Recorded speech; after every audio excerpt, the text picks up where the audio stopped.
Slow. Slow.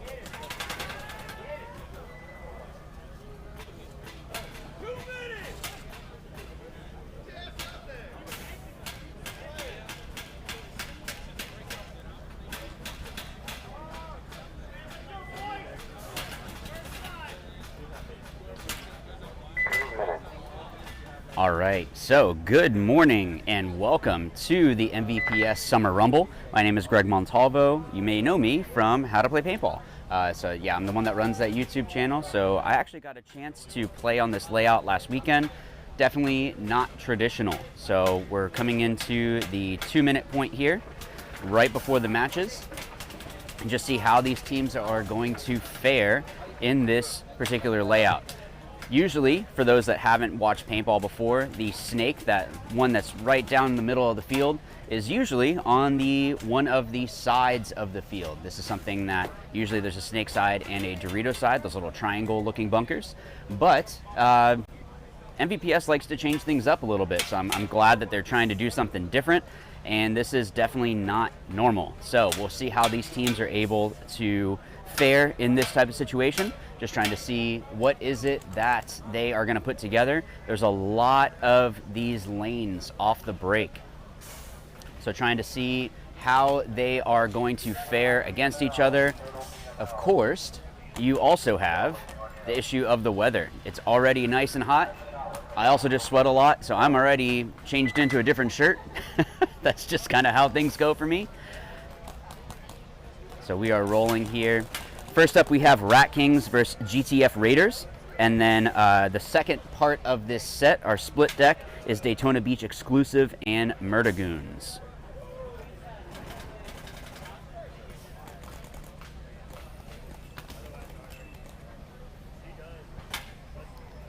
So for those that haven't watched paintball before, one, welcome. If you are joining our webcast right now, first of all, thank you so much for supporting the MVPS. MVPS has been growing a whole lot. I remember when this league first started. So it's really cool to see what the league has done, what they've become, that it's a league that there is a lot of competition here. Today we're going to be looking at the D4 X-Ball. This is sort of a entry level into X-Ball. So this is a proving ground. This could be a team that is a feeder team for a higher ranked team, maybe someone that's getting back into the sport after a long period of time. You have to have a certain amount of ranking with your registration. So you can't just jump right into this one if you have too high of a level, so that way we can make sure that everyone is playing on the same field. You can already see there's some nice humidity. That's just Florida paintball. 30 seconds. Coming up on 30 seconds here. So on your left we have Rat Kings, and on the right we have GTF Raiders. 20 seconds. Something I noticed with this field is that it has a good way of being able to switch between quick and slow. 10 seconds. So 10 seconds before the start here.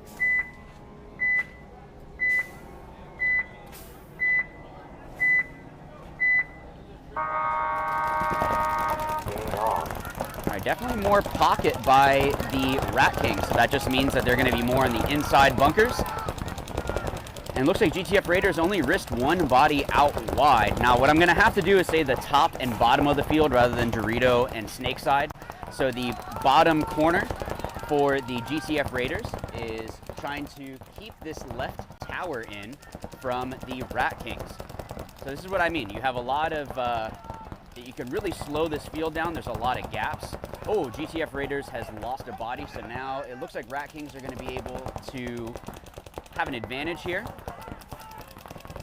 if they can capitalize on it. Now, like I said, if you're able to hold and stick to your guns, making sure that you're shooting those gaps, making sure that you are holding those players in, it's going to be really difficult for them to be able to fill out.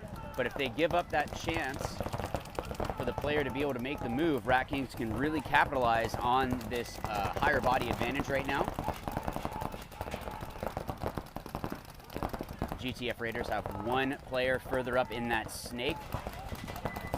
On the bottom side of the snake, this is going to be interesting to have to commentate because, like I said, usually there's a snake and a Dorito side. So it's, yeah. Oh, good move by GTF Raiders, moving up, taking advantage of a drop in the lane by the Rat Kings. in this little W in the bottom right corner of your screen right now. Now, something that's good is hearing the communication. So usually in a lower division, that's going to be something that players are going to have a harder time having that communication to really lock down the field, making sure that they are doing their jobs. But this is really good to hear. This is really something that is good to see Florida paintball really growing here.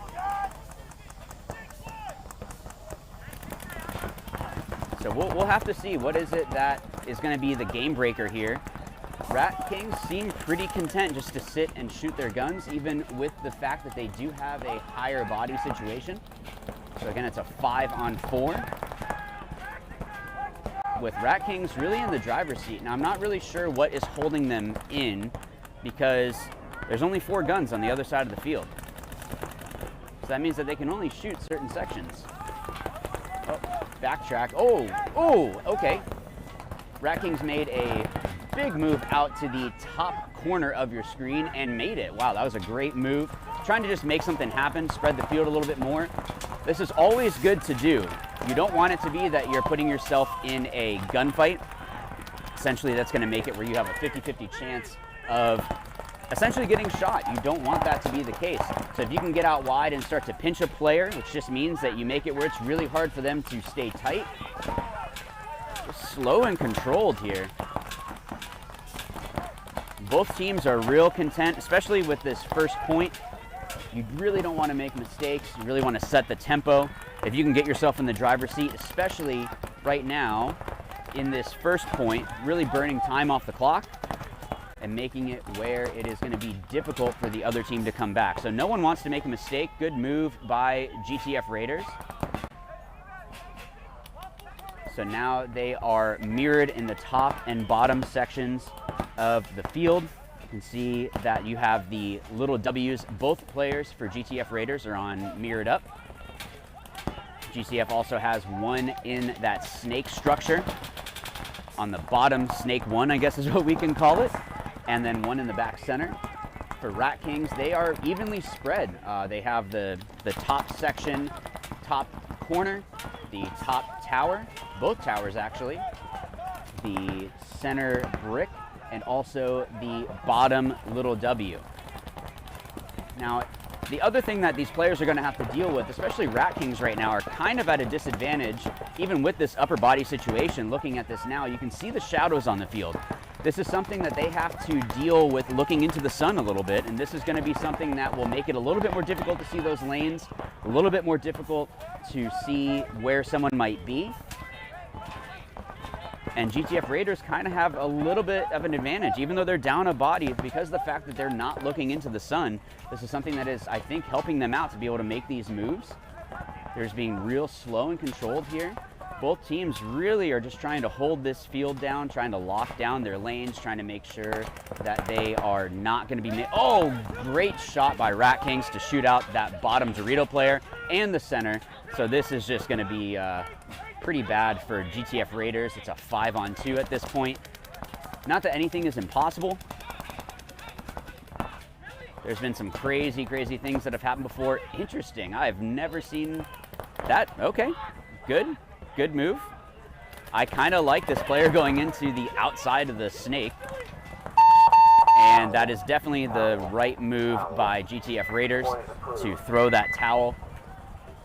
For those that have not watched paintball before, essentially this is a way that Rat Kings could really just walk around and make it where they don't have to hit the buzzer to score that point.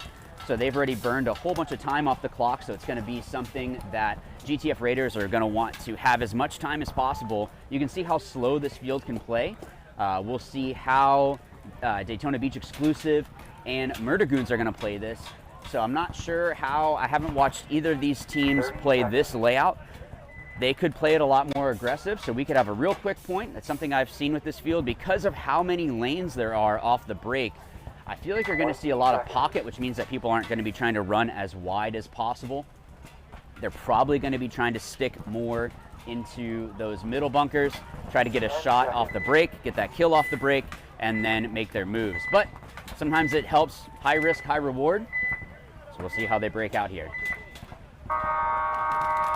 Really bad break by Murdergoons. They still made it out to that bottom corner, so Daytona Beach is going to have to make sure that they are checking those lanes, because that is a run that should really not be that good or that easy for that player to make. And Murdergoons are definitely being more of the aggressor, and Daytona is the first to drop a body. So Murdergoons have shot the first player. And this player on the bottom section of your screen playing pretty aggressive, which is really good to see. If you can take advantage of the players dropping their lanes, that is just how you want to play this game. Kind of like in football, if they are going to leave a hole open and you can run through it, yeah, by all means, take it. So from left to right, we have a 4-on-5. The better field position right now is by Murdergoons. They are the ones that are in the bottom Dorito on your screen there. Daytona looks like they want to try to sit a little bit more, probably because they lost that body. They don't want to lose another one right now.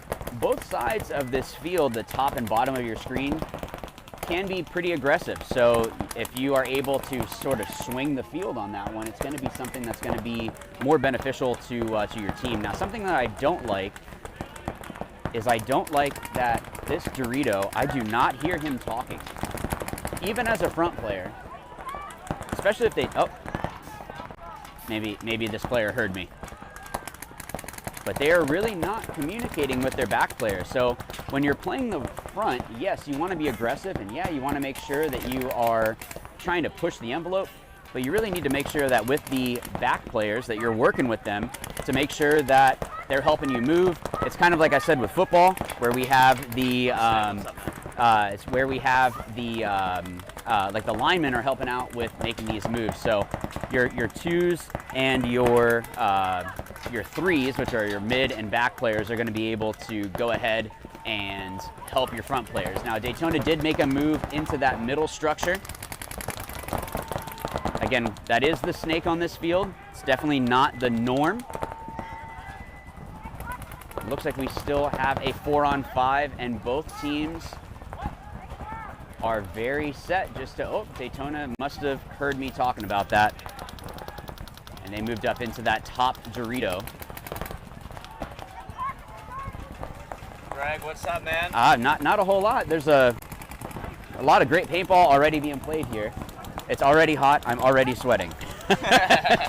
Welcome to Florida in the summer. Yeah, that's just how it is. I was doing drills the other day, and it got juicy. That's how a friend of mine used to say. He's like, no, you're not sweaty, you're juicy. So we'll go with that. My wife thinks it's disgusting, but sure.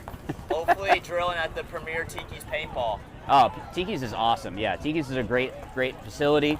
Alex has done great to build that field up. Obviously, they're doing something right. Legion 1, 2 back-to-back pro NXL events, so they're doing something correct. That they are. Now, did you get a chance to see or play on this layout at all? I haven't played it, I've seen it, but this is my first time seeing it in person, and pretty cool layout. Well done by Alex here. What are you seeing so far on this layout, Greg? It's slow. They've been trying to slow it up a little bit, both teams, even on this first one with Rat Kings and GTF Raiders. When they were first playing, it was definitely a slower match. I think it's just the gaps on this field are pretty big. But if you can capitalize on those teams not holding their lanes, it just makes it a whole bunch easier for them to move up the field. So what I like is that even in D4, we're having a really good job here of the teams holding onto their lanes, holding onto their jobs, doing a good job of just communicating and working together. Yeah, 5 minutes into this point, and what do we got here? Is it 5 on Murdergoons, or? Yep, they have 5. There's one in the brick. Both, there's Dorito 2 players. corner, I believe? No. Yeah, I've been having to say the top and bottom because there's it's a yeah. weird layout. Like I had said earlier, everyone, if you just tuned in, usually there's a snake side and a Dorito side, but MVPS likes to do things a little bit different, which is great. You don't want to have it where it's always the same. You know, you want to have something where it's definitely like, what is this? But that makes paintball interesting. So what are we calling these left and right cans here? I've just been saying the top side and the bottom side. Okay, top tower, yep. bottom tower, top can, bottom can.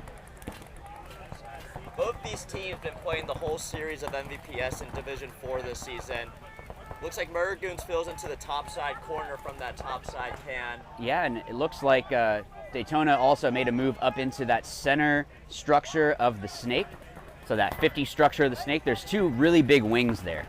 And if they can play it and not be seen up there, they might be able to bait a player. But with how slow this field seems to be playing right now, I don't know. It could be maybe a wasted. What do you think? Do you think it might be a waste to go up and try to bait someone when everyone is starting to slow down? You know, I think in D4 it's the place to do those type of moves. Okay. You know, I'm looking at this and tell me what you know. This top side wing player, mini wing. Who's looking at him? Is that center player you were mentioning? It looks like that center player right now is looking at the bottom side of the field. So the brick is the one that is looking like they're looking at the top side, holding that wing player in. Now, something that I mentioned before is I don't really hear the Murder Goons talking a whole lot. No, yeah. So this could be something that maybe, if they would work together, they could go ahead and kind of tag team on a player. This is something that I was talking about with your 2s and 3s, those kind of mid and back players. You want to help your front player get up the field. Their job is to go do a bunch of damage, and then the 2s and 3s help to go and clean up. This is, I feel like, the time of the point where you want to be saying, hey, you got the center guy on me, you got this brick player on me, yelling to your top side wing, trying to make a move somewhere. Because with 0-0 and 5 minutes and 30 seconds left, you want to start to pick off a body in advance. Exactly. Now, something I did notice when I was got a chance, like I said, to play on this layout. Oh, move up on the top Dorito side by Murder Goons. Top wing player, and as you mentioned, that middle brick player from Exclusive was switched. Yep. So good call by the Murder Goons player to make that bump, mirroring up that Dorito for Exclusive and Murder Goons on the top side Dorito, and looks like the bottom side for Murder Goons has the field advantage with the first Dorito and the mini W versus Exclusive's back bottom corner. There goes that way you were talking about. That clearly it worked out that the center player baited the other player to move. The other player got antsy, wasn't able to stay disciplined. Now that also could have come from them not working together. Yeah, Vassar there didn't really even head check to see if they were still getting looked at by the center player. Kind of just made the run and got blown up with it. Right, you really need to check off. This is what we talk about with wrapping. You want to check off what is the player that's going to be able to eliminate me. Take that extra second, right? Yep. This is only the first point. If they were down by 2 or 3 and you need to win that last one, yeah, absolutely you need to push it. But in this situation, it's 0-0. And Murder Goons actually just dropped 2 bodies. Yeah, so right here on your screen, you got the Murder Goons bottom wing player and the home player.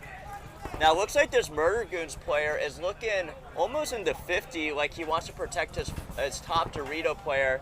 Snaps out, might be looking at that top Dorito. If you look at the middle left of your screen at the top, you can see the 50 brick player and Exclusive making a bump up to match up the bottom W. Now, I think that the ball is probably in this bottom player's court right now for Exclusive. What do you think? I agree. It looks like there's no one on him. The home player for Murder Goons is looking up the middle. Both of the attackers on the top and bottom side are looking at the top side. And as I say that, this Murder Goons player that's a little blocked by the sun here, we are 8 a.m. bright and early in Florida, so the sun's coming out, but he's looking down the wire now, and he's rapping almost. Yeah, but I think that this, since they really don't have a presence in the middle from Murder Goons, this player from Exclusive could make the... Oh! All right, well, clearly they thought of something that I didn't. They knew that that player was going to try to come down that wire, maybe play a little bit too loose, and got caught. Now, I think what's happening is I saw that player walk off and they barely didn't have any pods. Yeah. Didn't look like they had any. So it might be in that situation where I don't have any paint, I need to try to make something happen, and that's just the way that this field has broken down. Now, props to Exclusive. I mean, from going to a 5-on-5 stalemate and just one by one picking off Murder Goons, they put themselves in a really nice position, looking to wrap up this point, be up 1 with perhaps less than 2 minutes to play. And that's going to be Goons throwing the flag. That's definitely the right move. Yep. That was a long point. That was a long point, and I don't think... Did Exclusive drop a body? Maybe they were the first ones, actually. They dropped someone off the break. And that's where that communication comes in, right? Like they were able to, okay, we lost a body, it's 4-on-5, but that doesn't mean the end of the world. You're able to go and make it where, okay, who do we need to pick on? Yep. Who do we need to make sure isn't making those big moves? How do we lock the field down? And then it was just a war of attrition at that point. Yep. and then just trying to wait out, play that waiting game. Now, Greg, how much do you think that center player had a major impact on that point? Do you think we're going to be seeing that all day? People pushing up that center, walking down a specific side. In this case, it was the bottom side. It's tough to say, because going up into there, it can get hairy. But there are a lot of places that you can go and cut up the field. And these are two other teams who've been playing the whole series. Rat Kings made it on past prelims both time here. Looking in the pits of Murder Goons, looking still confident, dapping each other up, saying, hey, we got time to bring a point back. So on your screen here, GTF Raiders up 1, and I wasn't here for this point, Greg. What happened when we saw GTF Raiders take that last point against Rat Kings? Well, it looks like the point disappeared. They were up 1 a second ago. Yeah, it looks like some people are talking here, so it might be, maybe it's just a technical issue. But Rat Kings were the first ones to get that point. Rat Kings walking back to their pits, perhaps. We might have a pause on the field. That's what it looks like. We're stopped at 51 seconds. GTF Raiders collecting shade off this tall tower as they wait to see what's happening. Now, why do you think they're doing that? I don't know. It's nice and hot in Florida. And for people that haven't played paintball before, the paintballs themselves, the humidity, the heat, all of that, it's a weird art and science to how do you keep your paint good. Because if you want it to be just fragile enough that it breaks on everything, but just hard enough that it gets out of your gun, right? You don't want it to be blowing up inside there, because then it starts going all over the place, turns into a flamethrower. And that's why we see as many coolers out here holding paint, right, as well as beverages.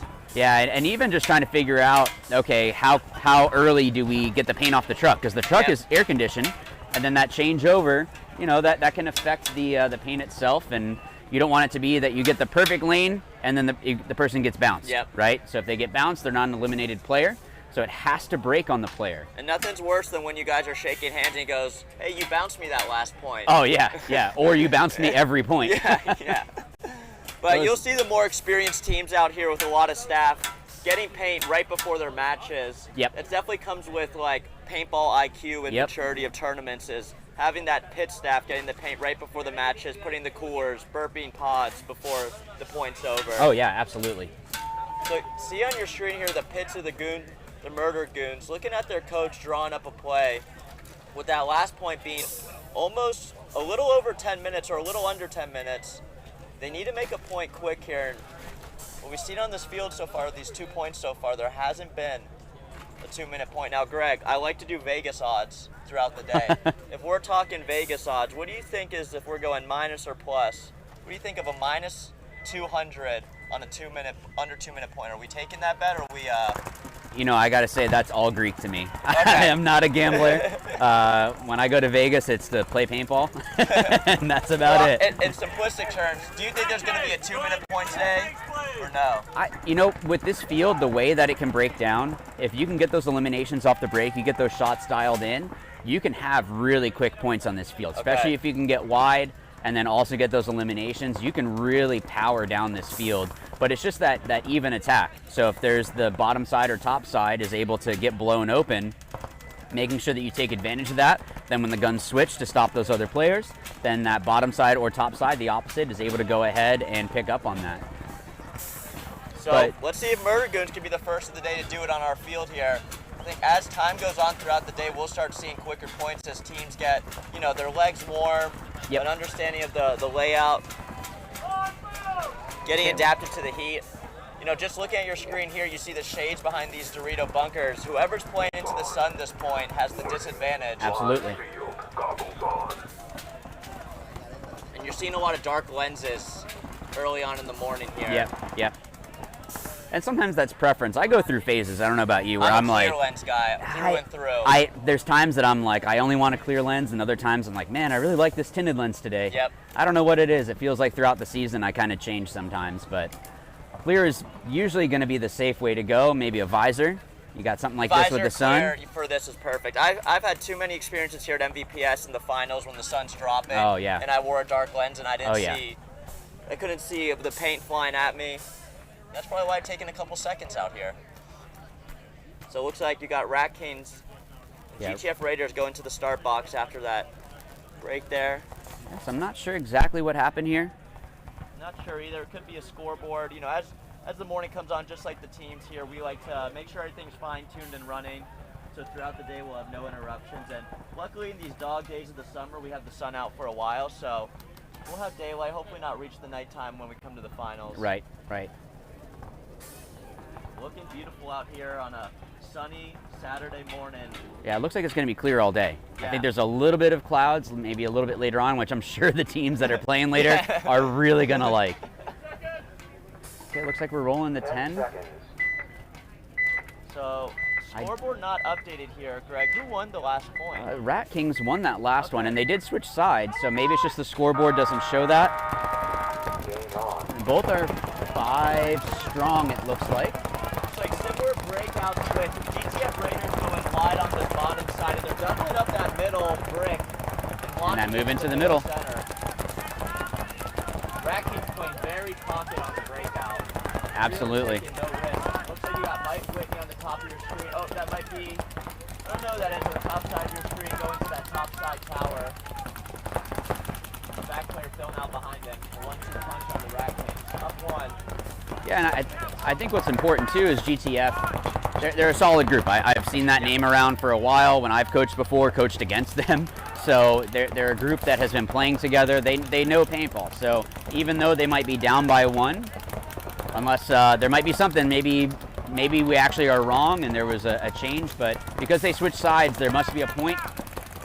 On the flip side here, the Rat Kings though got names like Casey Ryan, Dan Pena, Mike Whitney. They, new names starting last season, late last season, but they got some experienced guys on their line. Absolutely.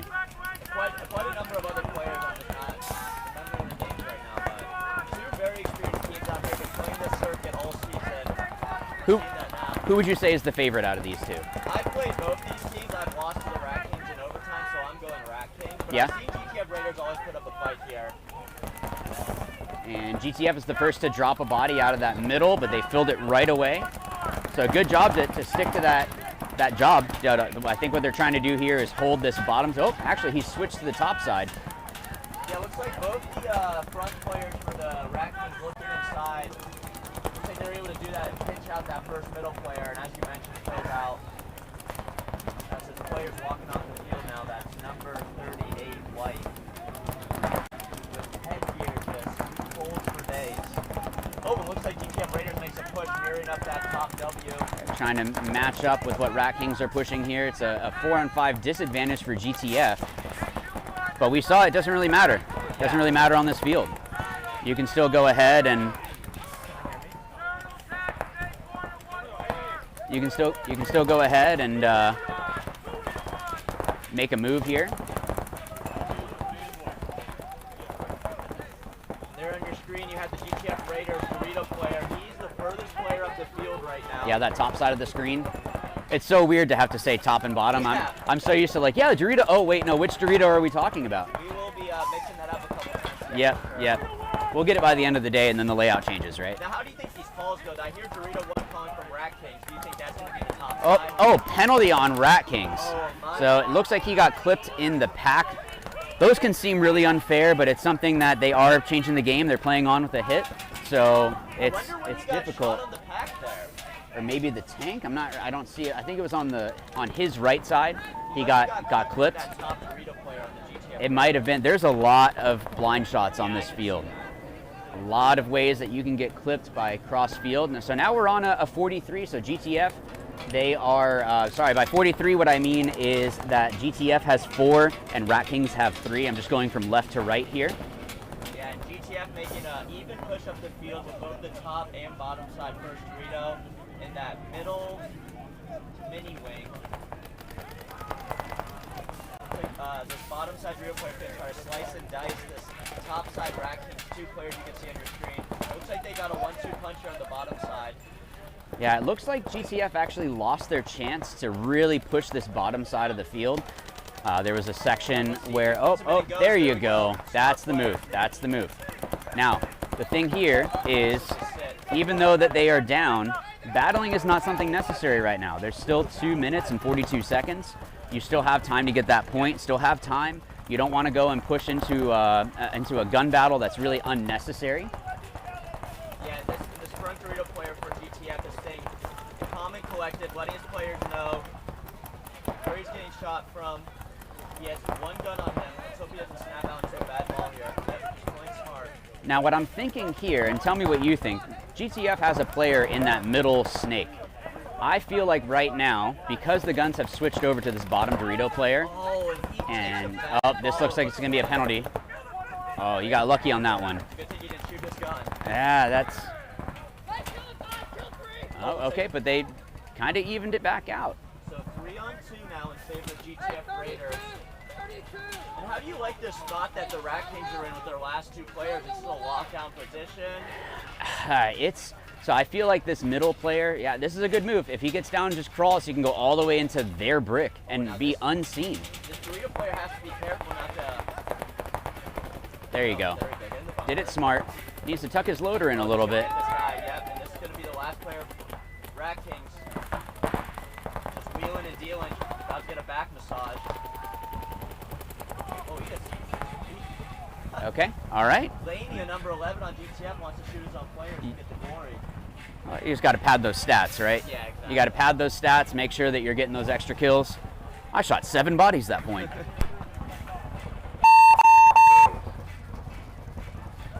Point approved. So a good comeback by, oh, actually, looks like GTF 1 minute. was actually up by 1. Best plays?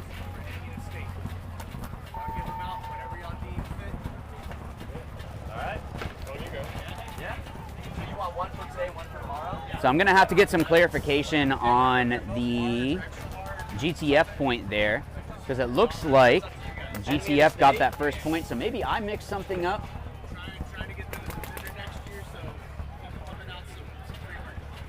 Good. We'll shout you out for sure, man. So 30 seconds on this next point with Daytona Beach exclusive up on the board on Murder Goons. 2 minutes and 40 seconds left on this match. So that was a long first point by Murder Goons and Daytona Beach exclusive. No, how many times should I say this? Just a couple? 5 seconds here. So one up for exclusive here. Oh, player got eliminated going out to that bottom corner, but they made it to the top corner, and oh my goodness, 4-on-4 already. And Daytona is pushing, even though they're in the driver's seat here, still pushing into that middle, which I think is definitely the move. I think that's definitely the thing that you want to do. Is it's almost like some teams think, okay, we're up, we need to hold. Yep. Hey, throw a little haymaker. Sometimes it helps, sometimes it's good. High risk, high reward, right? Yeah. So Murder Goons, inch into 2 minutes here left on the point. 4-on-4. Now, Greg, where do you think the launch is going to come from the Murder Goons if they're going to make a push? I think if they're able to match that middle, but you know, it's tough to say. I see both of the back Aztecs are crossed up. Murder Goons makes it into that first Dorito on the top side. Looks like this Murder Goons player also fills out to the bottom side tower. Absolutely. And is that exclusive player still in the middle? I can't see. Exclusive made a move into the middle snake structure. I'm not sure if they're still alive in there. If he is, he'd be in that wing, but I don't see him on our screen. I don't either. And that might be something that maybe they're trying to stay a little bit hesitant about. Oh, and Murder Goons loses a player. Man, looks like a penalty coming up as well, so they are going to take another body. Going from bad to worse for Murder Goons with 2 guys left on your top side of the screen. Now at this point, it's kind of tough to say. Exclusive pushing down the bottom. It's a 2-on-3. Oh, man. That's what I was just going to say. Yep. It's tough to say. Do you throw the towel, even though you're oh, it's a 2-on-4 actually. I apologize. I didn't see that other player. So They were probably a kinda good hiding towel back by there. Murder Goons Absolutely, there. absolutely. Now, a minute point. They're going to need 2 30-second points to even tie. You think they're going to be able to pull that out? I would love to see it, but I'm not gonna put my money on them. Well, looks like, Greg, we had. Yeah, Enemy of the State is offering up some goodies. So play of the day gets Enemies of the State shirt. We got 1 for each day. If you're 30 listening, seconds. me and Greg will be the judges. of play of the day. Haven't seen a crazy play yet, but it's still. But now we have to have two 30-second points by Murder Goons. So, now we'll get a leader. I made a mistake here. I thought Rat Kings got that first point, so I don't know if there was something that happened that there was. I could have just made a mistake. It's totally possible. But GTF is actually up 2-0 with 1 minute and 3 seconds left. So for GTF, looks like they're going to try to go out wide. I can see the player set. Oh, good little switch up there. Okay. Go out into the can, doubled up in, actually it's both cans, the middle, and they are making a push, probably just to try to hold. I think that this is something that the players are definitely making the right moves here. Never good when a ref is running in on you from Rat Kings. They are really checking this tower, or sorry, this brick out. Looks like he's clean. Yep, that is never fun when you're playing and you see the ref sprinting at you. Yeah, GTF with 30 seconds left. Looks like they're probably going to take this 2-0 unless a major gets pulled. Yeah, then it would be a swing point. So could be good. Now, the thing that's not good is seeing Rat Kings not trying to die on their sword. You don't want to be down bodies, especially when it comes down to margins sometimes. You don't want to have a 2-0 deficit. You could have a 2-1. That's better than a 2-0. You don't want it to be. Accept their 2-0, take their first absolutely. match of the day with a loss. At least they had some damage mitigation with the point margin, only a 2-0. Yeah, but I don't like to see that from Rat Kings. I think Rat Kings not trying to, look, we just need to go. 1 minute. You know, if there's only 10 seconds left and trying to keep a margin to only 2, I understand, but yeah, that's you had a minute. probably not what they're talking about in the pits, but a rat knows how to fight its way out of a corner, so Rat King's getting put into the corner a little early here, but I have trust in the boys. They'll get up. A great match there by GTF, playing really clean paintball, really dissecting the Rat Kings there, like a lab student would do to a rat.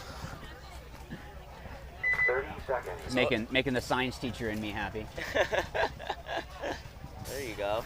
Exclusive up 2-0 with 1 minute left to play for the Murder Goons. Let's see if they can crawl back. Okay, so you're the coach for Exclusive. Oh, someone's calling a timeout here. I tell Looks them like to Murder dump Goons. paint. Duck paint? Just Yeah. dump paint. Oh, dump paint. I thought you said duck paint. No, dump paint into the lanes. Murder Goons are trying to call a timeout, and it looks like they are not getting it. Oh, It's like okay. All right, they did get it. just got Maybe it there was there. an issue with the yeah, the with timeout the buzzer. button over there. Sometimes that happens. Technical issues occur. Yeah, early morning. Working out the early morning kinks. It's also just Murphy's Law. What can go wrong will go wrong. So getting the time correct here. But what I was going to ask is, if you're Exclusive's coach, do you send them deep and try on this field? How far can we go? We're up by 2. Do we try to see what we can get away with? Or do you hold? Man. I would probably be the more conservative route. What about you, Greg? I don't know, maybe I just like being aggressive, but I think It's not a bad idea. you know, just kind of throw it and Yeah, see just to see what we could do. what could happen on this field. Can we go out and make this run? Hey, we did this at practice. We're up by 2. Do we try Yeah, it? do we try it? And well, the better question might be, what do the Murder Goons do here? Down They 0-2. need to send it. They Yeah. need to send it. They definitely need to. Now, the thing that's tough is there's, like I said, some big gaps on this field. So sending out a wide body is definitely a risk. But if you can take that route, the right route, that's the thing with front players, is learning how do I maneuver through the bunkers to get up further up the field than the other team, catch someone sleeping, and then make those big bumps. So 1 minute. Now, you know what I just thought about? With the exact mirroring of the field, if you're a right-hand dominant player, do you think you always play your right hand on this field? Or do you... you know, that's a good point. Yeah. Or a left-hand dominant player, you know, it doesn't really matter, right, what side you're on, because it's the exact mirror. Yep. Yeah, the only changes are in that middle. You can see they kind of zigzags a little bit. Yeah. That's yeah. the only difference, and it's only that little Dorito. Yeah, it's right. It's only that little Dorito. So it zigzags. You have a little wing, little cake. But other than that, it's the same on both sides. So yeah, I mean, I guess if you have a player that's really good right-handed, why would you send them to a weaker side unless you're trying to mess with someone? That would be an argument in the UCF pits this weekend. Oh yeah. Yeah. We all like to shoot on our dominant hand. 10 seconds. That's because we don't practice too much. But ticking down here. Five seconds. Let's see what Murdergoons do to get back a point quick here. And Yeah, looks like they take a big bite on the bottom side. Yeah, Murdergoons have to do this, so this isn't... Lose 2 early, though. Yeah, Man, yeah, Losers lose a 3. 3. Yeah. And Exclusive actually just dropped 2 bodies And as that's well. the And 4. Exclusive taking off down the field. Exclusive. Taking advantage of that. Are they going to make this Is he player gonna hurt? They're going to shoot hit him the or no? buzzer? No. That is one of the most That's the embarrassing quickest things. points That we're yeah, gonna see. that might actually be. We should probably write that 19 player's. seconds. Approved. So We should write that player's number down. That might be the move, even though they didn't shoot the body, hitting the buzzer. he's looking at their pits. Yeah, that's one of the most embarrassing things when Yeah, you that's are tough. playing and you hear bass and you turn around You look around. and you see, oh, we didn't win that point. The other player's behind me. It's great when you do it. I've done it and it's fun. And you just kind of look at the other player, but it's real embarrassing. Maybe give him a shameful way for not giving you a back massage. Just like, hey, thanks for Yeah. not messing me up. So if you had the opportunity, I would do you would shoot or I would you? Yeah, I would one clock the back of the head. Yeah, Just yeah. to have everyone in the pits go, ooh. Yeah, there is something to the mentality of paintball. That's something I did notice when we looked in the pits was you saw Murdergoons was really calm and collected. Yeah, they were. I didn't see them freaking out, and that's something that if there's a player that brings that poison into the pit, Yep. it just brings everyone else down. Yeah. But if that's the player that was the last one and you give them a little bit extra and they go back in, you're playing that mentality, right? You hit the quarterback a little bit harder, put him into the ground a little bit more. So, man, 20 seconds left. Murdergoons down 3-0 with 41 seconds, so they're going to play the point, obviously. I mean, it's not impossible. We just had a 19 We just had a second 19 point. second point. So if they're able to do it quicker, I mean, that's a big ask. That's 3 10-second points. Actually, 3, what would that be? 13-second points 30 seconds. with 2 seconds to spare. Yeah. So Well, let's see if Murdergoons does the same breakout. Probably not. now considering I it didn't don't work. know why Murdergoons have so much paint on their backs. You know, they didn't shoot any last point, and they didn't take them out of their pod pack, I guess. Yeah, but you want to be quick. Yeah. You got that little bit of extra weight. Seconds. Kind of feel like Murdergoons are a little bit dejected. You can see how they're Oh, walking for out to sure. the box, which is not good to see. I tell players there's time on the clock. There is still time to fight. So it looks like they're doing the same double up the middle, pushing, but they made both bodies this time versus last time they both got chopped up. Yeah, I guess they're feeling that it's better to go up the gut rather than going out wide, which I can see, but It's like one of the Yeah. middle players takes the walk, but trades okay, out with they another traded. middle player. I'm not opposed to a trade, but it looks like Exclusive is definitely going to take this one, even Oh, though they looks just like they dropped lost another another. body. There's 15 seconds. There's not going to be enough time for Murdergoons. No. So for them to get a point on the board here would just be for pride and also to help their point margin. So that way they can go back and say, okay, what do we need to adjust Yeah. for the next match? We got another 3. Yeah, it's not fun to go out. Yep. So that's going to be a 3-0 win for Exclusive. So that's a nice margin to put up early here. Absolutely. So nice job by Exclusive. Do you know where Exclusive based out of? It says Daytona Beach. Oh, yeah, that's pretty obvious there. Unless it's one of those teams, I don't know if you remember back in the day, you had like Detroit Strange, but they were all in Florida. So I don't know, Okay. maybe I didn't maybe know they got that. something like that. So Yeah, they're probably playing out of, what's that park out there? Palm Bay? oh, possibly, yeah. Yeah, out in, where's that? Forget, on the West Coast though. So, East Coast. Palm East- Bay's, yeah. East Coast, that's East where Coast, I played yeah. last week. so nice 3-0 win. Yeah, so we have a 5 minutes until this next match. So we're going to say a huge thank you to Ruthless, DLX, GI Sports, and Tiki's for their support. Guys, we can't do this without the support of the sponsors, so thank you so much to them. We're actually going to have a word from them here in a second, so stay tuned. We'll be right back up with these next matches. I don't know if I can read my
coming up on 1 minute here with the Miami Kings and Dynamic X. The other one in this split deck format is Gulf Coast Ragtag Army and Panda Express Elite. That's going to make me hungry talking about Panda Express for the next 30, 45 minutes, however long this is going to be. Yeah, looking at Panda Express, it looks like it's a lot of Tiki's guys. Oh, okay, good.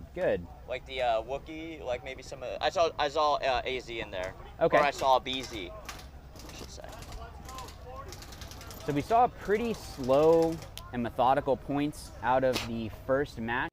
We had GTF Raiders taking on Rat Kings and winning out of that one, and then Exclusive beating Murder Goons. So the teams that lost, obviously they still have 3 more, so they are going to be trying to figure out what they need to adjust. You can go 3-1 and still move on. You don't want to be in that 2-2. 1-3, you're pretty much going to be going home. So although I have seen some crazy stuff before where like everyone went 1-3, but we'll see how it breaks down here. Now, who do you think is the favorite out of these two? I think Dynamic X. I mean, that Dynamic camp, having played for them in the past, is like elite. Dredge does a great job. Oh, and Yeah, Miami that guy. Kings getting a real bad break. Oh, but looks like Dynamic X drops one early too. I think, so Dynamic got real lucky because they got confused by the buzzer. There might have been another buzzer on the other overlap? field. Looks like Dynamic takes the walk early too on. Is that? Man, that's never fun. I heard the coach for Miami Kings trying to call Dynamic on them leaving early as well. It looked like both teams are pretty confused on that one. That's why you got to look at the clock, try to see, you still have the 10-second timer breaking down there, so you'd at least be able to think through and, okay, well, I know that it's only 3 seconds. I don't want to jump early. It looks like Miami Kings Still making the push. Here. Looks to me like it's 3-on-3. Am I missing a body for Dynamic? Is it? No, I believe it is 3-on-3. I believe they had one off the break, and it looked like Nestor was taking a walk off early on the top side for Dynamic. Oh, he got shot off the break. I wonder if it was from that player that started early, so it might have worked out in their favor. Hey, I always say you just got to get your guy. Yeah. If you get your guy, you did your job for the most part. Yeah, and I understand off the break, you're just okay. I heard the buzzer, I'm shooting. Yeah. And reffing is tough. You ever reffed any I've matches? reffed, yeah. As a kid, I don't know how they let a 12-year-old ref out at Extreme Rage, Oasis Paintball at the time, OPP. Yeah. In Fort Myers. Yeah, Miami Kings. Well, unless Miami really drops the ball here. Looks like they just shot this other player making a fill. Oh. Yep.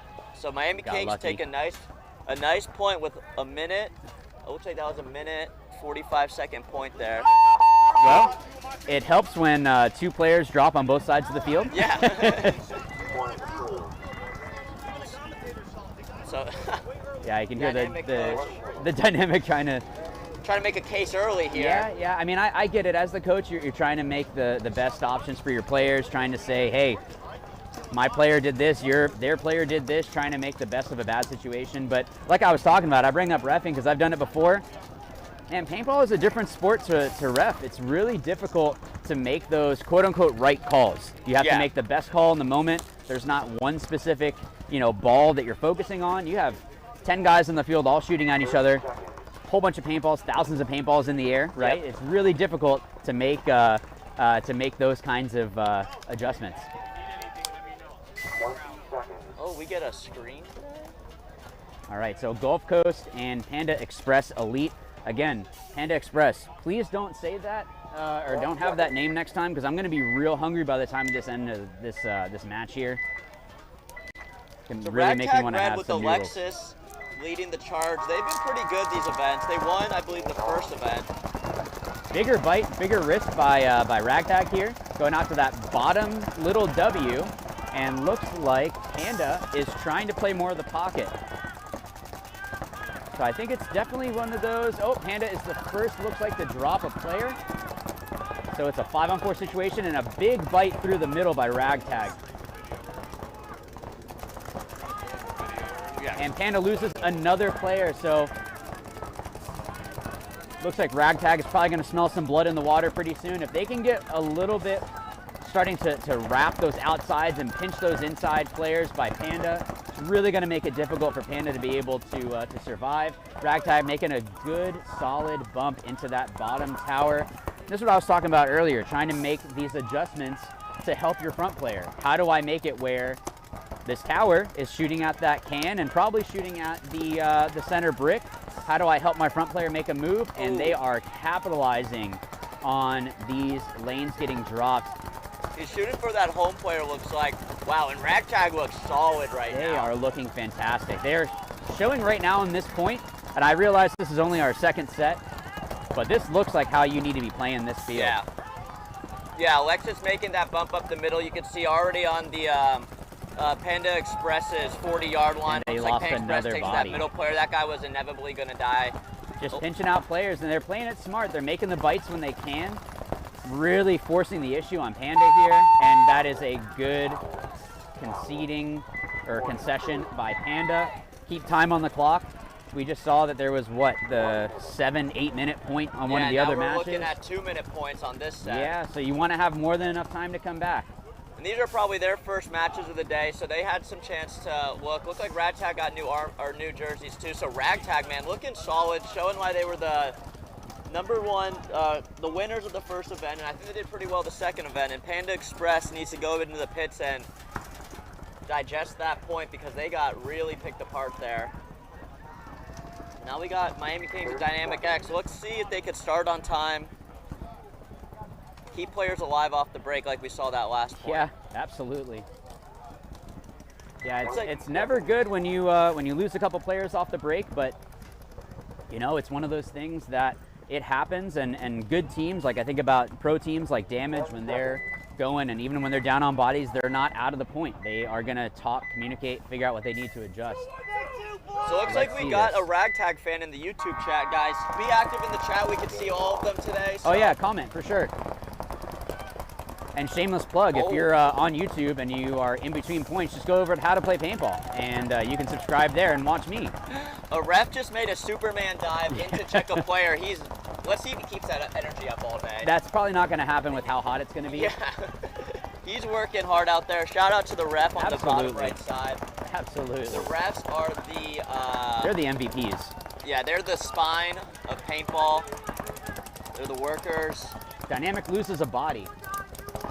But Dynamic is having a hard time right now. That they're further up. They have better real estate right now than Miami Kings. And that's Nestor again taking the walk early.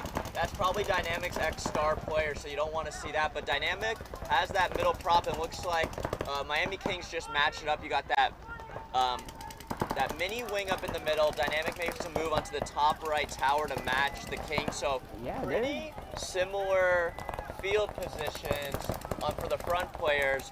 But I believe Miami Kings has a body advantage, right, Greg? Or do they take a walk early? Looks like it's a 4-on-5. Dynamic is down. Now, do you think, you were talking about Ness, do you think that the Miami Kings are focusing on shooting him, or do you think maybe he feels like I need to do more because I'm the more experienced player and is overdoing it? I think it's probably a little bit of both. You think so? I definitely think if the Kings know anything about Nest and Dynamic, that's going to be, it's like their jet. It's like their regional jet, you know what I mean? You just go for him. Oh, and Dynamic gets a penalty. And get a minor. Man. Now, Miami Kings are still in the driver's seat. They are up bodies, up on a point. Yep, and they great don't need to comps rush by them. They know it's kill 3. They know they're up 2 bodies, or 3 bodies, and you can see in the way they're pushing it here. They get the 4th, and looks like. I was wondering if he was going to see that player. Tactical retreat. So wow, 5-up win here on this point by the Kings. Very nicely done. Now the Kings need to be a little bit careful. That last player, they got shot, and then he still shot that last player a couple times. Now I'm all for go and play aggressive, but you have to play that line, right? You have to. It's that gray area. You want to get in their heads, but you also don't want to get an overshooting penalty. You don't want to get an unsportsmanlike conduct. So it's tough to try to ride that line. So it looks like we got more Ragtag fans in the Twitch and YouTube chat. This is the most love we've seen from a team so far this morning. It got Justin Bedford. Leave it to Justin Bedford to make comments like that. Justin up bright and early watching paintball. You know, Corteo does need to come up here. So Corteo, you do need to get up here. It's just going to be a lot of shush, shush, shush, shush, shush, shush. And he's the only one that's going to get that joke. So I probably shouldn't make inside jokes on a commentating. There's plenty of insider fans getting some inside He is jokes. not going to make it to the box. No. So Ragtag is starting down a body because they couldn't get down. Oh, they evened it up immediately. So Ragtag, even though that they couldn't get that last body out on the field. Oh, but Ragtag takes Ooh. another loss. Oh, and it looks like he tries to fill and takes another loss. So It it looks looks like it's like- a 2-on-4 in favor of Panda Express. Got Panda Ben went Sudell back. creeping up the middle. Alex Oh my is pushing goodness. up the middle. And Panda loses, Ragtag loses another body. So Panda went back and ate their noodles, made sure that they got all their energy ready because they just eliminated a couple players here. Now, this is Panda's match, their point to lose here because they are in the driver's seat. And Alexis gets shot up the middle. Yeah, it looks like it's a 3 or 4-on-1. I can't see if there's still that It's player just in the one middle. player. He's about to get lit up by Yeah. little man over here. There you go. Oh, and they are walking off. So Ragtag, I don't know what happened in the pits. I understand you're running to the opposite side, but to not get all your players out on the box in your second point in the event is not great. But And you great don't want job. big man number 3 to be the one having to run across the field. Yeah, yeah. Point approved. So Panda tying it up. And so what's funny is we went from very slow points to having two very quick points. Actually, both these matches here are playing pretty quick compared to at least our first set. Definitely. We would only see 1 point up right now if we're going off the first set, but these teams are putting up quick points. We love to see that. And I know Dynamic is a good aggressive team, so maybe they're having a hard time adjusting to maybe a lockdown type field, but we just saw in that last point right there, you can have quick points. 30 seconds. I mean, it helps when the other player is, or the other team starts down a body. Yep. Well, Dynamic needs to keep Nestor alive this point if they want to crawl back from to a deficit, but plenty of time left. This is nothing but a thing. Got a Yeah. Miami King fan in the chat. Yeah, and Ryan Kinsley, I definitely agree. People are going to have to bore up by 1 p.m. It's definitely going to be heating up. I think it's like a high of 94 today, but in Florida terms, it's going to feel like 109. Oh my God, and Ness might have just got shot off I think the he got break shot off the again. break. They both got eliminated. Oh, whoever shot that Man, lane on Miami King. Dynamic has lost 4 players. They need to throw the towel. This is not going to be good. It's a 5-on-1. You're down by 2. Why are you still playing right now? So the fact that Dynamic is not, and looks like Miami Kings just shot their own player. So trying to help out Dynamic. And Dynamic single player is communicating with himself right now before he takes the walk. Which I can understand. He had no that. clue. Yeah, sometimes in the chaos. He looked around after he got shot and was like, wait, I was the last one Oh alive. man. So there's the Miami Kings player looking into the camera, letting everyone know that they're up 3-0 against Dynamic. I'm sure this was a circled match on their calendar for a first match of the day. Love to have those kind of grudge matches early on. Absolutely. Get the confidence rolling. Looks like they're able to get big man number 13 on Ragtag on the field early Yeah, here. you're the close side now. Yeah. You have enough time. So Ragtag and Panda Express 1-1. This is a good match here. I'm Panda liking Express this. is a new name this season, I believe, but Not new players, not right? new players. Yep, exactly. It's almost like if you want to go old school, it's like when Art Chaos came about. All of a sudden, Art exactly. Chaos came about. aka the Russians. Yeah, then it was like, oh, it's Fedorov Yeah. and like Sergey and all them. Fedorov Like, oh, is just okay, shooting they're a all. different Lux this event. Back when he had that pink Lux forever, you remember that? Oh It was yeah, for, he was. I think he still has it. I believe it was for a child with some sort of illness. It was for oh my goodness, Daryl Trent's daughter, I believe, the owner of DLX. All right, so when we're looking at both teams here, it looks like is that center player hit in the loader? This is going to be a minor.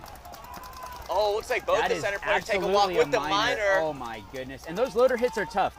I actually, in this last event, I was battling with someone on Sunday, and sometimes you get clipped in loader and you just don't hear it. So I understand those, and those minors really, really can hurt. But Ragtag, they don't look Ragtag- like the same team in that first point. Yeah, with 2 alive, they're playing. Oh. Wow. No, he's good. Wow. So Looks like he got bounce going out. he needs to be careful because there's only him and his back player on the top side. So he's on an island over here. Oh, and looks like. Let's see if he can pick this player trying to make a move to the back. Wow. Oh, and he does. Oh, and now he's going to get a wrap on this player. Way Let's see to if he get put it. the team on your back. Now, please, you don't need to Be fight. careful. At this point, you have another player. You have 3 guns looking at you. He's battling. Let's see if he can pinch him out. Looks Really like he just did. Wow, that Oh was... my gosh, this might be a play. This is if he can close out this point. Oh, it looks like he just shot that Dorito player as well, I Putting the believe. team on your back. Does he Oh, he know needs that to it's be the careful. Oh, does he brick? get And him? that player slipped going out onto Oh the my can. gosh, is this so far? Fantastic. I think that right now is in the running for... Definitely. Oh my gosh, what a Are you play. shooting at your own player? Nope. There was another player on the 50 side of the top He of the was field. just like, hey, all right, you do all the killing. I'll just Wow. chill here. Great job by Ragtag. I don't know that Yeah, player. let's get a number on that player. That is Competing absolutely put the team on my back and go and win this because they were down 2-4, I believe. It was So that's 2 on 4. for number, Is that 14? it looks like a 14 or a 41 or an 11. Looks like I'm not 41. 41. So great job by number 41. Sorry. Looking, 41, you might have heard the broadcast, looking to get a The enemy of the state shirt. enemy of the state shirt for play of the day. Nicely done by him, man. I kind of want to steal that one because it's a The Buckies. it's a play off of Buckies. Gotta love some Buckies. So wow, great play by number 41, I believe, for Ragtag. What went So- from bad, he cleaned up. So you're the coach. What do you do for Dynamic? So that's Nate Combs, Raphael says in the chat. Nate Combs, Good job, number Nate Combs. 41.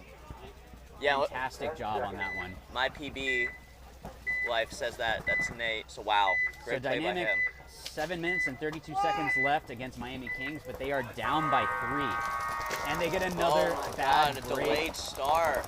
Man, And he got shot off the break, that player on if the he delay. made that, that would have been, even if I was the coach of Miami Kings, even if we're up by 3, if you don't eliminate a player that gets a bad start like that, going into a bunker that there's a big gap, guys, we need to go back and do some more drills.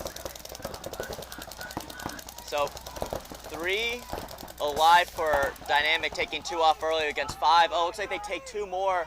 Man, and look for Miami Kings to wrap this up. Oh, Miami Kings take a walk, but it's probably Playing a little sloppy. a little too late here for Dynamic. Yep, looks like this Dynamic player looks like gets they're getting a eliminated. A penalty, minor gets and- pulled on no one else Wow. on the field, and they lose 4-0. That's 4-0 and just a little under, or a little over 5 minutes. I think part of it is that number 2 here, his last name is Wick, so might be related to John Wick. That might be John. Yeah, it might be his son. That might Maybe be that's going to be Keanu. in John Wick 5. You know, I just watched a movie last night that Keanu Reeves was in, and it was like a rom-com, and then Keanu Reeves pops up, and I was like, that's an I interesting. think But he,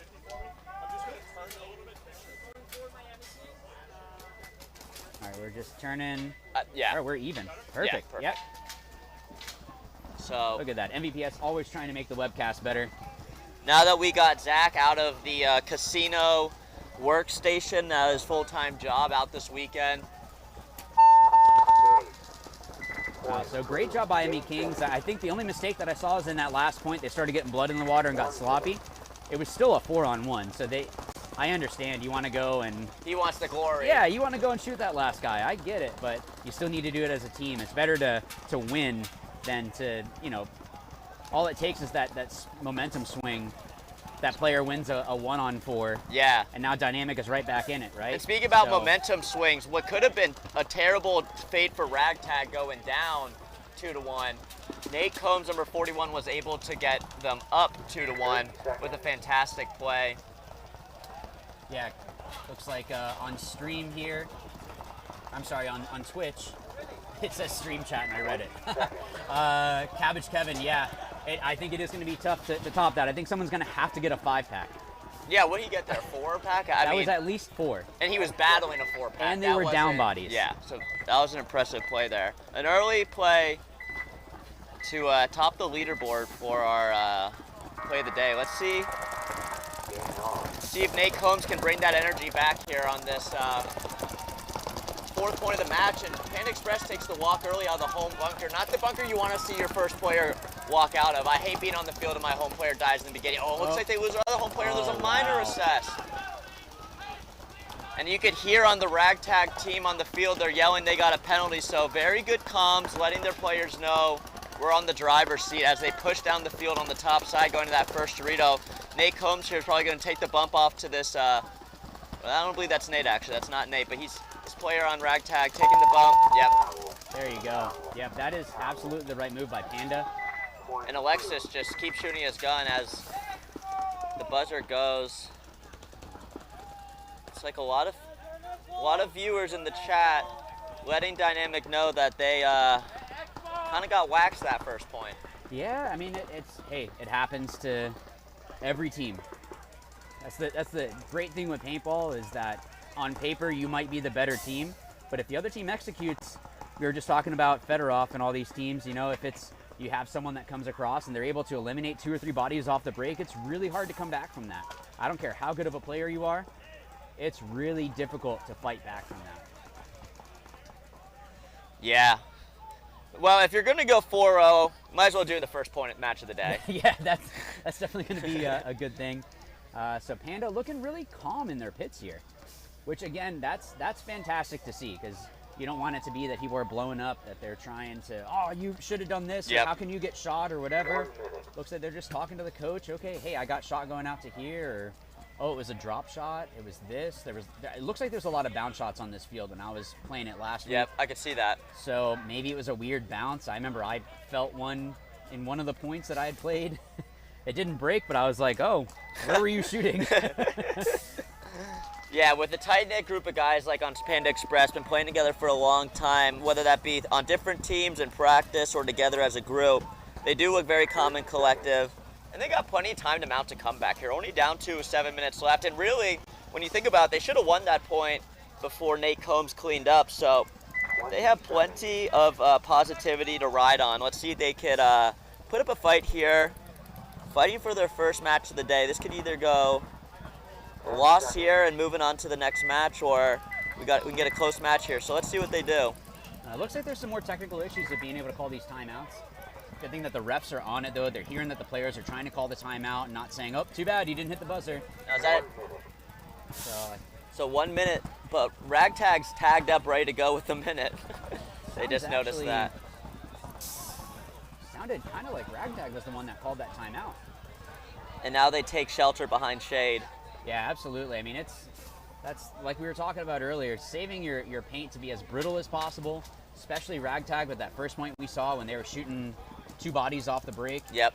You want to make sure that paint is on point because I don't care how good of a shooter you are, the paint doesn't break, you might as well not even shoot. But thank you to GI Sports for being out here, supporting the league, making sure that we have a great air-conditioned semi-truck full of paint. It's always crazy to see how much paint is inside that truck. So taking care of the players out here, making sure that they have a couple different options as well for them to be able to choose from. What's going to be best for you as a team. So looks like we got 5 seconds left here before the start of this point. Ragtag up 3-1. Let's see the breakout.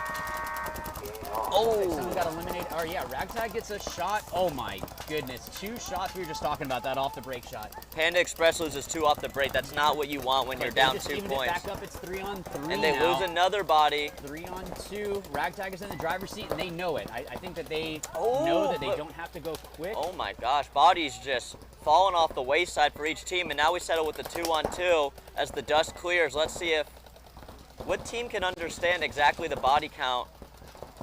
I don't hear any communication on the field, so they're just... Which is not okay. Now, this is something that I call the all days. Tell players, look, if you have eyes on the pit side, and you see 2 bodies walk into that pit, call to kill 2 all day. Or G2, Weasel 2, whatever it is that you guys have for your kill count. You need to make sure that you know exactly how many bodies are off the field, because then you get these weird eliminations. So 2-on-1 now in favor of Ragtag. This player's pushing down the top side. Let's see if he can catch a foot as he wraps. Looks like he's gonna get it right here if he can. He's just missing, he gets shot. Oh, good shot. So Ragtag. Ragtag. Yeah, I understand it.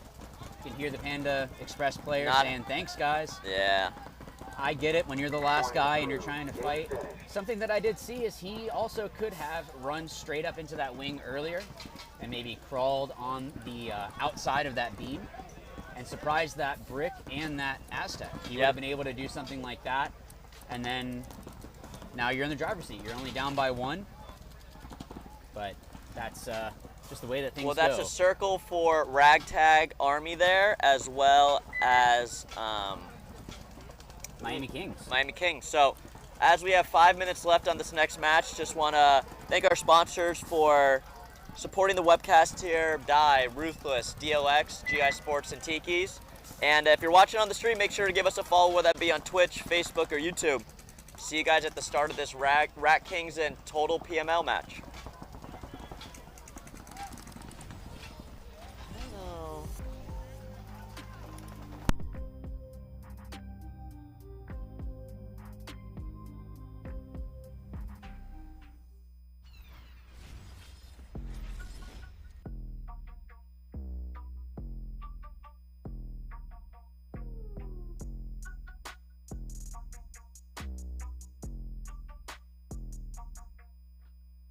Walker here with Carbon Paintball to discuss the Zero goggle system with you guys. We have the Pro version and then the SLD.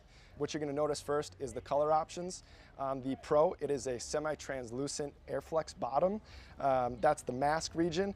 And then with the Solid series, it is just a solid color. It's opaque. They're both exactly the same durometer. They're both the same softness or squishiness. Other than that, you're actually going to get a clear lens with your Pro goggle. They both come with a case. And another cool feature of the Pro model is a dual silicone strap versus a sublimated strap on the SLD. And last but not least is another cool highlight is the Pro has some orange accents versus the SLD comes with black. For more features and information on sizing and pricing, visit carbonpaintball.com.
PM, Texas, Fort Worth. Top 5 iTunes, no promotion. And you know I had to do it big, no Samoan. Finna wig out, I ain't talking about a sew-in. Got a lot of pool, I ain't had to use both hands. Raw, no Trojans, still don't give a fuck. Whole crowd full of sluts, and they finna give it up. Hands on robbery, yeah, they finna stick them up. If you ask what they bump, do a litty in the truck. Yeah, they thought that I was sleeping, that's a send me in the tuck. Yeah, they thought that I was tweaking, ain't no rip me in the cup. Had to shake the haters off with a shimmy and a brush. Little nigga, I'm a boss, up a roofie with some nuts. Ha! Monthly listeners should be my verse price. Hot 97 every day, that's my word, right? On month 11, you heard go to work, right? Bring it back to New Jeru, that's a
Baby, what you wishing for?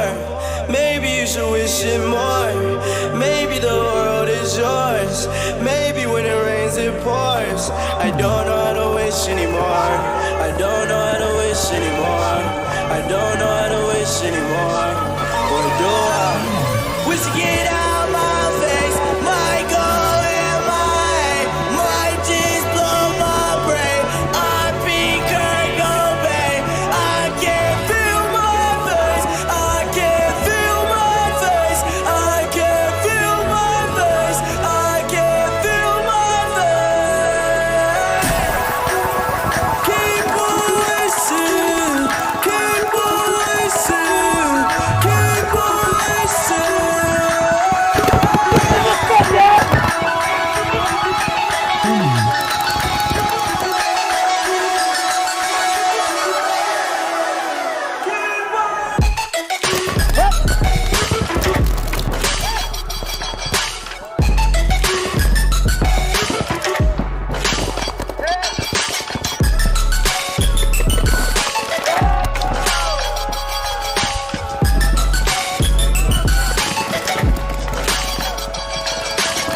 I wish you would find your chill, cause Lord knows this shit get real. And for this price, you know you kill. Man, it's Big Brack, you know the deal. Man, it's Big Slat, you know the deal. Draco a big dragon fire. Can't save me, man, say yourself.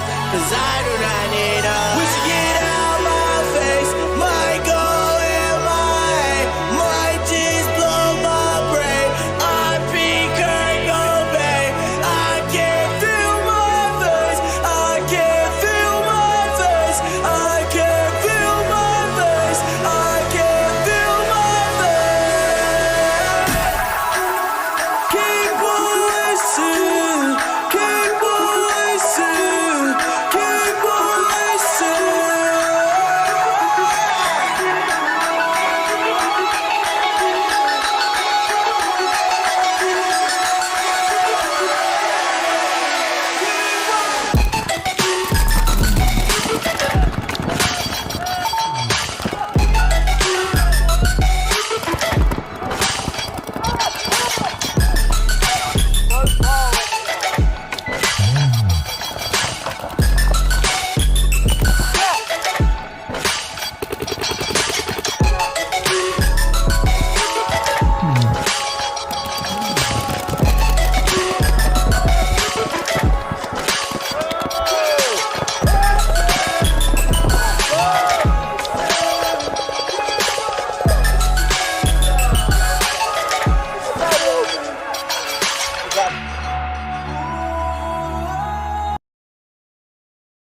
I prefer to eat clean, so maybe like No, really anything. I'll take anything. Cane's chicken. If it's edible, I'm good with it. So coming up here, under 10, Rat Kings, total PML. Someone needs to make a move here. Both down 1 in the tournament. Oh, and PML takes the move up the middle quickly. And total getting eliminated, and a minor. That one's rough because it was the ref behind that player that ran out that was trying to call him out. But you still do have a hit, so it's reffing, like we said, is not easy. So they are already dropping. That bottom side is completely open for Rat Kings just to take advantage. And Rat Kings another minor taking this point real early on. Looks like we got a 30-second point on the dot here. And wow, so total trying to concede it. We heard one of the players in the pit trying to run over to say concede it. But yeah, Rat Kings making a statement with that first point. And I'm not aware of total PML. This is the first time I've seen them out here, but they might have played in this. I've seen that total before, or postal. Looks like I got a lot. I thought I've seen that jersey before, but I could be.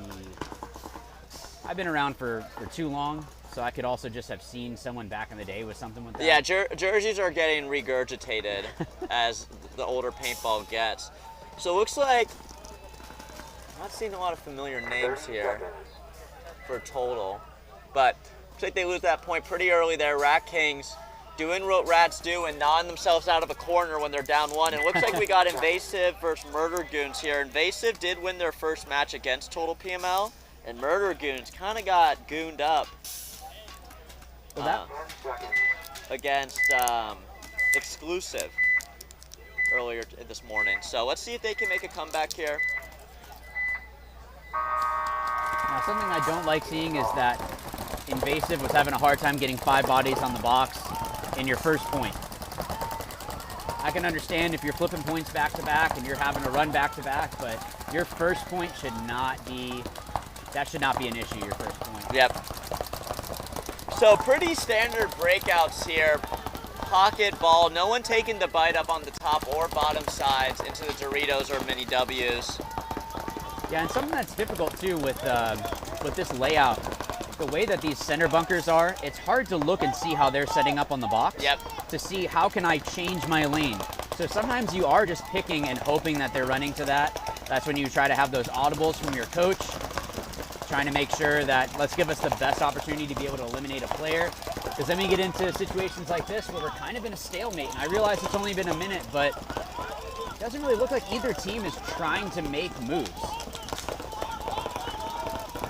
Of course, as I say that, Invasive makes a move and Murder Goons make a move. That's, I think, just the way that commentating goes. Little commentator curse, as Matty Marshall would say. Yeah, I haven't gotten anyone shot yet. There you go. As a player walks off from Murder Goons, but I didn't talk about him, so. Well, looks like No Diddy is taking the push on the top side and filling out the bottom side. Good move. As Diddy would do. So the thing that I really liked with Invasive is that I heard that center brick player was the one that was calling that kill. He was kind of talking about what I was saying earlier, that make sure that you have the all-day kills. Hey, I saw a player walk off, so I know 100% there's at least one body down. And then taking advantage of that weaker side. Something I do like with this Murder Goons player moving into the middle is they probably know about this Dorito player, and maybe they're going to try to bait him. Invasive lose a player on the top side of the field as they fill it. So great job by Invasive. Yeah, Invasive, although losing the bodies early, are cementing a nice.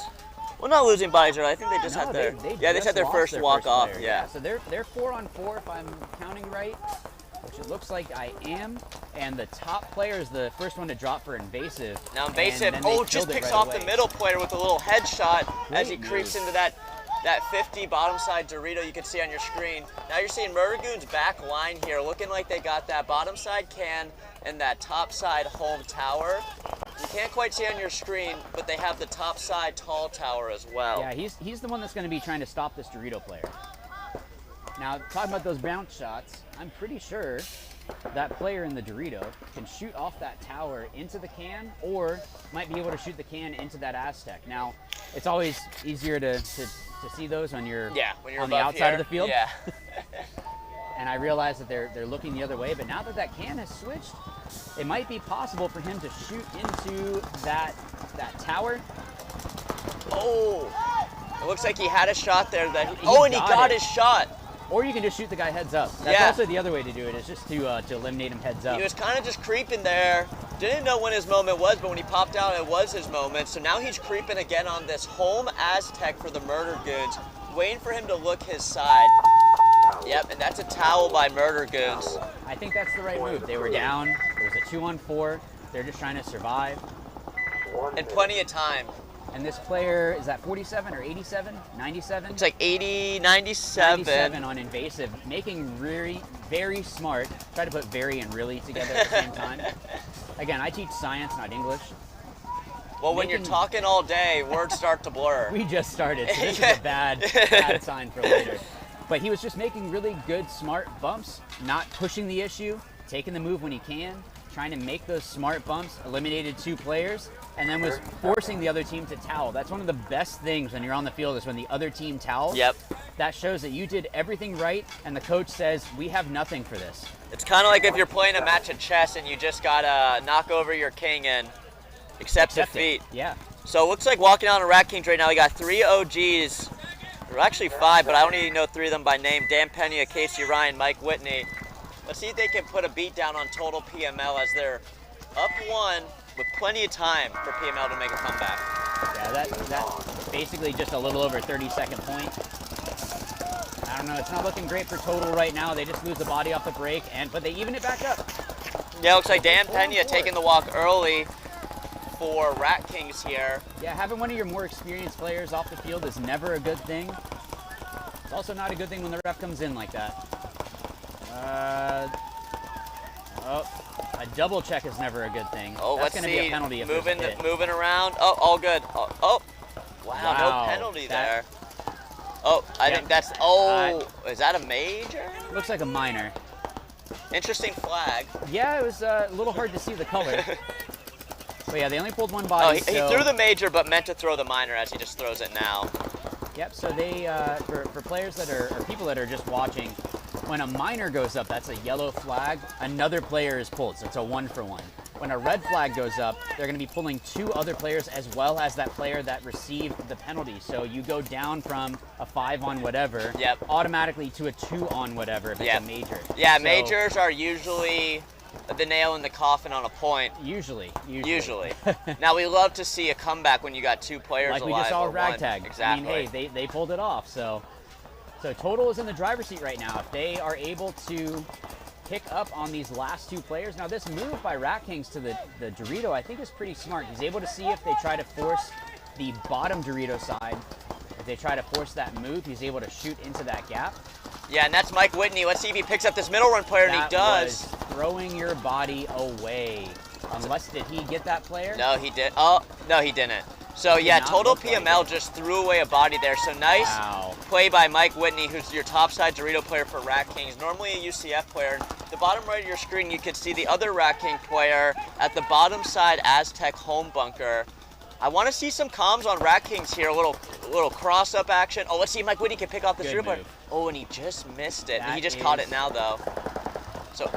Yep, so that Dorito side is now, the top Dorito side is now going to be shooting that drop shot into his mirror, essentially. Oh, and Total PML takes another body off.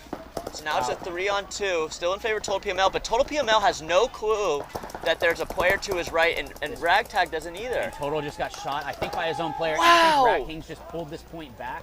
There is one more Total player in the top corner of your screen. That was a Owen Wilson wow moment. Yeah, that was not. So, Greg, we were just talking, we love to see a 2-on-whatever comeback, and that's exactly what we just saw the Rat Kings here to go up 2 bodies. Great job by Rat Kings. Now, I don't think it was that Rat Kings played better. It was that Total I think PML. Total threw 2 bodies away. Yeah.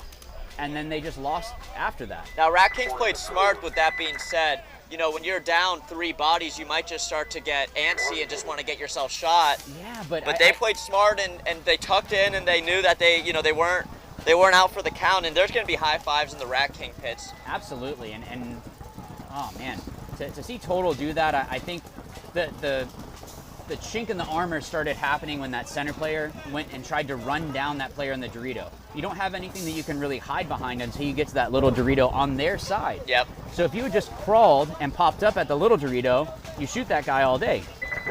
And then if the other player is trying to fill out from one of those Aztecs, you have someone behind you that's able to help keep that player in to keep you alive. That's where that teamwork comes in. So for him to just do that either shows me, and understandably this is Division 4, this is people getting into X-Ball, I understand that. So this is a learning experience for some of these players.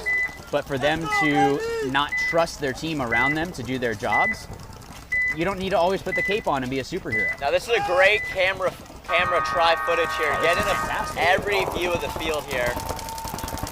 There's the breakout. Murda is the first to drop a body. Yeah, Invasive's having good gun off the break lanes here. Oh, and shooting another and a minor penalty on. Oh my, this is not good for Murdergoons. It's going from bad to worse every point. So 2 alive on Murdergoons. It might be smart for them to concede this point, go back to the drawing board because it's a 5-on-2. Although we just did see a 5-on-2 win, but Invasive is a smart team, number 99 in the middle, letting his players know, hey, we're up 3 bodies, let's play smart. So what we want player in the middle is going to get eliminated by Murdergoons. He's trying to do stuff. I get it. You're just trying to fight. He's asking for a paint check and he's hit. Yeah, he is definitely. Yeah. So yeah, this is where you want to concede. Oh, it's a minor, so they don't even get the chance to concede. Wow.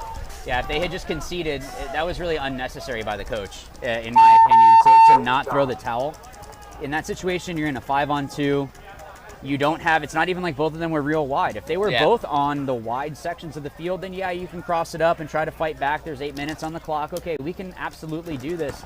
But you had a player in the middle of the field and on the bottom section of the field with Invasive on the top side and bottom side of the field and in the middle. So they definitely had the better positions at that point. Like we just talked about, you got to knock over your king and start over. Yep, exactly. Yeah, well said. They were not in the position there to surmount a comeback. So that's where you want to see Murdergoons coach get some time back.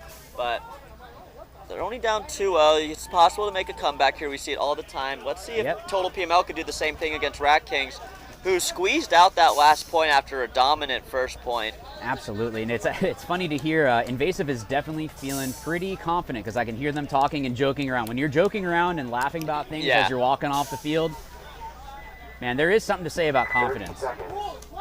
Most definitely. You want to walk on that board every point thinking that you're going to win. Oh, yeah. The second you don't think that, you're automatically at disadvantage. You might as well be a body down. Exactly. You don't want 50% out of your guys. So yeah, I've said that before when I'm coaching. I'm like, look, I need 5 guys that want to play. Yeah. If you don't want to go out there and fight the whole time, then don't walk on the field. Yep. There's no point. You're just putting all your boys at disadvantage. And paintball is a team game, and you don't want to, have all your guys come out here, practice all those hours, and then you not show up and, be a hindrance to your boys. So, yeah, thanks for tuning in, everyone, as we are enjoying the Summer Rumble here at Austin Tyndall Sports Complex for the MVPS event. Is it Tyndall or is it Tyndale? I don't, Tyndale maybe? I don't know. So if you guys are looking at the screen right now, of course you are if you're watching, but Event 2 registration for the 2024 Pro-Am Classic 10v10 series over at Tiki's Paintball opens extremely soon. That is in 5 days on the 25th. Go home and win that pineapple. I've heard great things about it. I personally haven't played. I've been invited and just things haven't worked out, but it's a lot of fun. A lot of people just like to go and you just go play some mech, play some 10-man. Just go have some fun with your boys. You get some of the old school players coming out. That's how I always play 10-man, just getting guys out who haven't played in a while. So Rat Kings up 2-0. Looking like a whole different line on this point here. Well, that just shows confidence from the coach that, hey, we're up by 2. you guys need to do work, and Total loses a body. And they must have a pretty deep roster if we're seeing 5 new bodies. Yeah, but it looks like They're up in the middle as well. They're 10 deep on Rat King, so looking at this bottom player making the move. Oh, but big push from the Rat Kings, filling up the top W after they lose their bottom W player. Yeah, just making a good attack, and another 2 bodies coming off from Total. Man, this Total is going to PML. be real rough for them to come back from. So Total PML loses his match. They're 0-2 in the tournament, which is... Oh, and a rundown. Oh, that's give a that major. player a major. That's a major. That shouldn't be a minor. That That's was a major. a spin. Towel, towel, towel. So Yeah, Total that, PML. I'm surprised that the refs didn't call a major on that one. Yeah, that was an obvious major. Yeah, because the player was eliminated. I understand a trade. Sometimes you get a couple extra, 2 or 3, but he completely turned around to shoot at that player that Yeah. just bunkered him. And it wasn't even like he was continuing to shoot each other. It was one player that was already eliminated shooting that other player. If I was him, I would be saying, hey, that's a spin, ref. That was a major. That Yeah, should you not be gotta a gotta minor. argue a case there Yeah, if you're getting like- shot in the head after you bunker someone. Yeah. But Total PML, obviously frustrated as they're getting mollywopped by the Rat Kings. Going down 3-0. And now Yeah, having that kind of stuff happens, looks like there's this that is there's Total- that mentality, right? Like if they Yeah, exactly. Talk about the mentality. It's already... You're having a loser They've already mentality lost. if you gotta start doing that things player like that. already lost in his mind. To Yep. do something like that, and I can understand if it's, look, we're already out of the match. We're already out. There's 10 seconds left, and you just kind of want to make a statement. We're gonna lose this anyway, but Yeah, come not- on, guys. Yeah, not at 9:30 in the morning. So, Murder Goons on your screen here needs to surmount a comeback. Yeah, they need to eliminate a body off the break because they are down a player from that penalty previously. Yeah, so Doesn't look like they did. Looks like Invasive is 5 alive. I don't see where the 5th player is. yeah, He's in Invasive the is corner, playing he is in the really corner. solid. They're playing team ball. Yeah. You can see the difference. You can see Yep. that they are just working together. You can see that everyone is shooting into different gaps, making sure that they're just doing their jobs. That's why I try to tell people, look, I don't care who is on the other side of the field. If you do your job, you're going to win. And you can see that Invasive is confident because that player that came out of that top Aztec went into the can, was kind of shooting from like, I don't know, his stomach essentially, kind of getting a little cocky there. You don't want to get shot stupid, but he's feeling real confident in his team right now to be able to do that kind of a move. Yep. So on your screen here, we got the trifecta. Seeing our living water sponsor IVs out here. Probably gonna get some customers in this heat, but Oh yeah, absolutely. really solid point here for both teams. Murder Goons are finally staying alive, and this is where you really see how good of a team you are when you're 5 alive and you start to clock to tick down. You want to pinch out players here. But man, Invasive looking really solid. They're not looking antsy at all. No, and you can hear Invasive saying story time, which Yep. usually that just means, hey, slow down, let them make the mistakes. We're up by 2. There's 6 minutes, which it really depends. In this situation, if you were on Invasive, do you think it's good to sit and shoot like this, or do you think, hey, let's get on our horse and keep on the gas? Yeah, I think it's a little bit of both, right? I think Invasive has a really good field position on the top side. And I'm hearing story times from these 2 bottom side players, but looking at this bottom side tower, looks like he's going to want to make a move here soon as he creeps out of his bunker, starts to wrap, and yep, makes the move into that bottom W. You As can see. Goons lose another body, so it's not looking good right now for the Goons. There's still time. So I understand the coach not throwing the towel right now. It's a 3-on-5. It's not impossible to win against something like that, like we saw earlier, a Yep. 2-on-5 or 2-on-4, whatever it was, that they still pulled it out. It looks like this Murder Goons player in the top towers taking a breath, understanding what's going on. He's getting tight on that bunker right now. Yeah, I'm sure it's going to get hard to breathe for him. Yep. Getting a pain check now. It's at that point, sometimes you just have to try to get out of there. Oh, and he gets chopped up and gets And a a penalty. minor. We're seeing a lot of penalties today, Greg. And, I mean, that's the refs doing their jobs. Yeah. When it's a warranted penalty, I have no problem with that. And I'm not really sure why the Goons aren't conceding here when we know. Oh, they did concede it. Sounds like they're trying to say towel.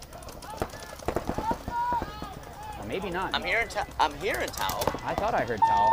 Yeah, that's the towel off the Goons. Yeah, the Goons, if the coach of the Goons needs to say, hey, I was calling a towel 15 Yeah, give me seconds that- ago. give I me need that that time time back." back. I'm sure we'll hear that. Actually, I mean, Goons are pretty. They've been around for a little bit. Yeah, so Goons, man, going down 0-3.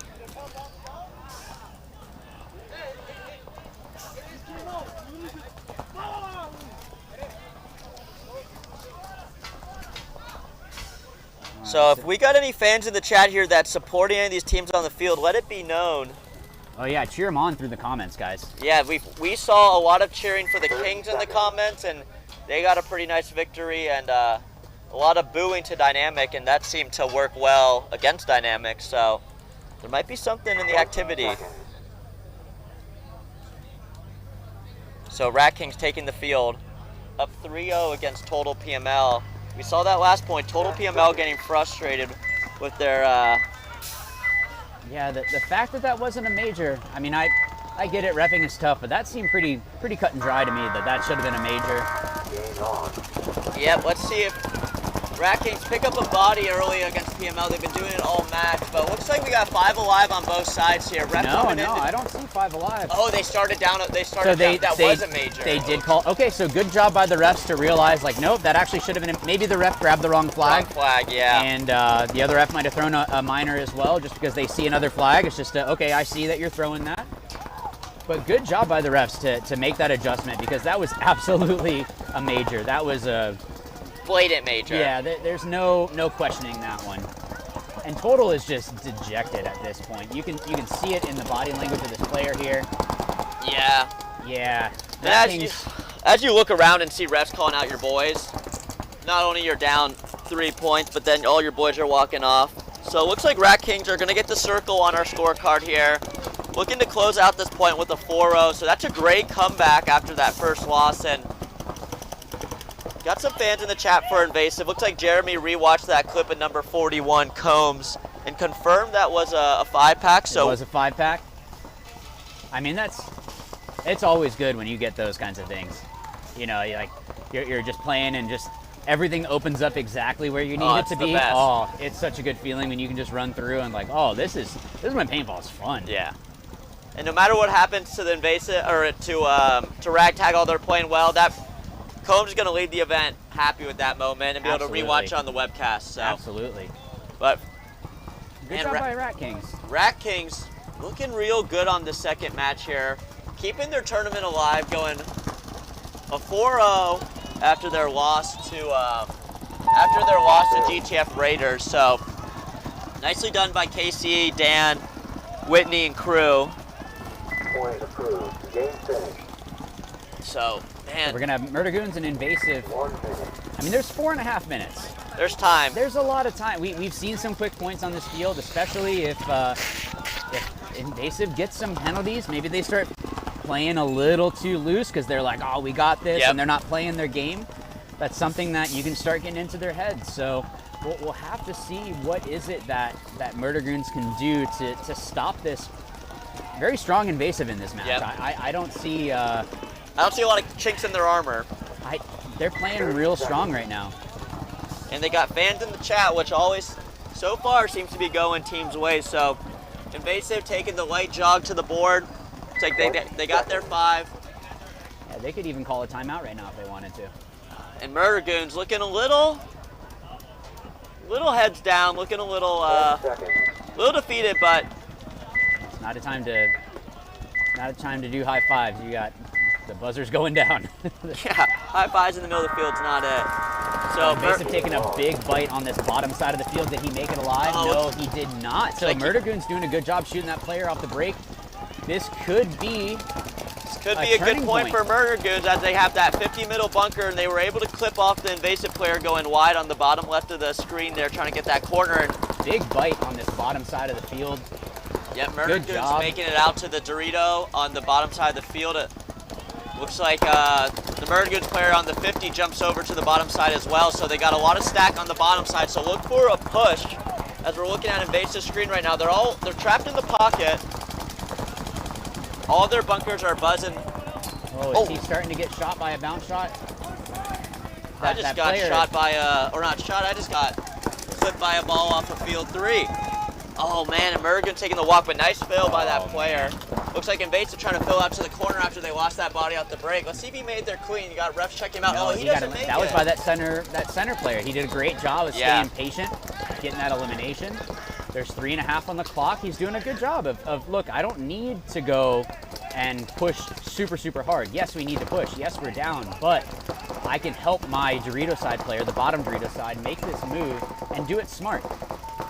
So Invasive very aware that they made to that 50 Dorito on the bottom side. Oh, but the man. 50 player gets shot from... I don't know where that came from. Was it the tower? It must have been that top side Can who just filled to the tower getting a check. I can't imagine anyone else shot him. And he's eliminated too. Gets the walk. So this 50 Dorito player on the bottom side. Oh, I think Goons just shot that brick, unless it was... Let's even get over the top here. I believe this is number... Oh! I think he just shot a couple balls out of the air to protect himself, but then it didn't help. So Goons are... So Is Goons... this a one-on-one? No, it looks like Goons have 2-on-2 here. Goons has... Oh no, it looks like... No, Goons 2-on-2 with the top 50 Dorito in the top tower in the back here. Looks like... Oh, it's a 2-on-1 actually. I think it is yeah, a sorry about 2-on-1. that. Yeah, I was trying to find the other body for Invasive and I didn't see it. So he Players takes can the get lost on walk. here. Oh, Murder Goons have to run this in. Good job by Goons to play it smart. Yeah, that was a great point by Goons. Even when they were losing their 50 players there, the back players were able to wrap up the point, which is a good cohesive point there by Goons. So nicely done.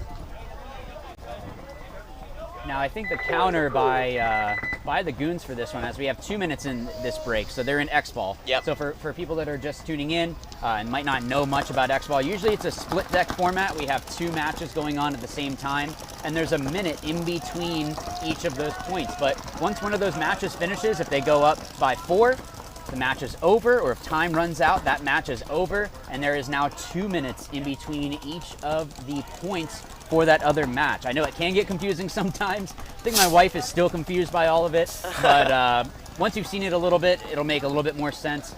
But I don't know, I'm thinking right now that Murder Goons, them pushing into the middle was really what helped them. Yeah. Does Invasive now push the middle to go and just take that player Counter, off the yeah. field? Yeah, that middle player was able to chop up that player trying to fill out wide, and they were able to get that body out the break of the Invasive player trying to go out wide on the bottom corner. So let's see if they try to mirror that up. And as you're mentioning with, great explanation of how, the matches break down as we go into X-Ball. Paintball is a game that needs to kind of be played to understand, or a lot of spectator hours. There's a lot of intricate rules. It's not like any other sport.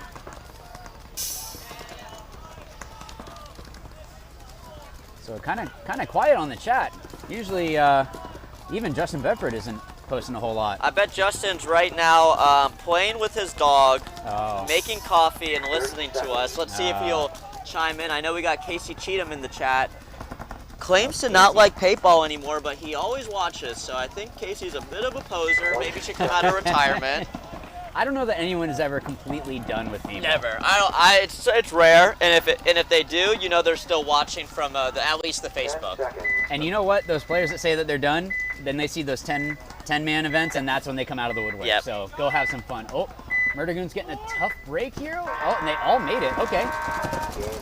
Yeah, so that's that X-Ball. When you go into X-Ball, you have to adjust on the fly, and honestly, I think a lot of X-Ball comes down to your pit crew. Yep. How deep is your crew? How quick can you fill up air, get potted up, and Murder Goon's making that 50 play again, as they should. Had a lot of success, but looks like Invasive is going to play a lot of pocket ball here. And Invasive doing a good job of just holding their zones. This player in that bottom Aztec getting a check, but it looks like he checked himself and it must have gotten a bounce. And hey, the weather's gonna be heating up. Oh, did it break? He got lucky that wasn't a mine. Oh, it looks like this middle player might have just got shot. He's asking for a check. So that's not a player you want to lose in this with 1 minute and 30 seconds left. So it looks like that's 2 taking the walk for Invasive. And man, Murder Goons needs to make that push on the bottom side Dorito like they did last point. They have their 50 center player up in there. This is for this front player for the Goons to really make a bump here. They're up 2 bodies. It's a 4-on-3. So the player in the middle for the Goons is doing a good job. Yes, holding. Yes, you need to stop that player. But the thing is that if I'm invasive, I'm not going to move from that can. Nope. Why do I need to move? I'm up by 2. You have to come to me. With 60 seconds left, I want to see this Murder Goons player make this bump as he does, but man. Because he absolutely could crawl through There we go. pull some guns into the middle, and then allow this player on the bottom section of your screen to make those moves down this bottom Dorito side. So it looks like Goons making the push. Oh, and gets clapped in the goggles. And the top side Goons player also takes the walk. So really props to Invasive here. Yeah, that's the game. The game. Unless something crazy happens, we see some crazy majors. Invasive is going to take this. They're doing a good job just holding their zones. So, just talking. Yeah, Invasive with 15 seconds left, keeping the comms up, shooting everyone out now. Yeah. So that's Invasive. Let's see if they want to hang this flag at this point. They absolutely should. This player is sprinting down those point margins and almost went over the box. The stakes held good there. Nicely done by the setup crew. Exactly. So nice finishing point by Invasive and good heads-up play to get that point. You never know when it's going to come down to margin. So that's number 22 there. High-fiving after that. So nice win by Invasive. Looks like Anthony's chant in the YouTube chat to cheer an Invasive ended up paying its dividends as they take that match 4-1 against Murder Goons. And as we got some time on the clock here, we're going to see Miami Kings back up as well as Platinum Pools from Sarasota. And then we're going to see Panda Express against Jack's Kraken here. Want to kick it off to our sponsors for supporting the event. Kinetic Paintball, Dye Paintball, Lux Paintball, GI Sports, Liquid IV or Liquid here at the event. We'll be back in 4 minutes to take a look at this Miami Kings versus Platinum Pool.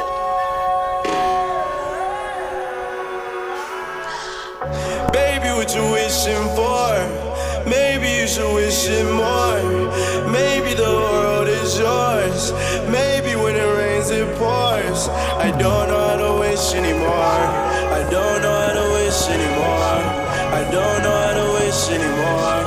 What do I wish to get out my face? My goal and my just blow my brain. I peak her go babe. I can't feel my face. I can't feel my face. I can't feel my face. I can't feel my face. Keep on wishing. Keep on wishing. Keep on wishing.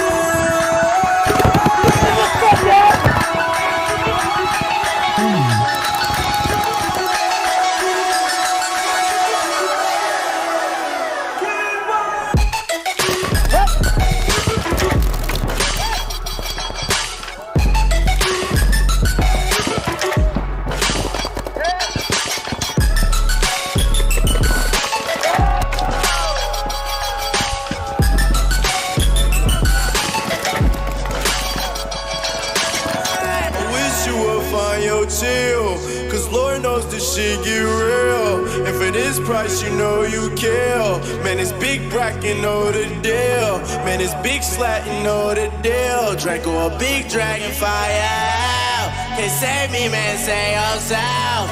Cause I do not need a wish to get out my face. My goal and my just blow my brain. I peak her go babe. I can't feel my face. I can't feel my face. I can't feel my face. I can't feel my face. Keep on wishing.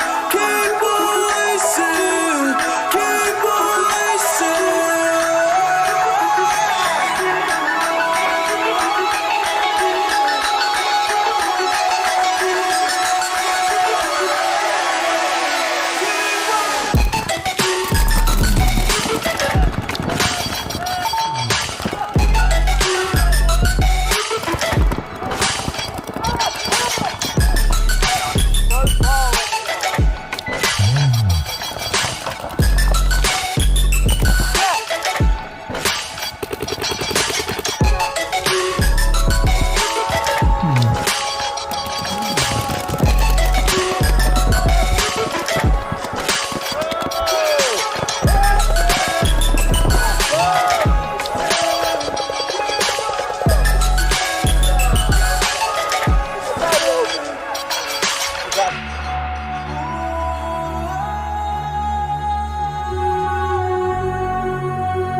under 60 seconds here as we see these guys do some smelling salts from the Kinetic squad. Is that live? Not live, I've seen this video. Oh, you've seen this video? Too many times to count now. Oh man, that'll wake you up.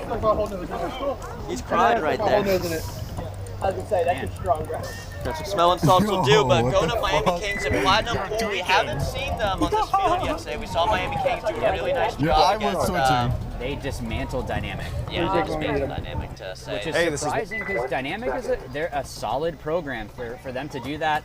I'm sure they went back to the drawing board and they're figuring things out, but I would say right now, Miami Kings, they would be the ones that are the favorites right now. I haven't seen Platinum Pools play yet. They're running out to the box at 10 seconds, so I don't like that. Yeah, Platinum Pool out of Sarasota here. Very aggressive into the middle. Okay, I like that. Yeah, that's a nice play. We've seen a lot of success up there in the middle. Platinum Pool. That one's looking familiar. Looking like this might be their first. They're actually out of Claremont, Florida, but okay. SRQ definitely indicates Sarasota.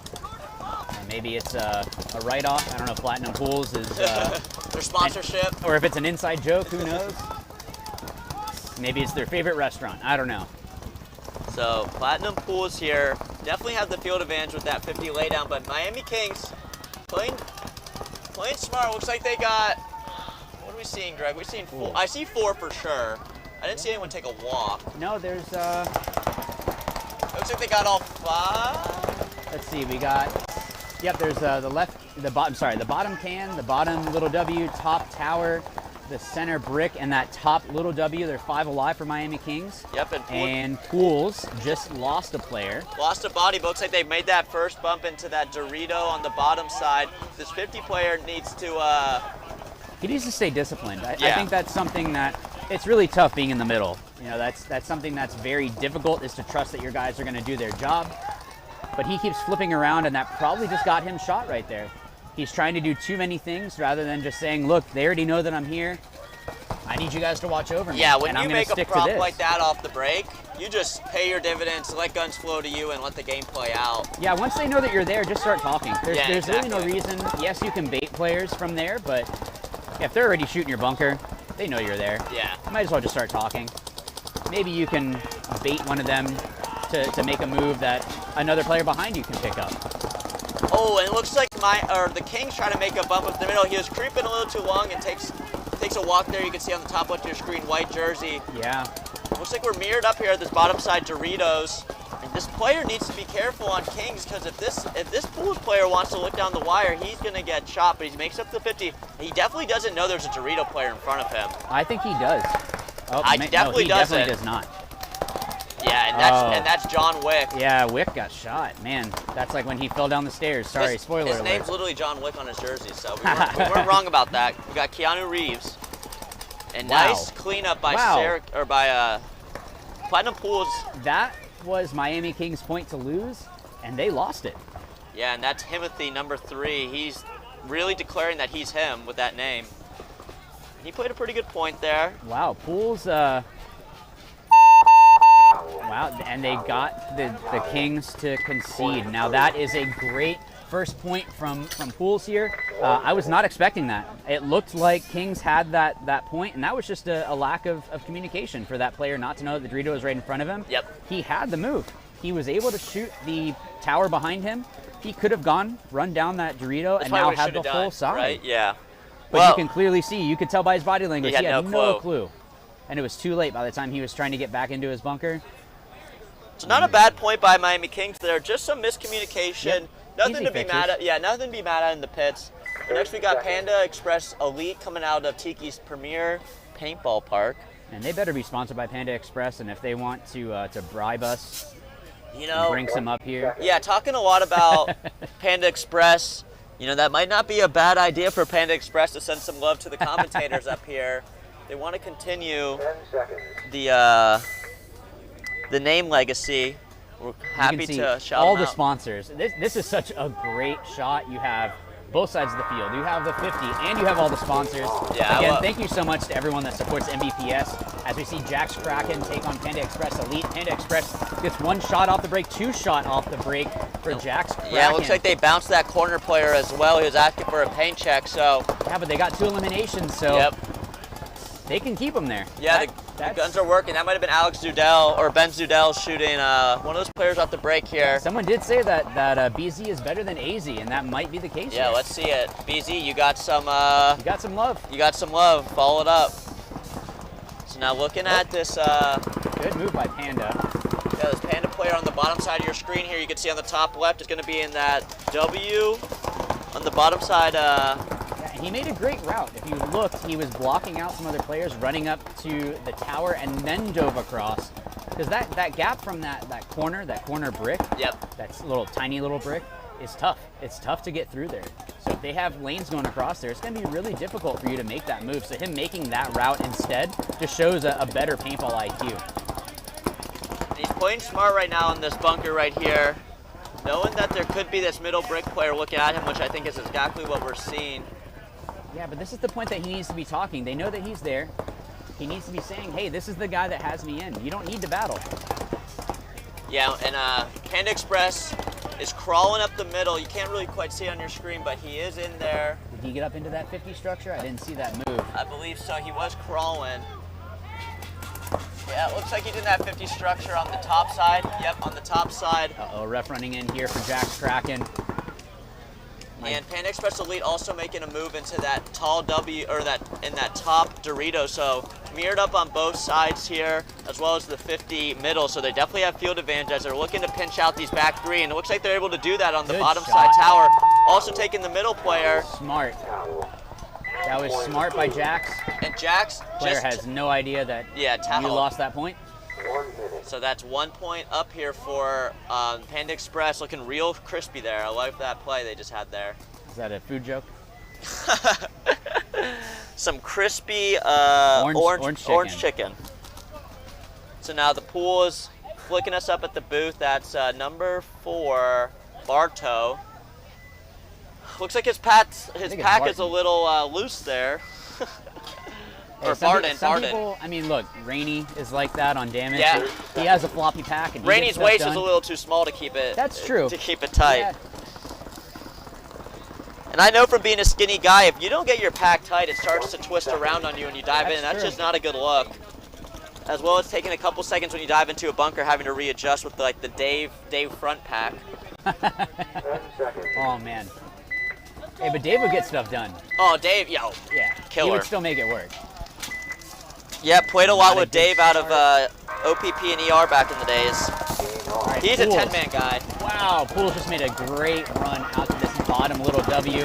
Oh, looks like they take the walk early on the top side there. Yeah, but they got They got their fill in. They got their front player out, which is what you want. But whoops. King's doing a good job capitalizing on them, eliminating that player on the top side. Yeah, great 1-2 bump by Kings there on the bottom side too, as the player fills from the cannon to the tower.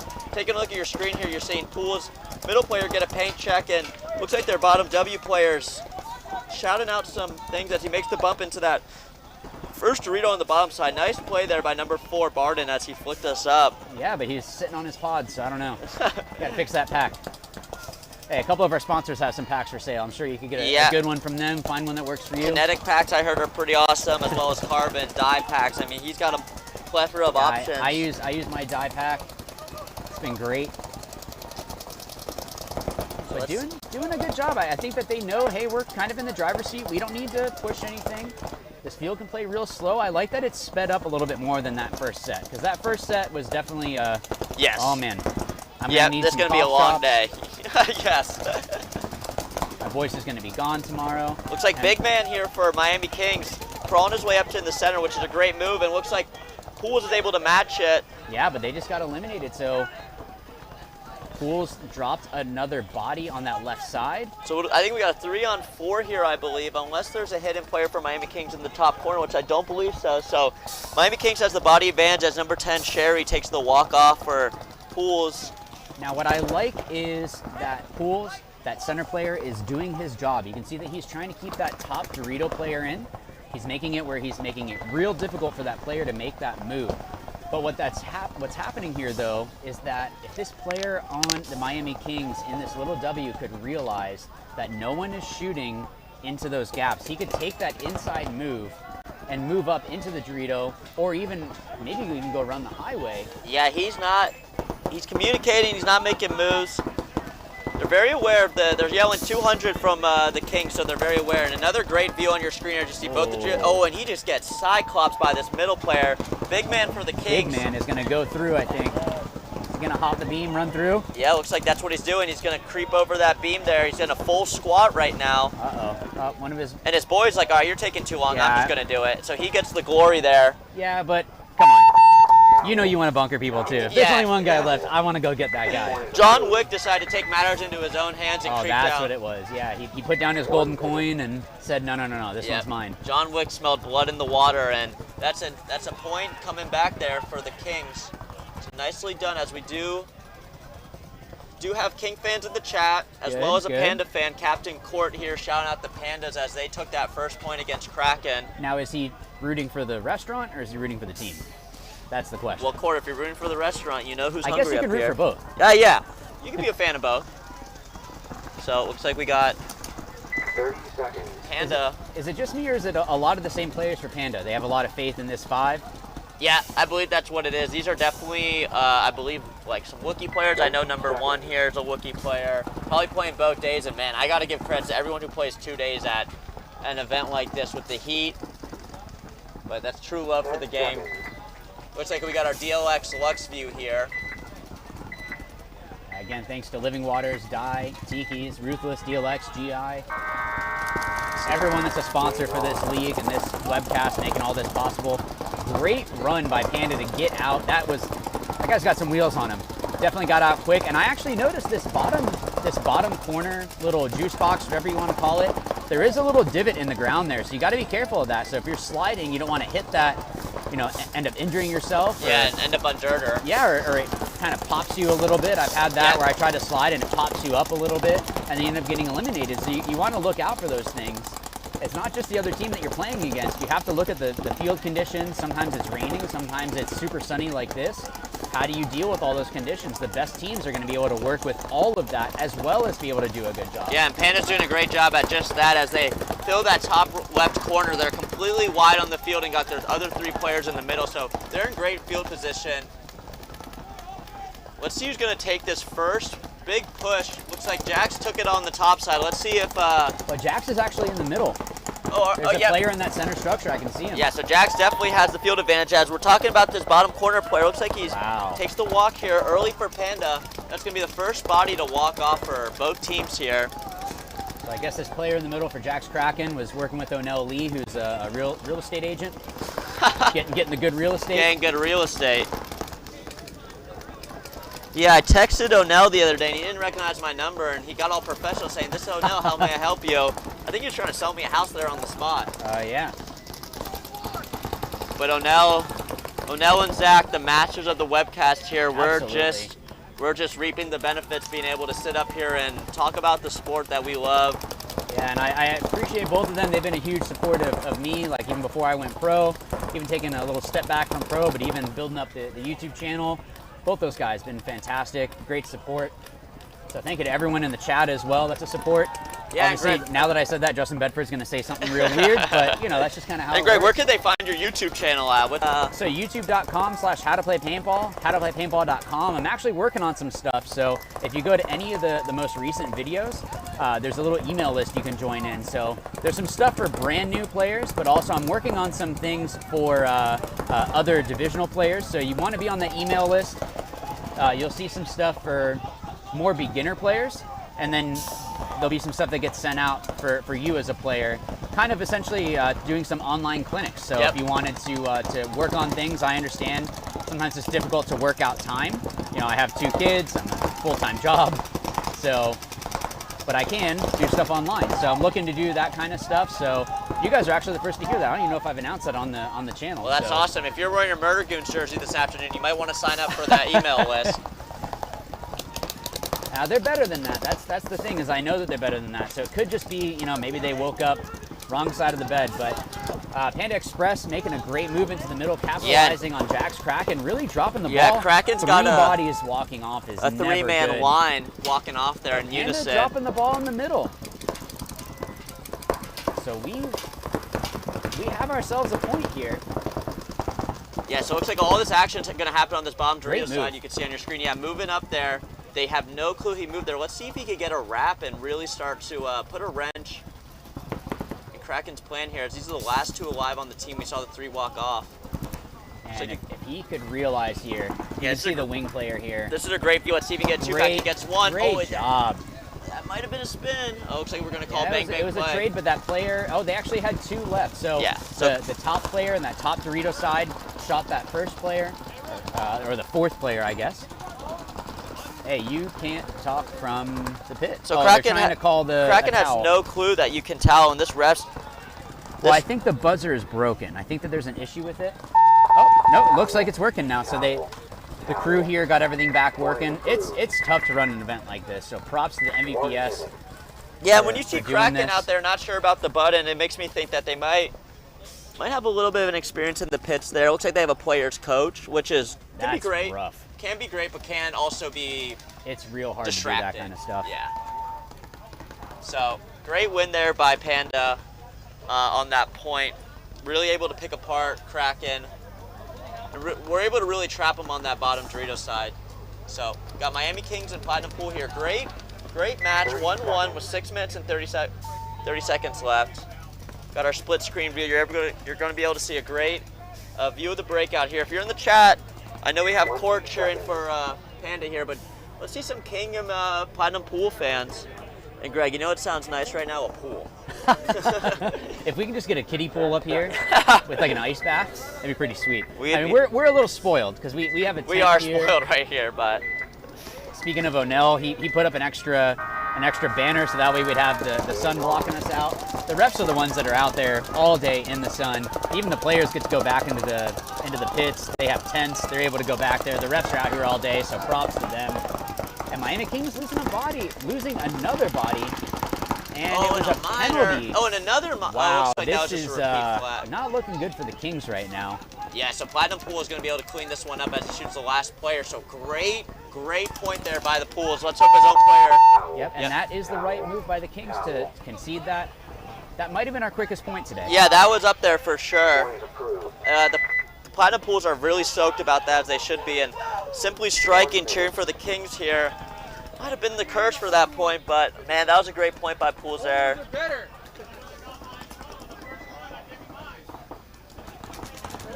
So that's going to be Platinum Pools going up 2-1, and then now we got Panda Express the lead versus Kraken up 2-0 after really dissecting Kraken there that last point. Let's see if they can keep up. What do you think Kraken needs to do here?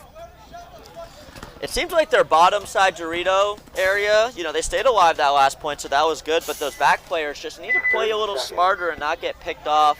I think they're getting dinked out, not playing tight Yeah, enough. I think that it seems like that, because they didn't lose anyone off the break.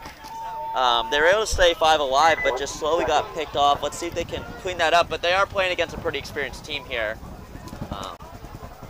What do you think, Greg? What do we see? I think I agree that they're just getting dinked out. They're not able to. And what I mean by getting dinked out is just that little bit of extra showing, and there's that one ball comes in, and they're not playing tight enough. And they also could just be in their own heads. Hey, we're down by 2 guys. What's going on? How come you keep getting shot? You're blaming other guys. So I don't know if that's what's happening in the pits, making it more difficult. But they did make a good move into the middle. Maybe they're seeing, look, we can't get out wide, but let's push this center. If we can get into this center and start being able to kind of press the issue that way, that could be the answer for a strong Panda Express right now. Yeah, and Kraken tied their first match, so they definitely want to be competitive in this one as they're fighting for a spot to move on this afternoon. And a tie is better than a loss. Yep. Especially when it comes down to no overtime in prelims and all of that. But so Kraken, I feel like maybe they didn't practice in the middle to see how can I still move up when guys are still on me. I think some of these players in the middle are scared about those over-the-top shots. Yep. And sometimes you can just get on your gut, basically have your face in the dirt and crawl. You'll be slow, but you can get underneath the paint. Kraken taking the walk-off, as we said. just getting dinked out of that back tower. Yeah, but able to make the move up and eliminate that top tower. Good job. Being real aggressive here. See, I like this. You don't want really to making that guy hurt. three Good pack. job. Let's see if he knows there's a guy right in front of him. Very nicely done. And did it clean. And then got shot by his buddy. Yeah, but hey, you did a 4-pack. Now your guys need to go run that in, and they have no clue. They have 3 bodies left. You don't want to be the guy that shoots your buddy who's got a 4-pack and then not realize no one's left. But hey, that was a great play. I'm not going to call it play of the day because we had. Yeah, that putting the team on your back from Gulf Coast.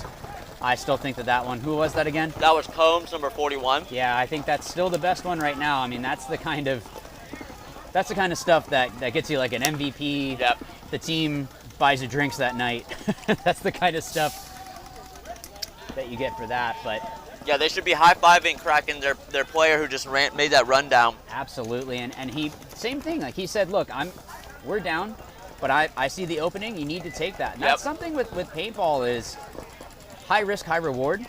Even though these gaps can be big, look, this guy isn't looking at me. Let me just go. And he chose the right time. That corner player could have shot him down the wire very easily, but he was able to go down, and that's just poor planning on the other team's part with Panda Express. They weren't looking at all the gaps, making sure that everyone was looking at the top side of the field. Yep. Yeah, and that's what you like to see in D4. There's, once you make that first bump, it's not a bad idea just to keep going because it's just so much confusion in D4. There are a lot of lanes aren't being covered and gaps being covered, so being the aggressive player can really pay dividends, and we just saw it right there. So nicely job by the Kraken to get that point on the board. Getting some cheering on for tax collectors. I'm not sure if that's a team or if someone just really likes the IRS. If you're a fan of the IRS, I question you. I mean, it's a very tough job that no one appreciates. It's kind of like me as a teacher. Yeah. Except I think they might get paid a little better. That's not even a question. And I don't know who Tonto is, but Scott saying, "What's good, Tonto?" I don't know if that's a person. Maybe that's a restaurant. Maybe that's some reffing on the field. So Kraken, looking like the scoreboard hasn't updated for their point yet, but and we got some of their players talking with the refs down here, but we're going to focus on this next point here with Pools and Miami Kings. And did he make it alive? Oh, no. So Platinum Pools tried to take a dive, lost his marker in the process. Oh, and a minor assess on Platinum Pools. That's not what you want to see when you're up 1. The Kings are looking leisurely as they push the field. They're doing a good job of playing the clock. I think when you look at the clock and you see, look, we have just under, or it's actually 5 minutes and 43 seconds still. We're only down by 1. We don't need to really push the issue. We can go through and just do some work. Let's do our job. So tax collectors are a team and not the IRS. So it is a team. All right. So big push here by Miami Kings as they look to close out. This Pools. Rick is going to get a nice good job. Nice job eliminating that last player and hanging the flag. He definitely gave him some mercy and didn't give him a tie back massage. Yeah, gave him on the pack. Yeah, which, okay, be nice, but look, when I walk on the field, you're not my friend on the other side of the field. Off the field, we can joke around about it. I'm not a big high five guy to the other team either when teams high five each other. Like, yeah, sometimes I'll do that when we're walking out to the box. I might do that. Okay. So Jack still got the point. Okay, all right, so got a clarification here that Jack's Kraken did get that point. I guess there were some issues with someone was toweling, but it wasn't a towel, but it was a towel. Doesn't matter. The ref crew here is on top of it. Thank you again to them. Yeah, guys, very vigilant ref crew.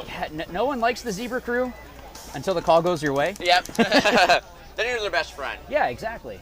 When you call for a penalty and they do it, you're like, oh, I love you. But then when you get a pint, okay, timeout. But then when a player calls a penalty against you and they get it, it's like, oh. Yeah. I've definitely had my fair share of how many talking timeouts to we calling ref here, guys? So let's see if, as we call this timeout with 2 minutes left, if players are going to get in the shade here. I think both teams called a timeout. Because I heard one timeout and then I heard another timeout. Yeah, Kraken seems like they needed a little bit more than than Panda Express, as they only have 2 players walking out. Where Kraken, or where Panda Express seems ready to eat their noodles. Yeah. Now, I don't think Panda Express serves squid, but if they did, the Panda Express is eating up the Krakens right now. Krakens are squid, right? I think it is a squid. It's like a mythical. A mythical squid? Mythical squid. Like yeah. in the Pirates of the Caribbean, where the Kraken. Yeah, or Release the Kraken. Was Yeah. that- I was gonna say Remember the Titans. That is not it. The Black Pearl. So Kraken's just clarifying. Yeah, we did get that point, right? Yeah. Any little thing to help is definitely a benefit. This is fantastic to see that. Again, we get a shot into the pits here. When you see that teams are not blowing up at each other, and it's been across the board like this. I think I saw Invasive, there was a little bit of, I saw someone pointing, and maybe there is something to, hey, I need to hold you accountable, if you don't do your job. But when everyone is calm and collected, it's definitely nice to see. Yeah. Here's the pit you could see of the Kraken here. They seem pretty. Oh, talking about those coolers we were earlier. Yeah. That's a pod cooler. There's no beverages in there. They're burping their pods. So whoever team that is, they That's understand. Kraken. Yep. Yeah, I see the Kraken player sitting next to there. So maybe they had some issues in another match where they were getting bounces, or they're just smart and just know, hey, we got to put these in the cooler, keep them as fresh as possible. At practice, if you bounce a guy, that's not the end of the world. Which is interesting because they're still playing right now. And there's still time, and they're putting away their pods. Yeah, but I guess it's just one of those, just keep it in the cooler and keep it as fragile as possible. So it looks like Kraken might make a big move here on the D side. Looks like they take a decent little bite going to that tall tower. Did he make that out? Fantastic job by this player on I think we have the scores are flipped around here. It's actually Kraken on your left and Pan Express on your right. Yep. Kraken did a delay in the open, in the back, and then ran out into the bottom corner and made it. Yeah, so Panda Express loses a player off the breaker on the bottom side, but they're able to fill into that 50 middle, which is definitely a great spot to be, as it looks like a lot of Kraken are just kind of chilling in the back, although they made that nice bump into that tower. He's looking inside and not looking to move, and it looks like he gets chopped up. Not from that middle player. I think it was, and it could have just been, again, that these blind shots that are on this field are real tough. Now this player that's in the middle for Panda, we saw him more coming out wide to the tape, so maybe he was getting keyed up on, and he looks like he's definitely one of the more solid players. Yeah, he's I think versatile. This player in the tower just got shot. Yeah, and we're talking about the player right here in the middle of your screen. He was playing a lot of this bottom Dorito side. Now he's up in the middle. Looks like he's doing damage as Kraken takes another walk up the off the field. Oh, and as I just gets eliminated, but I think this player that you saw just dive into that little W just got a second life. I'm pretty sure I saw a hit blow off his loader. Nicely done by him. Maybe didn't leave any paint. Let's see if he can take someone out as he's bumping into that first Dorito. Looks like Kraken tries to make the move on the top Dorito and gets shot out. So I believe it might just be one alive for Kraken. Yep, it's going to be one alive in that topside tower or can. Topside can, yeah. Oh, and using this field to block you out is real smart. There you go. So Great that's number job 10, moving. Hubbard. He just got shot. Oh, okay. I thought he was going to keep trying to play. So nice job by Hubbard. He's got 1,000,000 pods on his back, a second life, and is able to secure the point here for Panda Express to go up 3-1. Now, what he probably should have done is this, because he got checked. Now, he might not have known that he got hit. It happens. Sometimes you get clipped a little bit, you have no idea, doesn't leave any paint. If you get checked like that, you should probably have one of your buddies go and hit the buzzer. You don't want there to be something that was missed by one ref, and now you did all that work for nothing. So even though they still got in clean, it looked to me like he got clipped and maybe just didn't leave any paint, but it's tough reffing. I know we've already said it, but it's very difficult to ref and to do a good job reffing. These guys are doing a fantastic job out here in the heat. Yeah, so nicely done there by Panda Express, and as you mentioned with the ref crew, I mean, there's so much variables going on. It's impossible to have eyes on everything, but yeah. So it looks like Kraken goes into the pits, getting wiped off. Looking like they're making a little strategy here. This man's getting wiped off by his. Yeah, you got a pit crew down there. By his pit crew. All right, so basically it's 0-0. I'm putting you in the coach's spot 0-0 right now. I mean, really been a boxing match here of punches. if I'm Platinum Pools, I'm going to go up that middle again because they had some success doing that. Let's see if they're going to do it this point. If I'm the Kings here, I'm going to match the middle, and that's exactly what he's doing right now. Looks like he takes that first bump into the middle. So, and you can see him looking downfield. That's fantastic to see. You can see that middle player when he was making that middle move, looking to see who's going out wide. Is there anyone that can shoot me? Because ultimately, if you can take a bigger bite, why not? Exactly. Yeah, so great play by him. They definitely have field advantage as Pools is now making the move into that top W. You can see on their screen here, communicating. Oh, and I think... Is he getting checked up there in the Dorito? I think he got there clean, which means that Miami Kings player, after doing a great move... Did not key up on that. I can't see if he's looking that top side or bottom side, but if he was looking at the top side, that's on you. That was your job to stop that guy. We got John Wick here on the bottom left of your screen in this bottom side tower. Let's see if he's gonna try to make a move here. But he is getting peppered by the middle can. He's getting nice and low.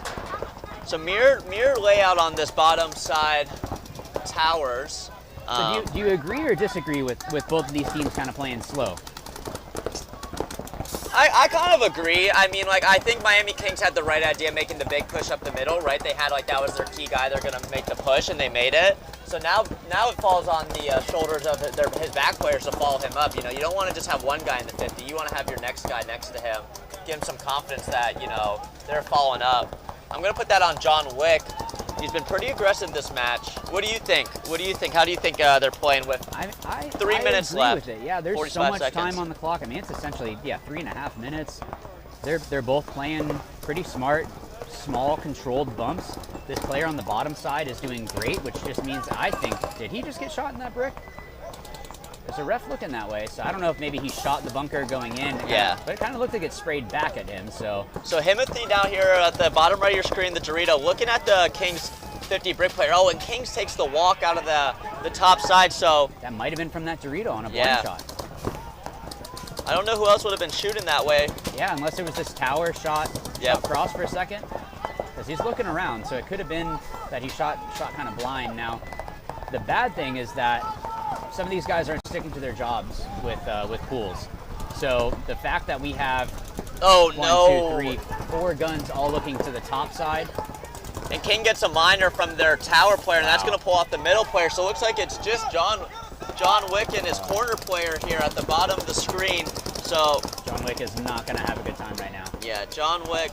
And that's Himothy again, taking the bump. I love Himothy's aggression. He doesn't know there's a player. He shoots him, trades. Whoa, that should be a penalty on the Kings, right?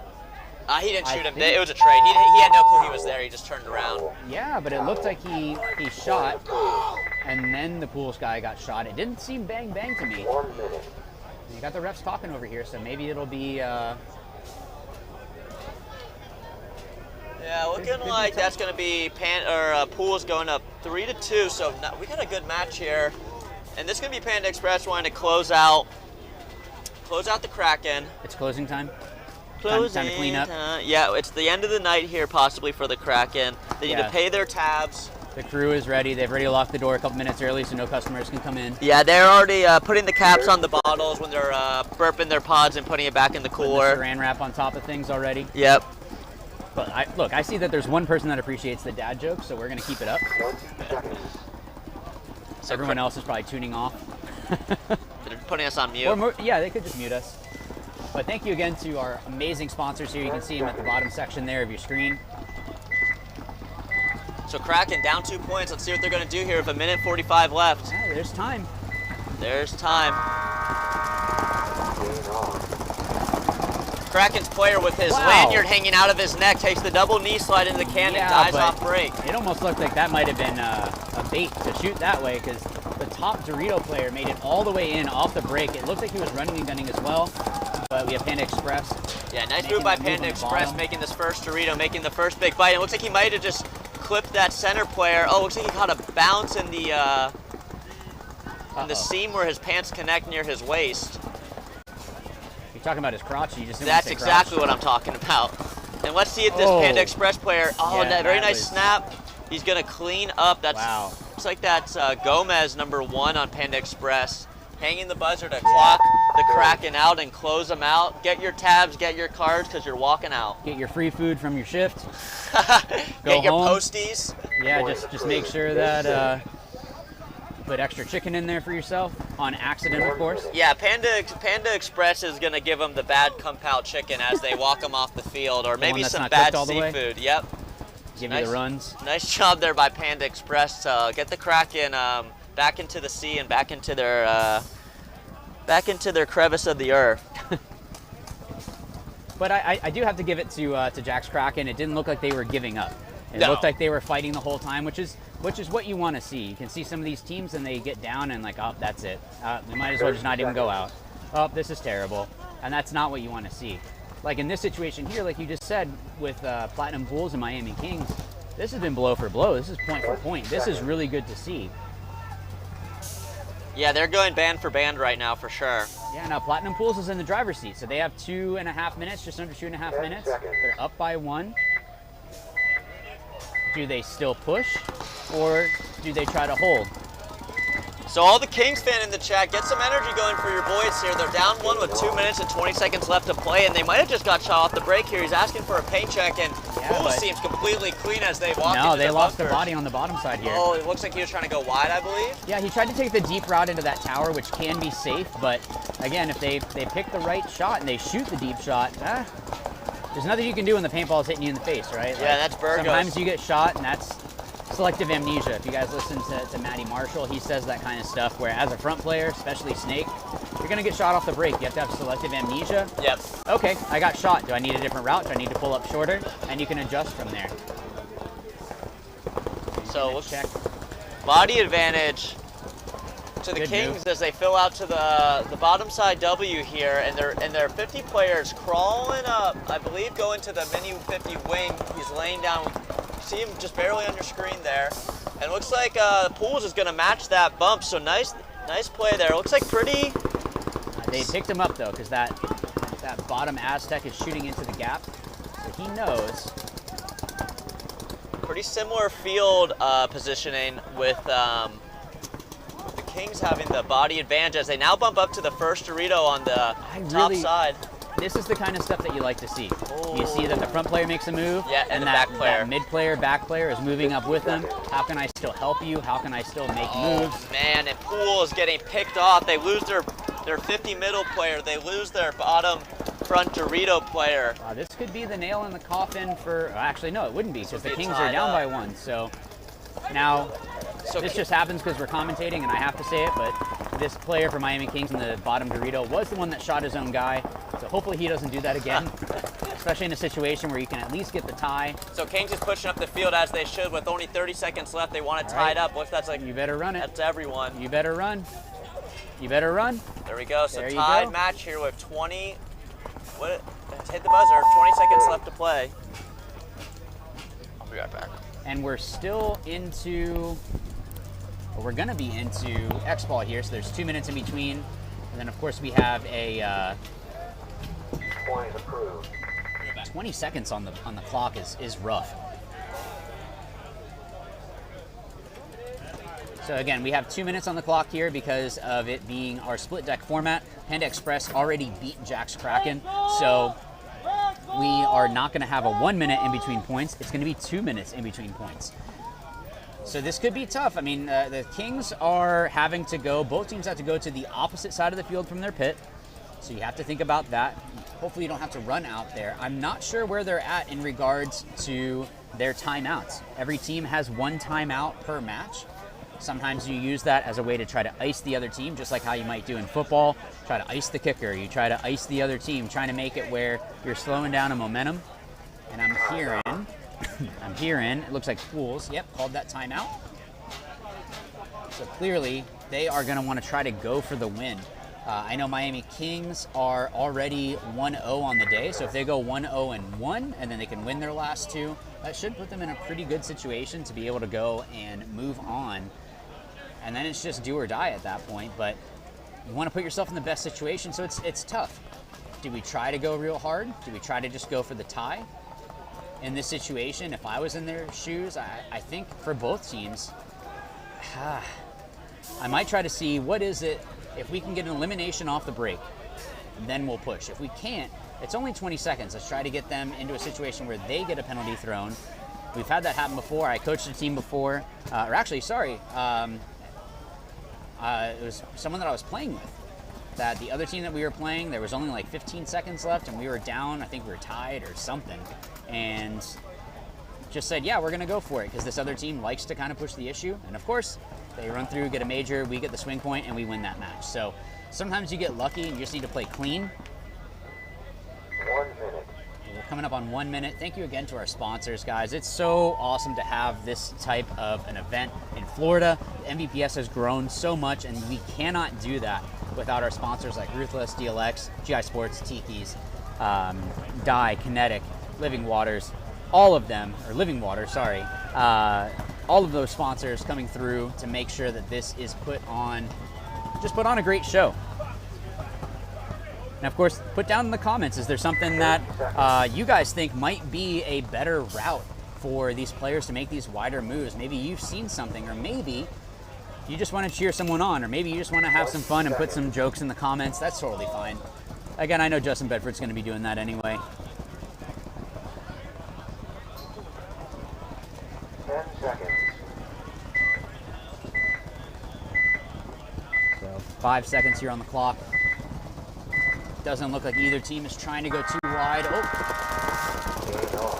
deep route by the Kings. Big run up the Dorito side on the bottom of your screen, shooting the player in the middle, coming through. Oh my goodness, they might actually be able to pull this off. 10 seconds. Oh, that should probably be a penalty. And oh, I don't know. Wow, I think Miami Kings just got away with murder on that one, because he came through, got shot. Man, I think they just got away with murder on that one. I think that player that ran through first, that got shot, pretty sure he got shot early, continued to run through and try to eliminate the last player. Probably should have been a major, which would have been a swing point.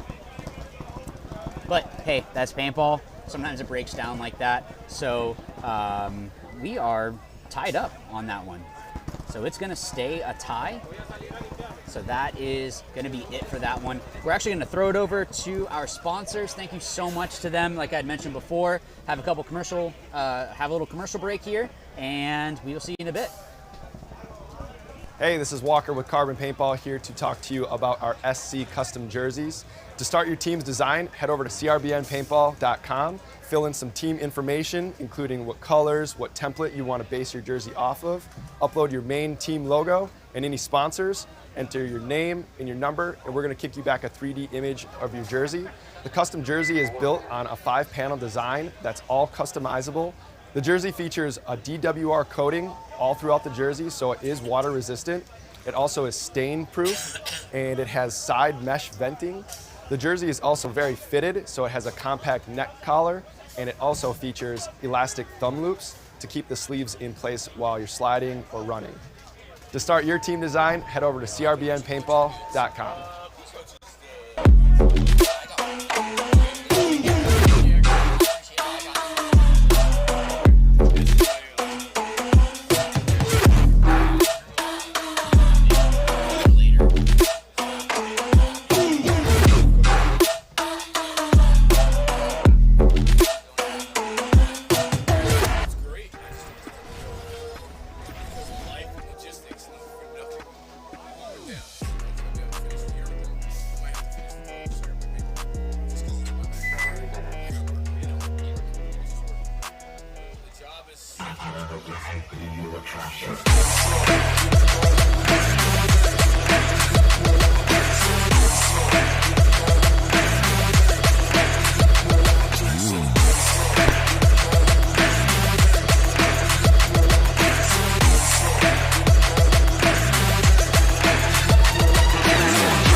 Tiki's Paintball Park, the Tampa Bay area's premier paintball park.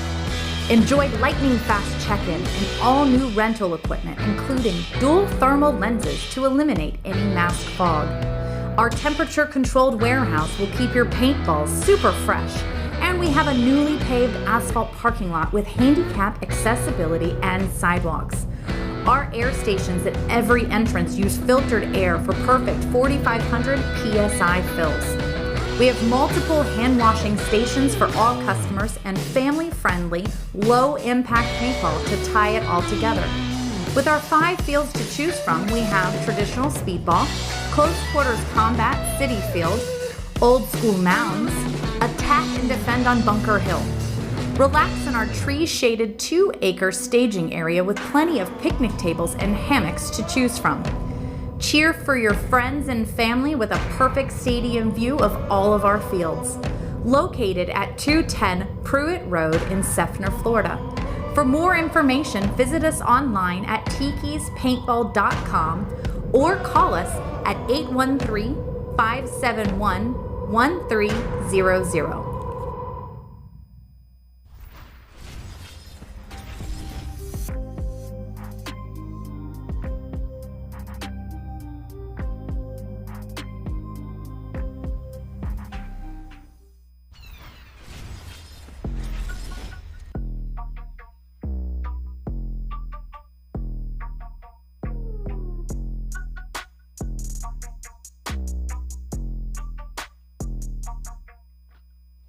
Walker here with Carbon Paintball to discuss the Zero goggle system with you guys. We have the Pro version and then the SLD. What you're going to notice first is the color options. We are at the 1 Pro, minute mark here on our bottom. next match, and someone was asking, region. yes, that is Greg on the mic. I am Greg, that is me. I know we don't have any cameras on me, which is probably a good thing because I sweat a lot, so it would just be glistening and just Be nice and shiny. Yeah, it's going to be pretty gross. So, yeah, I know you heard another voice. Why don't you introduce yourself? Oh, it's me, Ricky Smith. Hello, local Florida people and anyone who isn't from Florida watching. Welcome to the MVPS. Now, did you get a chance to play on this layout at all? I did get the chance to play on it a little bit, and it's interesting. The first set that we saw at 8 o'clock with exclusive, playing here and the Rat Kings, it was real slow. So we'll see how they come out here. Rat Kings versus Daytona Beach exclusive coming out first. Rat Kings are on your left, exclusive is on your right. Exclusive goes wide over here on the show side. Surprised side. he got out there. That was kind of slow getting out there. And it looks like Rat Kings stuck with pocket. Exclusive takes their little center snake structure early. So we'll have to see if it was, so the risk getting out to this bottom, well, I'm saying the bottom and top, because it's, it's a very non-traditional layout. Usually you have a snake side and a Dorito side. So the Greg, bottom, yeah. No one for exclusive was looking top, and it makes sense that the Dorito player over here for Rat Kings released from the pocket, and he's already in a dirty Dorito there. Yeah, and actually exclusive just lost their corner player. That bottom corner got shot out. So maybe he was trying to overfight. It is tough to get out of there. There's a huge gap that people can shoot through, and if you're overfighting, sometimes you do need to just kind of sit back. It's only the first point. You don't really need to push anything. Player in the middle getting eliminated. For exclusive. And it's hard to see, at least from our angle here. It looks like Rat Kings did have another player in there, so he might have actually surprised the exclusive player. And it wasn't that he did a bad job, it's just that, hey, how come we didn't know that someone else got in the middle with me? I can go through and trade with this guy. Yeah, it was immediate, you could see it. So exclusive played the top side tower, the top side Aztec, the bottom side Aztec and corner, and they went into the middle, and all 5 of those bodies were looking bottom side. Yeah, so. And move out from exclusive, moving out to this corner. So just trying to spread the field. But because, can't really let that fill happen. No, and actually this player for Rat King shouldn't have let that happen. That's just not being disciplined in your job. And then he dies out of his bunker. Him running through like that might have been bad info. Maybe he thought there was someone else, because it looked like he was trying to go gun up. Because I feel like, and it's hard to say, it's always easier to say from the outside, but the better move is to crawl up, get to their side, and then you can start picking up on those packs. You can start to try to make those moves, and then even if you can go and trade with someone, well, you just blew open a side. Right. So Rat King's making a good move, playing more aggressive down on this bottom side of the field. It looks like it got dwindled down to a 3-on-3. I believe you're Rat right. Kings have the advantage on the bottom side here. I think he just shot the tower. Let's see if what the ref calls him clean or not. It's a 3-on-3 here. He It might looks have, like Rat Kings have the better field position. They're a little bit further up on the field. the elusive player here from the corner is pushing the Dorito. This is the right play here. If he can keep going, they don't know he's doing this. The tower over here on the Rat King side thinks he's still in the corner. Great move. And Great move by this I'm about to exclusive give you player. guys, after this point, your commentator back. Oh, But man. the guy in the tower finally got shot here for elusive. But if this Dorito player released, he would have won the point. Because they Yeah, had 'cause no clue. They weren't even shooting that gas. No, they had no weren't clue he was sticking to there. their jobs, making sure that people are Am I saying it right? Elusive? No, it's exclusive. exclusive. Yeah. Sorry, guys, exclusive. That's right. Like I said, I teach science, not English. So. Oh. And he drops the ball. So, Probably trying to over fight battle. too hard. Yeah. Yeah. But I mean, yeah, it's all right. It ended up being a 1-on-3 when he did that anyway. Yeah, I think if it was just him by himself at that point, like, okay, I just need to try to go and do something, I get it. But you still had a buddy with you. Right. It was a 2-on-3. There's no reason for you to go and try to overfight. At that point, you can try to cross up. Yeah, they can crawl through the middle, but you can protect each other. You can make sure that people aren't going to be able to surprise you too bad, but make it where, yeah, it's just, man. Even so, you know, when they go back and watch this, the Dorito player on exclusive made a great bump out of the corner. He was in the corner, he made the great bump into the W and then into the Dorito, and he didn't recognize what we could hear as the tower player was still shooting behind him. He had the opportunity to win that point by releasing and killing everybody on this Dorito side, but he just didn't recognize that was happening. So. Yeah, and I think something that's a weird trick that I don't even know when I learned this, but if you get really, really low on the bunker and peek out at the very bottom section of usually the Dorito, but really any bunker, most people are going to be shooting at, if you see where the ref is kind of airing out some of that, at that section. That's usually about as low as they're going to be shooting. So you can get underneath the lane, see who's shooting at you, and then be able to adjust. Hey, this guy's got me in. And then you can figure it out from there. So maybe he was just not thinking about using the whole bunker. So Reckoning and Southwest Florida Fury. Okay. Guys, I'm just going to say Fury because that's a lot of... Is that Fury on the right, correct? Yep, Fury is on the right, Reckoning on the left. So Fury went up the center, they went wide on the bottom side here, and they, well, they went tower, if you want to call that wide. Reckoning making the move out to the bottom corner. But they let this guy fill right out. There's a guy in the center here for Fury, Yeah, but- and they let him fill out. Yeah, that's not good. Now, I feel like there's a bounce shot off the stand-up wing Into that lower guy, right? Oh. And he probably just got greedy right there. So Just losing a gunfight. yeah, and again, there's only 30 seconds have passed, right? There's only 40 seconds now that have passed. You don't need to do any crazy pushes. So again, same thing what you just said. He just got the kill on the outside over here. It's 54 in Fury's favor, and he takes it. He thinks it's a good bump because he killed a body and he wants to get out wide. But he didn't check a body off. He didn't ask Right. where bodies were. Right. He didn't communicate any kills to his buddy. He just saw a body come off and took off. And that's going to be the #1 mistake on this field, which again happened over here on the bottom side. You gotta stop and talk and find the last couple bodies. Yeah, you'll hear some of the top-level teams. Sometimes they'll just say the name of the team. Right. Just kind of, hey, what's going on, guys? All right, everyone chill out. I just saw 2 bodies come off. Where are the other bodies? Let's check it off. We can slow down. There's no reason to go and push up the field when it's still 0-0. There's no reason to try to make these big moves and look like a hero, because then you get shot stupid. And then you make these moves that are unnecessary rather than working together as a team. Now, if they were down by 2, and there was only 45 seconds left, absolutely, go through and make those moves. You need to. So there's another one. The guy just heard Godzilla, and he was like, I'm gonna go run the other guy down. He didn't ask where other bodies were. Ran into a gun. Ran into a gun. He got obliterated. You know, they were in the better position Fury was. They had all the ground. They killed 2 front guys over here on the Dorito side, and now they're in a bad spot. So yeah, guys, looking in the chat, be cheering people on, guys. You know, it's I don't know if I would say 2 legends. Now, 2 Who said that? 2 legends. Travis Colford. Oh. I appreciate it. Don't troll us, Travis. I appreciate it. If you're serious about it, thank you. He's not serious. If that's actually just Justin Bedford in a different different username. 100%. Anytime someone compliments me online, I think it's either Justin Bedford trolling me or David Unley. No, but I appreciate that if you're being serious.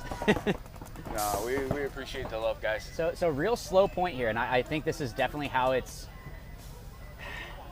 I think both teams made moves that brought it to this, stalemate. You can see Chris Horn over here chewing his gum to a powder because he's. Is Chris helping out with Fury? He looks like he's coaching Fury. That's a good paintball brain to have, and I'm sure that he's talking to those players, going, "Why'd you make that move? It's 0-0. Why are you doing this?" Yeah.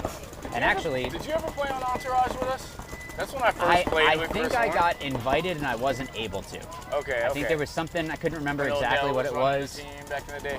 I can't remember, but I think I got the invitation to, and it would have been fun. That was my first time when I picked up Chris Horn. There were people, and this is not the third shade, there were people on the team that were like, he was new at the time, and people on the team were like, why? And after like 1 week of playing with him, no one had that. Yeah, like, Chris. You play with Chris Horn after 1 week, you're like, oh. Chris is one of those guys that is living proof of you put in the work, you'll see the results. Oh yeah. You see this guy, I remember, we would drill and all that, and not even, he's taking spins from other players on damage is not easy. And for him to have faith with a program like that on damage just shows the amount of work that he's put in and just trusting the process. And it looks like Reckoning got clipped in the pack and got lucky that was not a minor. Sometimes those pack hits, it's up to ref's discretion, sometimes they can tell, or hey, I'm going to give you that one, or oh, you looked like you were trying to keep playing. Big move over here. The guy on the Dorito side, on the top side, he just ran through. One, two, three bodies. 3 bodies. Fantastic move by Reckoning, putting the team on his back. Oh, beautiful move. Now, I don't know if you saw the match earlier. Ragtag had a player that came through. I'm sorry, I can't remember his name. They were down like 2 on 4, ran through, and he shot all four bodies. 2 on 4. So right now he has the move of the event. Nothing against this player. I think that was a fantastic move. But man, when you're down that many bodies, it might have been a 2 on 5 actually. Someone in the chat mentioned it was 5. So for him to do that is just beautiful. Woo. Just to digress a little bit, because we were talking about Chris Horn, and just I know people are listening. Chris Horn is one of those. He's a homegrown guy who went pro, right? Yep. And I watched him. Not every time, but I watched a lot of his growth. And that guy puts in the work. And that's the difference between you, when I say you, the people who are listening and want to know how to become pro and be better at the sport. The difference is that, like, Chris Horn is at the paintball field more than anyone else. Right. Right? I think Hosky might be the only one that's there more. Right. And he fits in the same category. Yeah. Hosky, why? You want to know why Hosky got better? Well, Hosky's at a paintball field all the time. Yep. So you have to put in the work. And drilling. We have to put in more work, Greg. Not to interrupt you. We have to put in more work because we're not, NBA players, football players. These guys are Monday through Friday, right? Yep. We don't have that luxury. It's Saturday, Sunday. Sorry to interrupt you, though, guys. No, you're good. I 100% agree. It's the guys that put in the work that trust the process and understand that the only way to get better is getting shot. You play against guys that are better than you, and you take those lumps. You go to work on Monday with a whole thing on your neck, and people are thinking you got a leech stuck on you over the weekend. Just trying to get better at paintball. That's how you improve. We got 5 on 5 here. Oh, as soon as I say a guy in the Rat Kings on the top side dies out of the can. Well, we'll see if Exclusive can capitalize on that. So they have a 5 on 4 situation right now. And Rat Kings have some solid players. I was hearing that Dan and I think isn't Dave playing with them. So they have some solid players that have a good paintball IQ coming, just playing the game. Casey Ryan's over there. It was Casey. Casey Ryan, yeah. That's an old school ball. Absolutely. Casey Ryan's an adult now, man. Every time I see him, I'm like, yo, man, you're an adult, you got family, you got a kid, he looks good, he's working hard. He's a good dude. Good player, too. He did just take the walk. He was that guy on the top side, though, in the That's because you were talking about him. Right. Yeah. Commentator curse you, Casey. I don't know if I'll ever say that I'm an adult. Huh? I don't know if I'll ever say that I'm an adult. Oh, yeah. I still remember one of my students, I have pop vinyls in my classroom, and one of them fell off, and Mr. Montalvo, one of your toys fell. Oh, thanks. So, yeah, I'll take it, whatever. You gotta take your life serious, but not yourself. Yeah, have fun. So Exclusive doing a good job. They're not really trying to push through. They understand the time situation here. There's still 7 minutes. They're only down by 1. It's not like they really need to force the issue. This is not an easy field to just break free after you get a kill. You have to be patient and find the body and manufacture, you know, your second kill. Yeah, and you can't go lightly in these gaps. No. You have to go 100% through, because if you go too slow, the gap is big enough that the guy can adjust his shot and get that elimination. Whereas if you're really diving through, you're putting yourself in the best situation to be able to go. And great shot by Exclusive. And again, it just came. You know, Jasper's a good player. He's coming up in our state here as an attacker. You know, hopefully you hear about Jasper more in the next few years. But you know, just so for a teaching point for him, he's in a spot. They know he's there. He didn't head check. He just came right out with his whole setup and his whole sword and everything. Yep, and that's when you could do the little bottom check. Correct, exactly. It's going to give you a better chance of staying alive. And look, why do I need to fight? We're up by 1. I can chill out a little bit. I can slow down, but now you can see that the dominoes are starting to fall here, and Exclusive is now in the driver's seat, pushing down this bottom side of the field. So I like this point by Exclusive. Unless something catastrophic happens here, they should close this point out. See, why this player isn't crawling and using the outside of these beams to go go correctly. Down. He's putting. There you go. Oh, he heard us. Hopefully, actually, he didn't. So now he can really kill this tower. Now he gets what he wanted. He gets what he wanted now. Right. I think he just got shot by his own player. Yeah. You got to pad them stats. I'm gonna say that was a beautiful point by Exclusive. Great job with their coach. Whatever he said to them to get them to turn it around. And think paintball. It's hard sometimes. You go down that first point, Greg. A lot of these guys to just implode, you know. Which is tough, and I think paintball is mental just as much as it is physical, and you have to understand that just going down 1 point means nothing.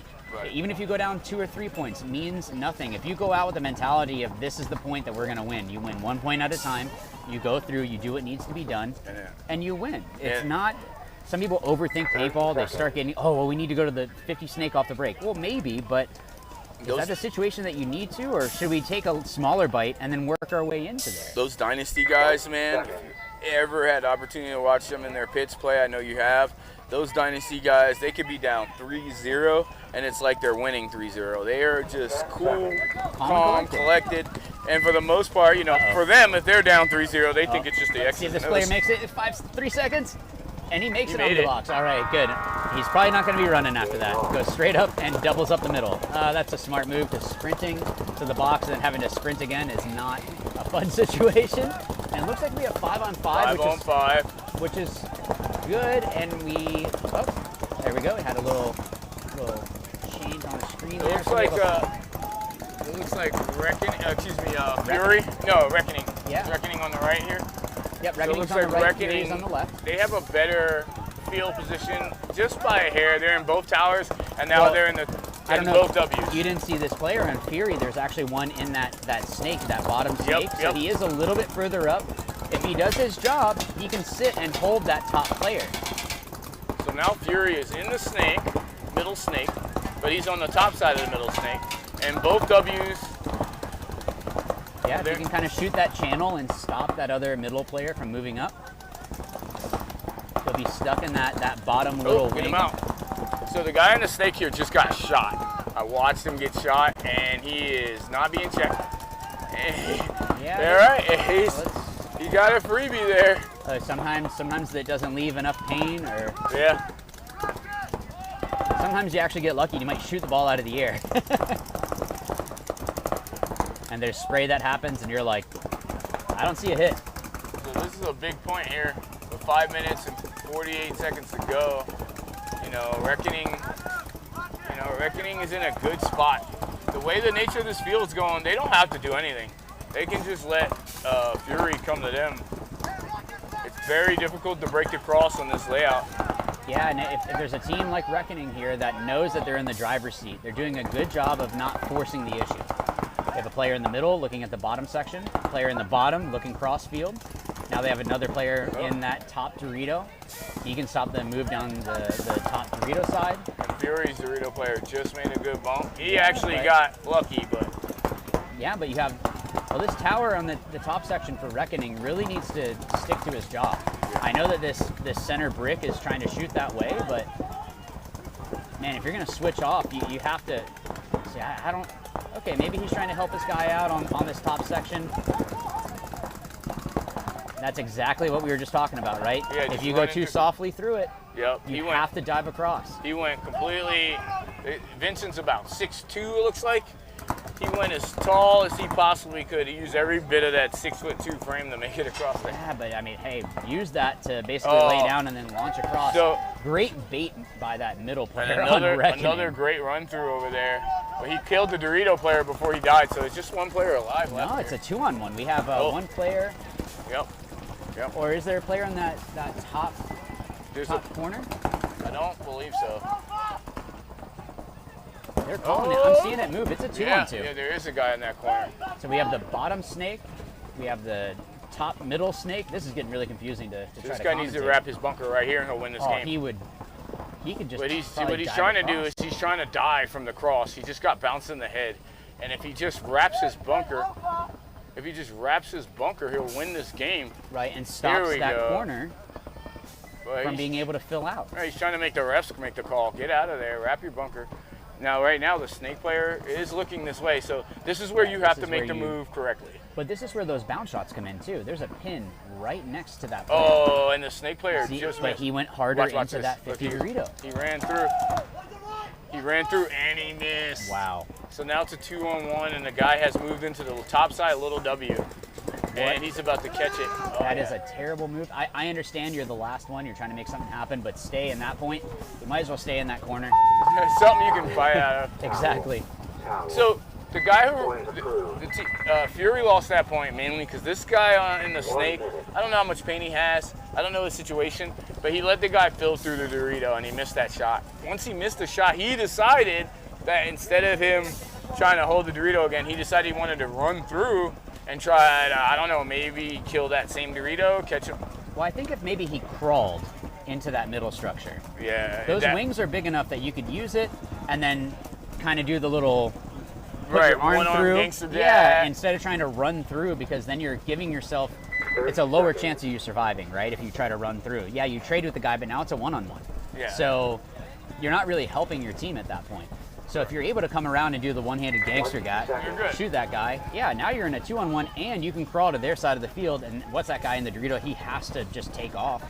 So I expect pocket on both sides here.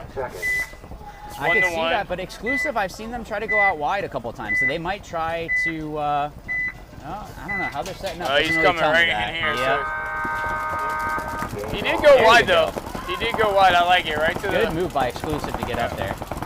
And, Rat Kings are in the pocket, but they're right into the middle. Kill one for exclusive. They lost the body out of the tower. Okay, they got lucky. It wasn't. And now there's a penalty for talking. I want to say he was talking. Was it talking? Or, I mean, it was off the break, so I wonder if maybe someone's trying to call him out. The ref didn't throw that flag until the player was 10 steps off away from his bunker. So it could have been for talking. So for those that are maybe new to paintball, once you're eliminated, you can't say a word. So even pointing is something that a ref can say you're signaling to another player. So even if you're saying like, hey, that guy has a hit on him, you could get called for that. Because they don't know, are you signaling to your team something? Are you trying to communicate after being eliminated as a player? So it's just one of those things that, look, you just can't do it. Just walk off the field. You can't gesture either. Right. Because you don't know if the ref down on this side thinks you're talking by gesturing. Right. So the Rat Kings are pushing the center. He's recognized they're winning this point. Rat Kings just lost a player. But, he lost a player as the guy's crawling into the center snake. That was a huge death for the Rat Kings. He needed to stay alive. They would have won that point for sure. Yeah, Rat Kings have the top tower, the center bottom 50 snake. So if the guy over here on and there's a Dorito on the top section for Rat Kings, and he just made the move. He made that move clean. He has that whole side. Now he's got to wrap his bunker. So this guy over here, this little W, if he starts wrapping and going, he should be able to win this game. Yeah, but this tower needs to stop the Rat Kings from moving up that top Dorito. He's not. He's looking the other way. And the home is not asking him for help. And he just got eliminated, so now him switching with this, he has to look that way. He might be able to catch this player trying to make a move. Good job rolling off. Wow, great timing by Exclusive. Now let's see what This happens. player in the He's middle got it. has no idea. But if he goes, And yep, it's over. now he has an idea. Yep, now he knows. So it's a 2-on-1. I think it might be a 3-on-1. Okay. I think there's a Dorito on the top section, but I could be wrong. I thought I saw a body up there. Oh, that was dumb. God, he got So eliminated. now it's a 2-on-1. 2-on-1. Let's see if this player, the De Jesus, I can't see the name. It's 117, I He believe. needs to fight with the other Dorito. Yep. Okay. I mean, So I he- understand. It's tough. You know, you have, that's not De Jesus, sorry. I mean, I understand you're the last guy you're trying to fight. It's a 1-1 situation. There's really no reason to try to run down the field, but you are able to, look, I just eliminated a guy. think I it's- get it that the coach didn't throw the towel. He played it good. He got that first kill. I mean, yeah, we're good. Me personally, I would have, Monday morning quarterback in this case. Oh, it's always you know? easier to do it from the It's outside. easier to do it from here, my man. But I might have, after you killed that first guy trying to run through, I would have just focused on that other Dorito crossway. That was the guy you needed to kill to win the 1-on-3. If you had a one that, and he wasn't that tight. I think this guy down here on the bottom side who lost the 1-on-3 at the end, I think he could have engaged that top side Dorito because of how loose and sloppy the guy was playing, and might have gotten a better chance of killing him and making it a 1-on-1. Yeah, and I think that player in the middle, when he came through, instead of running to that brick, just crawl. You have one guy in the tower. Stay tight to the beam, and even if you wrap the beam and you're just shooting, he still has to worry about you. Yeah, that sprint was kind of weird. That was, I mean, I get it. He's They- trying to make a move Still to 3 make minutes it, of game time left. It's He had plenty of unnecessary. time, yeah. and it's a 3-on-1. So why are you trying to be a superhero? He got away with it this time. So okay, let's put you in the situation. I did this earlier too. You're the coach for Fury. What are you doing against Reckoning? Well, You got 3 minutes left on the You clock. only have 3 minutes, so I'm picking my best attacking play, and I'm gonna go with it. But what do you think on this field? I know you said you only got a little bit to do. Honestly, I like what Exclusive did over here. Going I would straight send to the guys, little W? Send him right to the little W and start to wrap and go immediately. The difference is I would tell him as soon as he gets up, try to wrap and go to this Dorito before the center gets established. Yeah, exactly. Yeah. Because we're losing. So I would tell him try to win a quick gunfight and make a bump. And maybe even only have him as the one risk. Correct. I'd also heavy up some shooters and try to get a kill off the break to mitigate the time better. So if I got a kill off the break, I can have them win a quick point, and then I have plenty of time to tie it. Real deep route by Fury going up into this tower, Yeah, going and out into the little W. They Good went move. to the right spot. Now immediately, see how he's inside? The kid's inside, he's looking inside, he's got his gun down, he's grabbed his pod. No. He might be He's- tired. He Let's looks kind of go. slow getting in there. They So got- it could be that they're just running him and maybe they just got done playing another match. He's got kill one on the And on I his think he just got eliminated right there. and again, kill one on his side. He had no one looking at him, no gun shooting that way, and he took his sweet time deciding what to go. do. Yeah. It's 3 minutes and 15 seconds when you started, buddy. You had to win 2 quick points. Yeah. Now, the other side of that too is it's 3 minutes, but this field can play real slow, so it's tough because there's the trusting your spidey sense. Sometimes you just know I can go, and then there's other times like something's telling me to stop. Right. Now, you as a coach for Tiki Zohana, how has that been going into that kind of a role, playing and helping out in the WNXL? It's awesome. First of all, super humbling being around those players and those girls and just everybody There's some involved. real solid players in the WNXL. There are some real good players in the WNXL, and there are a lot of players. You know what I want to see more? And this is calling out my girls. So I see we see a lot of guys training, playing, every weekend at the field training, doing drills.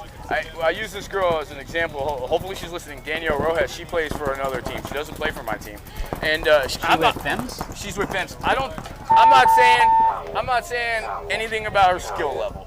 Okay, she's a good player, but I'm not saying anything about her skill level. But great, her effort level is top in the league when it comes to off field.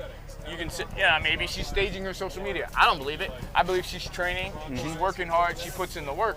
If I had 10 of those shell of a player, you can do whatever you want with that. Then it's just plug and play. Then it's plug and play. So I think women that want to play, if you want to play for me, the Tiki Zohana, you have to be an athlete first. But I think if you want to play in the WNXL in the next coming years, You ladies have to be a athletically talented paintball player, and you have to work on your paintball athletics. Just because you're a girl and you can't dive, don't come to my tryout. That makes no sense. I just, think what you want about the level of the WNXL. It's still pro. There's still some solid players in Right, there. and you can debate the level all you want, but they're still professional. Those girls need to show up ready to play every weekend as a professional. And so I would, I tell my girls all the time, I'd love to have 10 row houses on the team. Yeah. And I'd like to see the more women in the WNXL take it more serious. Right.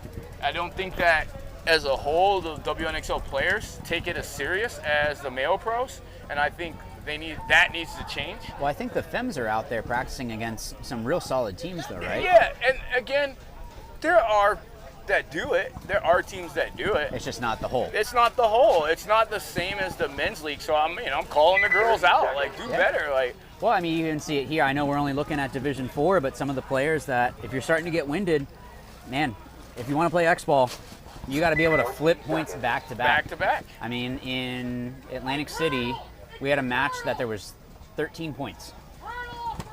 It was 7-6. I remember, that's crazy. That's why I play favorites. If you're an athlete, if you can shoot your gun and hold it well, if you're in shape, you never have to be set. You're going to play more points. Yeah. So we jump back in with Exclusive and Rat King. So Exclusive making a big dive, took a deep route. So I think that's going to be the way that you're going to be able to win. Yep, the and breakout. they're manufacturing the kill. He's shooting across. They got 2 kills. It's a 53 in favor of Exclusive. So let's see Greg, if they can do this right. And I think maybe, and this might not have been what they were trying to do, but they might have done it on accident. Maybe they were trying to do this. That player running out real wide might have pulled the gun a little bit wider, allowing someone to drop a shot into that center player, getting that elimination. So some players that are, all you see is a flash of a body. Man, that's a great kill from Badal here at the bottom of the screen. He's in the Dorito. He's doing work here to try to tie this match up. He has plenty of time. Yeah, he doesn't need to over battle. All he has to do is get one more kill here, and it guarantees the tie. And here's the move. That's a great kill. Great job. Great kill. Now don't get cocky. Yeah, all he's got to do is chill here. Let that guy shoot at him. His buddy's about to shoot that guy in the hopper. Yeah, but he needs to be. The thing that I don't like is that he didn't say a word to his team. Hey, this dude is inside on me. Why are you not yelling at your top Dorito player to run down the field? Yep. When, hey, this guy is looking at me. There's another, 3 or 4 bodies? Why are the 3 of you not running down the field right now when I have the guy shooting at me? Greg, that's absolutely right. That's why we coach, right? Because a lot of times you see kids at the field, they make a move, they do a play like he just did at the field, right? And no one tells them, well, you did great, kid, but you didn't tell any of your teammates you were peeling bodies off. What if you got shot? Right. And that's something like when I do clinics or whatever, that's what they hire me to do. So when I go out to a clinic, I am being nitpicky. Those are the little things, though, that make the difference. Those are the reasons why a Dynasty or an Impact are always in the top, because they don't make those mistakes. No, if they do make the mistake, Impact will go win 5 alive, go back to the pit and go, yeah, but you didn't do this. I mean, I still remember, both of us played with the ML Kings. Charlie, the owner of the Kings, I remember him talking about when he played with Golden State Kings when all the stuff with COVID and it was the invitationals. And Archie yelled at him. Charlie went, I got a 3-pack. And Archie said, yeah, but you didn't do your job shooting this. Right. So it's almost like you got lucky that you got the 3-pack, but you didn't do your job. And that's the next level stuff of, hey, this is what I'm supposed to do. I'm going to trust that everyone else is doing what they're supposed to do. So again, this is D4. This is where you're learning all of those things. So it's good to see that. Yes, I'm glad that he made that move, but let's make that next step. Let's see if Fury sends it. They're gonna have to. I mean, they kind of are aggressive down here on the bottom side. Yeah, the top side. They went to that top corner. Yep, he's in the Dorito. He's in the second Dorito over there on that top side. So he made the Dorito. It looks like he shot cross, but he didn't get any kills. There's a 50 Dorito now for Fury, and he got the kill out of the home. That's good. And he's still releasing here. Player in the middle release. Oh my goodness! He got one, he got 2, and it was a trade. So it's one body alive here in the corner for Reckoning. Yeah, but Reckoning at 60 seconds. All right, guys. If he just plays tight, I wouldn't even engage anybody.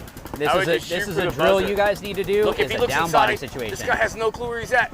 Oh! I think he got it. He got the buzzer. But so That should be time. Yeah, yeah. So again, I want Hey. hopefully the reckoning player watches this.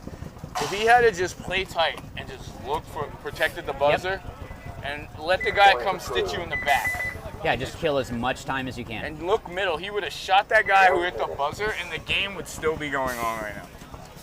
So this is stuff to think about. We got Travis down here asking, what's one piece of advice you would give to a D6, D5 team playing this event in layout?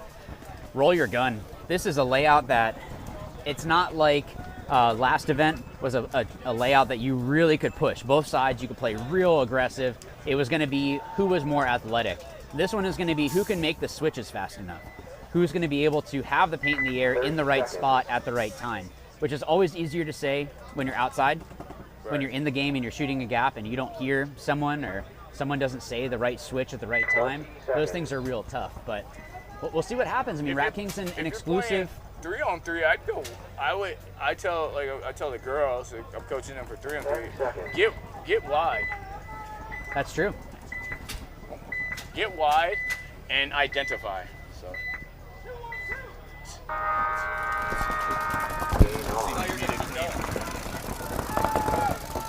So we got a minute and a half left here with Rat Kings and Exclusive tied up. Neither of them want to make any mistakes.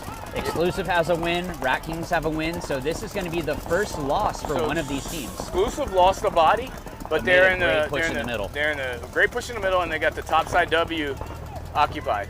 So as long as this guy in the middle holds his Dorito, and he gets the kill on Jasper in that tower. Great job. Now, you see how he dropped his marker, allowing that player to move out and get wide into that can. He now, actually it's gonna be shot real. the can too, though.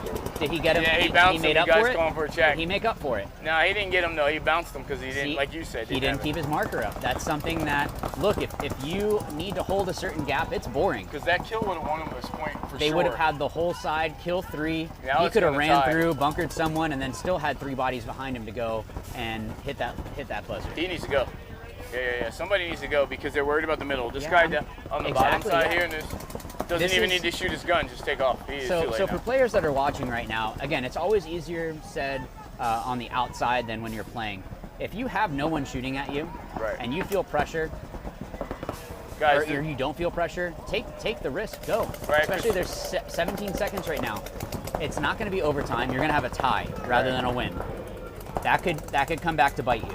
That could be something that ends up being we didn't move on because we didn't get that point. Right. And this is why you do those kinds of drills where you do a push drill. Hey, we have a minute to win, and we have a minute to hold. Right. Those are the kinds of drills that you guys want to be doing on these kinds of layouts. If I was this middle player, I'd probably be upset at my guys. Yeah. Like, guys, how do I go and shoot 2 guys? 2 guys. And the home guy wasn't quite dedicated here, so. Yeah, that's it. That's rough. So we'll see if Fury can come back. Jeremy, good job. We'll see if Fury is able to put some more points on the board. There's only 50 seconds, but so yeah, you're under a minute. Go If you try get a to major on the score. other team, that's an automatic point. try to So get the again, point. for those that are maybe new to paintball, like I had mentioned before, a minor is a yellow flag. So that might be something like you're hitting the loader, things that are kind of unobvious, and another player gets pulled. When a major goes up, there's 2 other players that are pulled, but if it's in under a minute, it's an automatic swing point for the other team. The time stops, and now you reset and come back out. So you don't want to have that. So especially for Reckoning right now, if they feel any bounce, how many times have you heard it? You feel a bounce, you ask for a check.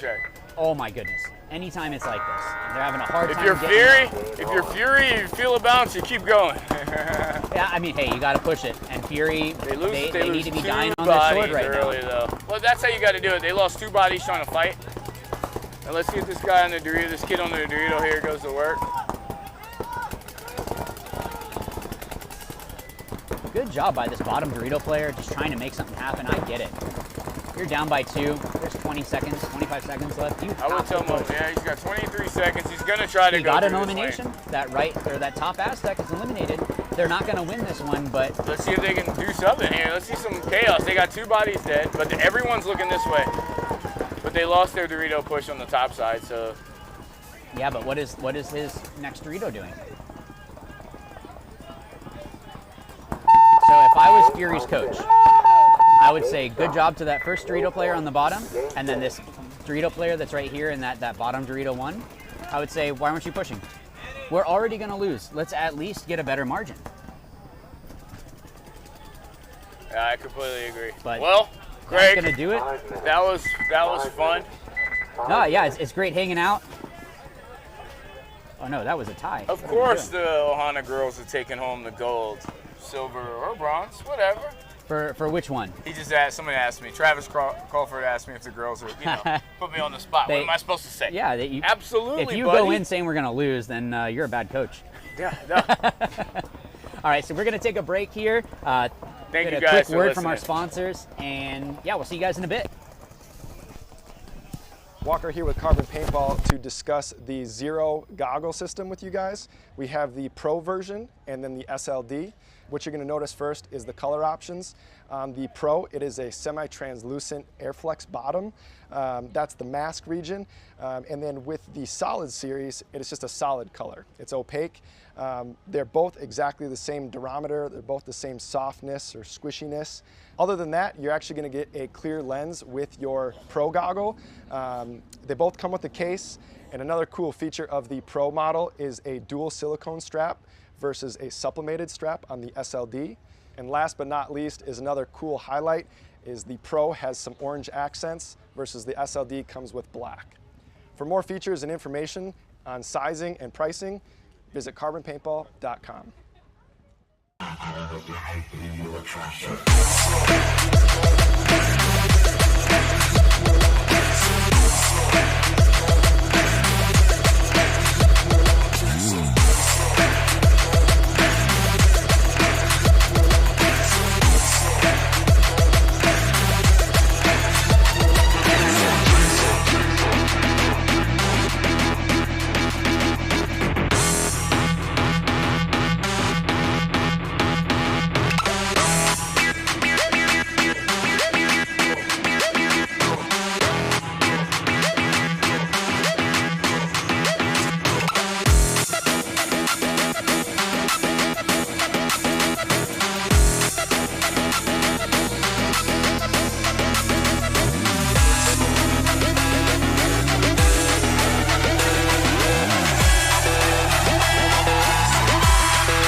p.m.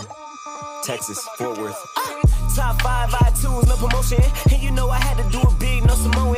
Finna wig out, I ain't talking about a sew-in. Got a lot of pool, I ain't had to use both hands. Raw, no Trojans, still don't give a fuck. Whole crowd full of sluts, and they finna give it up. Hands on robbery, yeah, they finna stick 'em up. If you ask what they bump, do a litty in the truck. Yeah, they thought that I was sleeping, that's a send me in the tuck. Yeah, they thought that I was tweaking, ain't no rip me in the cup. Had to shake the haters off with a shimmy and a brush. Little nigga, I'm a boss, open roofie with some nuts.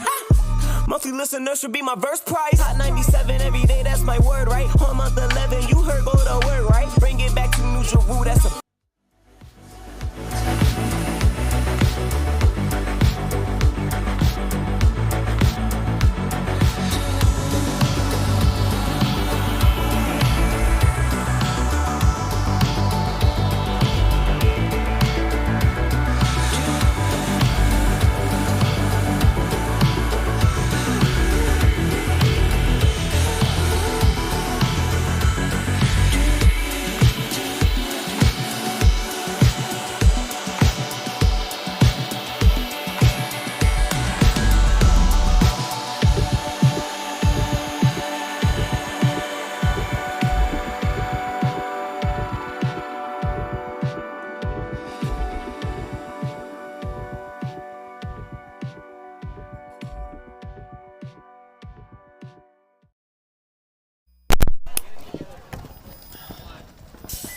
Coming up with 2 or 4 new fresh teams To the webcast. to the webcast. Got Damage Control taking on Florida Heatwave, and Dog Factory taking on NMI. Alexander, yep, this is Field 1. This is going to be the Division 4 X-Ball Premier Field here with the webcast. Looks like we got a Damage Control fan in the chat. Make sure to be active in the chat, guys. We see all of them. We've been enjoying reading the comments. And we just refreshed some of it. We didn't realize that it wasn't refreshed. Yeah, Facebook was lagging a little. It's all Zuckerberg's fault. It's that CrowdStrike hack. Or malfunction, I guess. You hear about that? I heard about something crazy happening, and then, yeah, so what was it? Everything went down, basically? I guess CrowdStrike had some bad update with Microsoft, so everything Microsoft went down. I was talking to someone, they were stuck in the airport for 15 hours. Jeez. All flights out of DC were stopped. I thought mine coming out of Philadelphia, out of Atlantic City was bad because it was lightning and all that, so they couldn't fly us out. That would have been rough. Oh man, I don't know how long I could stay in an airport, let alone 15 hours. Yeah, I don't know if I was at 15. I think I was at like 8 or 10. Yeah, that's a lot. I wasn't the most fun. I got a little voucher for $12 though. Oh, that's for, nice to get some peanuts. And yeah, Coke. basically, yeah. And then they lost my my gear bag coming back home, so nice. I got that refunded. They found it. I got all my gear. That's good. That's all that matters. It's just gonna stink more because it's just been roasting. Soaking. Yeah. So Damage Control and Florida Heatwave here. Damage Control, looks like they took a bounce going out to that right Aztec, which is kind of crazy. Yeah, if they find a hit on there, he is gonna get a penalty.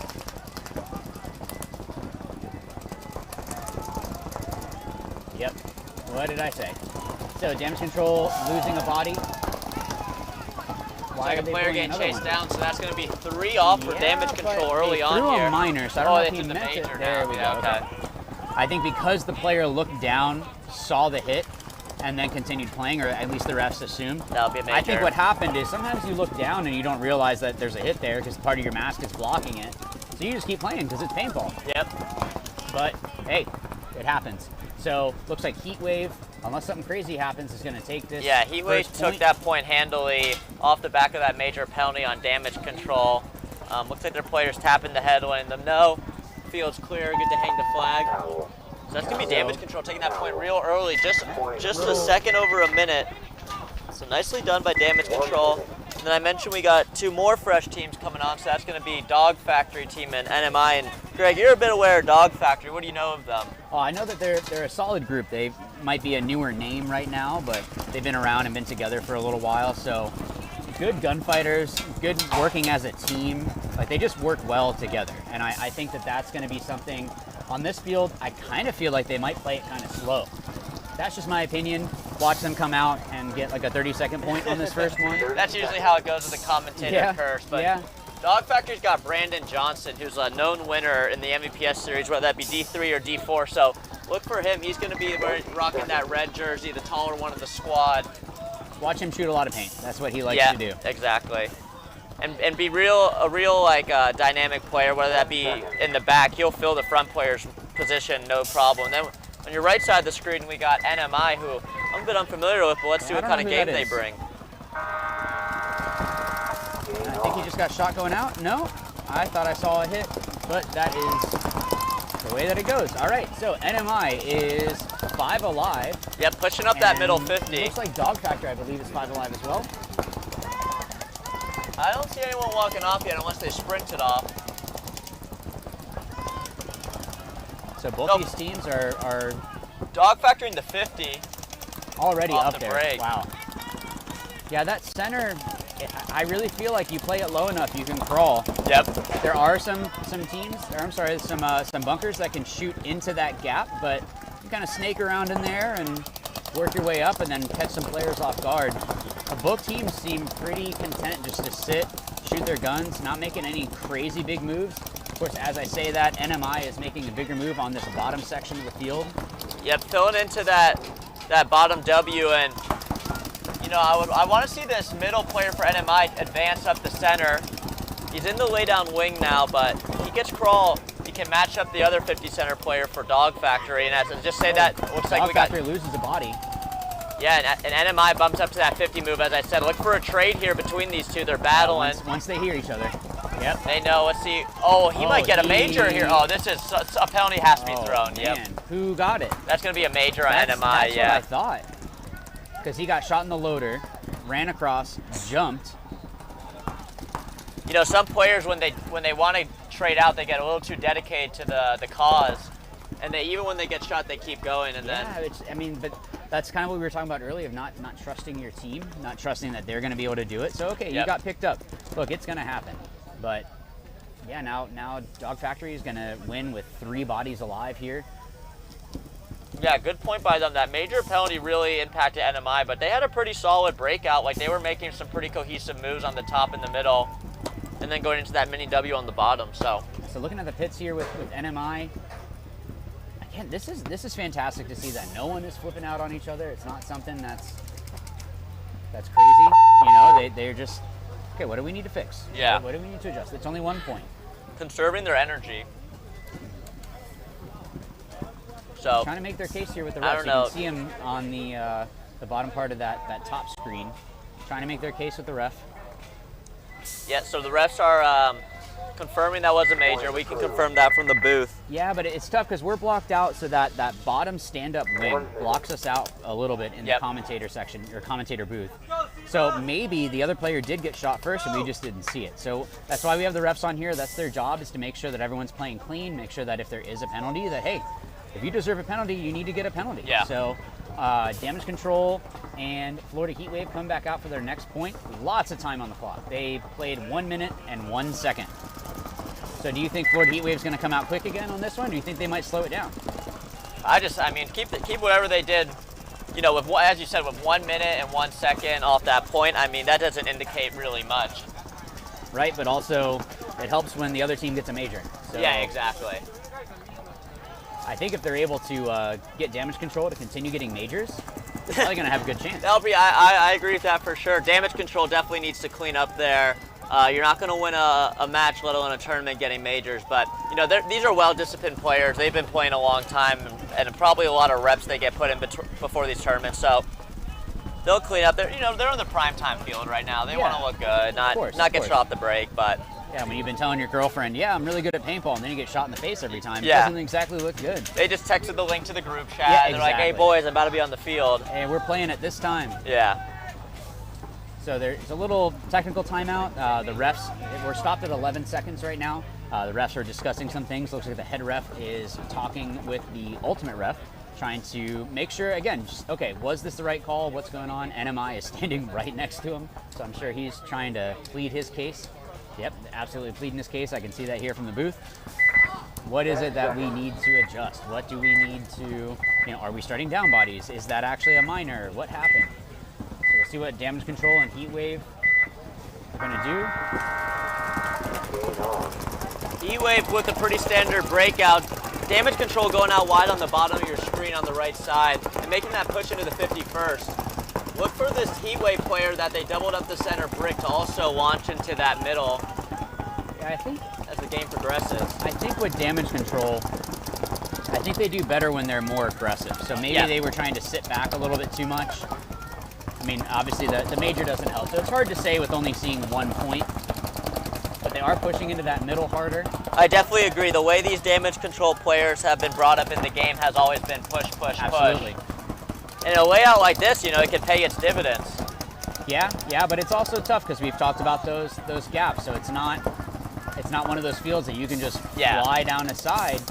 You need to be selective of your times to fly. We've seen a couple great points of players pushing up the outside Doritos and able to make big bumps as they push. But Damage Control looking pretty calm and collective right now. Pretty controlled, would you say? Yeah. They're trying to control the damage after they go down 1. Yeah. Looks like he's this middle player for Damage Control is content being in the midi wing. I imagine as time progresses. Damage loses a body off that bottom tower. So I don't know if they were just over-fighting. But now that leaves that bottom corner player for Damage Control kind of stuck in that corner. It's going to be hard to do that by himself to be able to get out of there. Of course, there's a lot of time, so he doesn't need to make big moves. But good job taking that inside route, even if they're shooting that gap in between that tower and that little W. You can take that inside route, maybe surprise someone.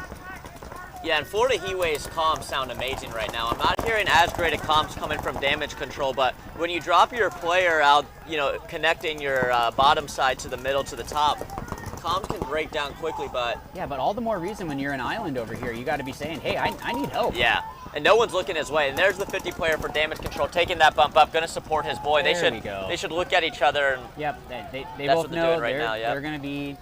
or maybe it's a situation where they kind of just don't even have to talk.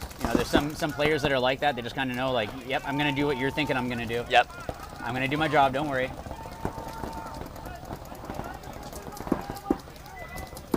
What I haven't seen a whole lot of is people trying bounce shots. No, I haven't. I think there's a couple blind shots going over the middle into the wider, but I want to see Florida Heatwave get out of this double up bunker up in the center brick and push up in the middle. Well, you can see Heatwave, this player in the bottom little W was looking at the clock, trying to make sure, like, okay, how much time do we have? It's going to be really hard for them to burn 8 minutes off the clock to win 1-0. But knowing what the situation is, I mean, that kind of stuff, that makes a difference. I feel like when I do that, that's when I'm exhausted. When I'm like deep in my bunker, I'm like, oh my gosh, how much time is left? Who can go in for me next point? That's what the Florida Heatwave's feeling the heat. Yeah, exactly. Yeah, absolutely. Yeah, it's not too comfy right now. I mean, we're in the shade, but it's 87 degrees, is at least what my watch is saying. So it's 87 degrees, but it is Florida and sunny and nice and humid. Nice and humid. That's just the way that it is. So getting a great view of the whole field here. Everyone is just nice, calm, and collected. So I think damage is it's definitely the ball is in their court. They're the ones that have to make the move. They have to get a point on the board. They're the ones that are down, but they aren't going to be able to win this, obviously, if they don't go into... Oh, now they're moving up. So it's almost like they kind of hear us. Yeah, what do you think the move needs to be? Well, as I say that, it seems the move needs to be to shoot out that center player, which they did break open the point. Yep, and now, is there someone... So this bottom corner... Oh, wow. It looks like damage control loses their middle player. That might have... Heatwave still has enough body, so even with that trade... and he didn't get shot. Oh, wow. I thought they traded. Monster play. He needs to get in, though, because you see this topside Dorito player putting paint on him. He's focused down his wire. Oh, get down. Yep, and he just got shot. Man. Great play. Yeah, great move, only to lose it in that next section, which is tough. I mean, I don't know if he even thought that he was going to be surviving after bunkering that Dorito player. But, yeah. It's one of those, sometimes you shoot the guy and you go, oh, wait, I'm still alive. I guess I'll run here. Yeah, exactly. But they did a great job. Heatwave did a great job shooting out the damage control player in the middle to allow that kind of a move to go and get two bodies. So he did his job. Oh, and I was about to say 3-on-2 advantage for Heatwave, but now it's 2-2. So this is a boxing match here. Yeah, they are slugging it out. Let's see if this damage control bottom Dorito player can sneak in and get a shot on here. And he does. Nice running gun move to bunker him out. Did he not see the tower on the way up? Oh, it's a one-on-one now. Is it a one-on-one? Yep. Looks like the tower player. They probably... Wow. And actually, this bottom player for damage had the opportunity to shoot the tower on the way up. If he had just shot, so this ran up right in front of him. Yeah. Oh, wow. Great job by damage control. Great job by damage control going and taking that point. So yeah, I mean, what's great with this is that we're able to see who might be in the All-Stars. So actually, after this, the All-Star teams are going to be locked in. So the top 5 D3 X-Ball, top 4 D4 X-Ball, and the top 1 D5 X-Ball by series points. Those are going to be the teams that are going to be selected from. And also, I know we had mentioned it before, but Tiki's 10-Man, August 23rd to the 25th, the registration is opening up very soon for that. The D3, 4, and 5 X winners of this event are actually going to get free entry into that 10-man. That's awesome. So it's one of those things that, look, X-Ball is great. I love playing X-Ball. I probably should try to go and play a 10-man and just go have some fun. Just go and just kind of screw around a little bit, have a little bit of fun. Just all comes down to time. It's a great change of pace of the game. I feel like when you play X-Ball all the time, you kind of get caught up in paintball is X-Ball. But at the end of the day, there's so many different formats you can play and just have fun with your friends. And 10-man's a lot more laid back, right? Until you get into that finals, but I mean, Yeah, there's some guys that are definitely taking it more serious than others. Some of them are there just to have fun and happen to play paintball. Yeah, exactly. And you see people come out of the woodworks for 10-man, which is always awesome to see. What we're talking about, you never quit, and 10-man will bring people out. Absolutely. So Dog Factory looking to make a big bump here. Good job. This bottom, make it into that tall tower. Yeah, they're in both towers, doubling up in the middle, and then have one player. Oh, the bottom tower just got shot, and there's a miner on NMI. Now, this player that got, I believe he's the one that got the miner, did take some extra bonus balls, and I could see when he turned around that it was getting to him already, and that was only the first point.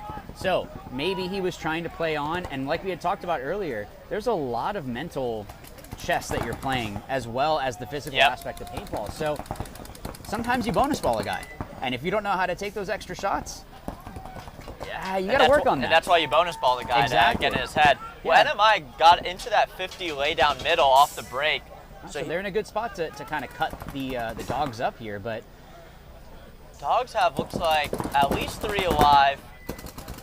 Unless they're sneaking a 4th in that back corner. It looks like not, so it's going to be 3 on 3 with NMI having that field advantage with the middle. Let's see if he can creep up as we tick down on time and people begin to cement into their bunkers a little more. Yeah, number 15, I think, for NMI is the one that has the ball. His player in the middle is doing great, being able to stop the players and being able to filter out wide.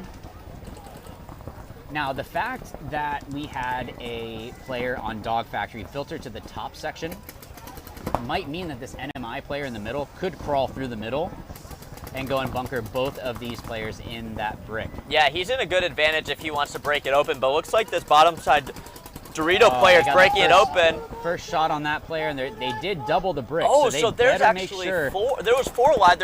So now it's a 3 on 3. Wow, that was a. And he just got. Goodness.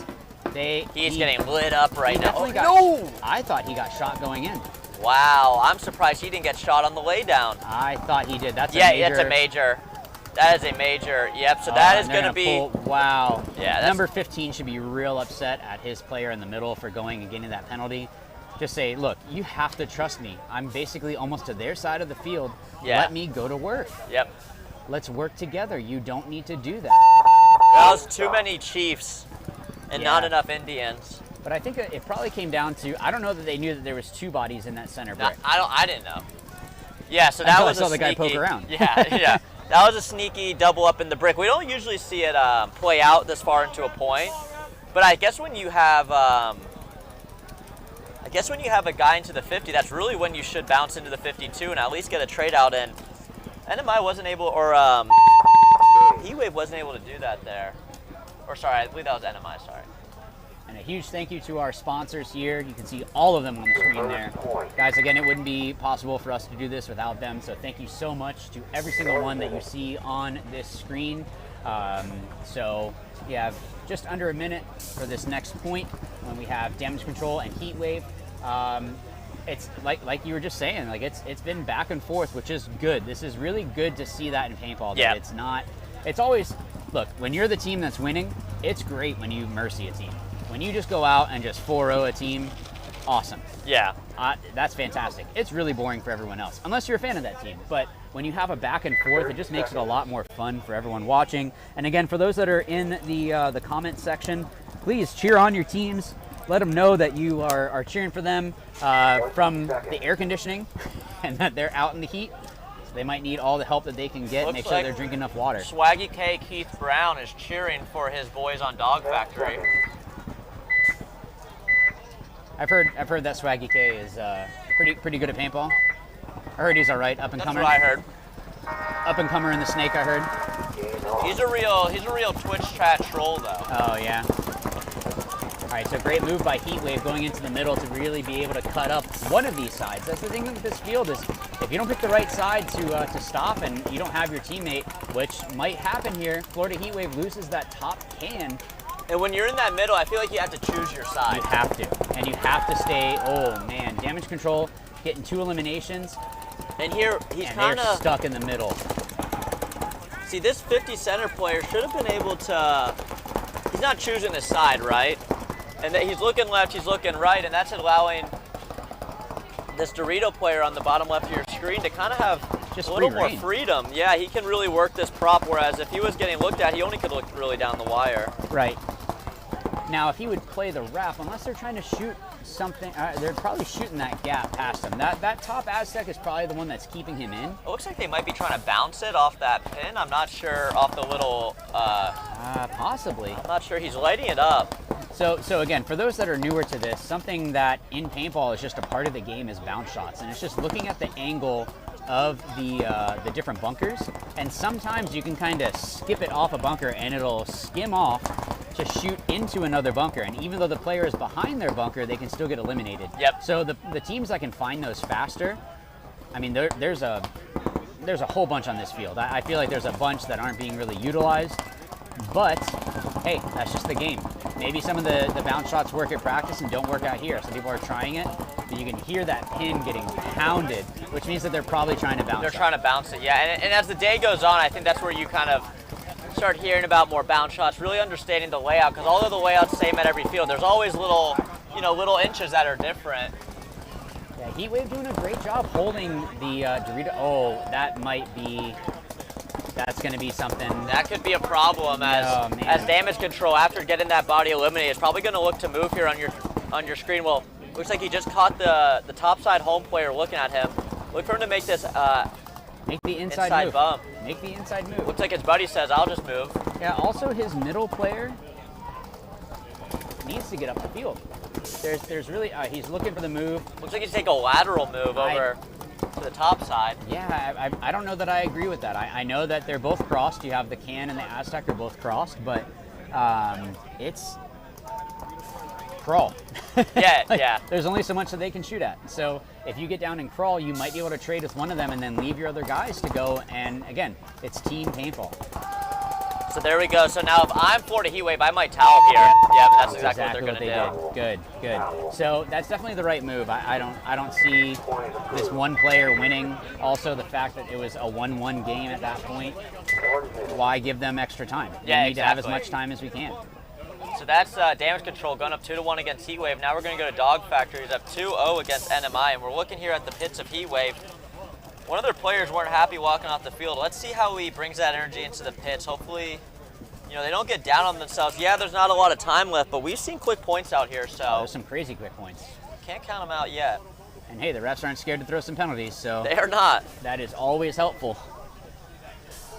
30 seconds. It looks like NMI might be starting with 4.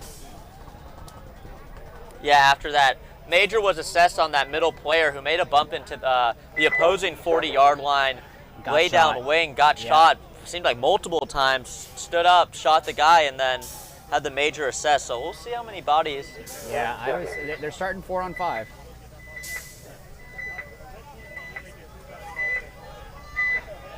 So NMI down 2.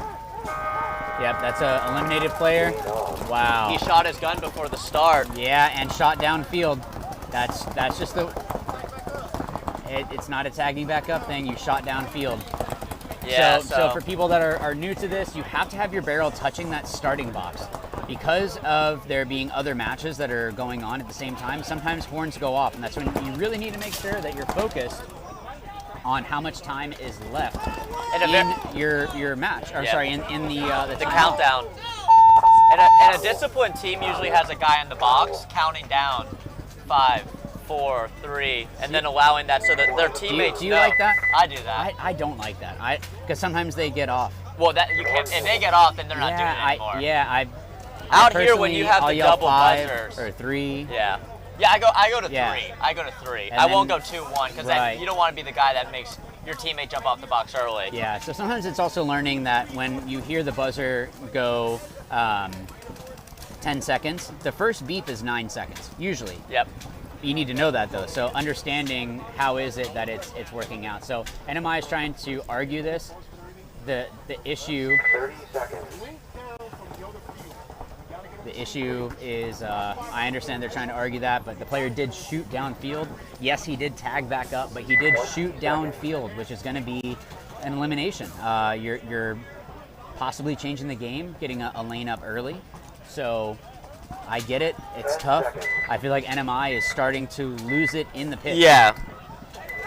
So damage control and heat wave. Damage control in control right now, 2-1. And you can see damage control trying to count the buzzers there and almost missed it. Yeah, how do you feel about that, like, rocking motion before the run? I don't know if it's really helpful. I don't think so either. I'm not sure. I'd be curious to see someone that is just going and practicing sprinting, or if they are, doing that kind of a rock. Yeah.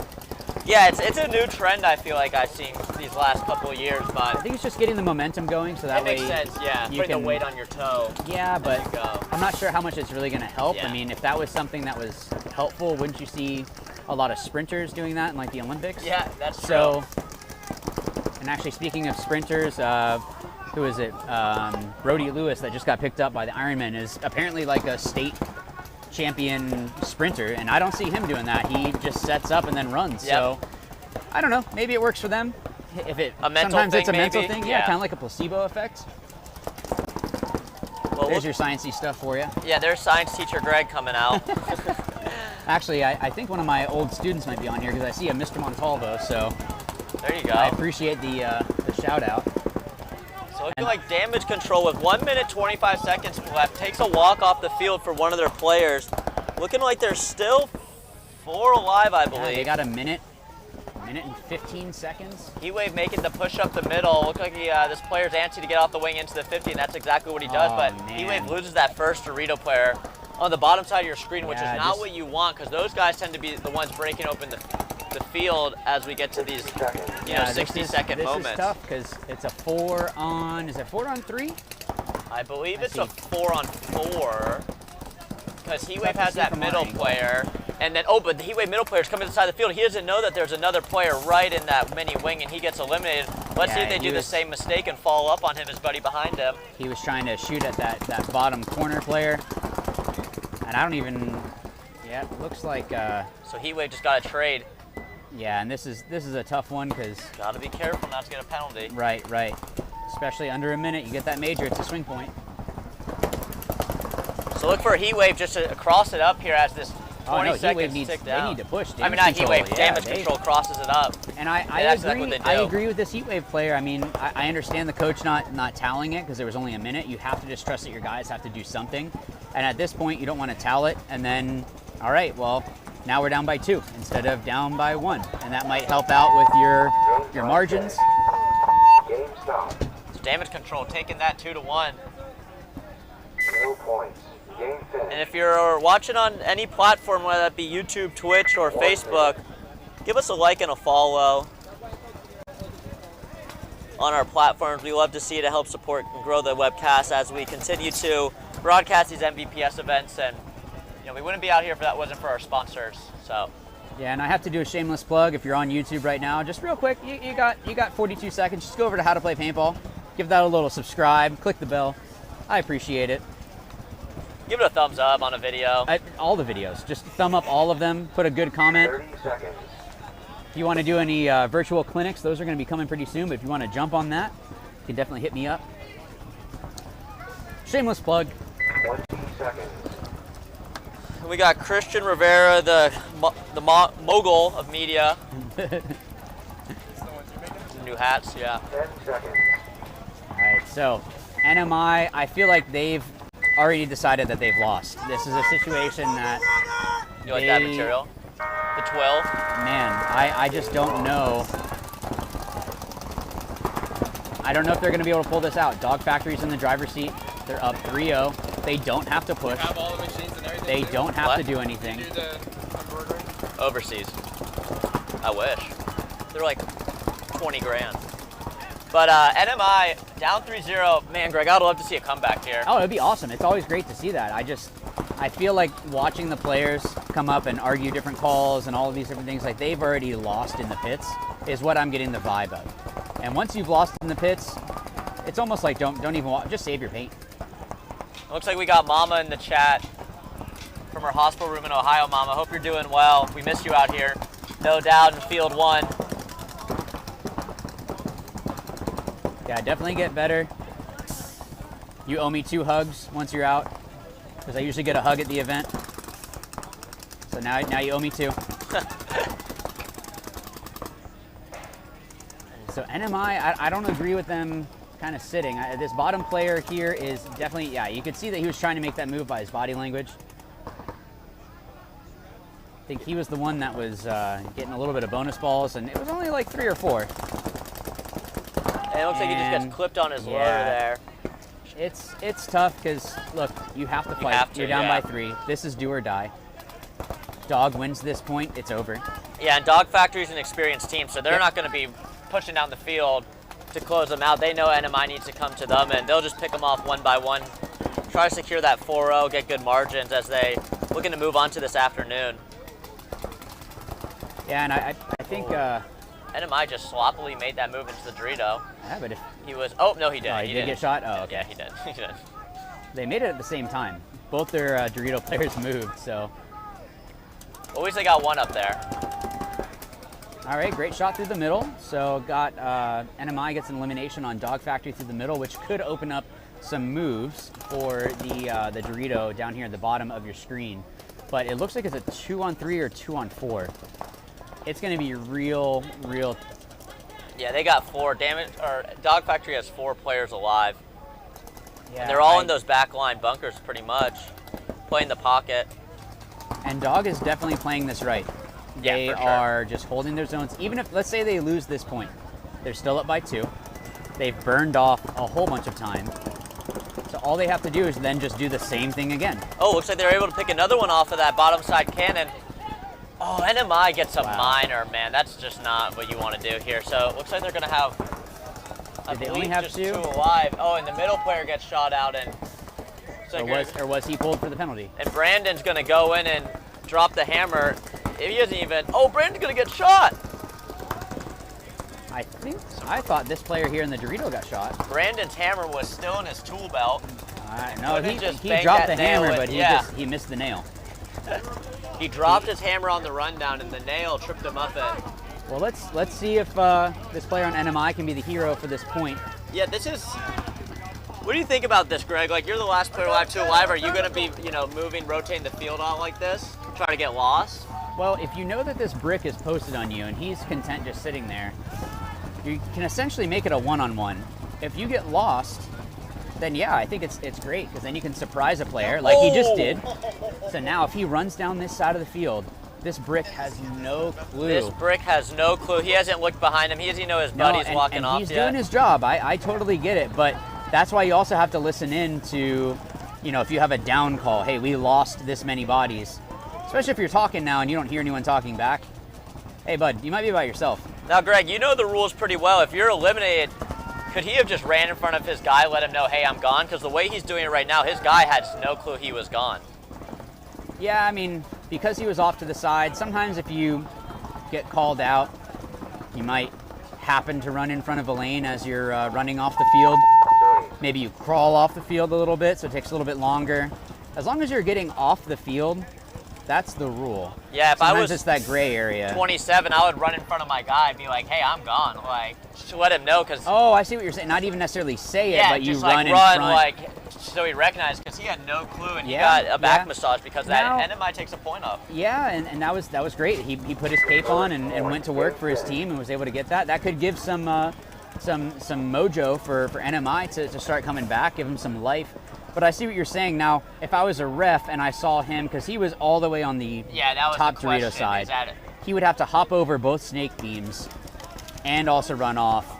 That's when I would say you're signaling to a player. Yeah.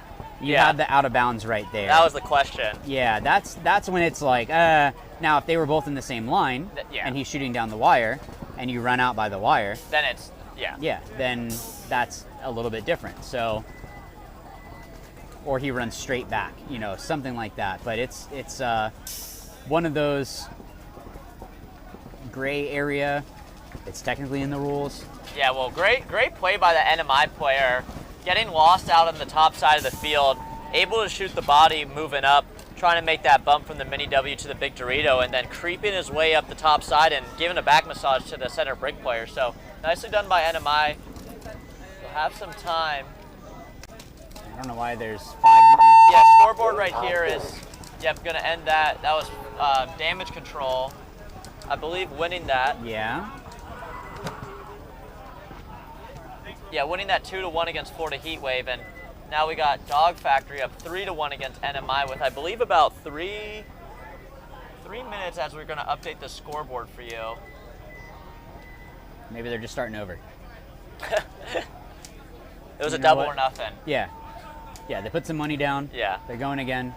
They could have went up 6-0, but they lost, and now we're restarting. I don't know how they can go up 6-0 when it's a race to 4. Well, double or nothing. If we're talking hypotheticals here. So NMI going to be down 2.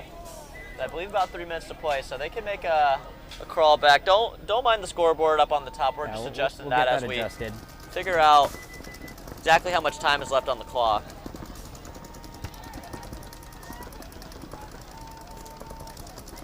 Yeah, we just got to flip that, and that'll be correct. And our game time needs to be lower. Got the score right. Yep, the score is up and correct now. The game time is the only one that needs to get adjusted here. So it looks like Jameson just got picked up. What team did he just get picked up? Static? Or is that the brother? Forget. The Russians. So Jameson on the Russians. Jameson? Jamo on the Russians. Giving the back player a little grease, saying 0 awareness. I guess when a pro player tells you that, there might be some validity. Yeah, I mean, I get it. It's always easier to say that when you're on the outside. I mean, I get it because he was sticking to his job. But there does come a time when you have to start looking around and, hey, who's with me? Yeah. Oh, yeah, nobody. Exactly. Maybe run back. That's when you try to run back to the Aztecs, so that way you can play all sides of the bunker a lot easier. It's going to be harder for them to come and bunker you. There we go. So 2:45 left to play. Yep. Dog is up 3-1 on NMI. You're NMI. What do you do? Man, I go into that 50 middle off the break. Maybe try to take the W on the D side. Well, maybe have one guy push real hard. Definitely try to take the tall tower on one of the either the top or the bottom outsides. What would you do? I think I agree with that middle push. I think that seems a little bit safer. It's definitely going to be more. Thank you, sir. The crew taking care of us with all the water. This is great. Thank you. Appreciate Yeah, it. make sure you're hydrating. Chris, you want one? It's going to be nice and hot. So I brought my gallon jug with me, but extra water is always a good thing. 10 seconds.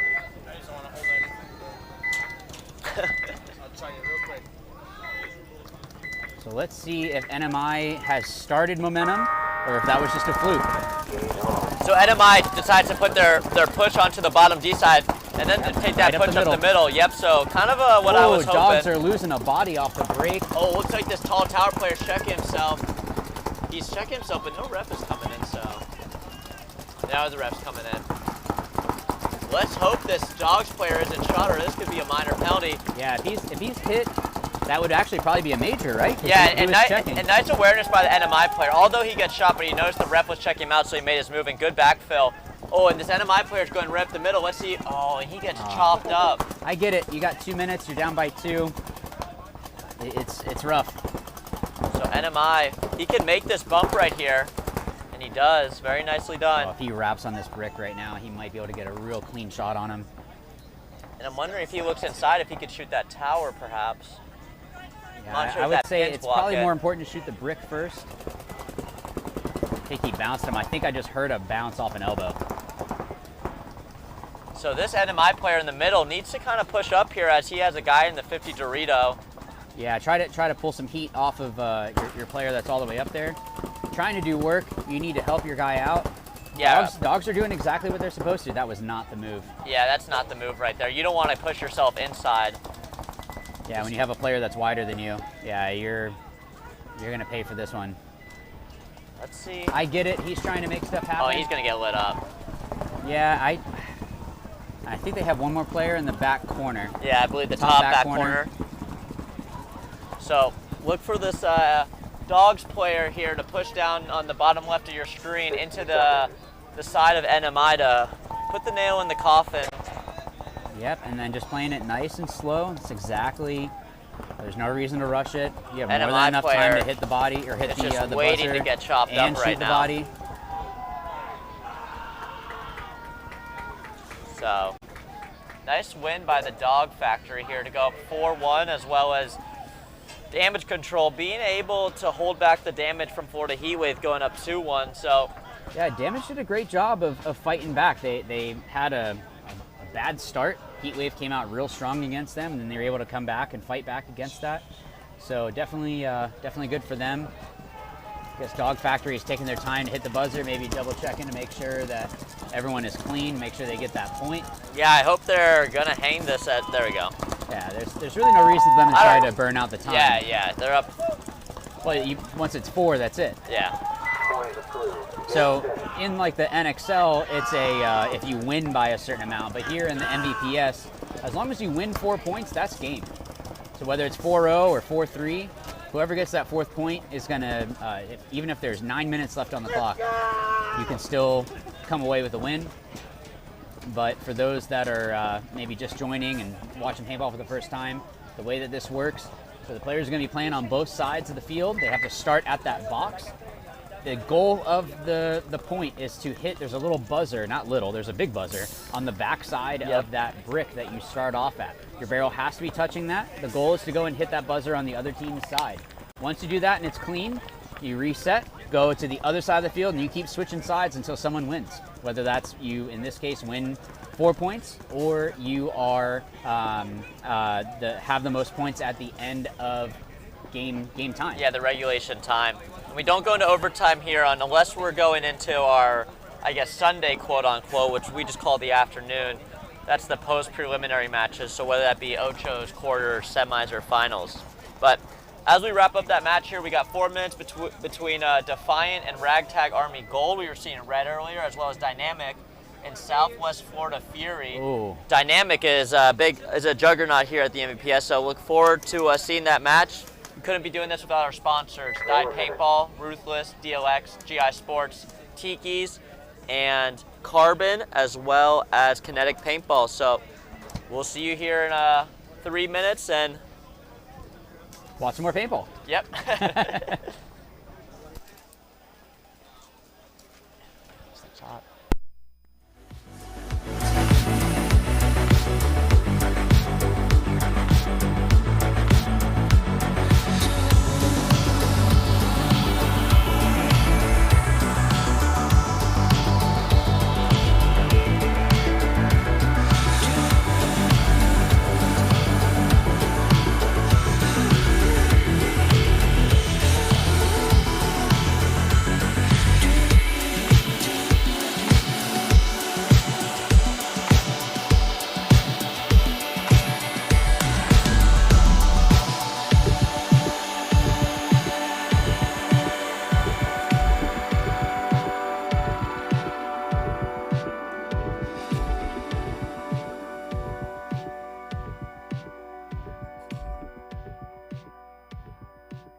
Baby, what you wishing for?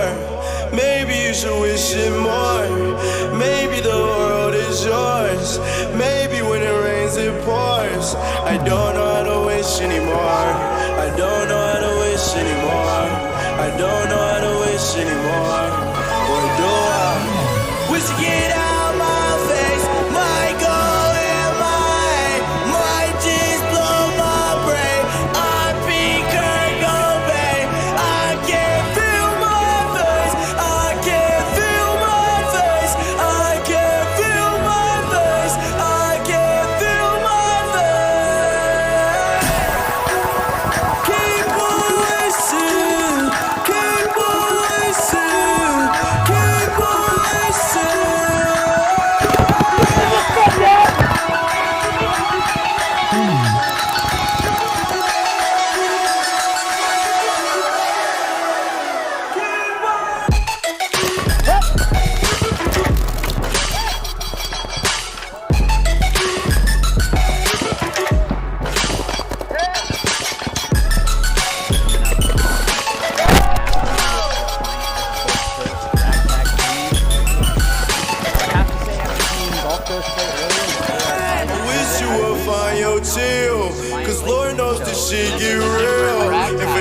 bars, you know you kill. Man, it's big Brack, you know the deal. Man, it's big Slat, you know the deal. Draco a big dragon fire.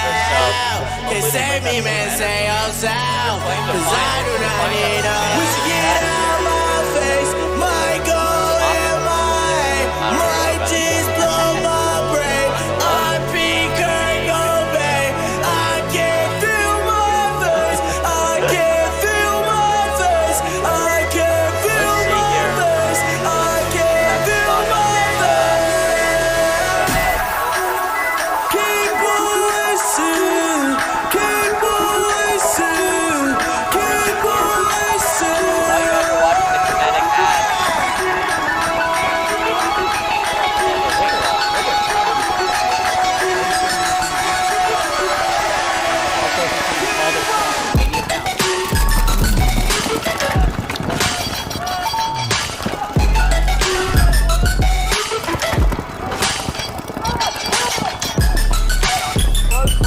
Ragtag gold.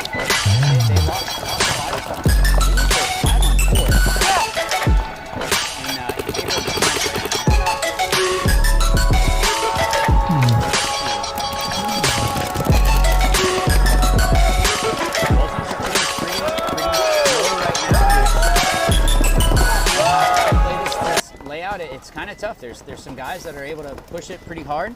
Oh, we got the stream back. All right, cool. All right, so you get to watch some more paintball here.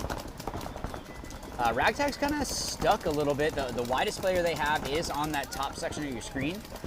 Looks like most of their bodies are stuck in the middle, but not letting that slow them down, crawling up in the middle of the field. Now, I don't know if he's going to try to continue to go and eliminate that other player from Defiant. You can see in the middle of your screen there.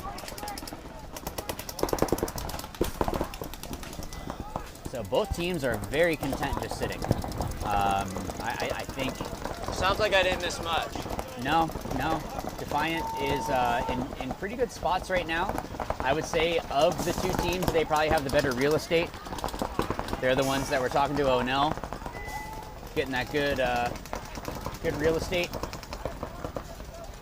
And this player has to be careful on Defiant because I don't know if he knows that the player in Gulf Coast is right in the middle. Oh, and that golf course player got shot as he moved. And you know, Greg, I saw him trying to signal to his guys, like, hey, where are they at? And obviously he didn't really know because he made a big bump there. He could have stopped at that little W, but he decided to take the extra real estate and paid for it. And going gun up too when you're down a body means that they technically could double up on you and still hold their other gaps. So doing that kind of a move probably isn't the best idea. Unless maybe you traded with someone in the middle that was shooting back at you, but yeah, I agree with you. I don't agree with the move there. Oh, Defiant trying to do some weird dance moves getting into that tower, but they were able to make it in there alive. So again, both teams seem pretty content just to be able to kind of sit. Defiant, I feel like they're more in the driver's seat right now. Definitely. I want to see this Ragtag player in the middle maybe crawl up and try to break something open here as they're down two bodies. And Defiant isn't looking to really make a push, as they definitely understand they're up a couple bodies, I believe. Looks like they're going to make their push on the top Dorito side there and make it to that little W. Oh, and Gulf Coast is another body. They should probably concede it here. Yeah, it's getting. It's a 4-on-1, I believe. Nope, now it's a 4-on-1. They should probably try to concede it. I don't see the reason in continuing to let this play out. Yeah, I definitely agree they should be conceding here. Your player is by himself in the middle of the field when they can get wide. Yeah, that towel should have happened earlier. Maybe they must have really trusted that player. I guess, or I don't know, but hopefully that couple extra seconds doesn't come to bite them later. That's not an old FAU guy, is it? I'm not sure.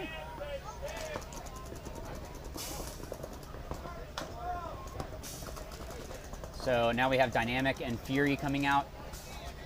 Hopefully Dynamic was able to figure things out, but I think this is a different Dynamic as well, right? Am I looking at this correctly? We had Dynamic X earlier and then Dynamic, so I'm not sure 30 seconds.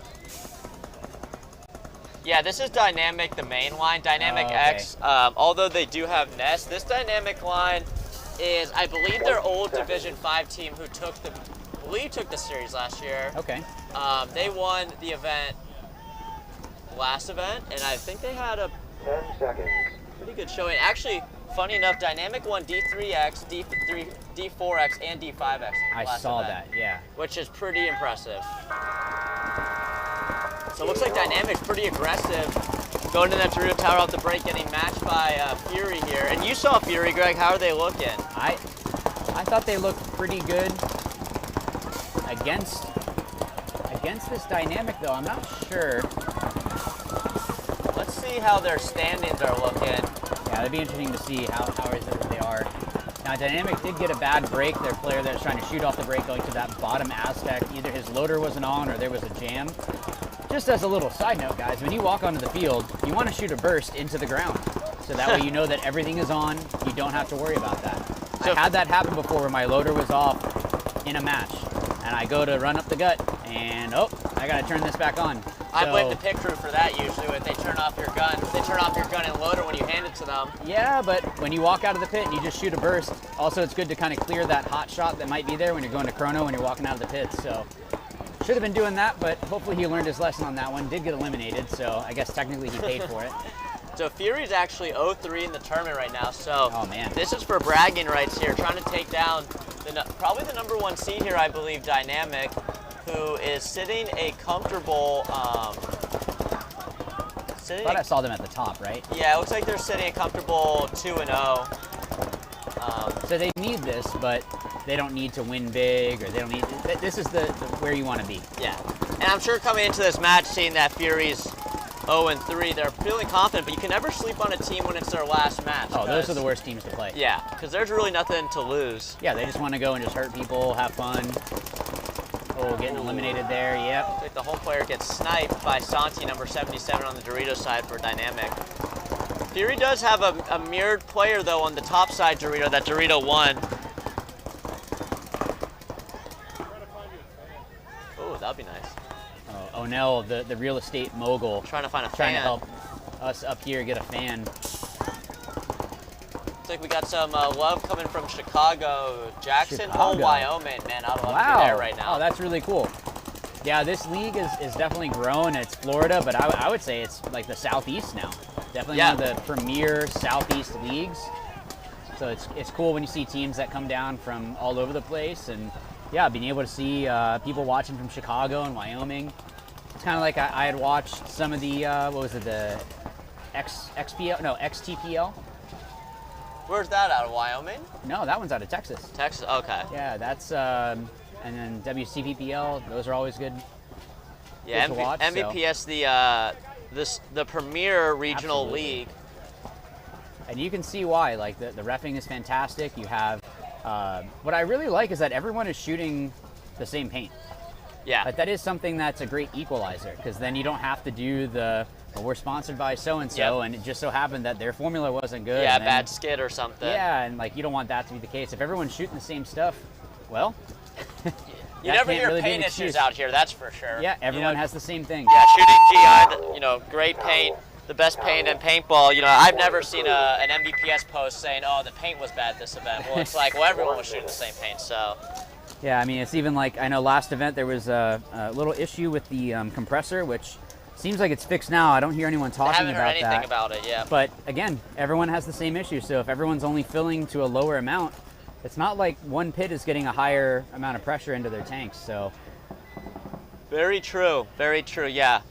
So who do we have up here? We got Defiant up 1 against Ragtag. Ragtag was pretty slow. Pretty slow. It was a longer point that we've seen today, so not a lot of issues off the break for them. We just want to see them clean it up, but Defiant's got some fans in the chat, so that I know they're definitely hoping for a Defiant to squeak out a win here. Yeah, so a couple more seconds here. If you guys are brand new to paintball, the Tiki's Paintball Park is fantastic. They have everything that you need. Great paint, great facility. They have all different types of paintball to play, so you can go out and have some fun. maybe this isn't necessarily your cup of tea. You like to go play more in the woods, play more kind of stuff like that. Hey, Tiki's has got it for you. So thank you to Tiki's for sponsoring the MVPS. I've played there before. If you guys are wanting to play competitively, Red Legion, who just won the last 2 NXL events, that is their home field. And they play there. They have a lot of different classes and all that you can join into. So if you follow Tiki's on the socials, I know they have Instagram and Facebook. I don't know what else they might have, but they usually are going to post some stuff talking about, oh, there's this Red Wave class or whatever. So definitely take advantage of that. Yeah, and you know a field's good when a pro team plays out of it and wins. Yeah, twice. Yeah. Oh, so, Ragtag. Ragtag good making getting the that trade. guy off the field. So at least he got the trade. That's the only thing. I like to play the middle, and that is one downside with the middle is when you go through and bunker a guy, it might be okay, but it also might be that, oh, 3 other guys see that you just ran through the middle and they all shoot you coming off. So that's also why I don't like playing the middle, because you just know inevitably you're going to get bunkered. I don't know, but sometimes it works so but great. Yeah, when you have the glory, it's great. Oh, and you go through and there's no one looking. Oh, it's fantastic. So Ragtag here just trying to bring a point back against Defiant, who is in the driver's seat. I know it's only 1 point, but we've seen some longer points on this layout, so maybe this ends up being a 1-0 match. Of course, watching, you hope that that's not the case, but sometimes it's just the way that it plays. Sometimes the team that you play against is also trying to play slow. You got to play to win. As Ragtag loses another body out of that back. Ragtag losing that home player on your screen there. You can see the back right corner and the middle player on your screen. They're also taking a walk out of that center brick. So it looks like it's just going to be 2 alive here for Uh-oh, this is not good when the ref runs in like that. Player trying to plead a case. At least he didn't get a penalty, so. So Ragtag's going to be in that back right corner, as well as that top middle Dorito on your screen. So it looks like it's a 2-on-2, so it's not that Ragtag is out of this.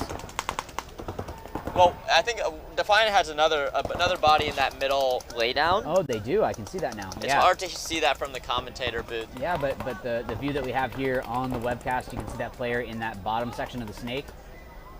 And again, they know that they're in the driver's seat. Why do we need to force the issue? As they eliminate another player out of that corner, it might be good for Ragtag to towel this, although... Ragtag players are shooting each other. That Ragtag player definitely got shot. What?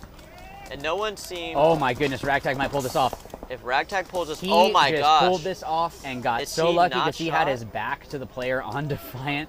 Defiant made the move at the wrong time, or maybe it was the right time for Ragtag, but if they go ahead and tie it back up 1-1, this is a great match already so far. Wow, that's an excellent point by him. That could be a play of the tournament. If he makes it out of here clean, I felt like I saw some paint. Looks like he got out clean, so wow, nicely done there by number 7 on Ragtag. Wow. That was impressive. Yeah, that's still not move of the event. I still have to give it to Ragtag Red. Yeah, that was Combs. That's still my favorite for that one, but that was still fantastic to go and just understand that, look, I need to risk it. It's a 2-on-1, and it just happened to work out. Sometimes you just move at the right time. Let's see how the pitch embraces his boy as he just cleaned that up. Get him some high fives there. Come on, guys. He just wants water. Yeah, he's like, I just need water, guys. Don't talk to me. Water and Gatorade, please. Maybe get the, is it Living Water? Yeah. The sponsors out here. Can you get them to give me an IV, please? Yeah, I need a hydration. I just had to run a ring around the rosary around the 50, and then also run in and hit the buzzer and shoot 2 guys.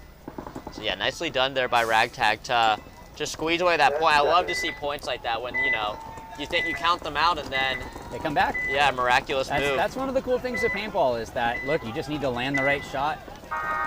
It's just chess. You can be down pieces and still win.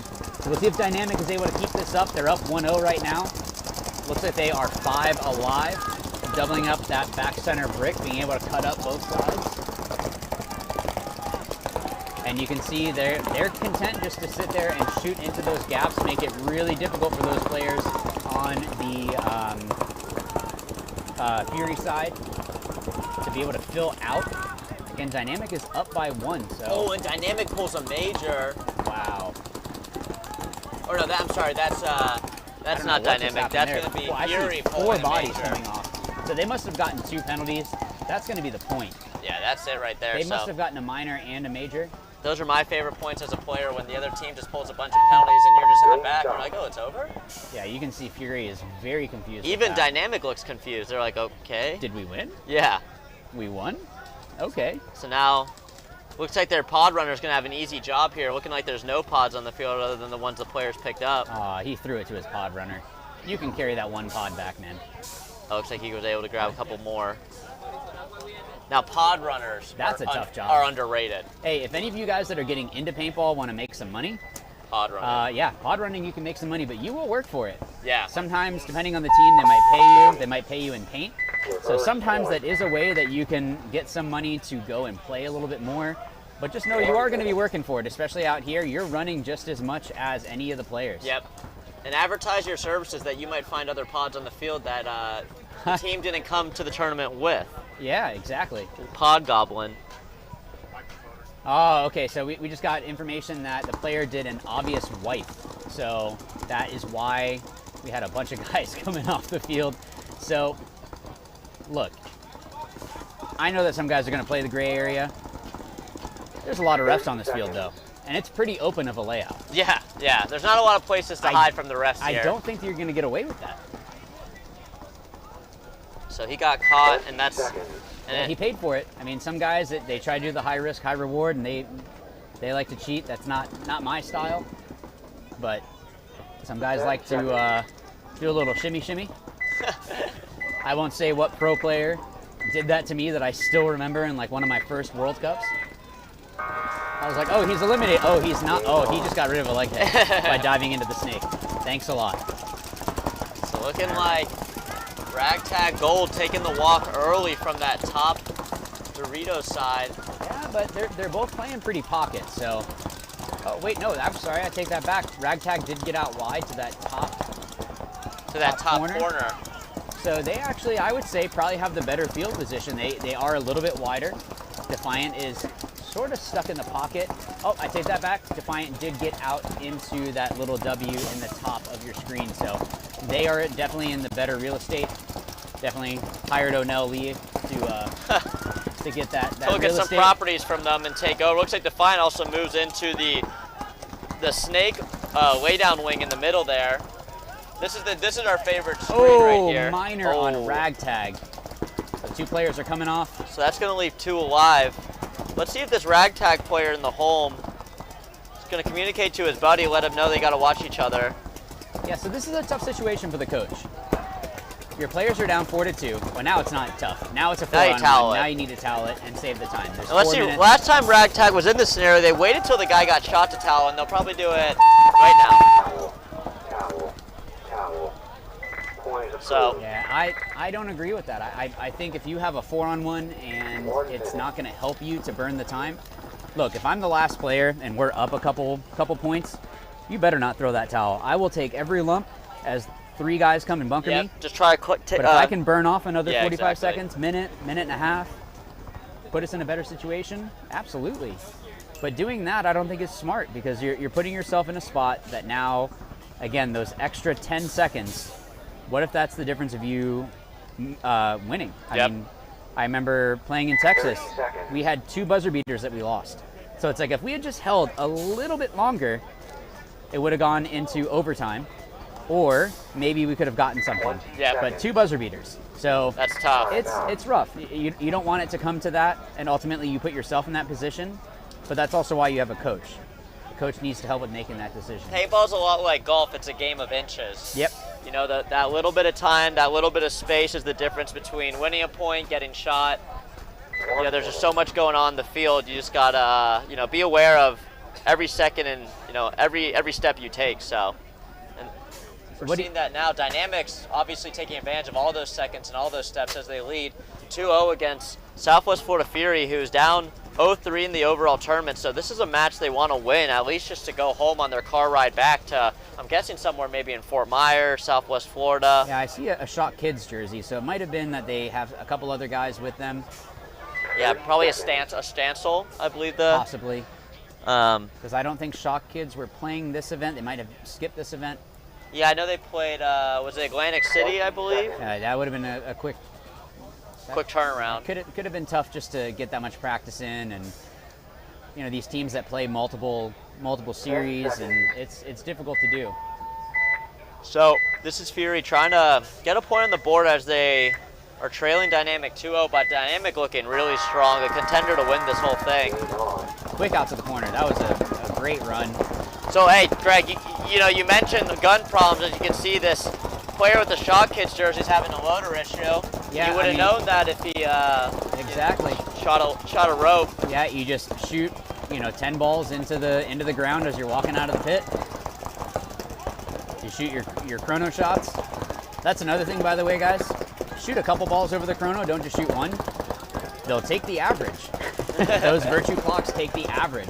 So when you shoot a couple, if you had one that's a little bit spicy, it'll at least average out. I actually didn't know that. Yep. That's why if you can avoid doing one shot, because then they'll make you run back and shoot and shoot and shoot. Nope, you need a different gun. And then you have to try to get your Allen key, and then you have to try to get a different gun. That's a trying nightmare. to throw it to you. You don't know what's working. Just shoot a couple. So, looks like the Southwest Fury player got his gun up. Dynamic playing very conservative at this point compared to some of their previous point. Yep, when you're up 2-0. Yeah, why? You don't need to do too much. Now this player in the middle for Fury probably needs to make a move. If he can make a move and pull some guns into the middle, that's going to allow some of his players to get out wide. It's like he's moving back is the opposite of what I said. Retreat. But maybe there's something that he's seeing that he can shoot a gap that I didn't see. But that might have actually let Dynamic move a little bit wider on this bottom Dorito side into the tower. Yeah. Now, if you make a retreat like that, I want to see now a forward move onto the D side. Looks like they have really no designated front bottom Dorito side player. No one's even passed the can. Looks like this Fury player is going to try to do it right now. Yep, as I say that, he makes the bump over. Yeah, Fury trying to make something happen. I can see it in his head on this bottom can, I need to go do something. We're down. But ultimately, there's also 6 minutes, and you're only down by 2. So trying to make too big of a bite could end up hurting you. So that's the tough thing with paintball, is making the move at the right time, making big enough of a bite, not too much. That's where that paintball IQ comes in as Fury loses another 2 bodies. And Dynamic's playing this point great because they're still moving up. They're not just sitting in the back. So but they're small bumps. Yeah, they're just being careful with their moves, understanding that their game is to be just concise, right? They're not going to make these crazy bump ups. 50-50 chances. They're going to play the percentage bumps, and that's what we're seeing right now. Exactly, and Fury loses their top corner player, so now they only have 2 bodies left against Dynamics. Let me see, that is still 5 players. Dynamic has not dropped a body this whole point, so Dynamic's not going to move. No, I mean, they know the kill count. They're aware of the time, and they're up 2, so look for them just to maybe try to catch another body before they make some bumps. No one's looking antsy, which is important. Yeah, they're just making nice small little bumps, not trying to make these huge bites. Yep, there we go. Nice slow crawl up to that first Dorito. Look for him to look down the wire and maybe see if he can catch this. I don't know if I agree with that move out to the can, because now he can't really protect his tower player. Now from here, you guys can cross it up. Yeah. And you see they're both shooting heads up, which now opens up the middle. Yeah, and they need to be aware of that. I'm wondering if they can't really see each other between the brick, but I think they can. I think they can see each other. Yeah, but I think the communication needs to be, look, we need to cross it. Yep. Or we need to just go, because we're down by 2. It's 4 minutes. Being in that situation, how about I just go try to do something? If it doesn't work, we need to concede it and try to go back to the drawing board. But at this point, they're wasting time. They're wasting paint. This is where you concede it right now. Yeah, absolutely. It's a 5-on-1 and a 5-on-0. Well, this is where you concede it now, no matter what. Dynamic just needs to. Yep. They didn't need to rush. You're right next to your pit. You don't need to run in and go hit the buzzer. It's a nice leisurely walk. Yeah, if you're Fury and you haven't won a match yet today and you're down 3-0 right now, it's not a good vibe. Not a good place to be. I wonder if maybe Fury, the coach, is like, look, just go play, have fun. Yeah, maybe that's why they're not their throwing coach it. is Who is their coach? The damage player. Oh, Chris Horn? Chris Horn. Yeah, maybe Chris is just like, look, get some experience. Yeah. Get out there. Have fun. Just go play. Yeah, we're out of this already. Maybe they're trying to save on paint a little bit. Yeah, practice. I mean, I think these guys practice a lot, so they can bring home some paint to practice with, Absolutely. get better for the next event. That is one great thing with having a local series Yeah, like this. you can bring the paint home. Yeah. I have flown back with some paint before. Sometimes there's one time I got lucky and it went through TSA and my carry-on and they were totally fine with it. And then another time they went, what is this? I'm like, well, technically each of them is below 3 ounces of liquid. And they're like, what are you doing? So I had to give away some. Would you have some them in a good plastic paint. bag? No, they were still in the bag. It was still sealed. I was like, yeah, I'm gonna try to take this home. They don't see that too often. No, they don't. They just see I'm sure it looked like an explosive device inside my bag. Yeah, It like didn't look good like in a mortar. the X-ray. Yeah. But then other ones I'll try to throw in my gear bag if it's not gonna be too heavy. But at least when you're here, we can just drive it back. It'll stay nice. I don't have to worry about TSA throwing it across the tarmac. Also, the beauty of living in Florida is come World Cup, all that paint yeah. that gets sold for it's pennies on the awesome. dollar. And sometimes, again, you guys want to go and make some paint. Try to go pit for some pro teams, some semi-pro teams, the ones that are flying in that are definitely not going to be taking the paint back. Yeah, you'll go home with some decent paint. 10 seconds. So, good match here. Defiant up 1 against Ragtag Army Gold. Let's see what Ragtag does here. What are you thinking, Greg? I think Ragtag making this look out to the corner. Did he make it alive is the question. So Ragtag's able to pick up a Defiant player off the break. Man. They lost 2. Yeah. Yeah, Defiant's gonna take this one unless something crazy happens. It's a 4-on-3. Oh, maybe. Hey, commentator curse, right? I think I just saw another. Yep, Defiant is now 3-on-3. He's wearing camouflage, so it's hard to see him. Only can see his pants. I just saw the ref signal that. Yep, yeah, you're gone. So now it's a 3-on-3. Field position definitely in favor of the Ragtag Army right now. Having that middle Dorito, which we haven't been seeing very much play on, as well as the top Dorito and then the back brick. Pretty congested in the center here. If I'm Defiant, do you think you want to get wide here, Greg? Oh yeah, absolutely. If you can get wide and make it where the player is able to, or they have to, you force them to have to try to go out wide, it's going to make it really difficult. But I think what Ragtag needs to do here is this player in the brick, holding this gap, like, yeah, okay, I get it, but you're down by 1. And you have this whole other side. So this whole bottom side of the field, now you've essentially lost because, like you saw when the camera switched around there, that player from Defiant made the move out to the tower, which is really going to make it difficult for you to be able to filter out there.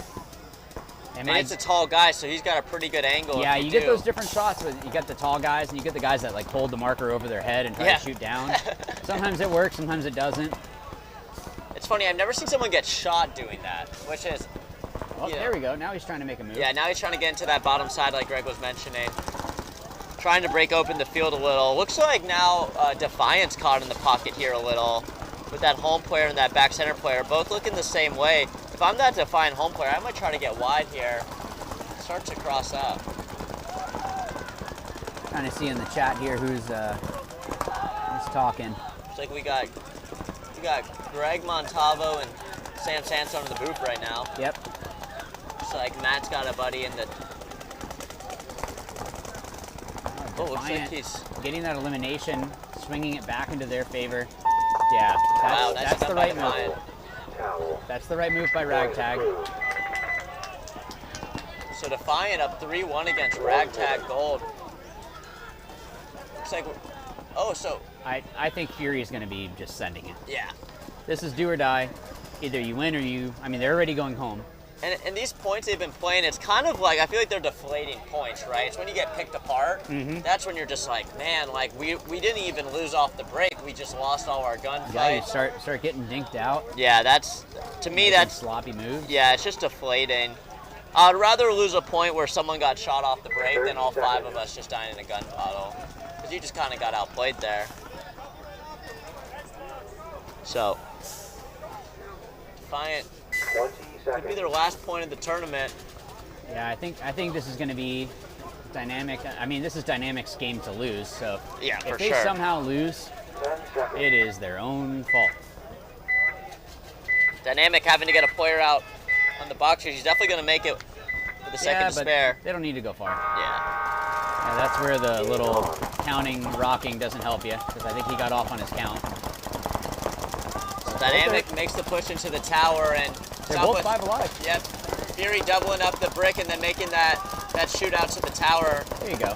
I believe that's what they wanted to do last point, but the player's gun was down and he decided to do a lateral move to the home.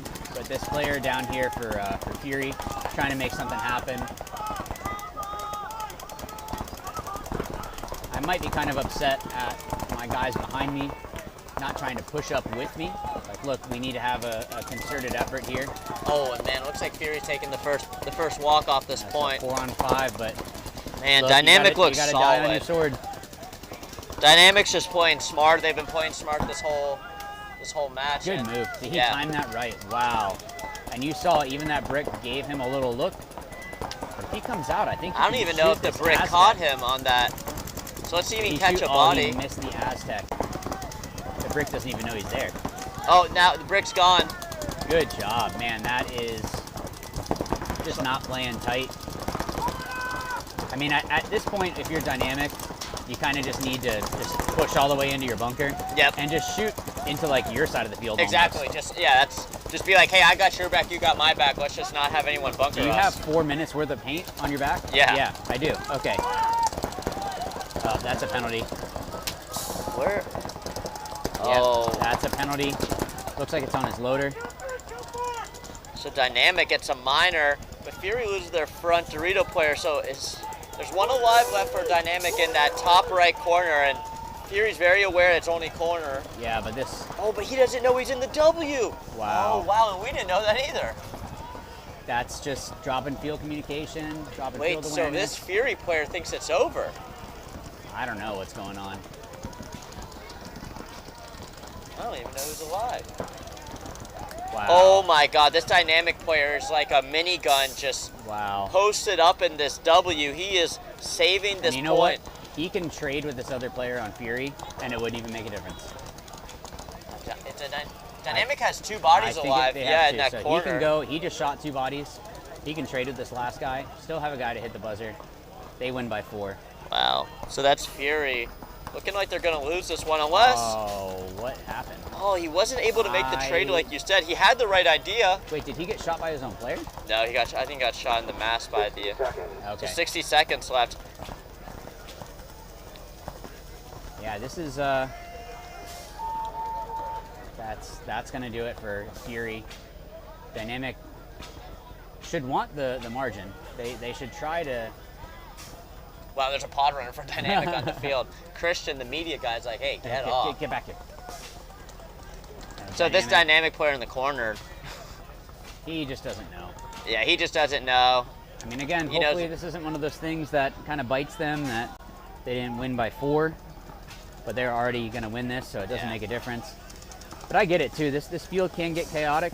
We just saw it. I mean, Fury had that point. They had it. They just decided to go through the middle rather than trying to wrap and go on this bottom Dorito side. Would have been the better This move. Dynamic player's burning calories, jumping over the top of the bunker, looking He's at just nobody. doing his plyometrics. Yeah.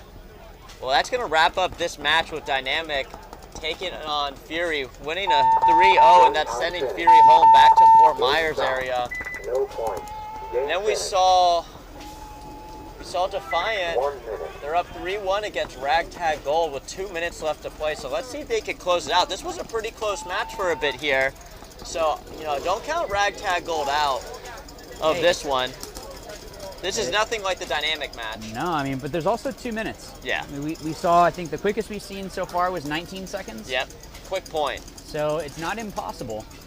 I mean, 2 minutes is a lot of time. If you can get a couple of those 19-second points, then you got time to spare. 30 seconds. So if you're watching the broadcast right now, we're inching towards the afternoon here. Give us a follow on whatever platform you're listening to right now and watching, whether that be Twitch, YouTube, or Facebook. Also make sure to show some love to Tiki's Paintball Park on social media. And any of our sponsors, whether that be Dye, Ruthless, DLX, GI Sports, Tiki's, Carbon Paintball, Living Waters, Kinetic Paintball. See how this goes here. Well, We've seen a lot of double up on these middle bricks now, Greg. Yeah, it's pretty safe. Yeah. You have a decent amount of time to, if you need to take a knee, you're able to get a good shot. Did this Ragtag player just get shot? Thought I saw something spray off his hand. But Defiant was able to get out wide, unless no, he's still there, so the Defiant player on the bottom. So Defiant has all 5 alive. You can see on your screen here 4 of them as Defiant now pushes out to that top left corner. Taking a look at the back players here. Yeah, and Defiant's playing this smart. They sent 1 wide body, which I think might have been kind of a trick. You would think that if you're up, okay, let's just take the pocket, everyone shoot. Yep. So for them to take a wider body, maybe that's to try to throw off Ragtag a little bit. This will really cement a really good position for Defiant with both the corners. Being able to have the pocket and their guys looking down the wire, making sure no one can get too far up the field and pinch them out. 60 seconds. Okay, Ragtag seems to have heard the 60 as this player in the middle was trying to move around. And Ragtag takes another body walking off that top side. It doesn't look like it's going to happen for them. No, something needs to happen here. It's got to be from either the middle or this bottom Dorito side. That's where the only players left alive are for Ragtag. Yeah, but you can see the players in the middle aren't really working as a team. They're both shooting the same way. They're not really talking. Man, I really like this Defiant game plan they have to wrap up this last 2 minutes here. Really keep it in the middle, making sure no one can come down the top side of the Doritos or the bottom side, and they're doing a good job at it considering no one has been able to make it past that Dorito as he gets shot. And all that's left is the 2 players for Ragtag in the middle as they're both in the 50s. You want to see one of them either jump the beam or... Why are you doing that? Yeah, and he jumps the beam and he can't make it because the center brick player, and it looks like there's 1 more player left alive for Ragtag as time just ticks off. And yeah, that's going to be game. That's Defiant taking the win against Ragtag, 3-1. So good job to Defiant and Dynamic for those 2 wins. Let's see how these standings are as we're just before we kick it off to commercial here.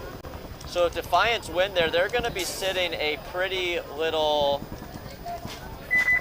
Is that 2-1? 2-1 with their last match against Dynamic. Man, that is... It's going to be good. Yeah, that's going to be a good match. And then Ragtag, as they lose that, that's going to be 1-2 for them. So, I mean, it's never impossible for a 2-2. It's just really tough. Yeah. So we're gonna get a little word from our sponsors here. Thank you guys so much for tuning in, and we'll see you in a bit. Thanks. Oh my God.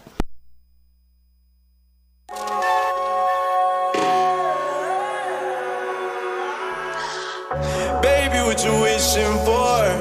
Maybe you should wish it more. Maybe the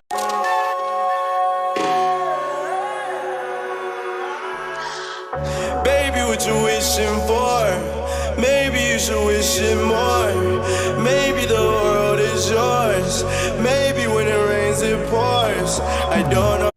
Walker here with Carbon Paintball to discuss the Zero goggle system with you guys. We have the Pro version and then the SLD. What you're going to notice first is the color options. On the Pro, it is a semi-translucent Airflex bottom. That's the mask region. And then with the Solid series, it is just a solid color. It's opaque.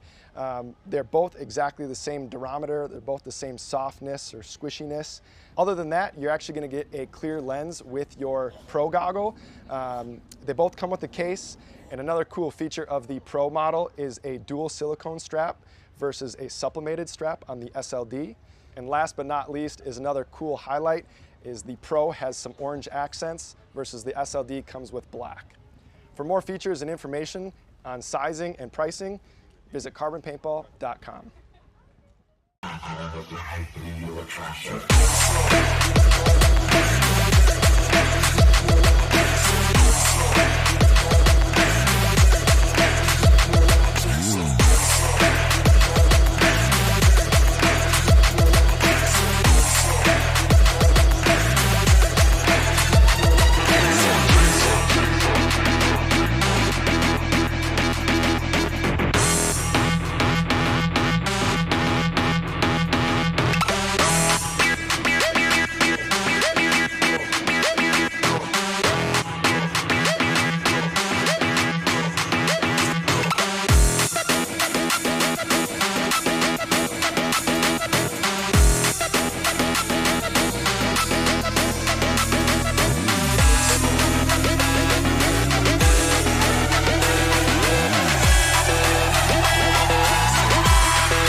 4 p.m. Texas, Fort Worth. Top 5 iTunes, no promotion. And you know I had to do it big, no Samoan. Finna wig out, I ain't talking about a sew-in. Got a lot of pool, I ain't had to use both hands. Raw no. Point here. We're going to be broadcasting Division 4 X-Ball all day today on the webcast, and then tomorrow we're going to be seeing the Premier League of the MVPS Division 3 X-Ball. Both these divisions are extremely competitive, with all these teams being pretty familiar with each other from, ranking up throughout the series. A lot of these teams play strictly the MVPS, Right. so they're all very aware of each other. Got a lot of good rivalries. Absolutely. Across this league, so looking forward to seeing NMI and Death Row. Death Row I have played in the past. They're pretty regular out here, and NMI is coming out of Miami, Florida here. So not sure if these two have ever matched up against each other, but I'm sure we'll build some good rivalry as NMI trying to move on here, and Death Row trying to stay in the battle if they're able to squeak one out and go 2-2 headed into the afternoon. So let's see how this breaks out. Death Row versus NMI. Death Row on your left, NMI on your right. Both teams trying to take the bottom corners. And both teams make it, so both taking risks and trying to just get out as wide as possible.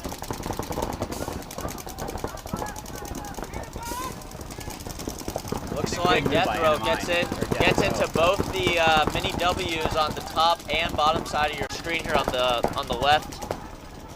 Yeah, I think with Death Row, if they want to win this, from what I saw at least with NMI, is being able to get into NMI's head. Yep. Because once they got in, like we saw previously when NMI played Dog Factory, there was only a couple little bonus balls and it was just all going downhill. So you have to start to learn how to take those extra bonus balls. It's going to happen. Because once you show that it affects you, you're going to get more. Yeah, so NMI now filling into this little W. See if he can make a... I don't know what that is. Yeah, so again, kind of slowing down a little bit here. It's not, no team, especially, what were we saying? NMI needs this to move on, yeah. Right? And Death Row, I think, also needs this to have a chance, right? Yep, exactly. So neither team wants to make a mistake. As a player on each side, oh, actually, I take that back. There are two bodies that just came off for NMI. That is not a good sign. Yeah, as we get later into the afternoon, you're going to see a lot of conservative paintball. Absolutely. Because this is, as we head here, you're trying to make your way into the afternoon. Then once you're in the afternoon, it's single elimination. So if you lose your match, you're out. That's and it. you're going home. So. Oh, right into a ball. Yeah. Oh, looks like NMI. Yeah, that's smart. That's smart. It was only a 2-minute point, but to do that is definitely the smart move. Your guy is not going to pull that off from there where they're at position. So. Again, it's not impossible. We saw some craziness happening where there was one guy left and then put the team on his back, but I think in this situation, NMI made the right choice. Hey, let's just concede this one. We can come back. So Damage Control and Dog Factory walking out. Damage Control is going to be on your left, and Dog Factory is going to be on your right. Yeah, so we've seen both these teams now. Damage Control had quite a bit of fans in the chat, so if you're in the chat now, let's hear it. Another thing about Dog Factory had quite a bit of fans in the chat as well. So, absolutely. Get some energy in the chat for your teams. When they go back and view this after this tournament, they love to see stuff like that. I know I love to see stuff like that. So, man, Greg, who are you taking if you got to pick one of these teams right now? I think I have to give the edge to Dog Factory. Yep. But only by a little bit. That's what I was thinking too. Just with the experience and the crispiness, looks like a little delayed start off the board, but he's able to make it right into that 50. Yeah, but we also have a good move by Damage Control, making it up into this little W. He's checking off, trying to see who is it that is holding him in and making the move into the Dorito. And this center player for Damage Control, for Dog Factory, has chosen that upper part, which I'm not saying that's a bad thing, that's just, you have to stick to your job. So he's really trusting that the guys behind him are gonna be protecting him, because it's never fun when you're in the middle and you're holding your gap and you're doing your job, and all of a sudden you get a back massage. Yep. Or you get 2 to the back of the head. You're like, guys, I'm doing my job. Why aren't you doing yours? Yeah, you look behind you to say, hey, I got a guy here, I'm on, and then there's no one behind you. All your boys are walking off. It's like, oh, well. You're just hoping that you don't get run down, double bunkered, but yeah. So damage control here. We're looking at their Dorito 1 player, number 27. Looking on the inside. Not sure. He's probably looking to cut off that move from that can onto the into the mini W or the tall tower, I believe. Yeah, possibly, but Dog Factory moved back. Oh, as they lose a player out of the middle. Now, they had a player that moved back from the center brick into that bottom Aztec that we're looking at right there to your right. He moved back to be able to stop this damage control player from moving up on the Dorito side. Yeah, and that's Brandon Johnson. You know, as mentioned earlier, a dynamic player. He's always bouncing around the field trying to get different looks, which is, oh man, and I think that, yeah, so that middle player for Dog Factory was able to clip out a player trying to move into the Dorito 1 on the top side. We got a really close, good HQ view here, high quality view of a Dog Factory player. This is trying Brandon. to stay alive. Yeah, trying to stay alive, pushing in that cannon. It's not fun having to do that. It's really hard to fight when you have to push all the way into the bunker. Man, I think he might have. I think Brandon just got shot, didn't he? No, I think there's a player in the blue. Brandon's going to be I thought I saw some spray coming off. Yeah. So Brandon's going to be the player in the red. Okay, all right. I thought I saw that was Brandon, but you know what? It might have been because the other player was standing up. They just switched, but they did get that player eliminated. I believe it's a 4-on-3, or is it a 3-on-3? 3 alive for Dog Factory, and then it's looking like 4 alive for damage control as he's making the push and trade out with he can get it clean. Oh man, but he didn't commit, but his other buddy's gonna hop up and do it, and he's gonna get chopped up. So it's looking like a 2-on-2, so, and Brandon makes a sloppy move there. Yeah, I mean, it was just a great move. Oh, and he just missed his shot there.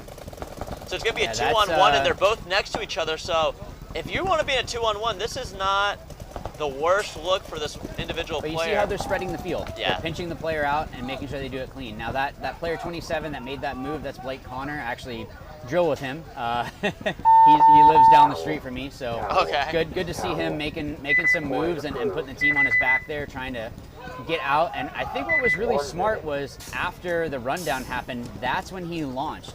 So he's hoping that the player, that chaos that's happening in the middle, he's playing off of that chaos. Yep. If you listen to guys like Ryan Greenspan will say this kind of stuff, play off the chaos. If you watch Ryan Greenspan play on Dynasty, if something crazy happens on the other side of the field and he's on the opposite side, he's going to go. Yeah. He's going to try to make something where it's just going to be a split second, where if I can get a little bit extra of angle on someone, that could be the difference of me moving, or getting that elimination or not. So Blake making that move was definitely smart. Nicely done by Blake there. Yeah, and there's a lot of validity to that. Like, if I see something crazy going on, I'm pointing my gun towards there and shooting. Yep. And, I'm not looking, might get distracted from the guy who's in front of me, so. And sorry to the refs, too, because sometimes you're shooting at the guy that's getting checked, hoping that the ball goes in. Yeah.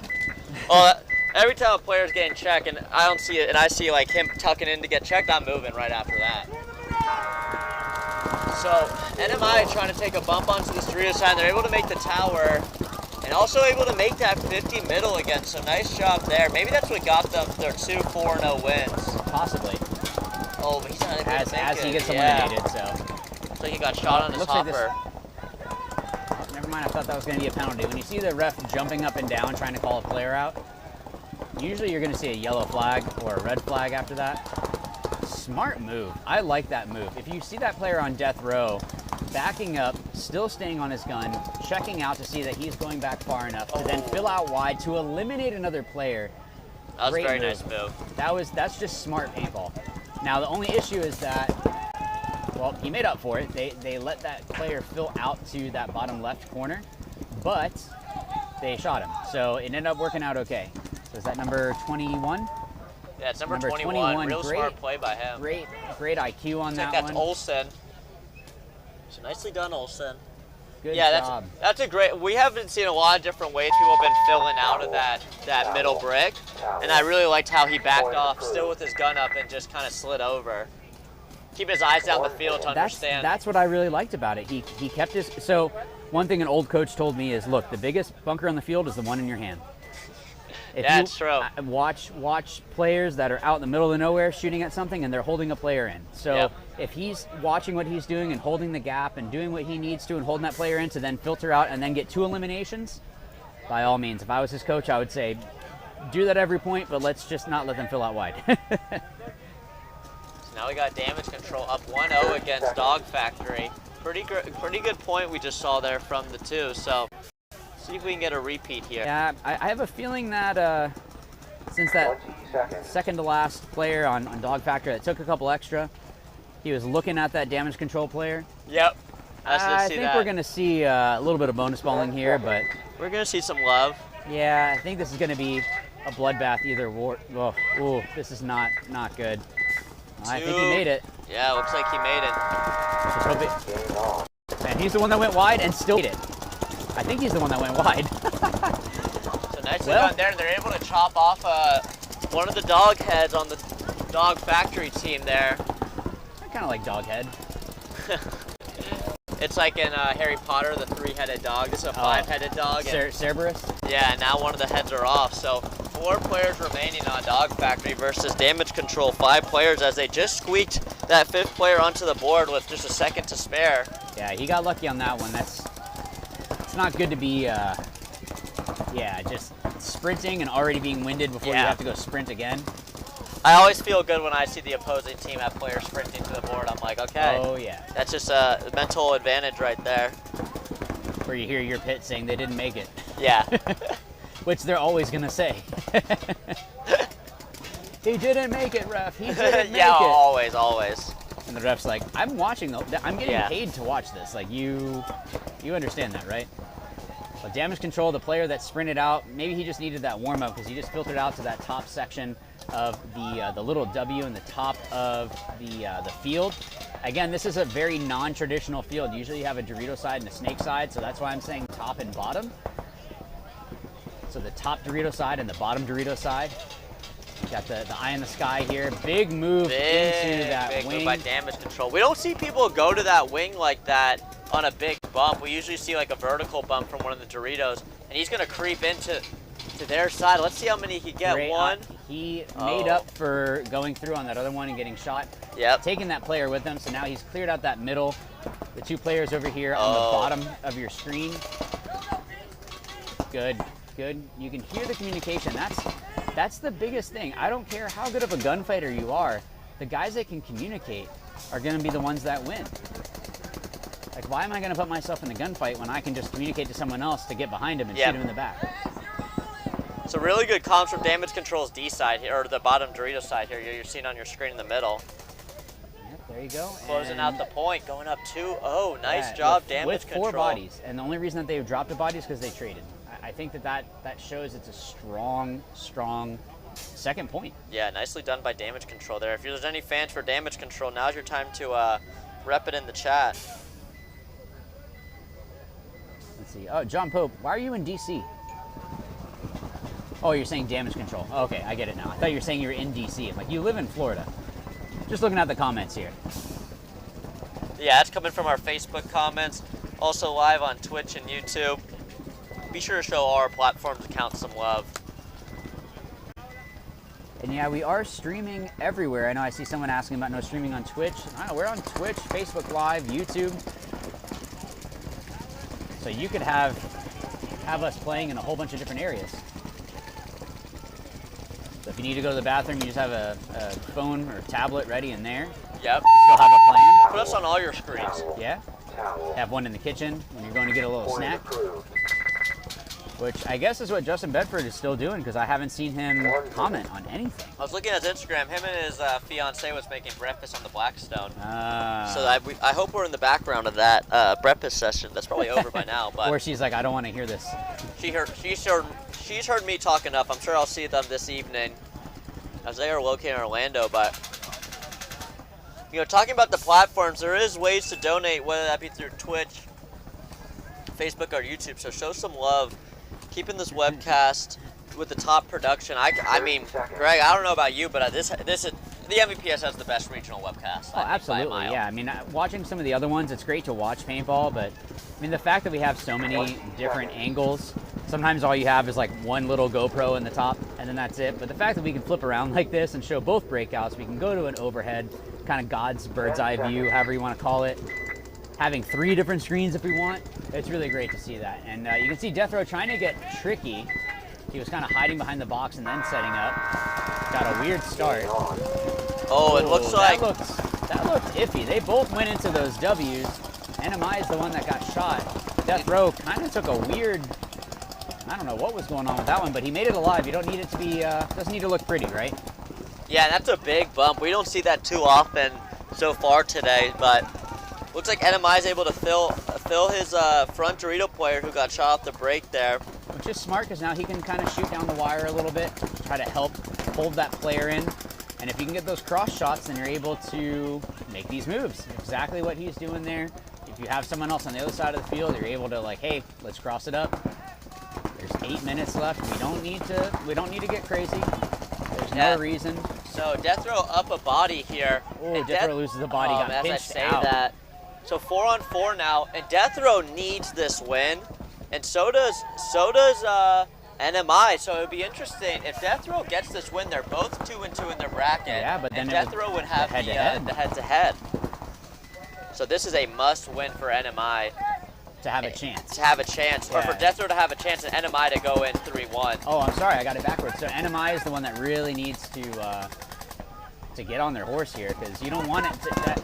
It's really the worst thing to have that 2-2 and all right, we need person A to beat person B and person C to lose by this many to person D. Oh, you're sitting in your tent and you're coming up with all these different scenarios, and it's just like, I just want to play paintball. You become a mathematician. Yeah. You become Mr. Greg, no, the teacher. Yeah, so it's slowing down a little bit here. There has not been a shot. Yeah, I think he made it alive into that top Dorito that you're going to see on the middle right of your screen. Yeah, they're doing good at slowing it down. I like what I'm seeing with NMI. So yeah, before, great comms. We were talking before about how NMI was getting into their own heads, kind of beating themselves up, and it looks like they've kind of brought themselves back together. Even though, okay, yeah, we're down by 2, but they're like, look, we got 6 minutes and 40 seconds. That is more than enough time to win 3 points. Yeah, so we plenty of time. We need to come back. We are the ones that are down right now, but we don't need to really force the issue. Do they have someone? They have someone in that center wing, I believe. Yeah, it looks like that. Nice bump to that 50 bottom side Dorito. Let's see if he can get a wrap and pick someone off. This mini W can't see him. Yeah, nothing to wrap on, I don't believe either, but no, that's when he just needs to take off at this point. So if he launched, I don't think that the player is able to see him corner. cross. I don't know if he knows there's a Dorito corner. There's a corner for Death Row in here. The top left corner, right? Bottom left corner. Yeah, but he's looking inside. I know, but now, okay. So he really needs to make sure that, like, look, you need to protect me. But also, NMI is down to, I think he actually has half of a pod. Because I saw him put that pod back in his pack. So I don't even think that's a full pod. He's light up his gun and he's just able to get... Wow, good shot. All right, so now's the time that you need to go drop the hammer. You have 2 bodies on the other side of the field. This is where your top pusher needs to go, and that's exactly what he's doing. Smart. So now look for this corner player. Oh my gosh, there we go. NMI dropping the hammer. And getting both. Wow, there you go. So NMI doing a good job not pushing too hard, pushing when they can, hit the gas when you need to. As long as this is clean, putting a point up on the board. Wow, so nicely done by NMI, keeping their chances alive. Point approved. 2-1. We got a match here, and that was like one of those points where it was pretty much 5 up, 4 up. You know, in the beginning it was pretty even, and NMI was just able to slowly pick off. Yep. And we can see the difference now, right? Like, we can see that they're not making these humongous bumps. They were little bites. The only time that I saw a really big bite was at the end there, when they had the whole top side of your screen completely blown open. You need to make sure that, the other guy doesn't see that you're shooting, or that they can shoot into a gap. But you're able to make that move and really pinch out those last players, because they're going to turn, and even if they're shooting at you, you have someone that's Yeah, right in their 12 face. steps away. Yeah. So, and then even if that guy trades, okay, we still have another 2 bodies. It's just a matter of just, again, war of attrition. You're just constantly wearing them down until eventually you can go and hit that buzzer. Damage control up 2-0 against Dog Factory, and we had Dog Factory edging them out on the head-to-head. Yeah, that's what I thought. So, I mean, there's still time on the clock, though, right? Yep. I'm not saying anything bad about damage control, but I'm saying that Dog Factory is a good team as well. So, damage control still getting out wide. I saw a player trying to shoot over from Dog Factory, shooting over into that bottom left of your screen. There is a player down over there, and I haven't seen anyone come off. So it looks like it's 5-on-5, which is, honestly, it's good in damage control's favor. Yes. Because they can just, all right, we're 5 alive. Let's just lock it up. They can burn time off the clock. We're up by 2. And you can see players talking here. Yeah, damage control taking field advantage, able to jump into the snake wing up in the middle. Oh, okay, so they're going to be able to hold that. If you see that bottom right Aztec for Dog Factory, he's going to have a really hard time getting out of there with that guy in the middle. Yeah. Now, could he maybe bounce it off that pin that is right next to the player in damage control? I think is that what he's trying to do right now? I don't know who he's trying to bounce it off into. Yeah, I don't know what. What I'm thinking is Dog Factory shooting at damage control. Yeah, through that pin. I just don't know if it lines up right, or if at least he can try to get out to the can and then shoot off that bounce. I know that would be a better angle, but yeah, look for Dog Factory to try to make something happen here. They're playing pretty pocket ball with their most advanced player being. Well, I can see what they're trying to do with that bounce, because Dog Factory does have a player in that bottom snake 1. So they do have a player in there. We're blocked out a little bit here, but our awesome camera crew has a great view of Dog Factory here, being able to see what it is that they're trying to do to counter a very strong damage control. Their presence here, they're just locking up. They're not trying to do anything too crazy, too aggressive. Yeah, so you can see on your screen here, Dog Factory, Brandon Johnson, as well as their front player here in the blue jersey, pinching into that tower again. I feel like every time we see him, he's playing real tight, which is smart paintball, but they really need to get on their horse. They really need to get on their horse, yeah. And as you were saying, your biggest bunker is your gun, and he needs to be kind of following that mantra right now. Yeah, could he try to bounce it off that other little W? That could be something. If he gets low enough and bounces off the little W into the damage control player, would that work? Could it be enough that it puts him in, that now he can dive across? Yep. It's not too big of a gap. It's big enough. But also they have that player to contend with in the middle from damage control. So damage control is just doing a good job of, no pun intended, controlling. Like they are just controlling. Living up to their name here. Looking at your zoom in on the bottom left, this is the damage control player in that snake wing, staying low, disappeared now, popping up now. Yeah, I mean, could be feeling some pressure. Like a gopher in his hole, he's coming in and out. Looks like he wasn't able to catch Brandon Johnson make that move into the corner, so Brandon goes out wide. If I'm Brandon, I'm telling my guy, hey, listen, you got to move up. Like, we're 2 minutes, 45 seconds left. Yeah, but he can't. He's going to need Brandon to help to put that guy in, or to control the wire so that his player in front of him can then wrap. Like, hey, I have the wire.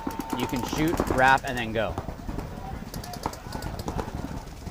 Yeah, and this damage control player here in the center, dropping his gun a little here. I think that's why Brandon was able to get out. I think he was able to get out and why he was able to make the move here. Yeah, and because he didn't have his gun up, you're not controlling your zone. Now, granted, he could crawl and move up and now block this next move. Yeah. They're up by 2, so it's not like they need to be pounding the bunker. But if I was this player on damage control, if that guy went through my lane, okay, I need to crawl up, get into... Oh, it looks like he man. He It might have been that bounce. Maybe it was a bounce off that pin. Yeah, I'm not sure where that came from. And then Dog Factory now has the momentum and jumps into the 50 middle. Let's see if this Doritos side can start on the bottom of your screen, start to make a move up. Brandon takes a tactical move into the bottom side home, asking for a pod, gets and a pod. Catch and throw, oh my goodness. That's an athlete. Duke says, I'm going to lunch at Chili's. Anyone else? Well, Duke, you can send some Chili's our way and we'll have a virtual lunch together. Yeah, the thing I don't like is seeing that Dog Factory is they're not pushing the issue.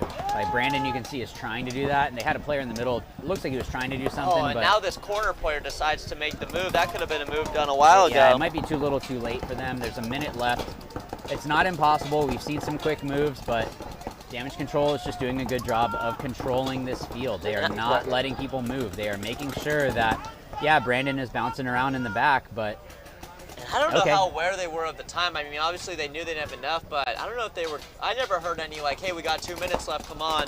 But now they know 60, and he loses a snap out. Nicely done by Damage Control, controlling the wire there. Blake and with our snapping drills, they're paying off. There you go. There's an shameless plug. What's your YouTube channel again? Hire me for clinics. How to play paintball. How to play paintball. Easy Somehow enough to that wasn't remember. taken. I don't know how, but 10 years ago I looked it up and it was not taken. So I was like, yep. So here's the duo here on the bottom side of your screen, looking at this player right here, Greg, and you know him. What's his name? Yeah, that's Blake. So what I really like is that they're working well together. I don't know who the player is behind Blake. Yeah, they're working extremely well together. They're doing well, just communicating. There's 3 seconds, they won. They don't need to do anything. So great job by Damage Control to go and win this. Yeah, nicely done there by Damage Control. 1 minute. They proved us wrong. Look, they did something right when they went back. They had, wasn't it kind of a hard time against Heatwave? So they must have gone back to the drawing board and been like, look, we can't do X, Y, and Z again. Yeah, exactly. So Damage Control with a nice win over Dog Factory, and that's going to put them into this afternoon they didn't lose any match today. Well, they did have a tie. They just had a 1 tie, but I think that'll be enough going 3-1 and I think it should be. So they absolutely needed to win this one to move on, but it's also tough because, hey, another team goes 3-0-1, and somehow it's just the way that it breaks down. So I'm sure that they're not happy that they got that tie, but they're happy they got this particular win, especially against a real strong Dog Factory. Yeah, it looks like Dog Factory might be making the move too, going 3-1. That's going to be an interesting bracket. Yep. So maybe that's going to be the top 2 in the bracket. I don't think NMI is making it. Make this. No, he did not make it. Yeah. And that kind of stuff is unacceptable when you had such a long point previously. Yeah, exactly. That means that what were they doing there? What are you doing now? We had Death Row also lose a player, and all right, so man, NMI getting lucky. They were able to shoot someone off the break. Having a 4-on-4, and the corner player getting checked, probably got bounced, and NMI making a nice move into the bottom left Dorito W. He's going to be the furthest player up the field for both these teams, and now he's taken up into the Dorito 1. Let's see if he can catch somebody. He's trying to shoot down the wire to contain this this player in your bottom right corner. Wow, NMI is looking pretty strong right now at the start of this point. Let's see if he can keep up this momentum. They got 4 minutes and 30 seconds left. Yeah, but down 1. But Death Row is doing a good job there. They have a good even spread across the line. Yep. They're in decent spots that they can hold gaps. Now the only thing I don't like is people are not sticking to their jobs. They're not communicating to say, hey, no, I got this. Oh, and he's able to make that move. Oh, and the corner player shoots NMI's front player. Nicely done by the NMI's back. Dorito player filling back for him. I don't think they caught that move. Yeah, that's going to be this player. Oh, and he gets shot by the corner. Man, this corner player is going to win this point here and possibly the match for Death Row, as he's able to completely negate the push on the Dorito side. And there's a corner player for NMI here, He was able to fill out, which is not good that Death Row let that happen. This player in Dorito tried to call that shot, but yeah, you got to shoot him for them to come out. So NMI is another player walking off. You can hear NMI just trying to roll his gun in that bottom left part of your screen. How many does NMI have left? Is it 1 on 3? Yeah, I believe it's a 1 on 3. The NMI is calling for a towel here. Looks like they're gonna NMI needs to towel this point. There. Man, I just listened to NMI's pits and they're not happy. That was not good. It's probably a good thing that we don't have sound in the pits. Yes. Because usually you have to give a parental advisory. This would go parental advisory real quick. You hear them saying some stuff that's like, oh man, can't let my 2 or 4-year-old hear that. Nicely done by 99 on Death Row in that back right corner for Death Row, and he was able to completely negate that push As NMI, I mean, really, they were strong. They had a strong push going, but they just got snap battled out by him, so nicely done. Yeah, and I think that goes back to what I was talking about earlier about sticking to your job. Yep. Look, I have the wire, you're good. And when you say that, and that's going to give confidence to your players, where if you have someone that, look, I just shot 2 guys in front of you, and I got you all day. Yeah. Don't even worry about it. You can stay inside, get a Mai Tai, chill out, sit in a hammock. Yep. They're not coming down the wire. Yeah. You know, to have that kind of confidence is really, really big in teams. So to be able to do that is great for their just camaraderie as a team, but also just trust in each other. Yeah, their confidence as hopefully, let's take a look if they're in the contention to move on here. I believe if I remember correctly, they're fighting for 2-2 right now. So they have to. And they would have the head-to-head to NMI because NMI is 3-1 right now. Huh. So this could be interesting how this shakes out. If Yeah, Death Row's able to lock this down up 2 points with 3 minutes to play. Yeah, and again, we have 30 seconds until this next one. 30 seconds. Remember, we had the 2 minutes in between rather than just a minute because NMI trying to call a timeout here. Maybe there's some technical issues. Man, I don't know. NMI might be a little disorganized in the pits. They Possibly. got that player off late. They're calling a timeout. They kind of just look defeated too a little, but hoping for the best for them as they need to get 2 points to even tie this up. And if they tie this up, 1 minute. Yeah, then they're only going to have a 1. 2-1-1. They might be tied again. Yeah. This is a lot going. There's a lot riding on this match right now for these two teams. Yeah, unless NMI is trying to kind of bake Death Row here. You've heard of like icing. Yeah. It's hot out here. So like we talked about earlier with the paintballs, it's a science of how long before you take them out to start podding. You don't want to have the pod sitting too long because then they start getting bouncy. Get them on the field, let them sit in the sun. Yeah, if they sit on that, it could maybe that's that little bit of extra time that's actually helping NMI here to get a little bit of an advantage of, the guy bounced me because they sat there for an extra minute. And maybe that was the difference, or maybe they just weren't ready. Yeah. And you know, Greg, we haven't seen a dead man walk today. No, that would be really interesting to see. You know, I've really, honestly, truthfully, never have thought to do a dead man walk during a tournament, ever. No. It just never crosses my mind. I would sometimes wish it has, See, but... this is why you bonus ball people, because then it never happens. exactly. So NMI, quick run into that. I think he got clipped in the pack Twist on in the the way pack, out. Yeah. man. He had the wheels, but he might have gone a little too high. Maybe it was just the route that he took, but good dig. That was definitely what you needed to do. And that's typically their back Dorito player. Obviously, he has wheels, so a couple athletes on NMI and Death Row up 2 with 2 minutes and 45 seconds to play. Look for them to be pretty conservative. They don't need to move. Yeah. Just control each gap. Watch the middle. Don't let them surprise you. NMI able to get into that 50 snake and as well as into this insert Dorito bunker. Oh, and actually NMI got to an elimination on Death Row. I don't know if that came from that middle player. They do have, looks like they have 2 in that snake. Yeah, 2 in that snake. We don't see that too often.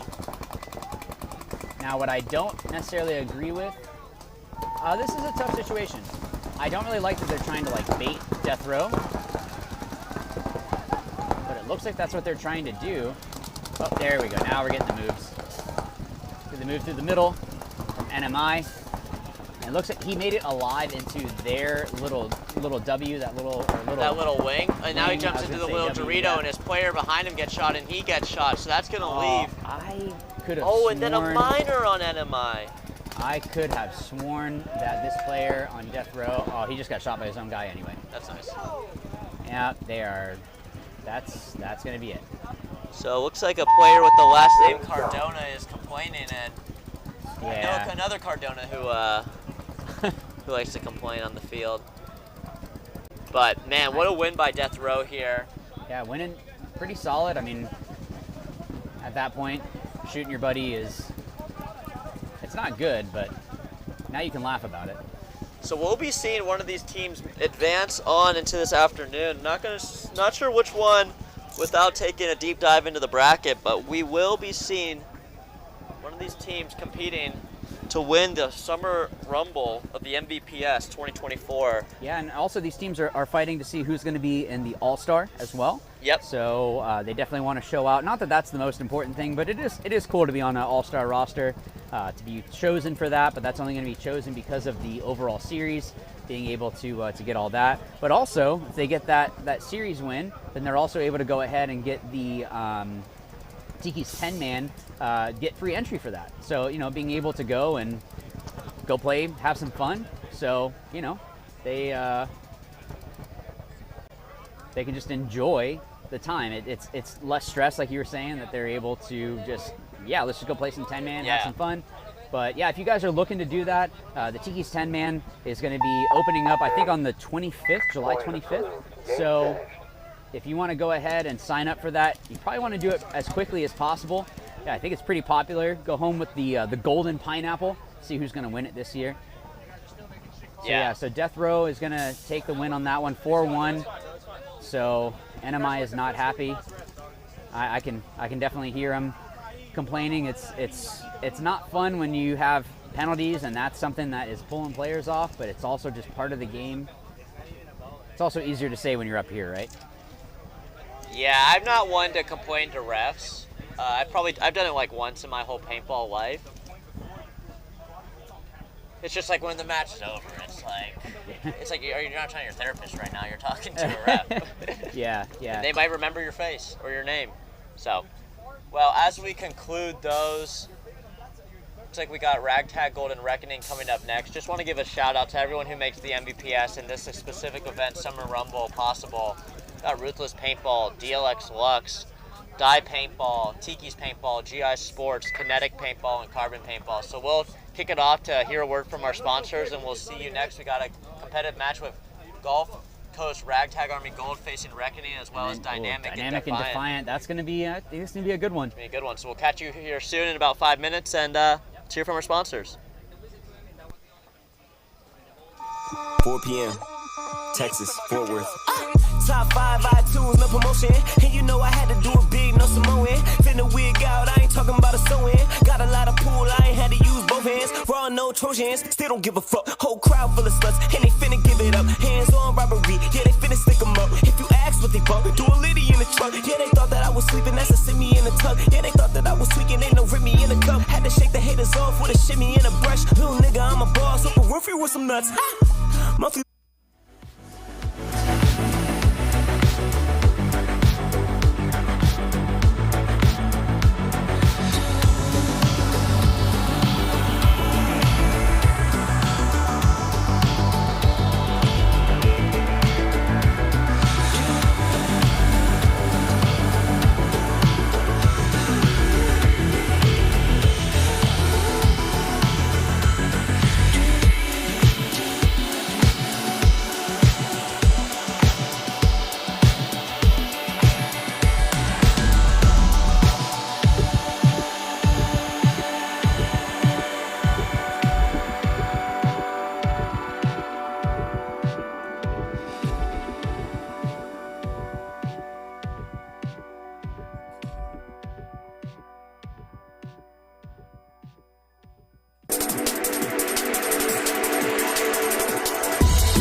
What you wishing for?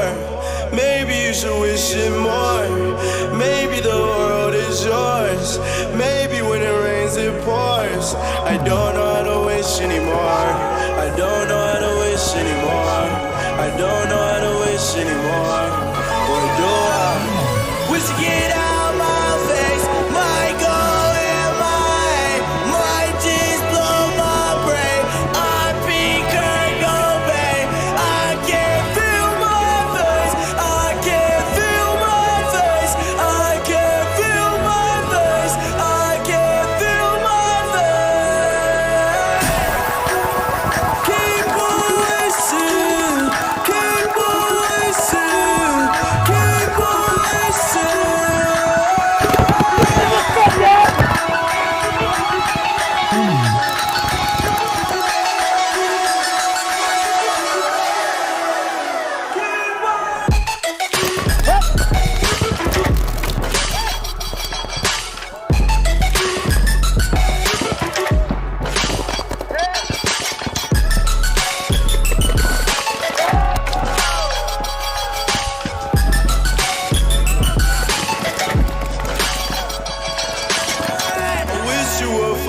chill.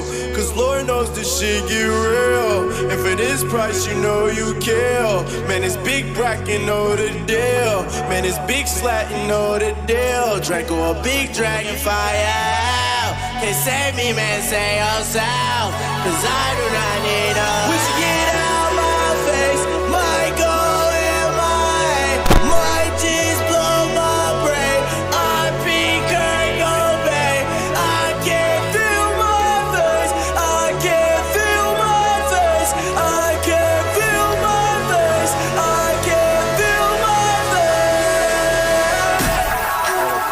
Keep voicing. Keep voicing.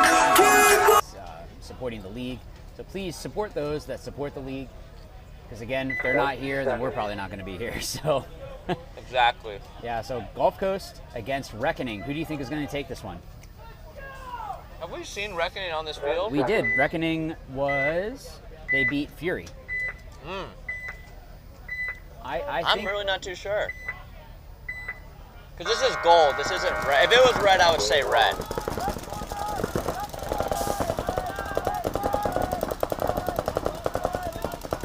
Reckoning.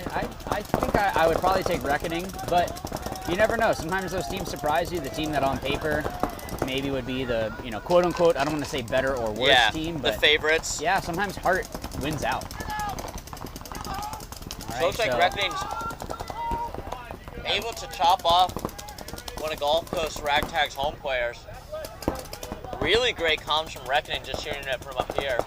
Looks like we got a fan, your boy Joseph. Sven fan club.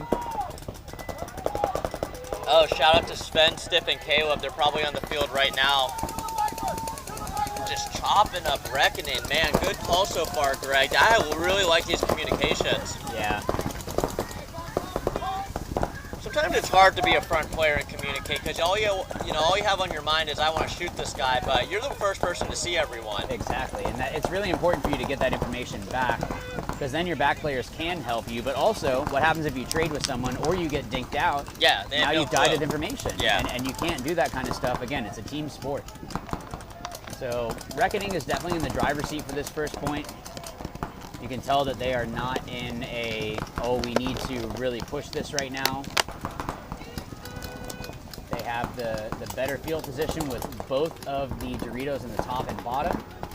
Looks like Ragtag also has the top Dorito as well. But they also have, looks like, I'm trying to see who else we got. So Ragtag has that top Dorito. They also have the back left or the bottom left corner who just made a move. And then you also had the top Aztec. So this player making this move might be able to, I think he might have missed his shot. He was trying to shoot at the player inside of that top tower. The player was able to get low. It looks like he might have switched, or his middle player definitely switched to be able to hold that Dorito player from continuing to move. Oh, and Reckoning player just gets snapped out by that man. front Dorito player. Just about to say, Reckoning is in a really solid position. They still are, although they lose their middle player. Let's see if Vincent here, he's able to pick up the Dorito player, trying to make the bump up. Nice shot by number 44. Yeah, really playing great so far at Is this that a point. 2-on-4 now? I believe it is. With the home and this Dorito on your bottom left being the last two alive for Gulf Coast. Yeah, so Reckoning is playing this smart, even though they dropped that one body in the middle. Yeah, man, they're playing nice, and they have great comms. I can go. hear them from up here. Oh, that's perfect. That was such a good move. So being able to make that move is only happening because he's using that wing, that tall wing, to block him out from the other player. Oh, and this home player is Him not kinda going to be able to... peeking out. Oh, that shouldn't... Oh. Wow, Vincent is having a matcher as he drops the hammer here. Nicely done. Number 44, Vincent. Good job by Reckoning. That is... And Invincible, where's that field? Oh, Invincible is on the East Coast. In an hour at about 2:30 on field 3 if you want to put it out, because some of the people are in the park. Perfect. All right, guys, so we're hearing word that if you want to participate in the 1v1s, it's going to be at 2:30 on field 3. Come show how good of a player you are, your fundamental skills in a 1v1. It's easy to say you're great when you're playing with 4 other guys next to you, but test out your skills here at the MVPS. A lot of these teams who don't make it on are going to be sending their best players in that 1v1, Greg. Yeah, absolutely. And those kinds of guys are the ones 30 that, seconds. you want to look out for and see, okay, who really is this team's best gunfighter? Who can get lost? Who's the sneakiest? Who has the quickest snapshot? 20 seconds. That kind of stuff you can start to pick on a little bit too. So it's actually wouldn't be a bad thing for those players to go and watch those to see, like, hey, how do they favor playing in a one-on-one? Yeah. So that's going to be to 2:30 at Field 3. If you're listening out in your cars right now and you're still in the area, definitely sign up for that. I can't find the exact schedule. Charlie, you're able to see that on PB Leagues on your schedule, and we're Field 1. So anyone playing on Field 1 this afternoon will be on the broadcast. Yeah, and then whoever it is that moves on will be on this field. So that's when we have our ochos, our quarters, our semis, and then we have the finals. So we got Dynamic and Defiant right now. Defiant put up a pretty good fight against 30 seconds. What I don't like is that someone already called a timeout, and we haven't even played the first point. Yeah, they had plenty of time between that. So that 20 play. seconds. I don't see, or I don't know who it was that had called that. But for someone to already call a timeout, again, just goes back to that pit management. That's another part of 10 it. seconds. You can have the best game plan, but you still got to get your guys out on the That's box. a big part of playing out here. I mean, if your pits aren't organized and it's all player ran, when you get into the dog days of the tournament, it's gonna be tough. But Dynamics 3-0 coming into this this match, and Defiant's 2-1. So look for Defiant to do anything to win this. They're gonna need it if they want to move on. Yeah, if they want to have any chance of moving on, they need to have that 3-1. 2-2 is so hard to move on from. So basically, at this point, Dynamic could probably just try stuff. Having a 3-1, I don't see why they wouldn't move on. So for them, they can just kind of, all right, let's try to run this route. Let's try to do this. But you also, then it gets into, do we want to have the bye? Are we going to move on and be able to watch someone rather than having to fight out of it? So there's always a double-edged sword with that. You know, in my experience, I don't like the bye. I mean, it's nice, but like you come out cold, and usually you're facing some scrappy team. Yep, that just played. So they're nice and warm. So that's what I mean by it's a double-edged sword. You don't know. Sometimes it helps because then you can really pinpoint what a team is doing. But then it's also like, all right, make sure you're stretching extra. Yeah, exactly. Because you're sitting there for 2 hours, you know. They have some action in the middle here from Defiant. Yeah, Defiant was originally looking at the top side. Now switched over to the bottom side. He's going to try to look cross up, see if he can pinch someone out. Defiant definitely has field advantage right now as... Wow. Defiant needs to check their paint because Dynamic just took a great bounce off his elbow pad. Oh! That... Okay, I guess it did leave some paint. Must have cracked on the seam there. And yeah, I don't know, but this one ref here called him clean. He looked, probably because he looked, I don't know. So there also is something in the rule book about if you look at a hit and then you ask, or if you ask for a check in an obvious spot, that you can get a penalty. Yeah, that might be up to the ref discretion if you're just trying to play on. I've had that happen in tournament, not to me, but to one of my teammates, hit on the feed neck. And there's O'Neill on your screen right there. If you're looking for a realtor. You need a new house, a new place to live. O'Neill Lee. Maybe I should talk to him and see if we can make some money off our house. Sell it. So Defiant here has a lot of real estate on the field with this 50 laydown, as well as with his boys kind of nicely spreading out the field with the top Dorito 1 being controlled by them, as well as the insert Dorito on the bottom side of the field. And it's very quiet, Greg, here on the field. Just in terms of dynamic side, I feel like I'm not hearing much but bunkers not being a whole bounced lot. on. But what I do hear from Defiant is shooting, and that's something that on this field you need to have that paint in the air. And for those that are maybe newer to paintball or trying to understand the dynamics of how paintball works, sometimes it can seem a lot like you have these guys that are just shooting at nothing, and that's something that can seem like they're just wasting paint. But there's these things called lanes that are gaps in between the bunkers that you're shooting between to stop someone from moving or to help a player to move because they can't come out. You were in this so that's Dorito, something you that you want to make sure this guy is in the Dorito. You're watching out for. So the player that has the paint through that gap, it's going to make it really difficult for the other player to move on. Now, what I don't like is seeing Defiant have two bodies walk off. keep seeing O'Neill popping up on the screen, so I don't know. How do I get my logo on the screen? Well, there we go. We got Defiant. Greg, what happened while I looked away Defiant there? started falling apart. I think we have a 2-on-2, if I'm looking at this correct. Defiant's trying to make something happen. That run was not smart. I get what you were trying to do, trying to run through, but you have nothing big to hide behind. You probably could have just crawled and just gotten down to their brick and then just bunkered this guy, but he might not have known where the bodies are at. Dynamic kind of plays like they don't know that they're up 2-1 right now. Yeah. Or 2-on-1, I should say. Now, maybe they're playing in a situation where, okay, we'll just play it out. We're already 3-0. Maybe that's something that they are trying to do, but I don't know that I like that. Yeah, this brick player has all the opportunity to make something happen. Any bunker on the bottom side of the field he can make it over to. So either this Defiant player in Dorito 1 is going to be a hero, or Dynamic is going to get on their horse, or Defiant might just say, you know what, we're going to towel it because they're not going to do anything. And they're not quite at that moment yet, No. you know, with only being 0-0. Yep. If Dynamic wins the point, you know, with, I don't know, say 4 minutes left, but that's about the time I'd start considering it, right? When you're in that 4, 3, you know, between 3 and 5 minute mark, it's like, okay, is he going to pull it out here, or are we going to? Because I mean, Dynamic's experienced team. They won this event They won the last event, so they know how to win. They know how to run down the clock. I mean, they come from a huge camp, so it's like, I don't even know if they know where he is. Because look at this tower player on Dynamic. He's looking at O'Neill. He just sees O'Neill's head pop up, and he's like, man, look at that guy. I need to. It's like, oh, that's a bot. About some real estate. He's out of. Oh, good catch! Wow, that was. I hope someone was filming that a little bit closer because that was definitely good. So let's see who could get to the 50 and get to O'Neill first. Who can get to O'Neill first? Sponsored by O'Neill. I don't know if this is sponsored by O'Neill. So man, I honestly, Greg, don't think they know where he is.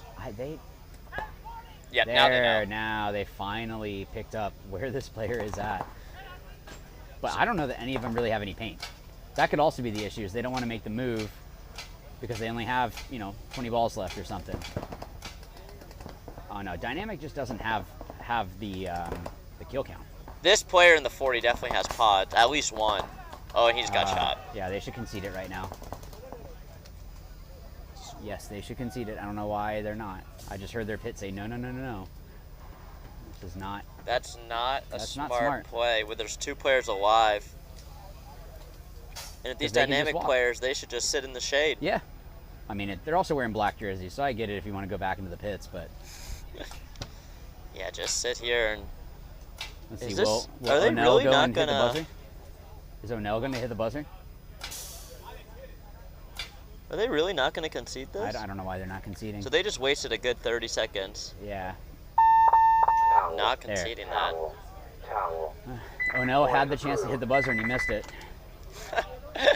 Oh, he's running. He's running. Back to the pits, O'Neill. Get back to the pits.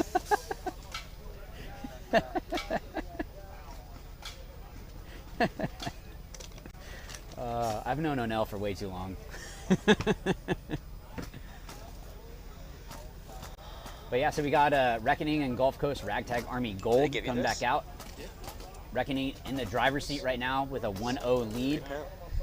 So anybody's game right now, it's 8:47 left on the clock, so a whole lot of time. So we don't know what is. Nice. I'm not really sure what the counter is to Reckoning. I think Reckoning just did a very good job of just being controlled, going through, making the smart bumps, not trying to push the issue, and just going through and winning. They're not trying to push really, really hard. They're trying to do anything crazy. But Ragtag, I don't know. But again, I don't get why we have players that are running out onto the field when we had such a long point for the last one. Yeah, it's pretty confusing. Oh man, they are. Oh my God. That's unacceptable. They should just concede this point. And it's a 5-on-3. If they lose a body. That is kind of ridiculous. That's 3 bodies sprinting to the board, and Reckoning gets a minor. So, oh my gosh, this might be if Ragtag pulls this out after that, that's not good. What up? I'm 3 water. We're drinking water out here. O'Nell's concerned of bothering us up here in the booth. O'Nell, weren't you just on the field a second ago? Yeah, we need security. You didn't see it. Zach had a picture of you running down the field. He had your realtor picture cropped out. LinkedIn? There we Facebook? go.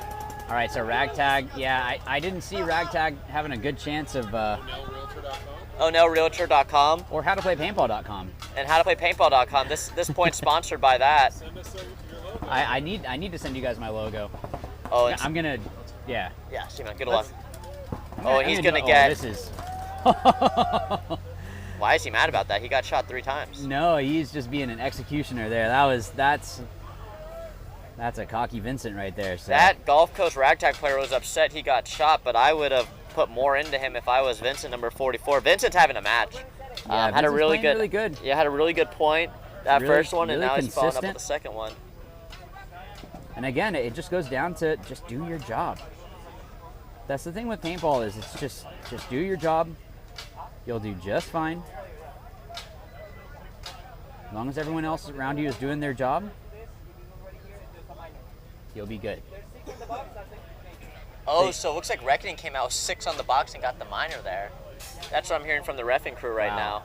There's O'Nell running back to the pits. O'Nell was the 6th body. That's what the problem was. So wow, 2 mental errors by both teams. Thankfully, Reckoning being able to still easily win that point, even though they got a minor. Yeah, but that shouldn't have happened. Also, you had a 6th body. You might as well be able to shoot one of them. Yeah, exactly. And then it would have brought it down to a 4-on-2 because you only got a minor. So if you start with 6 bodies and you get pulled like 3 seconds later, that's just a minor? You know what? I'd have to look at the rule book. I'm not 100% sure. Seems but like could be potentially. I mean, it's probably not worth it, but I mean, man, if that 6 guy shoots a body. Yeah. I mean, maybe that's what they look at is if a player comes off the other side, that now it's a major. But if it's just a player, on the board, an extra, yeah, then it's a minor. You still get, now you're down a body. So, O'Nell's back on the field running. He's going. He's at the 50. He's talking to the refs. He's trying to sweet talk the refs. It's O'NellRealtor.com saying, hey, you want to buy a house? You want to buy a house over here? Who wants a house? Who wants a house? I got you. So, here, Zach, put O'Nell back on the screen so O'Nell can see what we're talking about. Just chilling at the 50. O'Nell, you're right here if you want to take a look. Now you're ultra size. And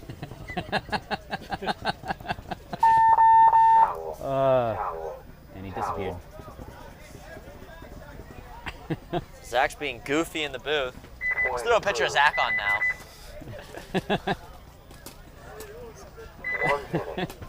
All right, so coming back to Defiant and Dynamic as O'Nell leaves the field. So Dynamic up 1. That's distracting. All right, so, and I'm a professional, sir. All right, so we have Defiant and Dynamic come back out on the field. Dynamic having a very good showing, just showing, look, we just need to go play our game, stick to your jobs, let them throw the towel. Yeah, and Defiant really needs to win this match to move on. And man, how many seconds do you think Defiant burned off? They go to concede it, and then someone in the pit says, no, don't concede it, and then Dynamic. I don't agree with that at all, unless Defiant is trying to play the numbers game of, well, if we lose by this much, then we are okay, or something like that. But guys, there's still a lot of time on the clock. Yeah, not a luxury to let just Dynamic sit around your box for 30 seconds. But let's see if they did have some sort of plan, and they knew they can come out. They just want to draw the timeout. So Defiant doubling up the back center, that back center brick, doing a delay, breaking out into that back or that bottom left corner and making it. Wow, that's good for Defiant. That means that they're doing a good job of reading those lanes, being able to get out. Dynamic asking for a check, trying to see, look, hey, did I get bounced? Did it hit? Not wanting there to be anything that is a possible penalty. So it looks like Dynamic is able to make it out to the corner on the top right side of your screen here. And Defiant did lose a body.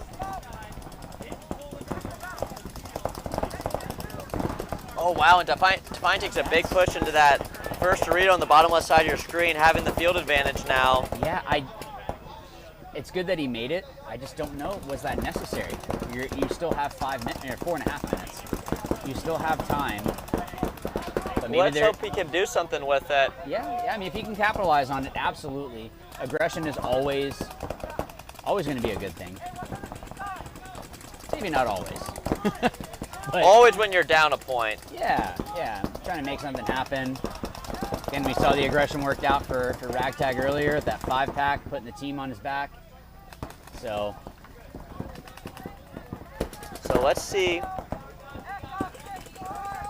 Oh man, and Defiant loses their big man up on the center here. It's not what they needed when you're down a point with 3 minutes and 40 seconds left to play. He's taking a run off the box. I think we have a 3-on-3. No, there's definitely 4 on Dynamic. There might be 5. I don't know if Dynamic has taken a walk. I believe they have that corner bunker on the top right. And there's definitely 4. They might versus have that Defiant corner as well. having 4. No, they have 3. 3. Unless there's a guy that's hiding very well, which they might be. Again, some of the bunkers on this field do block you out from other spots.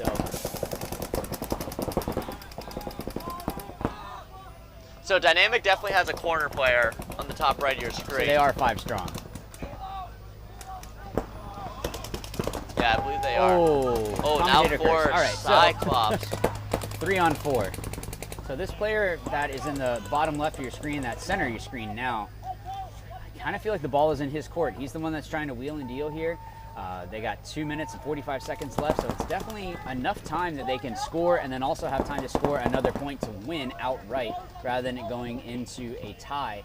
But he needs to put this player in that is sitting there on the gap. You can see that brick player shooting through, watching that gap. Now, I'm not sure how much paint he has because he's not shooting through it. So maybe he's trying to bait the player. And this Dorito player right here is able to kind of head check. So. Yeah, so got a good view here. If he wants to, he's playing smart, not just trying to run in. Let's see if he's able to get him. Oh, man. Looks like he just misses him. That's a tough shot, though. It's a lot of paint. He did have a chance that brick went in, and he could have taken that opportunity to dive across into the Dorito, and now Dynamic is coming up with that bottom can, so he is now into the tower. And out. Into the. So, yeah, Defiant needs to win this if they want to have a chance of having a chance of moving on. So they'll be 2-2. Well, no, they'll be 3-1. They'll be 3-1. Okay, sorry.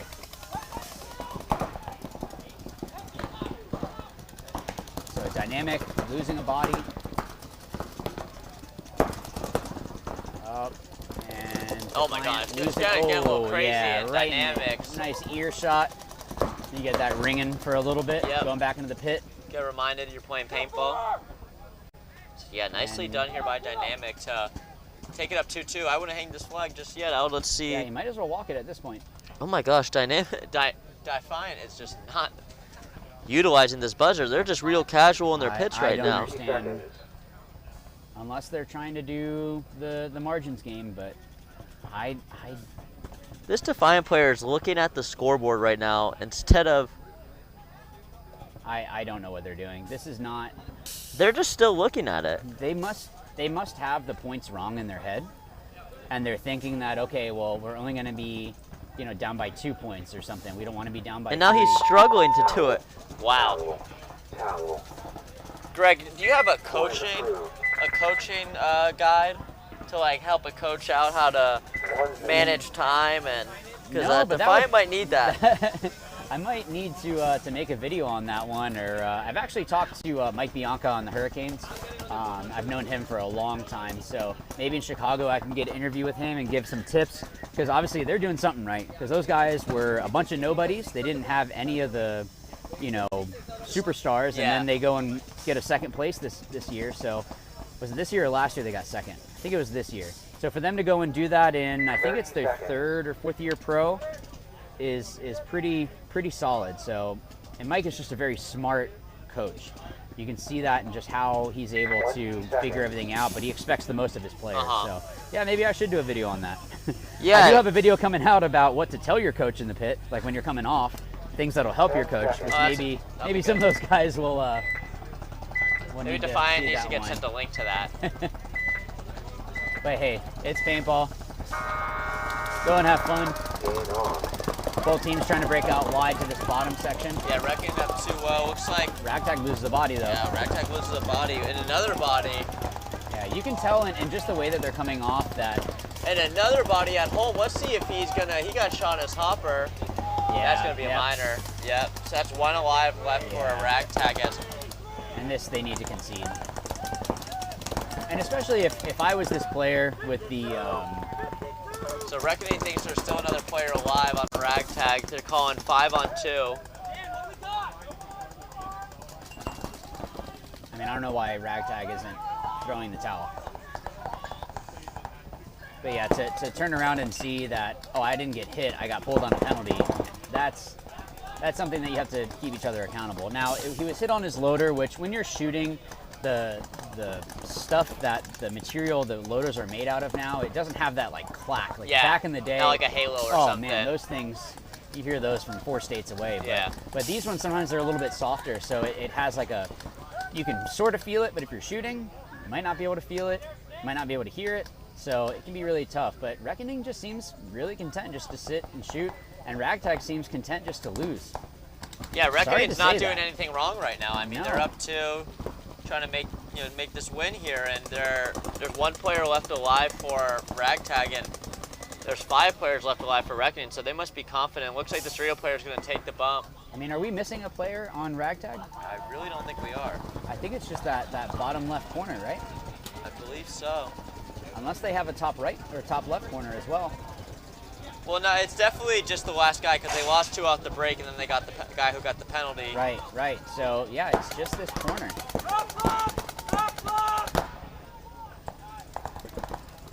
So Lucio, number 22 here, is just playing. Yeah, now Ragtag concedes. I don't know. Look, Ragtag lost that. They lost that 20 seconds into the point. They should have just been like, look, let's just reset, have time. Yeah. You don't want to be in a situation that, oh, we have to win 20-second points. Yeah. Put yourself in a situation where it's at least a minute drill. You know, okay, you practice those. You want to make sure that you're practicing them. Man, you can even hear it in their pits. You guys probably can't hear that. Hearing people yelling. So trying to calm everyone down and let's talk about it. But yeah, that's all I have to say about that. Yeah, so they're down 2-0 with 30 seconds left. This might be a Defiant. I mean, they're going to go 2-2 here if they lose this. So they could still possibly show up. I'm not sure how the rest of the bracket looks, but if I'm a player, I'm telling my coach or someone, whoever's in charge of the buzzer, like, hey, we need to... Guys, we have to call it. Yeah. Put us in a situation to win. This Defiant player getting out to this corner. He's able to make the 50, but you know Dynamic's not going to do anything crazy. No, they don't need to. And then Defiant they lost this. Yeah. We have 2 teams that just have, the clock management is an issue here. So you want to put your team in the best situation to be able to win. So your players are going to have to go out and play as best as they can, but you as a coach, you need to understand that, okay, we lost all these bodies, that's it. Yes, that's going to be Dynamic going 4-0. Good job to Dynamic. Yeah, Dynamic will be moving on. Yeah, I think they're 4-0 in their bracket, you said? Yeah, I wouldn't be surprised if they're seated in the top 2 at least. I think I saw that. Yeah. So, Dynamic going 4-0 as well as Gulf Coast Army Ragtag Red.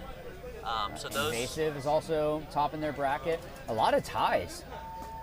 So looking at the overall. I believe Dynamic will be number 1, just based off of spread. Right, and also, yeah, I think you're right. Yeah, so they'll come out with that. But I don't agree with going out and just trying not to lose. Yeah. go out and try to win. You're in a situation that you're probably going to lose, and that's okay to understand that. But you need to go out, play with pride. Maybe you put in some guys that are a little bit newer to your program and say, look, go have some fun. Some hungry guys. Yeah, get some experience, because there is something to walking onto a practice field and it being different than walking onto your event field. Yeah. You have that difference. You have it where, Yeah, it sometimes feels you can get the completely butterflies. different. Yeah, exactly. And you need to get used to that. Especially you that need first to understand. point in the morning. Yeah. You're all your gear's crispy. The sun's out early. Right. So, I don't know, maybe Gulf Coast will have O'Neill come out on the field and help him out. Yeah, can we get our 6 body on the board here? Yeah, he needs to just be hiding in the Dorito or something, but Where are we gonna send O'Neill? Should we send him up to 50? he's got some height, so he could probably go up into like those wings. Get some better shots. Yeah, Gulf Coast Ragtag Army Gold might need O'Neill on this point. They're gonna try to defeat Reckoning. They're gonna need about 1 minute to win each point. So let's see if they can crawl back here. Get O'Neill on the board. There he is. He's already starting on their side of the field. Oh, we don't need O'Neill on Reckoning. Man. Oh, now Reckoning's gonna definitely win. Yeah, we're gonna. So it looks like O'Neill takes a big bite onto the Dorito side. Ran out of bounds. And out of bounds into the pits. He just ran into the pits. Yeah, so Reckoning, I mean, they're just in the driver's seat, and they know that. They lost a body, but they're not. Ragtag just lost a body as well. So they're 4 on 4. So this is not good when 2 refs are running over. Reckoning might get a penalty for this one if they find a hit.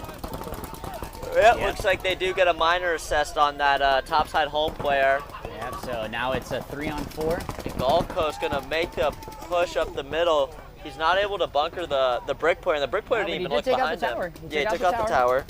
Oh, and look at, well, they don't even know there's a guy left. Oh, he gets a back massage, and that hurts him. You need to run it in, bud. You got 2.5 minutes, and you got to get another 2 points just to tie it. So nicely done there by Ragtag, having O'Neill off the break to give him that 6 body. That was the game. That was probably the game there. Yeah, I think what I heard was just someone yell, "Everyone be quiet." They probably were like, "Everyone needs to chill out. Let's just figure out what we need to adjust." And clearly they adjusted something correctly. Yeah. Because to win like that is definitely solid. So now they're going to come back out. It's X-ball. You can hear the refs calling that.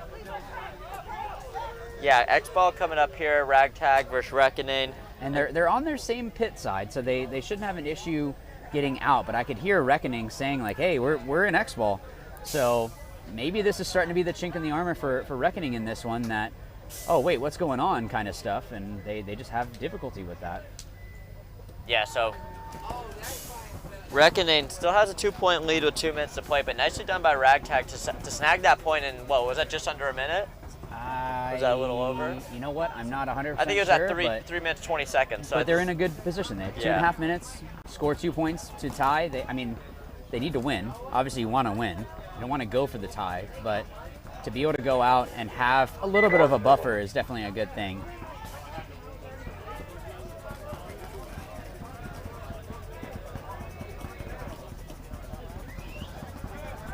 Let's see. Remember, put in the chat. Cool cursor. I don't think that's not a cursor. That's actually O'Neill running on the field. Yeah, that was O'Neill on the field. Yeah. So Ochos are going to be at 2:30.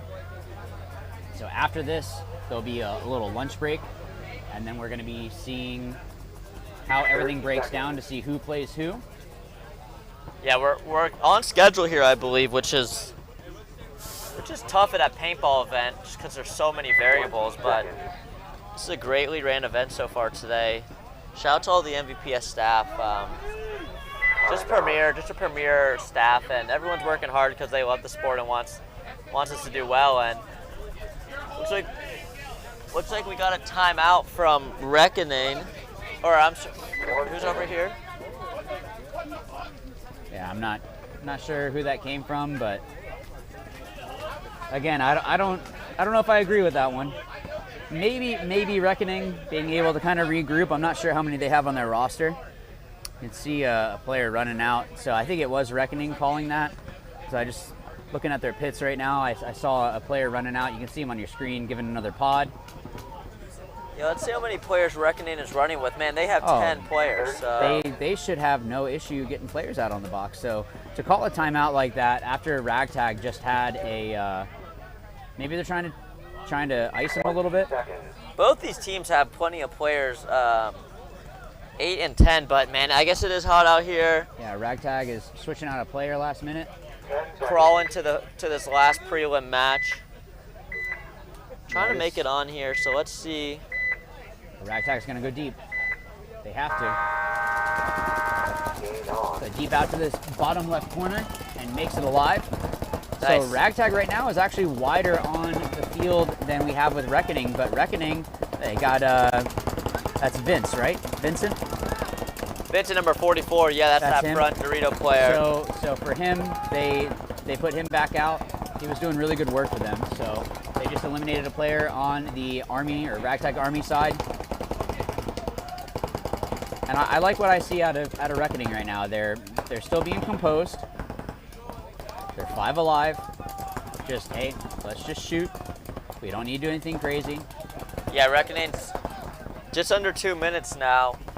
Staying composed here as Gulf Coast Ragtag wants to make their push, and let's see if this Dorito W is going to make that bump up to the Dorito 1. Yeah, he He really definitely gained wants some to. heat from this Snake player. Yeah, he definitely wants to make the move, but these other 2 players on Ragtag, there's one that's crawling up in the middle right now, which is good. Uh-oh. Never good when a ref comes in that close. All right, it's just rough. So Ragtag loses another player. Ragtag loses 1, but they're bumping up to that 50. Let's see if he can shoot this Dorito Good player shot. going in. Nice, yeah, and he's able to shoot Vincent, which is a big loss for Reckoning. So just over 1 minute left, and Another Reckoning loses another elimination. player. So the remaining 3 players are in the top side home, the top side tower, and the Snake Dorito. So Ragtag has to push. He's right next to the buzzer. There's this no could reason be for a him not great to have heard camera that. view. Oh, and Reckoning loses the home player, loses everyone. Good. Wow. Run. Hit Hit the buzzer. You don't really have time to check at this point.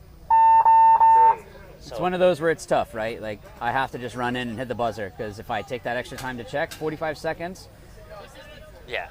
If Ragtag plays like that point right now, do you think that they're going to be able to at least tie it up? They have 45 seconds. What do you think? The way they've been playing, I mean, man, I counted them out, I'm not going to lie before, but the way they're playing right now, I just could see it happening. Let's see what they're fighting for here. So Gulf Coast Ragtag is fighting to go 2-2. And Reckoning here, Don't they need this one to move on? yeah, and if Reckoning wins this, they move on, I believe. They're 2-1 right now. So, man, Reckoning must be, I might be upset at some of my guys. Like, guys, how do we go and win 3? And now they've had 2 unanswered. We just need 1 more point to put them away or hold. they look very calm in the pits. Yeah, no one's yelling at each other. No one's. Good. Yeah, that's good. No one's getting like rah in each other's faces. So, Reckoning with the 1 point advantage. 50 more seconds to this point. We are in X ball. Looking like Gulf Coast has 2 players walking on the field already. So, Yeah, and I'm not really sure. hoping- That's the right amount of paint. 45 seconds. Yeah, That's probably three, 4 4 pods, yeah. 5 pods. I see one player with 3, so you know he's like, look, I'm just gonna Front. go. I gotta go. so it looks like each team is able to get all 5 bodies on the field before the start here. Oh, and Reckoning has 6 players right now. Do they have 6 players again? Let's see if 44 walks off. So 44 walks off. 20 seconds. So yeah, they had 6 on the field, and then the 5th one snuck out the opposing pit. It's a bold move, Cotton. Yeah, it is a bold move. Let's see if it pays off. 10 seconds.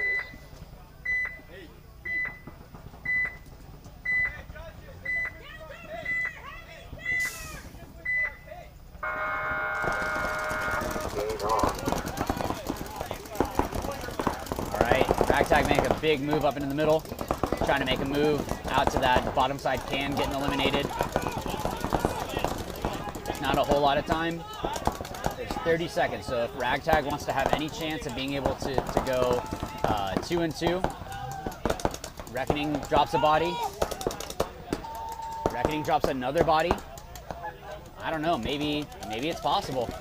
Maybe it's possible. Reckoning loses their last body. Wow. So Ragtag sprinting in, and they just tied this.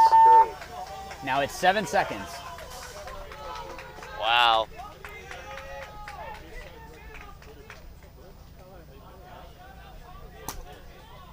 I think someone's doing the old man walk. Oh, no, he might be injured. That's not good.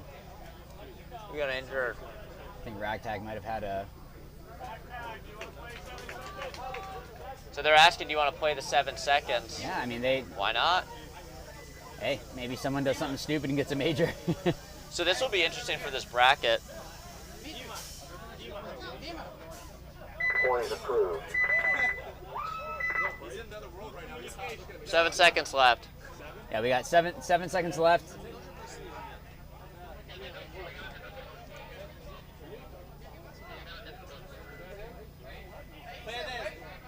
Trying to see if they are going to play this or not. This would result in a tie. Oh, I guess they're not going to play the 7 seconds. I think it takes about, is it 8 seconds to run from one side to the other? Yeah, what was the fastest? Wasn't a Russian point I think against it was Impact? 9 It was seconds. 9 seconds. Yeah, and that, everything opened up perfectly. Everything opened up perfect. So, congrats to all the teams here in the prelims. I think I can hear some shooting going on, so there might still be some brackets that are finishing up.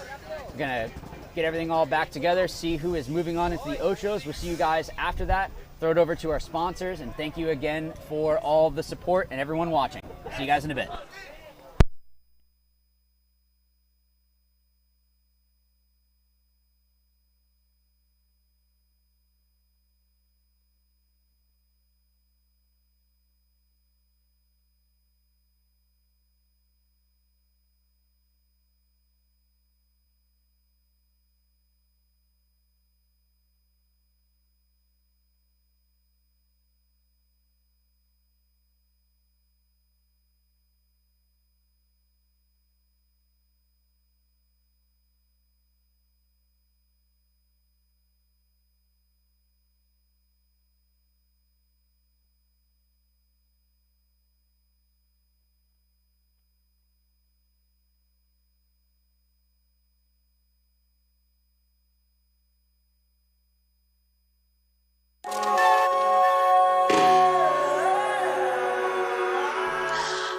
Baby, what you wishing for? Maybe you should wish it more. Hey, this is Walker with Carbon Paintball here to talk to you about our SC custom jerseys. To start your team's design, head over to crbnpaintball.com, fill in some team information, including what colors, what template you want to base your jersey off of, upload your main team logo and any sponsors, enter your name and your number, and we're going to kick you back a 3D image of your jersey. The custom jersey is built on a 5-panel design that's all customizable. The jersey features a DWR coating all throughout the jersey, so it is water resistant. It also is stain proof, and it has side mesh venting. The jersey is also very fitted, so it has a compact neck collar, and it also features elastic thumb loops to keep the sleeves in place while you're sliding or running. To start your team design, head over to crbnpaintball.com.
Tiki's Paintball Park, the Tampa Bay area's premier paintball park.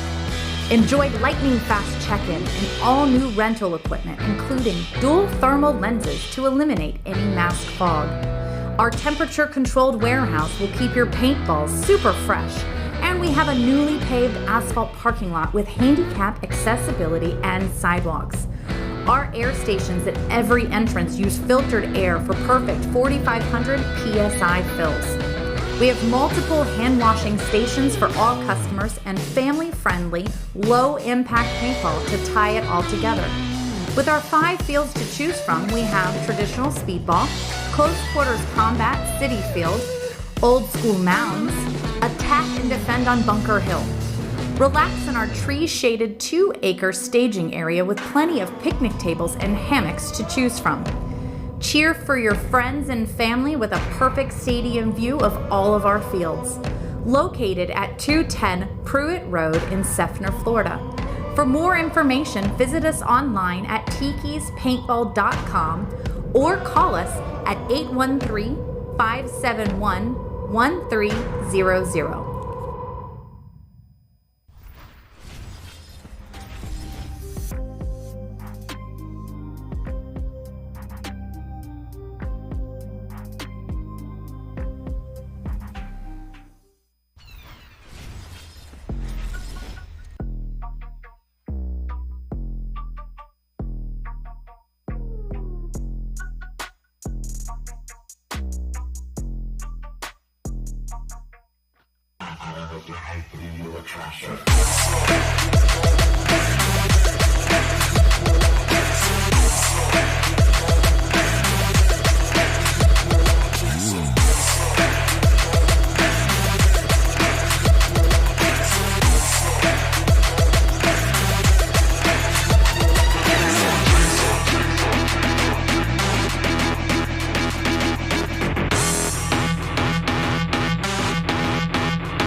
Walker here with Carbon Paintball to discuss the Zero goggle system with you guys. We have the Pro version and then the SLD.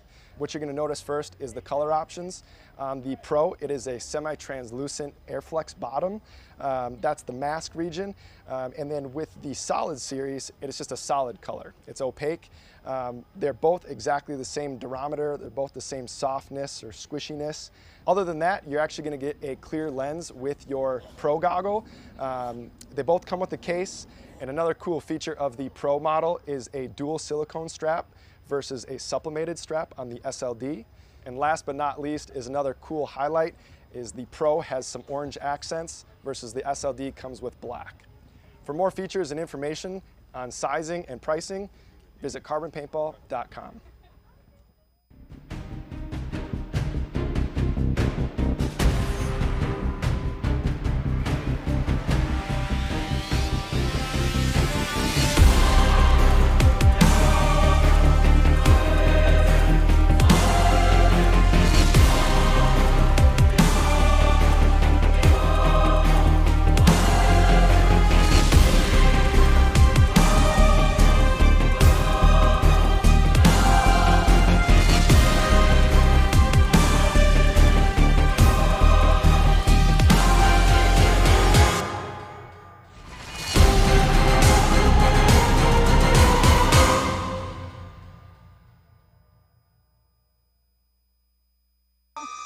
4 p.m.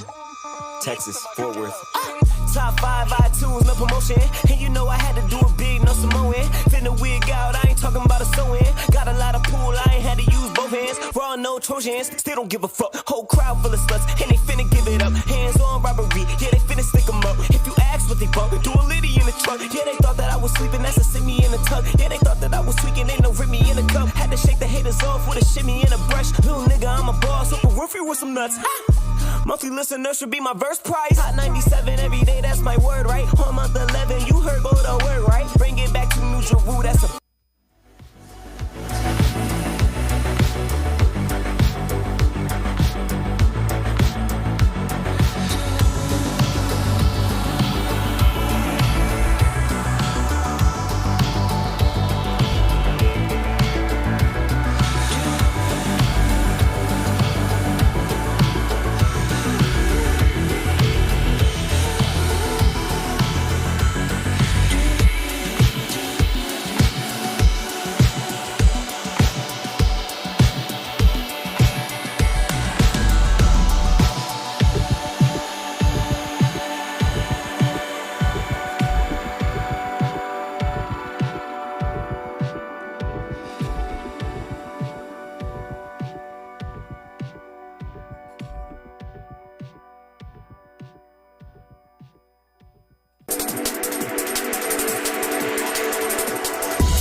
Baby, what you wishing for?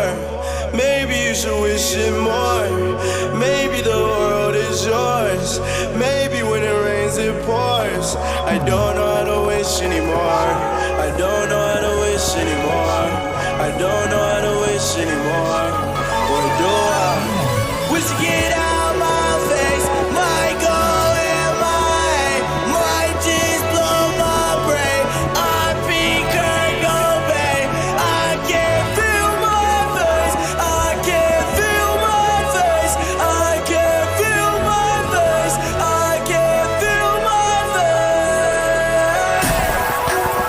Keep on wishing. Keep on wishing. Keep on wishing.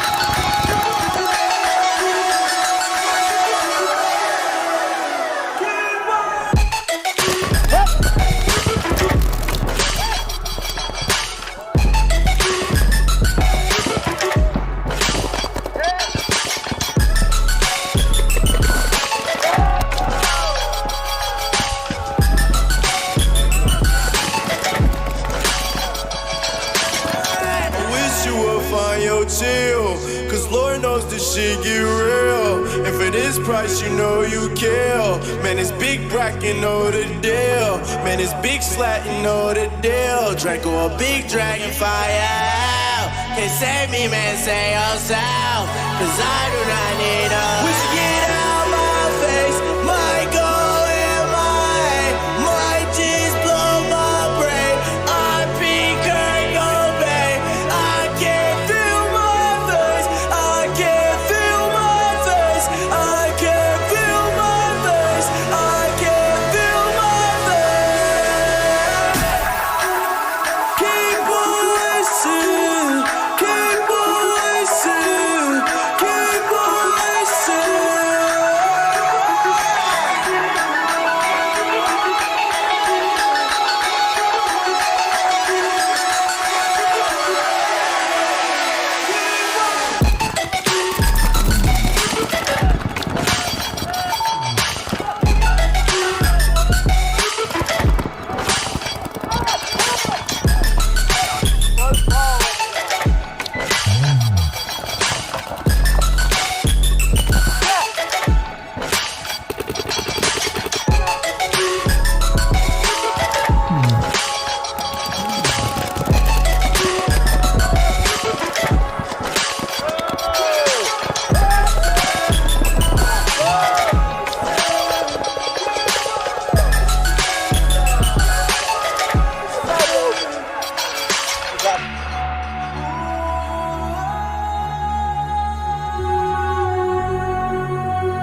Chicago 2019, and I sell Chicago 2022. Oh shit.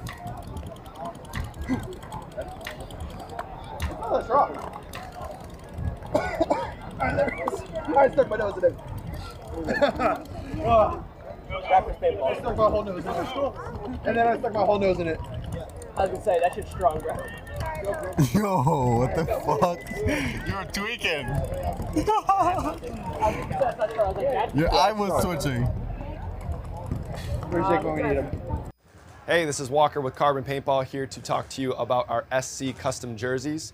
To start your team's design, head over to crbnpaintball.com, fill in some team information, including what colors, what template you want to base your jersey off of, upload your main team logo and any sponsors, enter your name and your number, and we're going to kick you back a 3D image of your jersey. The custom jersey is built on a 5-panel design that's all customizable. The jersey features a DWR coating all throughout the jersey, so it is water resistant. It also is stain proof, and it has side mesh venting. The jersey is also very fitted, so it has a compact neck collar, and it also features elastic thumb loops to keep the sleeves in place while you're sliding or running. To start your team design, head over to crbnpaintball.com.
Tiki's Paintball Park, the Tampa Bay area's premier paintball park. Enjoy lightning-fast check-in and all-new rental equipment, including dual thermal lenses to eliminate any mask fog. Our temperature-controlled warehouse will keep your paintballs super fresh, and we have a newly paved asphalt parking lot with handicap accessibility and sidewalks. Our air stations at every entrance use filtered air for perfect 4,500 PSI fills. We have multiple hand washing stations for all customers and family-friendly, low-impact paintball to tie it all together. With our 5 fields to choose from, we have traditional speedball, close quarters combat, city field, old school mounds, attack and defend on Bunker Hill. Relax in our tree-shaded 2-acre staging area with plenty of picnic tables and hammocks to choose from. Cheer for your friends and family with a perfect stadium view of all of our fields. Located at 210 Pruitt Road in Seffner, Florida. For more information, visit us online at tikispaintball.com or call us at 813-571-1300.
Walker here with Carbon Paintball to discuss the Zero goggle system with you guys. We have the Pro version and then the SLD.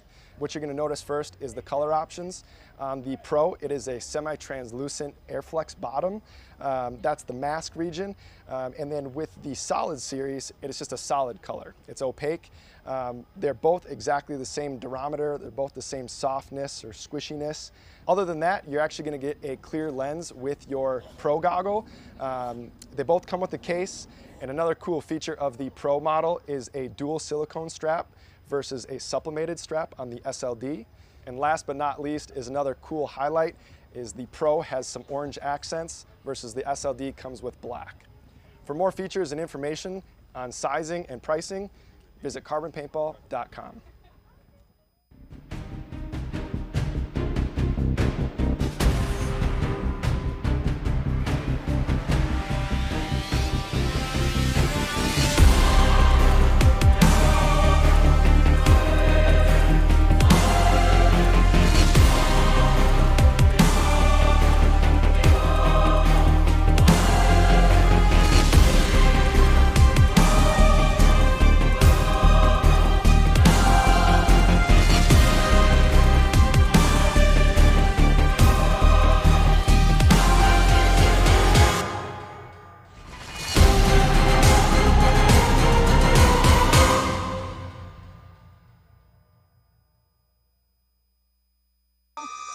PM, Texas, Fort Worth.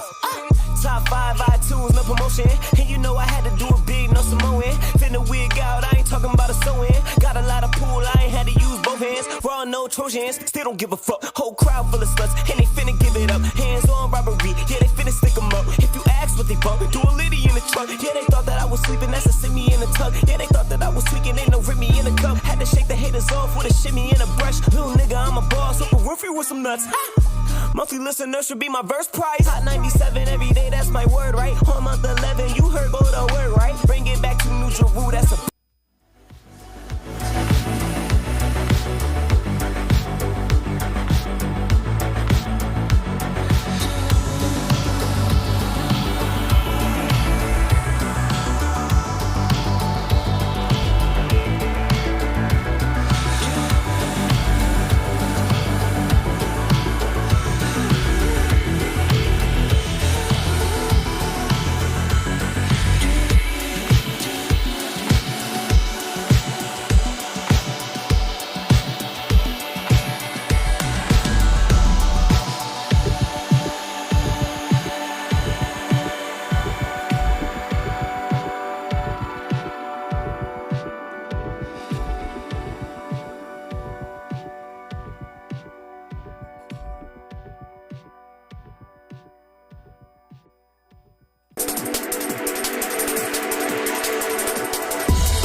what you wishing for.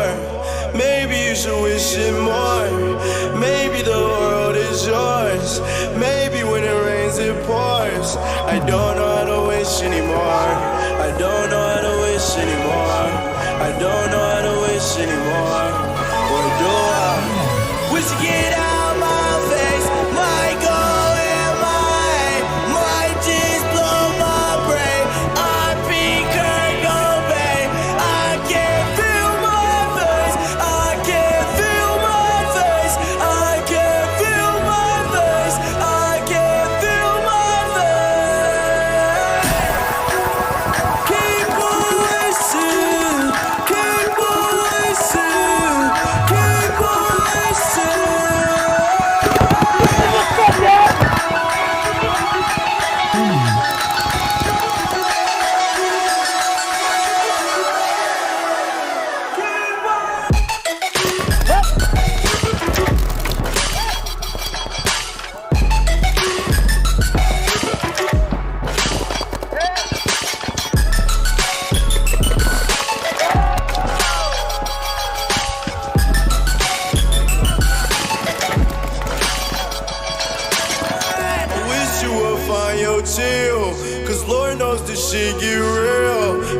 this price, you know you kill. Man, it's big Brack, you know the deal. Man, it's big Slat, you know the deal. Draco a big dragon fire. Can't save me, man, say yourself.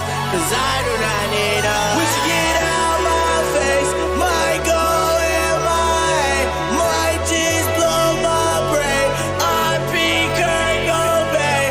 I can't feel my face. I can't feel my face. I can't feel my face. I can't feel my face. Keep on racing. Keep on racing. Keep on racing.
Chicago 2019. NXL, Chicago 2022. Oh, shit.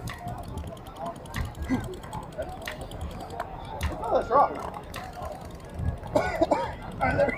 I stuck my nose in it. I stuck my whole nose in it. And then I stuck my whole nose in it. I was gonna say, that shit's strong, bro. Yo, what the fuck? You're tweaking. Your eye was switching. Where's Jake when we need him? Hey, this is Walker with Carbon Paintball here to talk to you about our SC custom jerseys.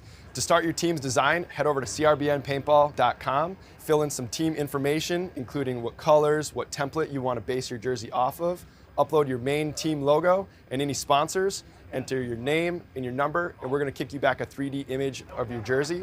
The custom jersey is built on a 5-panel design that's all customizable. The jersey features a DWR coating all throughout the jersey, so it is water resistant. It also is stain proof, and it has side mesh venting. The jersey is also very fitted, so it has a compact neck collar, and it also features elastic thumb loops to keep the sleeves in place while you're sliding or running. To start your team design, head over to crbnpaintball.com.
Tiki's Paintball Park, the Tampa Bay area's premier paintball park.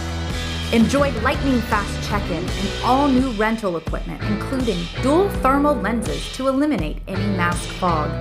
Our temperature-controlled warehouse will keep your paintballs super fresh, and we have a newly paved asphalt parking lot with handicap accessibility and sidewalks. Our air stations at every entrance use filtered air for perfect 4,500 PSI fills. We have multiple hand washing stations for all customers and family-friendly, low-impact paintball to tie it all together. With our 5 fields to choose from, we have traditional speedball, close quarters combat, city field, old school mounds, attack and defend on Bunker Hill. Relax in our tree-shaded 2-acre staging area with plenty of picnic tables and hammocks to choose from. Cheer for your friends and family with a perfect stadium view of all of our fields. Located at 210 Pruitt Road in Seffner, Florida. For more information, visit us online at tikispaintball.com or call us at 813-571-1300.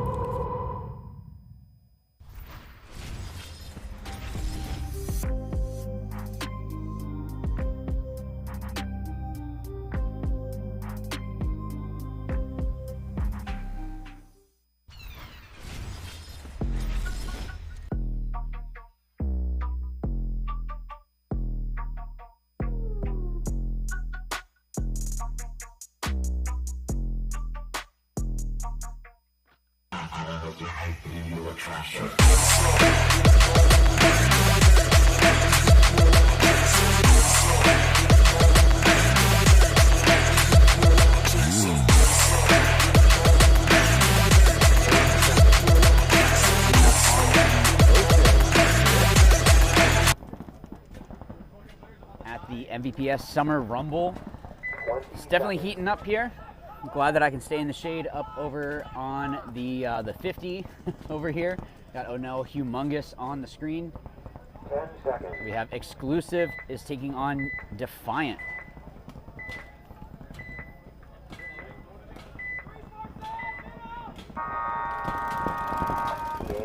So Exclusive taking one loss off the break. I'm not sure exactly specifically where that player got eliminated from, but the top Aztec is the one where he came out from. They did take a little bit larger of a bite in that top section. You can see in that little top W, the little mini W. So Defiant's been on this field all day. And Exclusive took a break. That's true. On this field. We saw them here earlier, so. Man, Defiant looks like they got great field position. It looks like what we had talked about earlier with Defiant, their player on the top of your screen in that Dorito 1 in the top right Dorito. Seems like he's favoring playing more right-handed because the last time that we saw him, he was down here, and that's when they were on this side of the field. So what we're talking about. It could just be like, hey, let's just play what we got, play the strength that we got, and go from there. So I don't know. We'll have to see if it works out for him as Defiant loses another player, or actually their first body in the middle. So we are, see if I can find. So we hear a player yelling 4-on-4. And that is true, because there's a player in the brick, the bottom Aztec, the bottom can, and the top little W as the can moves into that tower. So the tower, he's just trying to get a little bit wider. Defiant definitely has the better field position right now as they are the widest, and they get another elimination. So now they are up a body, see if they can try to capitalize on this. So great communication on Defiant. This Dorito player shouting to his brick player, and his brick player's relaying over to their other Dorito player. So really impressive as they look just to catch up on who's on the field, knowing it's a 4-on-4, or do we have Exclusive lose a player? 4-on-3. 4-on-3.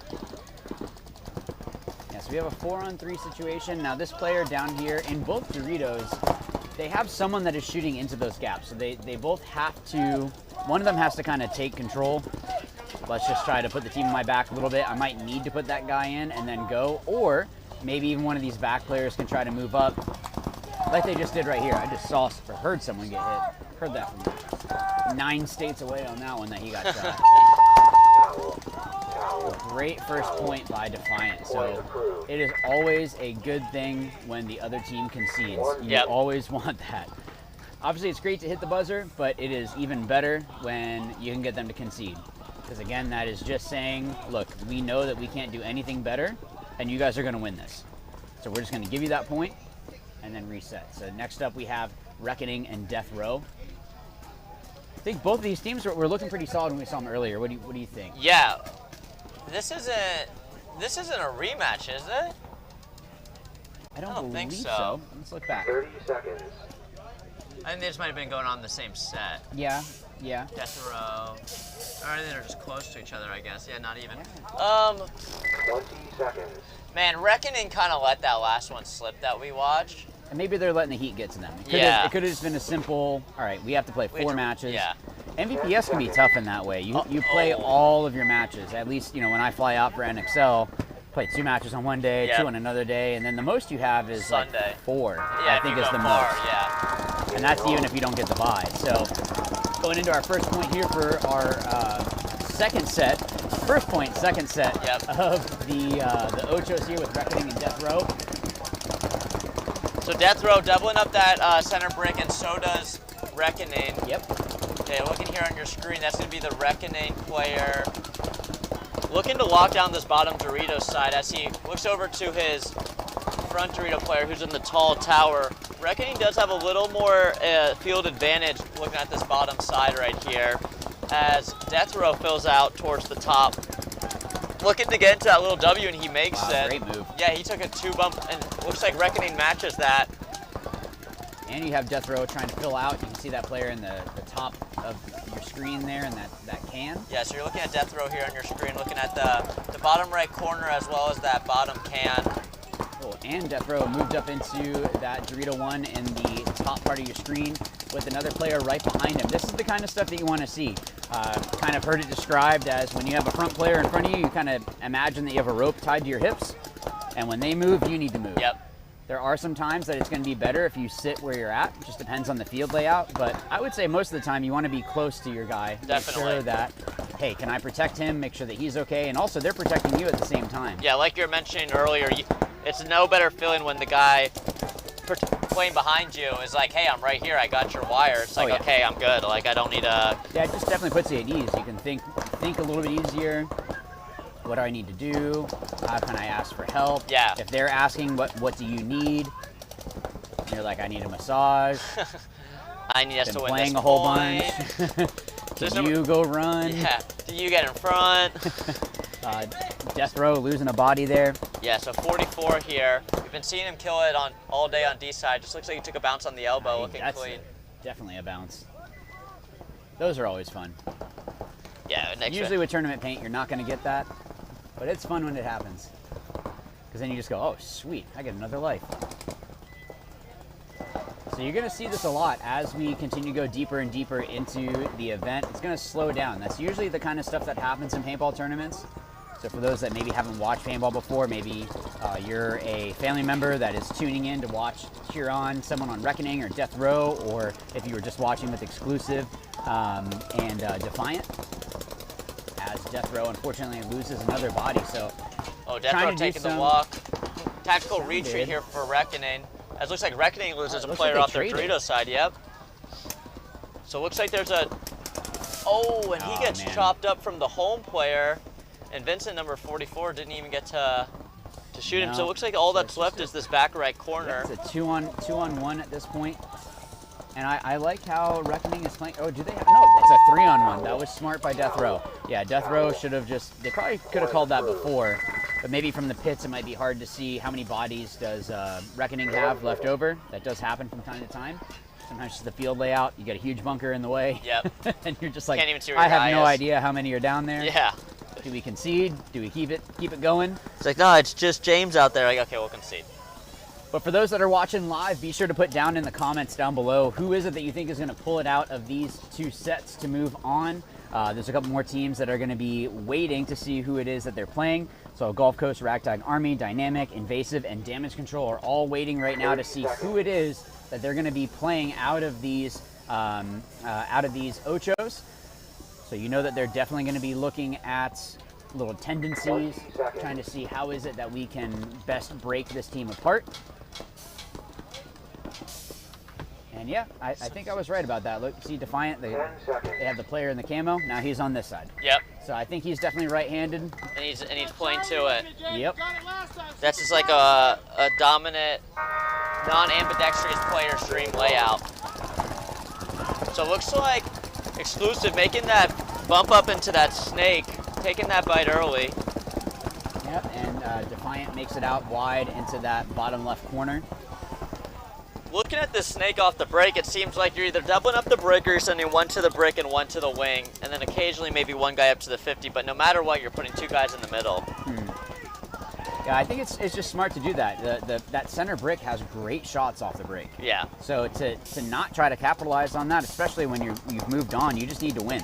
Yep. Remember what we had talked about earlier, you mentioned how, yeah, it's win or go home. So it doesn't matter if you have a 12-minute point, as long as you win it. Yeah, exactly. And Exclusive made a fill out earlier into this bottom right corner. So good stuff going on right now. Again, it is going to slow down a little bit. That's just the way that paintball works. You need to focus on just winning. That's all that it comes down to in these next rounds.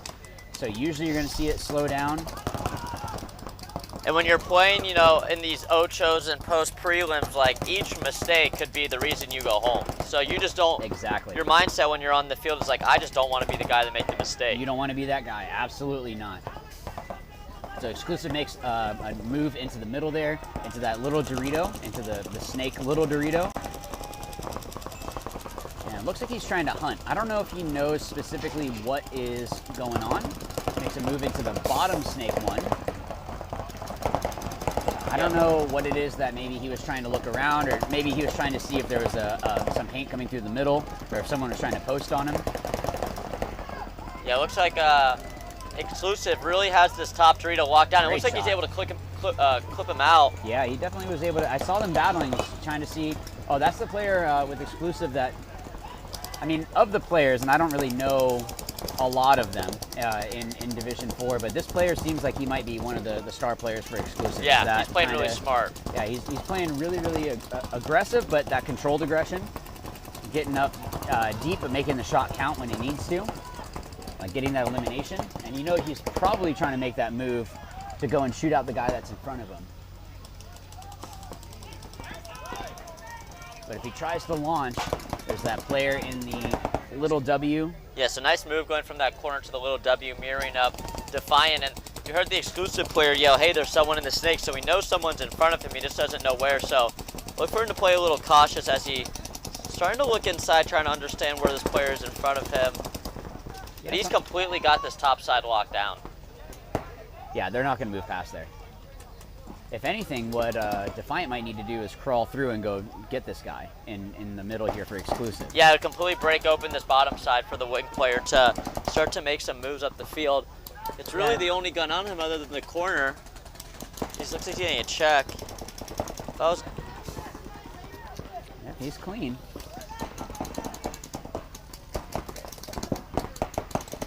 Yeah, he's trying to battle his way. Yeah, you can see he's getting low on paint. He's got one more pod.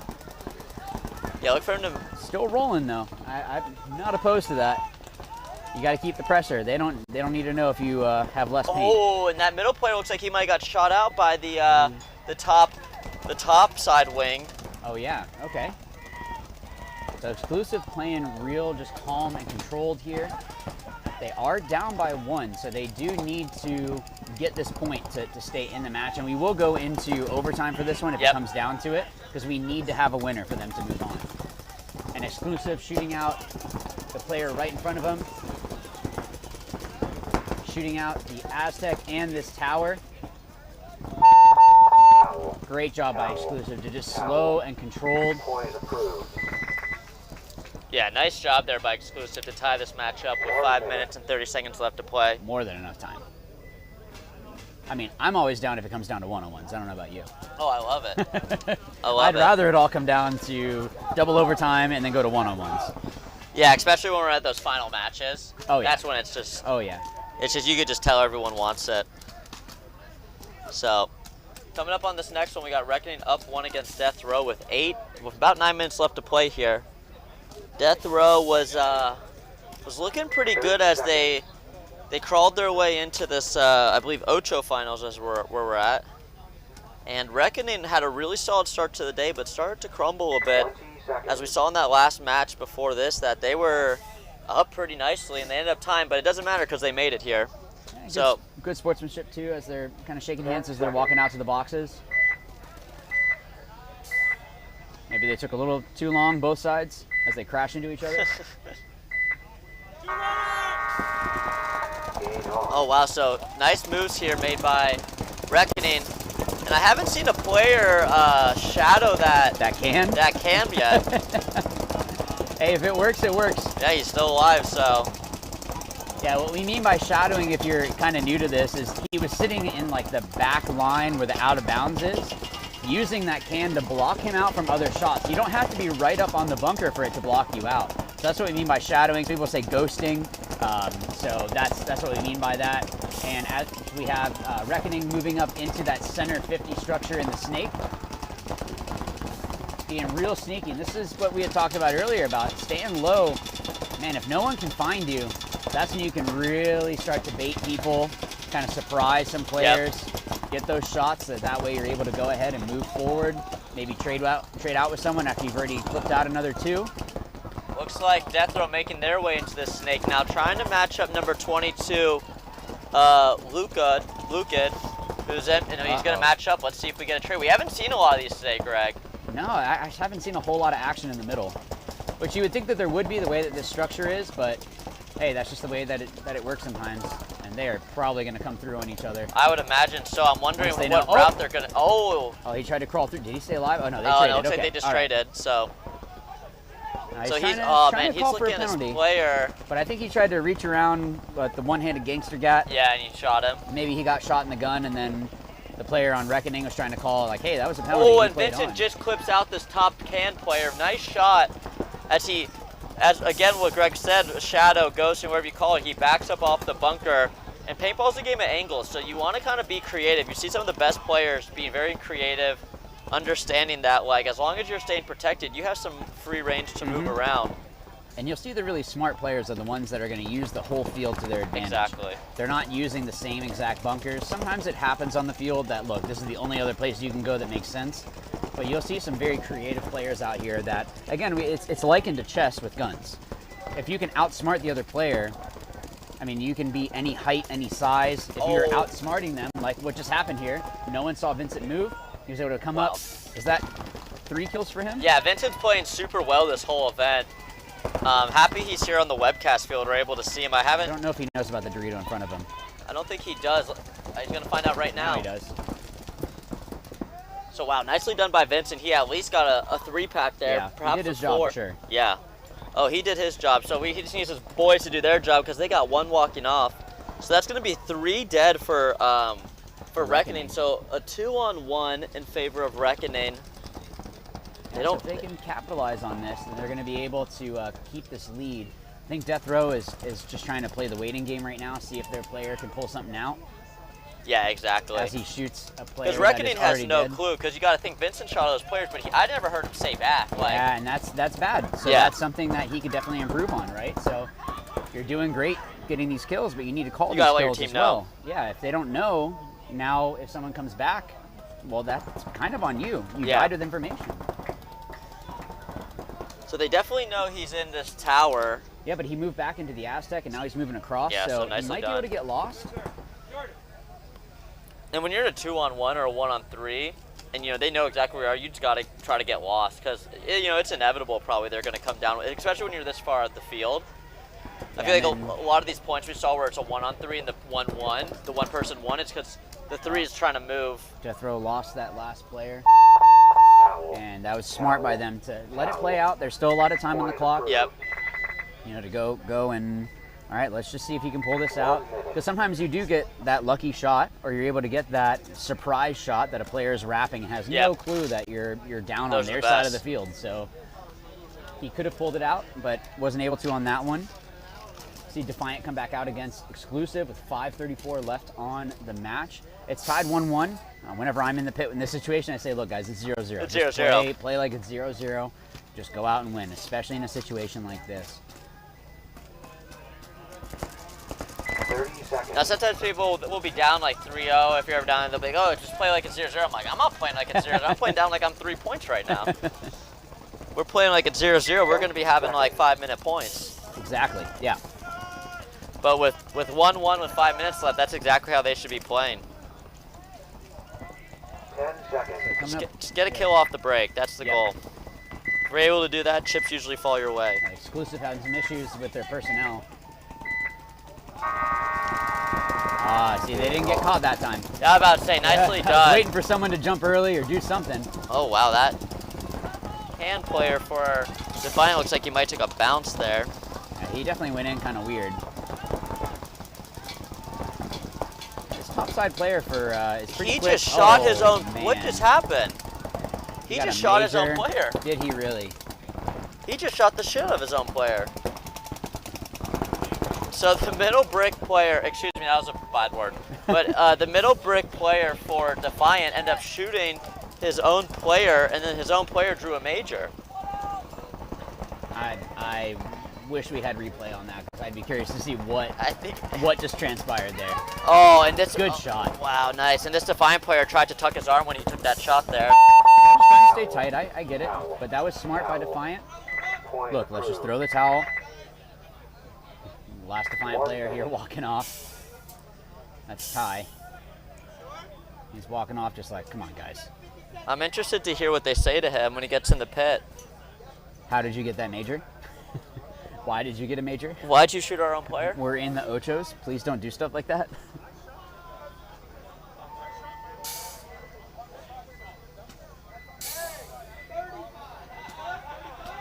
Some discussions with the ref. Sometimes, you know, you might want to talk to the ref and just say, hey, like, what was going on with that? Ultimately, if you're not being kind to the ref, they're not usually going to be kind to you. So if you're not a problem. 20 seconds. So that's going to be reckoning on your screen here. Vincent, number 44, has kind of been, in my opinion, maybe the driving force here for Reckoning, as they're in this Ocho Finals up 2-0 against Death Row. Yeah, I would say he's probably been their MVP so far. Yeah, I would say so as well. And they took him off that one point, let in some other players, and then they ended up losing that one earlier in the prelim. So it's not that one player makes a difference, but sometimes one player does help make a difference. Yeah, exactly. It can't all be on one player, but you want it to be that sometimes it might help even just having that player on the field, that there's that extra confidence that, okay, I know that they're going to do their job. I don't need to worry about stuff. Exactly. And you can just kind of trust. And they have a deep roster. I mean, we got, what, 10? Yeah, it looks like we got 10 on their roster, so they have a lot of people they can go to. 30 seconds. So I don't even know who that is, Vincent. Wow, so Yeah. this is only Caleb Vincent's second event. Yeah, he's playing great. Third event ever. Yeah, he's playing nice. Playing fantastic, so keep it up. Might be one of those got into paintball 10 seconds. or never played any tournaments when they played before. See that a lot out here. We see that a lot in paintball, I should say. It's always fun to look at people's old events like 2007, like amateur guns or, you know, Pro-Am. names they don't have anymore. And Death Row losing a body off the break. I don't see any coming off for Reckoning. Yeah, so Death Row. Oh, Death Row making a big move up on that top side of the field talking and about eliminating Vincent, a player on the left side. That's Vincent walking off for a Reckoning there. Another one for Reckoning. Death Row going to work here on this top side of your screen. You can see him coming down the field. I don't know who it is that should be there trying to watch. I think he just eliminated the player. Wow, great job by this player on Reckoning. I'm sorry, on Death Row to nice. eliminate Reckoning. Going down the field, pretty much, I think that was a 4-pack. Yeah, nicely done by him to quickly put up a point on the board. Yep. To only be down one now with 4 minutes and 28 seconds left to play, so nicely done. You need quick points when you're down 2-0 and you're in that 5-minute mark, because you don't want to have that last point to tie it up be like 60 seconds, you know. Mm-hmm. Yeah, you don't want it to be that you're putting yourself in a bad situation. So that was number 11 that ran down the field. Yeah, looks like that's number 11, Fitch. So nicely done so. there. Yeah, so that's just kind of checking also to see, okay, no one's shooting at me, I'm going to go. No one's shooting at me, I'm going to go. No one's shooting at me, I'm going to go. And then you just kind of take what they give you, and then honestly, you make them pay for it. That mentality in D4 is how you get a lot of kills. Yeah. You know, you go up, no one's shooting me, okay, I'll just go. Because in D4, odds are they're probably not going to try to bait you. You know what I mean? They would shoot at you the second they see you get into a bunker. So if you're not getting shot, they probably don't even know you're there once you make the bump. So we're getting a timeout. I'm not sure exactly who it was that called that. Exclusive is up 2-1 on Defiant. Defiant didn't have a great point on that last one. Let's see if they're able to bring it all back together. This is also where that mental tenacity comes back in, right? Where, okay, yeah, we had a really bad point, but we still got 4:45 on the clock. How do we come back from that? Yeah, and they're looking a little... Seen some tired players that are over on the Defiant side. Yep. Hands on knees trying to catch a breath. Got to eat your Wheaties. And they've been running a lot of the same players throughout this whole event. Like this camo player, I imagine. He's probably getting tired. He's getting a little tired.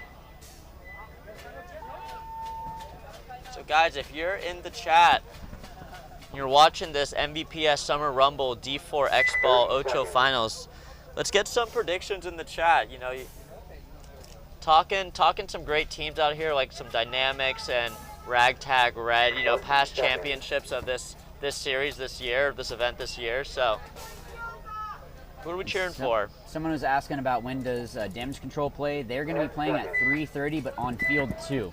So they won't be on this webcast field. They'll be playing at 3:30. So there's only so many fields to play on. So there's so much time in the day. Wow. Oh man, he takes a walk.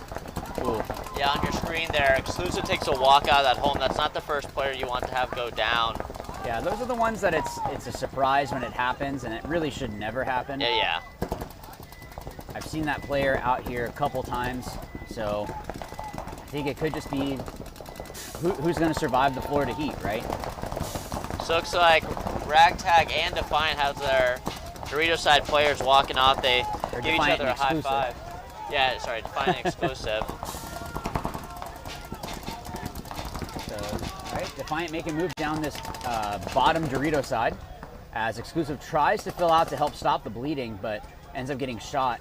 So it's not going to be good for this last player in the middle. Yeah, let's see if this Defiant player can give him a little back massage, and he definitely does. A little more. Looks like there's still a corner player left for Exclusive in that top right corner. One more in the snake? I believe he's in the corner, unless there is one hitting the snake as well. Yeah, oh, he is. Did he get trade?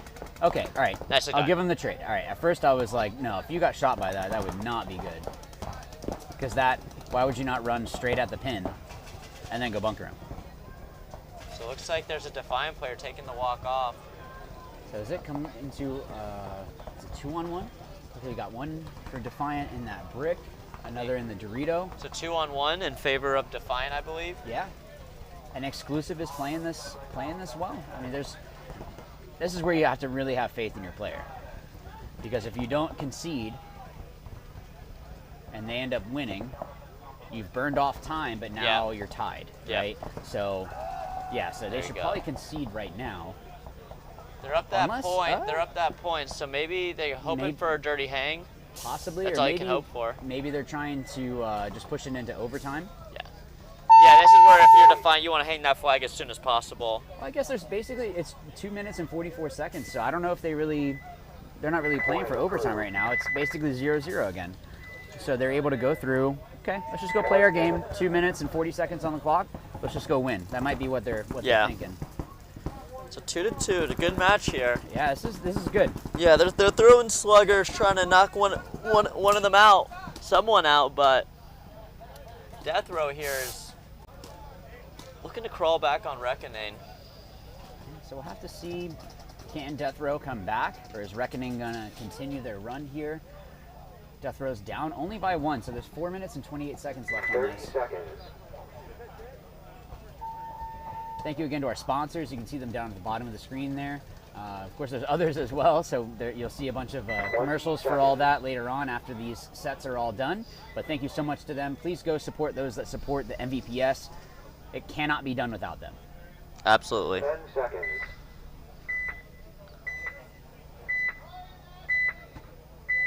So Reckoning up 1. See their breakout. Game on. Oh wow, big bite by Death Row Yeah, going but into they that made it. W. Nicely done there. Oh, but they lost that. How people are getting shot out of that home bunker basically Yeah.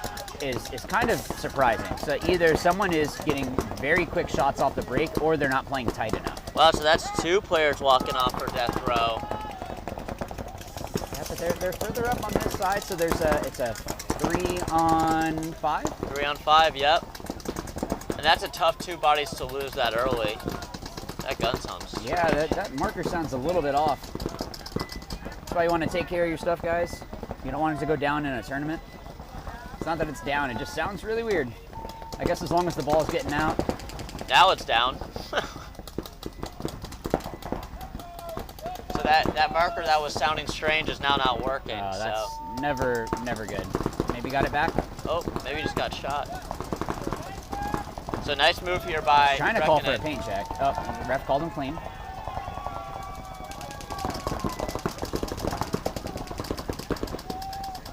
It almost sounds like the eyes may be a little bit dirty, or it sounds a little bit slower Yeah, it than sounds the balls slow. per second. So for those that, again, are coming into this, there's basically little computer boards inside of the markers themselves that are adding shots. It's called ramping. So as long as they're pulling the trigger a certain amount of times, it'll add shots, but only up to 10 balls per second. So it's capped at that. So if you're going over the legal amount for balls per second, then you can get penalties. Same thing with shooting over 300 feet per second. If you go over 300 feet per second, then you can get penalties for that. Just makes it where it's unsafe. So you don't want to be hurting people. Sounds like Cole is tired. So, yeah, tired. But Cole made his way into that first Dorito here, taking the biggest bite for the bottom side of the field here. And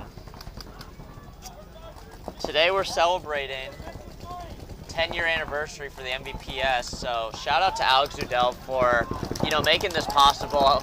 Greg, I know you played a bunch of different tournament series as well, but I feel like there's none quite just like the MVPS. It's just so well ran, so professional, especially for a regional event.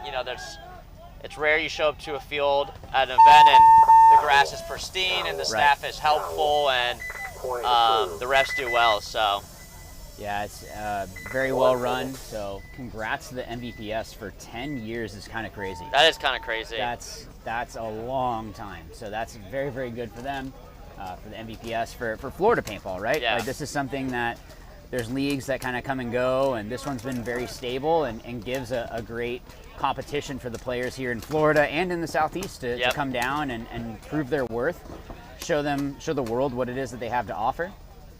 And they didn't just enter a market where there was no tournament. When the MVPS started, there was another major tournament series coming on in the Central Florida. Yep. So they didn't just come to an empty market. They competed and they obviously outlived former leagues in the area. So, man, Alex is killing it. Player going to the wrong box. A UCF alumni succeeding. We love to see that. I mean, I have to say go Owls, so go FAU, but I'll give it to him on this one. So looking like a pretty aggressive breakout for Exclusive, going to both those wings on the top and bottom attack side of the field. Took a real deep route. Did you see that? So you can see that player on your screen, number 2, took a very deep route. What I mean by that is see all that open space behind him? He used that to go and take a different way of getting to that bunker. So the paintball still has to travel through the air and hit you, but sometimes if they shoot too low, it'll hit the ground, and you can actually get behind the paintball. Onel agrees. So it looks like we got Defiant taking the walk early out of the top Doritos side, or the bottom Doritos side home, excuse me. So it looks like it's a 4-on-5 in favor of Exclusive with a definite field advantage. Let's see who takes the snake first. I like that both of these teams are putting up a fight. There's not, Oh, yeah. You don't see people just quitting. That's something we talked about in the prelims. There's some teams that were just like, whatever, we're losing. And I don't see a quit in either of these teams. No, and when it's tied 2-2 with 2 minutes and 30 seconds when they started this point to play, now here at 1 minute and 30 seconds, they're gonna fight because they want to move on. The Ocho Finals is not as far as you want to get in a tournament. right? You Yeah. don't want to get 16. Right. So anything to try to get into the single digits, trying to make it here to the finals with some, wonderful prizes. And the winner of this event, as well as the D5 X Ball and the D3 X Ball, will have free entry into the Tiki's 10-man tournament. Oh man. Which, if you haven't played 10-man before, it's definitely worth doing. It's a bit change of pace to the game, and gives you a fresh perspective. So Yeah, it's just something different. Go have some fun, right? exactly. Go win that pineapple. You get to play with 9 more of your friends. Usually Play we're some gonna play 4 mounds. at a time. Yeah, mounds. Play some old school. See where paintball came from. Exactly. Great shot by Exclusive. With only 42 seconds left, too, Exclusive might be able to hold out. Wow. Wow. So I wouldn't hang the flag yet. They didn't.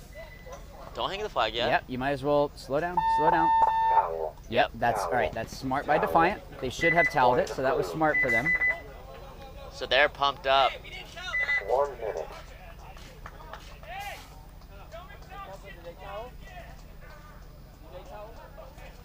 Did they just go, we didn't towel that? Yeah, that's what I heard, was that they said they didn't towel. Which, hey, technical issues happen from time to time.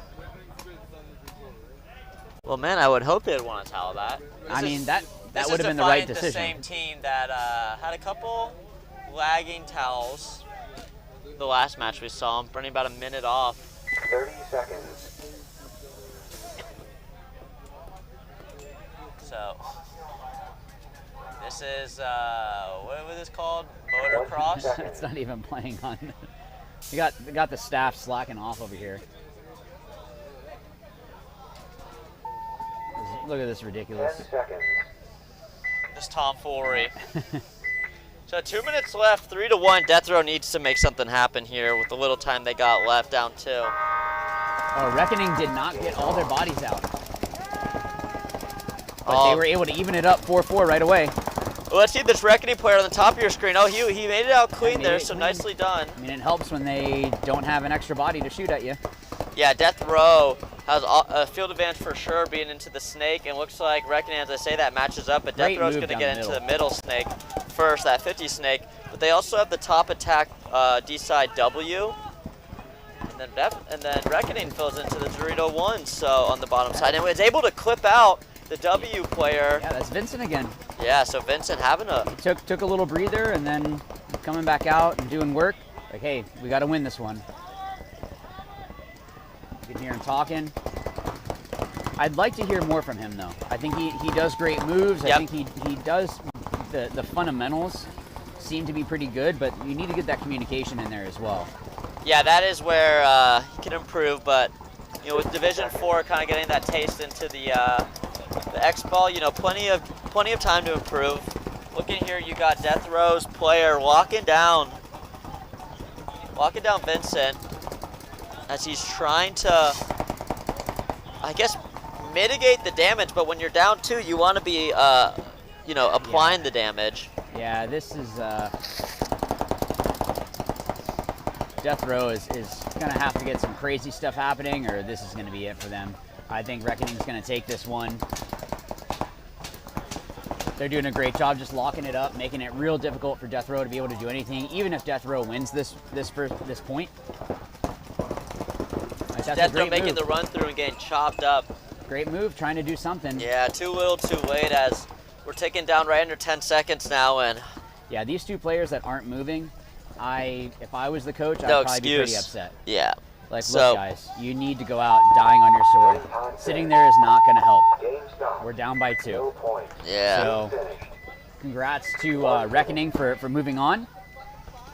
And we got to see who's going to be moving on from here with Defiant and Exclusive. Do you think Defiant's going to be able to come back? I hope they put up a good push here. I don't know if we've seen a true 20-second push, to win the point. We've seen O'Neill here. So yeah, this is O'NeillRealtor.com. See, what's messed up, everyone, is that O'Neill asked me for my logo for the YouTube channel, and I have yet to see it come up because I sent it to him probably 2 or 3 hours ago. Guys, O'Neill needs a new Rolex, so buy a house. No, all jokes aside, support O'Neill. He's been a huge supporter of myself and the channel, so Thanks to him for, actually he was the one that gave me the invite to come up here, and it ended up working out great. So having a good time up here. It's good just being able to watch paintball, just talk and have some fun, and also not be in the sun. Oh man. Defiant, let's see their breakout. Yeah, but he didn't have his going his into markers their, off. look at this, he went into their snake too. That's the move. You gotta do it. Defiant. Oh man. I mean, it was a good move. You have to do it. You have to try. No one's looking at him. Wow. Absolutely no one's looking at him right now. Seriously, no one's 6 looking. seconds. Keep This going. could be it. This could be it. Keep going. See, the issue is that he got too focused on shooting rather than trying to hit the buzzer. If a player's looking down the wire, ignore him and go and worry about the guys that are issues, but go and hit the buzzer. That's your ultimate goal. You can shoot everyone, but if you don't hit the buzzer with the amount of time in the match left, it's all for nothing. So, but I like the idea. Really nice he got up there. No, it was a fantastic move. I think the player going through the middle for Defiant did a great job. That's what I mean by dying on your sword. Yeah, they're going through, they're really trying to fight.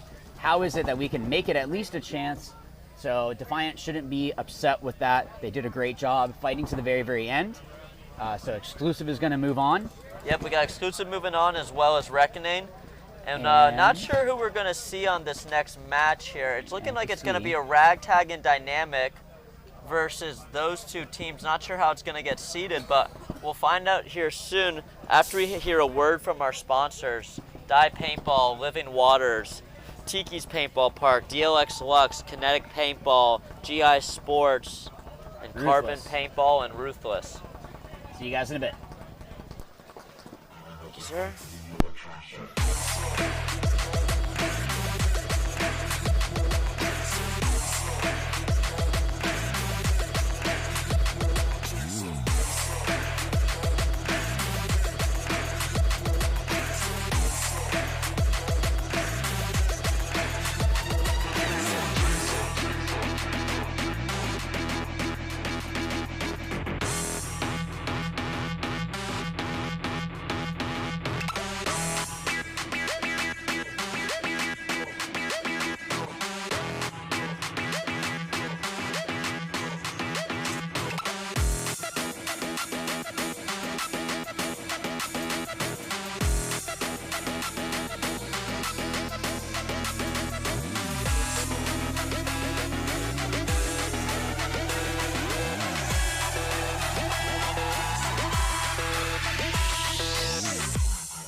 Walker here with Carbon Paintball to discuss the Zero goggle system with you guys. We have the Pro version and then the SLD.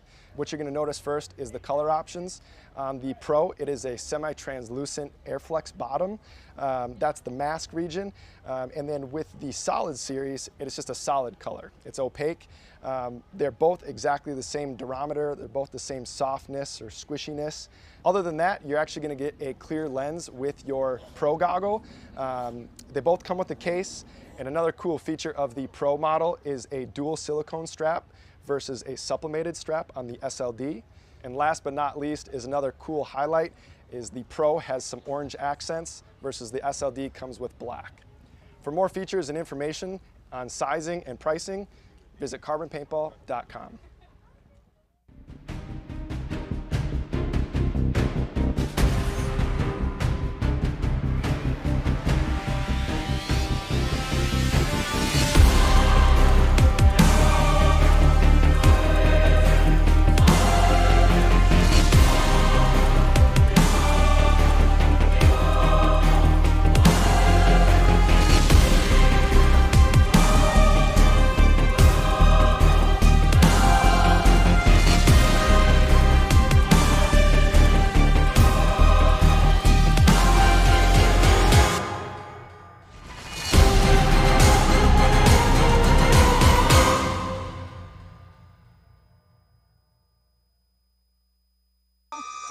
p.m.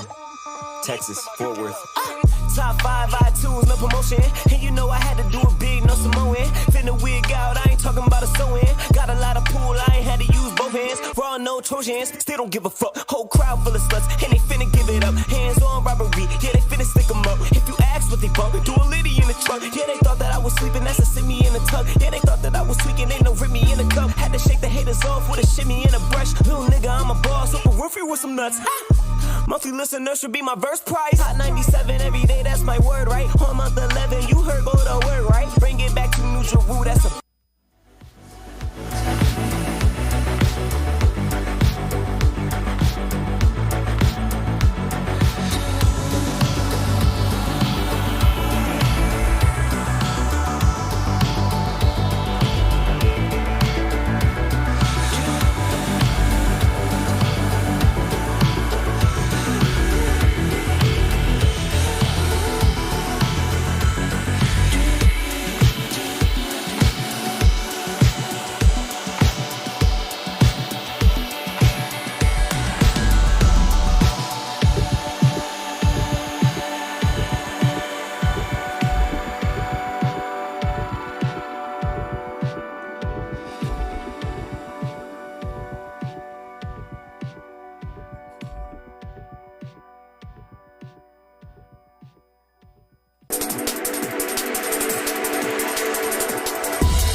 Hey, this is Walker with Carbon Paintball here to talk to you about our SC custom jerseys.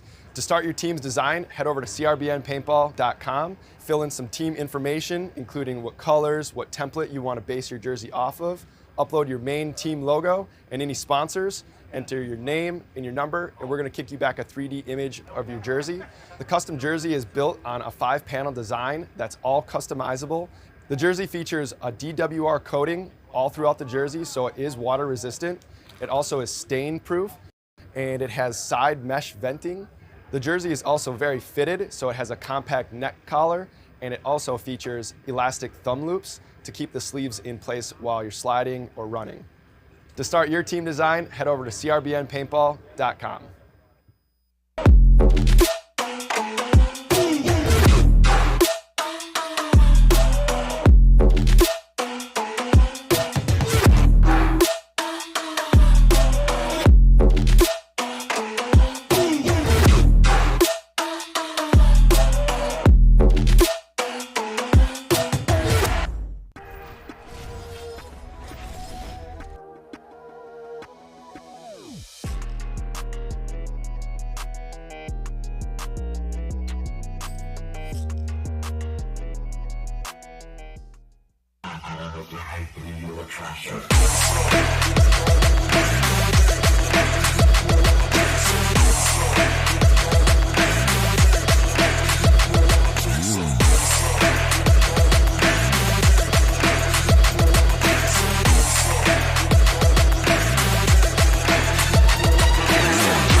Tiki's Paintball Park, the Tampa Bay area's premier paintball park.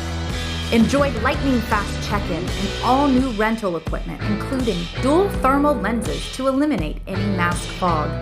Our temperature-controlled warehouse will keep your paintballs super fresh, and we have a newly paved asphalt parking lot with handicap accessibility and sidewalks.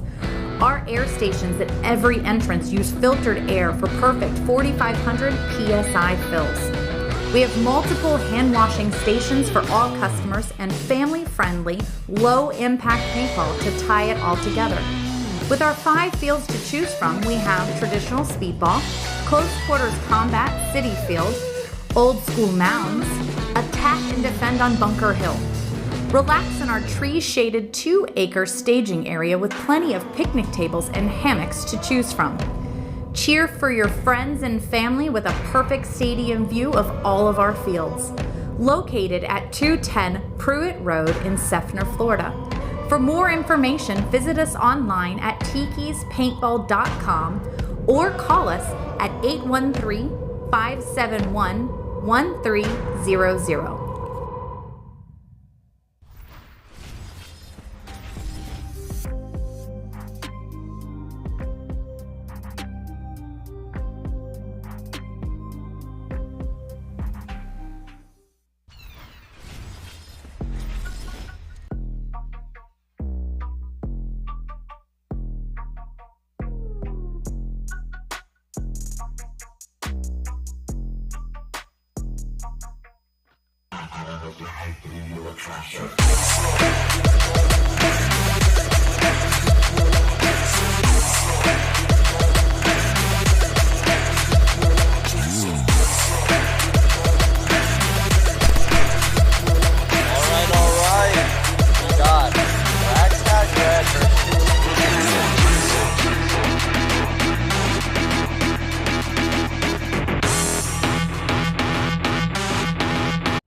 Walker here with Carbon Paintball to discuss the Zero.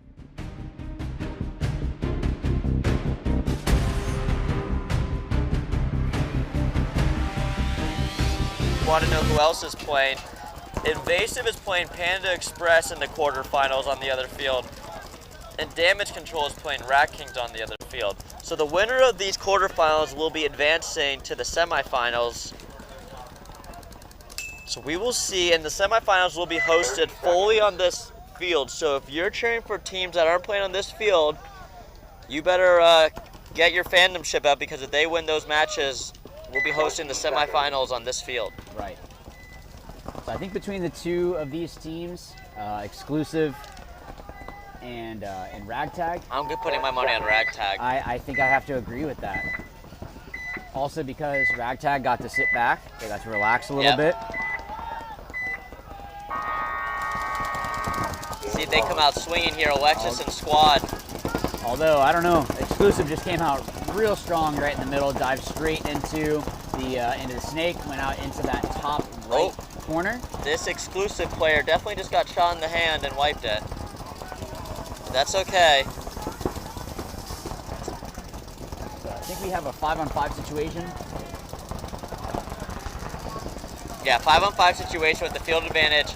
Going to Exclusive, making that bump, but now Alexis on Ragtag Army is making that snake Dorito and then bumping into that snake laydown. We haven't seen Ragtag Army on this field since the morning, so we got a bit of a preview of what they were doing, but obviously as the day goes on and the tournament goes on, you start to really tighten up your strategy. And there's Combs, who Greg, we still have him as plays of the day? I think that when you get a 5-pack in your down bodies, yeah, I think that's definitely the play of the day. Yeah, so I agree. We're still on that. Oh, so this is about to get spicy in the middle here.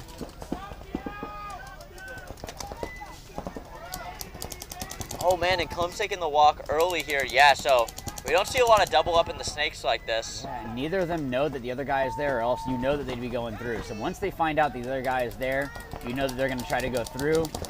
Now those wings are a little bit bigger, so I think that might be playing into that it's just too big of a bunker to see what might be on the other side there. Yeah, now in your middle of the screen here, you have this exclusive player, kind of has an idea that there's someone in front of him, but his gun's down, so if Alexis came through, yeah, the exclusive player for sure knows there's someone in front of him. He just hand indicated to his person behind him saying, hey, there's someone right there. Oh, that's good. So for him to be able to do that kind of stuff is definitely, that's just good field awareness. Yeah, and you can just tell by his body language and how he has his gun. Yeah, but he needs to have that gun up to make sure that he's not going to get, if he does get run down, that you end up getting a penalty because you pulled your gun up. So you don't want to run into that situation. You want it to be that if it is a trade, it's a trade. Oh, he's going to go and commit. And he got him. Good move. Oh. Now the move itself was really good. I think the timing was good. What he probably should have done is dove into their little bottom snake one. And good. If he had done that, he would have forced someone else to have to try to come get him. Exactly. That's another trade. Now he gets 2 bodies. Exactly. And he would draw a lot of guns if no one was to go get him. But good fill by Exclusive to fill back in. And we're not seeing a lot of push on these Dorito sides after neither of them. After Ragtag Red lost Combs. All the action seems to be in the middle now. Yeah, but it's a 3-on-3. Let's see who's able to fill out one of these Dorito sides. That's really going to be how you get the ball in your court and push it. So, Ragtag, I don't know if you saw that one. No. Trying to do the pod trick. So for you guys that don't know the pod trick, he just threw a full pod at the bunker to make it seem like a player just dove in right in front of someone else to see if you can bait the player to come through and bunker no one. I don't think it's going to work because he's trying to get into, that player that is in that little Dorito in the middle is the one that did it. Look, when those work, it's awesome. But also, you're down another pod now. Yeah. So there is that. Hopefully he has a tracking device on that pod. If we get a couple more minutes into this point, he might need to find it again. And Exclusive is trying to hunt.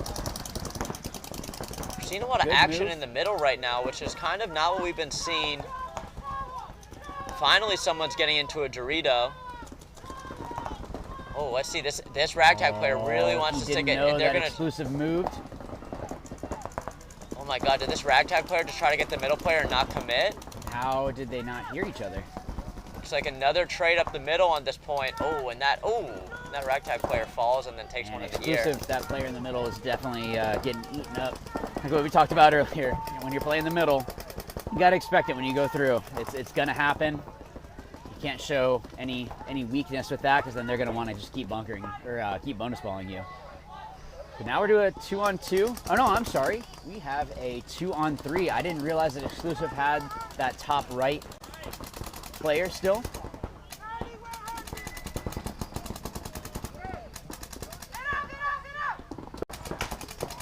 Oh, right in the loader. Good job by Exclusive here in the middle of your screen. Vidal. And getting them to concede. That is absolutely the thing that you want to do. Yeah, nicely done there by Exclusive, or is that what it is? Yeah, Exclusive was the one able to pull that out. So, good job. Yeah, we put our money there on Ragtag. We haven't been hitting a lot of our bets, I don't think. Nope, this is why I don't gamble. You called the weird 200 whatever. What's your parlay? Yeah, the odds. So if I'm talking Vegas here for all the gamblers out there that are listening, I'm giving Dynamic minus 300. So now, Greg, if we're to translate that, if I were to put $300 down on Dynamic to win, I'd win 100. So that's what the minus means. Everything's based off of 100. Okay. So now if you're plus 200, that means if you put 100 down, you would win 200. Why would you put 300 down and then only get? Because they're so 100? favorited. Because it's like it's like, you know, it's like watching Kansas City, the football team play the New York Jets. Like they're going to be heavily favorited. All right, so in this scenario, Dynamic's Kansas City. I think I would agree with that. Yeah, Dynamic is definitely the stronger one on paper right now, but Reckoning, I feel like they've been getting stronger every time we've seen them on this field. Of course, as we say that, they lose a player trying to fill out wide, and that might have just been too big of a bite. You guys are in the quarterfinals now. You don't need to really be pushing a whole lot. You just need to get the win. The Dynamic making the move down into the bottom little W. They are in a little bit better field position. He's trying to hunt around, trying to see what is it that maybe he can help with, or maybe if he can try to make a move. Oh, this might turn into a penalty. Wow, Dynamic got lucky with that one. Oh, no, it was a penalty. Okay, so Dynamic just got a minor. The way that the ref came in, and yeah, it's never good. Oh man, Dynamic dropping another body. Well, that is down 3 for them, so they only have 2 left against Reckoning's 4. So Reckoning risked that one body going out wide, end up getting eliminated, but all 4 of the other bodies, they were all just playing smart. Hey, how do we close this out? Get the eliminations. You just need the win. It might be boring, but it's better to be boring and go home with a trophy and some money. Exactly. Than to try to be all crazy and then you just go home with wealth. Exactly. And you know, when you're on the field, it's never boring. I feel like I'm never bored when I'm playing on the field, right? Unless I guess it's if I'm such just pumping paint through a grinder point. Like if I'm playing 6 plus, 8 minutes, yeah, then I'll start to feel like, okay, what is this? But time ticks pretty, time kind of moves fast on the field, I feel. Well, it moves slow, but I'm never like, oh, what am I doing right now? But yeah, you're right. If I'm dumping 12 pods into a gap, then I'm like, okay. But you can't get that mindset of, oh, I'm bored, I need to move. Yep. Because that's when you'll get shot. That's when you're not being disciplined. That's when you're not doing your job. Right. We've been talking about this whole day. Yeah, and Dynamic just made a good move matching Reckoning in this bottom Dorito side, and I don't think that they know that he is down there. So if he comes out wide on the tape, oh, he missed a chance. If Dynamic had looked down the wire, they could have caught Vincent down there. Good job. So you can hear that player asking what's the kill count. The thing I don't like is no one's responding. Yeah, Vincent said something, but it wasn't very loud. Yeah, that's something is learning how to yell. It's a weird thing to say, but you want to yell from your gut.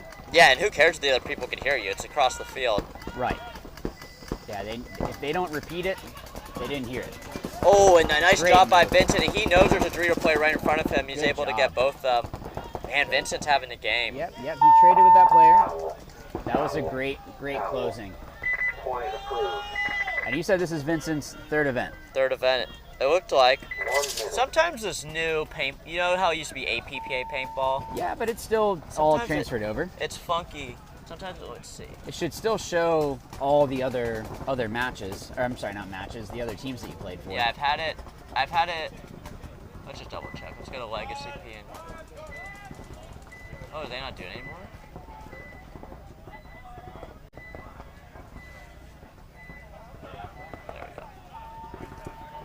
Okay, yeah. See, look, when we're looking at the old view, it only shows the 2 events. Maybe if we go to teams, it would show more. Okay. Okay. But if you go to if I went to events, you see it only shows that. Then if you go to the legacy page, then it shows a little bit more. Okay. So you were right. You were kind of saying he was probably one of those older players. Yep. 06 and then 23. And then came back. You never quit. Might you really 20 years don't. in between, but. And that's the really great thing with paintball is you can be an older player, you can be any size. It's just a matter of how you can put it together on the field. Yeah. So Exclusive in the driver's seat right now, up by 1. Still a lot of time left on the clock. We saw some great stuff out of Ragtag earlier, so I definitely wouldn't count them out as Exclusive loses a player out of that bottom can. And you can hear the players saying 54 on that side for the ragtag side. Whenever someone says something like that, usually, and they might do it a little bit different, sometimes teams will do that, but usually the first number is us, the other number is them. So 54 would be 5 for us and then 4 for them, and that is not good when a ref runs in. Alexis. It looks like he might have a shot on his hopper. If that's a shot. No, it's rub. Wow. Okay. Oh, but that's a shot. So again, for those that are maybe new to watching paintball, when they do that, they're kind of scrubbing their hands together.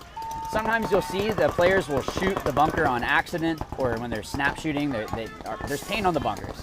So it's not an elimination if you get paint from the bunker onto you. So that's what we call rub. So that's what that player was getting checked, because it looks like a hit cross field. Yep. But the refs do a great job. They run in. They don't just call it all the way across the field.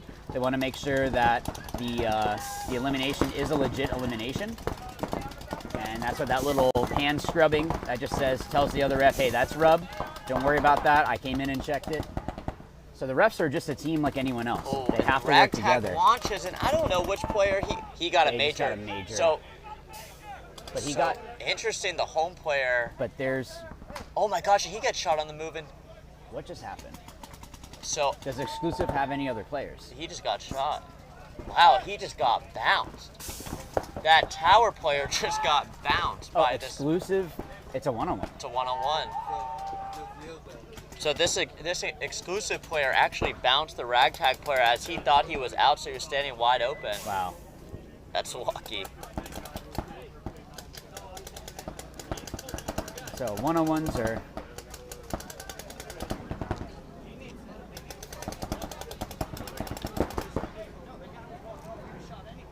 No, the ref circulation just said that's what I was just asking. Okay, so this is where those drills come in, right? You want to make sure that you're able to snap shoot as well as keep pressure. Trying to stay tight. Trying to make sure that you're not showing the other player anything. Now here's the thing that's tough. So if ragtag loses this, they go down by 2. Yeah. At least if they win this, then they tie it. Of course, unless there's a hit on the player somewhere. But with 4, who knows how long this is going to take. But yeah, because you cannot tell your guy in a one-on-one. No. Especially when you're only down by 1. Yeah, exactly. You have to have faith in your player. But I like what I'm seeing out of Exclusive is that he's not trying to over battle or anything. He's just like, look, I will burn this 4 minutes. And I don't love battling out juice boxes, but I like battling out of corners. Yeah, they have to come so far to be able to come and get you. Great shot by Exclusive to eliminate ragtag. Ragtag needs to concede. Concede right now. Concede that point. And they're not paying attention. I can hear their pits. They're talking. There we go. Yes. Again. Point approved. So nicely done by that Exclusive player in that corner, being able to battle out to close off the point, which was a pretty hectic point. This is the score's 2-0, but these are not these are not just rollover points. These are battles. They're coming down to the last guy winning the points. So nicely done by Exclusive. Yeah, this is definitely a great quarters here.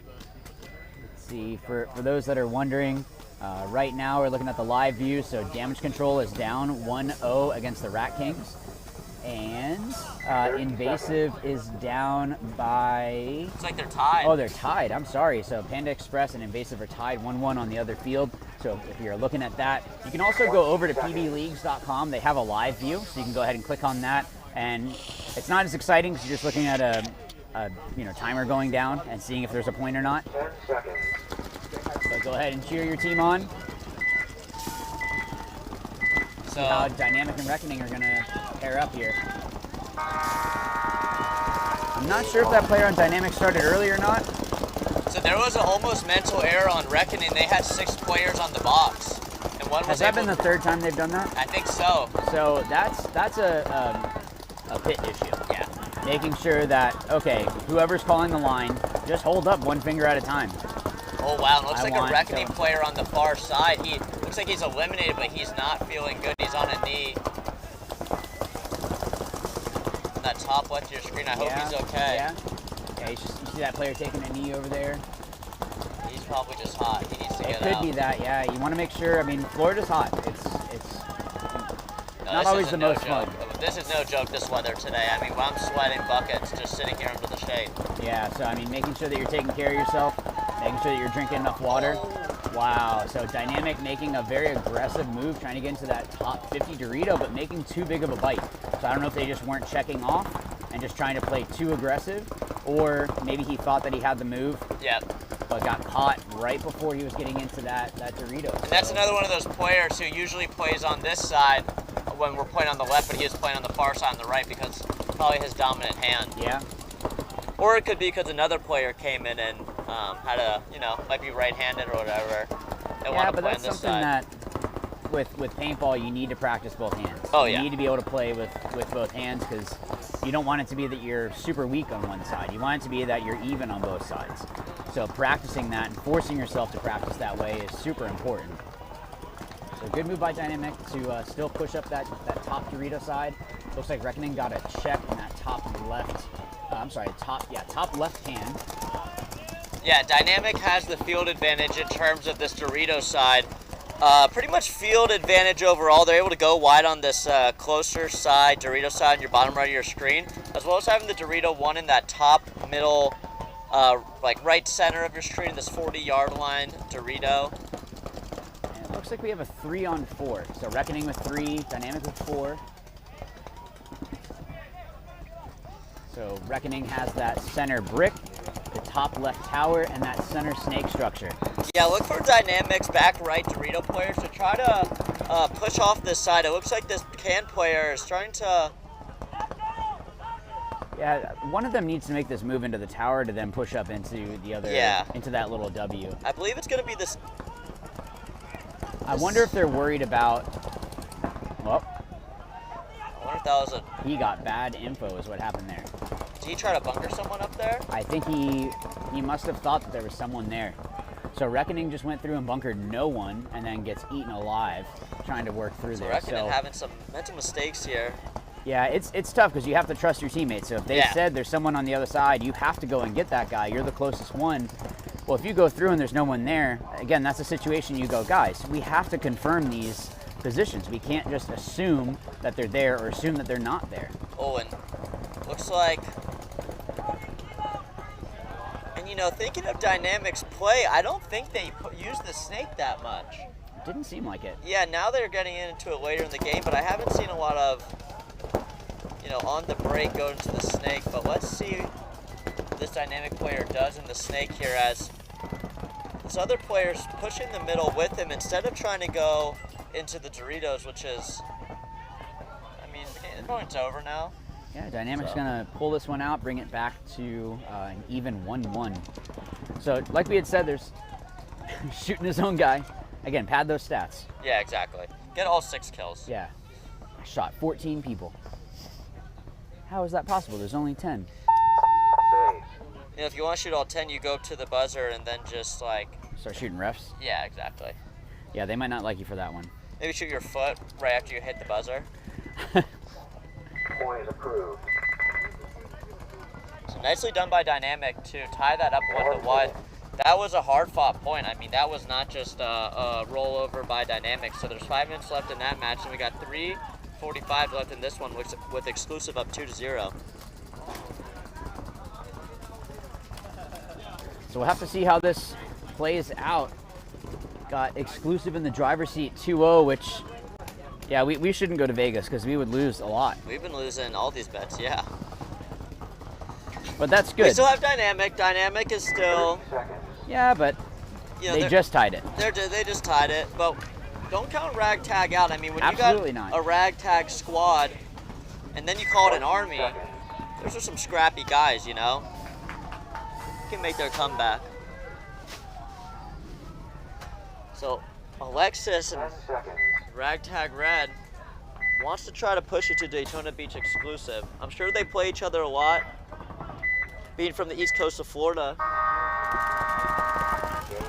Real quick up the middle. Yeah. Again, I would probably say that that's exclusives, probably MVP. He's been really consistent for them. He has I been. can see why they're putting him in the middle more now because they were getting keyed up, trying to go out wide. And so let's keep him alive. The unique thing about this match right here is there's a lot of middle action. Yeah, there has been more than we've seen, but Ragtag just got a minor, so man. they are down 2 bodies. I don't see where the third body is. Ragtag has a player in the middle, Alexis in the tower, and then a player in this mini W. Oh, an exclusive taken 2. Wow, so Ragtag might be pulling this back. They're 3-on-3 right now. So, exclusive taking the walk. Looks like they're able to get wide on the back right. Bottom side of the Dorito here, and Ragtag pushing up. This corner player for exclusive needs to look down the wire if he wants to get him, and he does right there. So that's just a lapse in field awareness. So not remembering that there's a player in the corner that can shoot the wire. If it was a field that player, that bunker was more inset, like closer to the middle of the field, then he would not be able to shoot you, but he was able to get that picked up. And yeah, so Ragtag, oh, they're set up. Oh my gosh, but exclusive gets a major there. That's a deserved major, unfortunately. So that's going to be... Yeah. That is a deserved major because I think this player in the snake, the one that's been real consistent, wow. I think he might have gotten shot by this player from Gulf Coast that came up into this 50 Dorito down in the bottom 50 Dorito and was eliminated that way.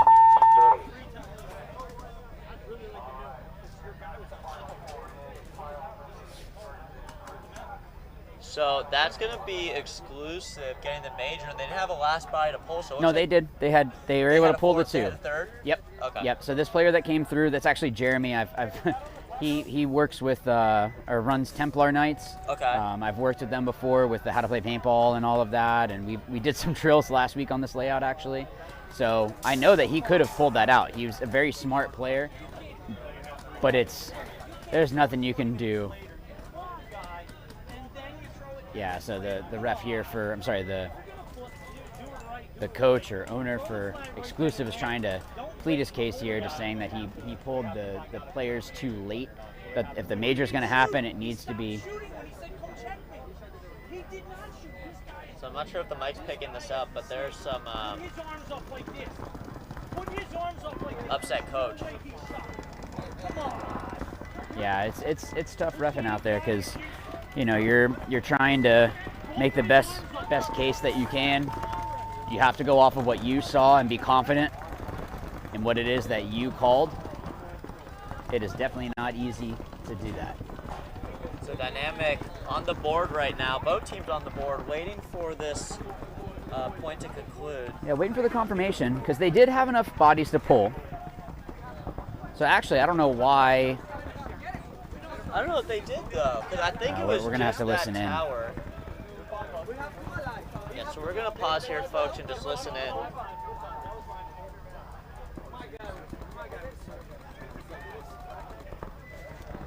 Yeah, I mean, I get it. It's tough when you're the owner and the coach, or I'm not sure if it's a coach or owner or both.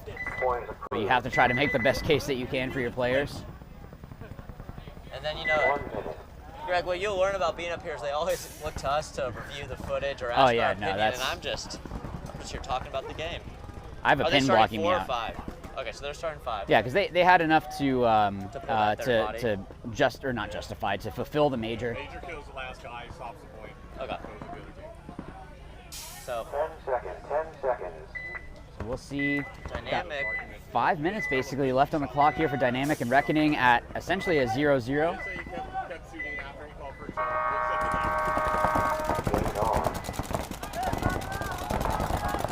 So Dynamic changing up a little here, going wide with their front Dorito player. Yeah, maybe he took a bounce or something going up into that shallow route. Yeah, that's the kind of stuff that you go back in the pit and say, hey, coach, I was feeling a lot of pressure going this way. Let me go deep. You know, that working with your coach is super important. So if they're able to do that kind of stuff, that's going to be helping them out a lot. Is he hitting his loader? No, that's a sticker. Never mind. Guys, just a side note. If you don't want refs to be all over you, don't put stickers on your loader that look like hits. Yeah, like circular stickers, like like near the front where a loader hit is probably going to happen, or at least make it a different color. But like, I know that that's a sticker. a black sticker, just like something. Anything that's not like a white or a yellow. Wow. Oh, So man, Dynamic just tried to make that move into the can and got shot. And that's going to happen. Sometimes you go and you head check and the ball is already in the air and you didn't know. But in this kind of a situation, those little mistakes could be the deciding factor. Yeah, Of, are we going to move on or not? Quarters here, and you're tied 1-1, and there's under 5 minutes left to play. So, are Reckoning going to make their bump onto this closer side, Doritos side? We've been seeing a lot more action here than on the far side, I feel like. Which is strange because they're exactly the same. It's perfectly mirrored. So we have Dynamic making a good move up. I think he might. Oh, actually, I take that back. So I believe Reckoning has a player. I can hear shooting. I'm kind of blocked out. I think they have that player in the snake. So he's probably the one that's holding. So that was actually really smart by Dynamic not to try to make that bigger bite across. Maybe understanding that, hey, we're tied.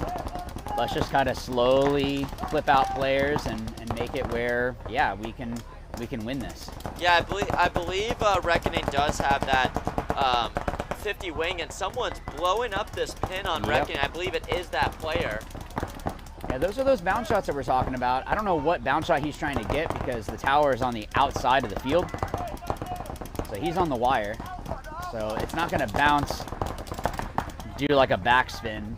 Oh, and a very nice move back. by Reckoning's front top side Dorito player making it into the Dorito 1, and then the bottom side Dorito player on Reckoning make it into the insert. So Reckoning having a pretty obvious field advantage as we're creeping into just 2 minutes left and we're all tied up. And a good move by Dynamic. I could hear the other player in the middle trying to help his other player, saying like, hey, you got to go. Trying to help quarterback. Like, look, we have to make a change. We have to make an adjustment here. And you got the ball. So yeah, understanding that, you know, the situation is super important. This Dynamic Dorito player in the mini W might be putting some responsibility on his shoulders, understanding that he might have to be the one to make something happen here. This Reckoning player is being a little more pushing the agenda. Believes he shot that tower. Yeah, I don't think he hit him. No, you shouldn't be saying that. He's yelling kill the tower, but that's not true. That's the kind of stuff. I don't think he even believes he killed the tower because he's still shooting at it. Okay, so no, you need to stop saying that. Because what's going to happen is his other players are going to hear kill the tower, yeah, they're gonna think make a he's gone. move, and then get shot by the tower. And sometimes it sprays off of the bunker and it looks like you shot the player. Yep. We've all had that where it's like, oh, I shot you, and it's like the player walks off and just, I have no pain on me whatsoever. So 60 seconds now, guys. If you haven't tuned into a MVPS post-prelims match, if the time runs out right now and it's tied, it goes into an overtime where it's 5 minutes allocated to play. Now, if that runs over too, then we go into one-on-ones. So Dynamic's looking to make this push. Well, this could, if he did shoot the player, that'll be a penalty.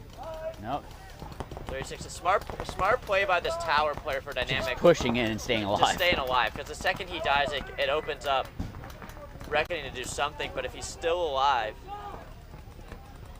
20 seconds left. Yeah, neither of them want to make a mistake. Looks like a gun is down for Reckoning on the 50 Dorito. Not the move. That is... They both ran for there it. There is no... Oh. It's a one... Oh my gosh. He just shot that player while he was dead. Oh, wow. Okay, Major so penalty. We're going to have to hear what just happened because there was a whole bunch of birds in the air, all different colors. We had the whole rainbow get thrown up right there. Now what I saw, and this is just from our viewpoint here, is Dynamic came down and got shot and continued to run and bunker the player in the Dorito. That's what it looked like to me. I believe the ref pulled the major because a player got pulled off a minor and then shot this player running. That's what I think he pulled it for. I believe that's what it's for, but from my standpoint, it looked like the Dynamic player should have gotten a major, and that should have been a swing point. Because he got shot a couple steps before that Dorito, This other little Dorito was looking this way the whole time. This Dorito one down here in the bottom of your screen, there was a player that was there, and then he got shot by a player that already had hits on him. So that should be a major. So, but that's only my opinion. Yeah. That means nothing. So we don't know the official call. It's like we're figuring it out here. yeah, we're gonna have to hear it from the refs here. They're having a little powwow, trying to understand what's going on here. I'm surprised we haven't heard any coaches come in. Well, hang on, the minor pulled the last body under 60 seconds. The minor pull in the last body doesn't really receive the only major under 60 kills it. If the last body gets minor, and we don't have a body to pull, then it stops. So 55 overtime? If that's fine, then yeah, it'll be over. So What's the call? yeah, we're waiting for confirmation.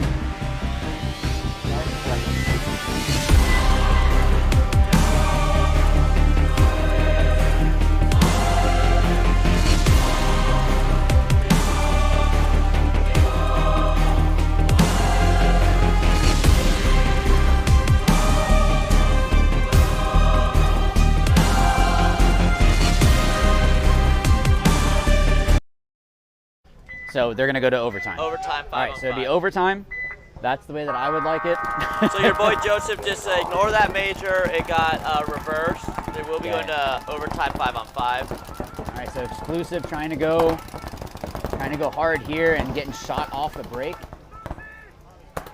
See if Ragtag can get a point on the board to send them into a 2-on-2. Wow, this he's is chopping great him to up. see in this We player haven't down seen here. this Dorito player over here, I don't think, but he is just. I don't know.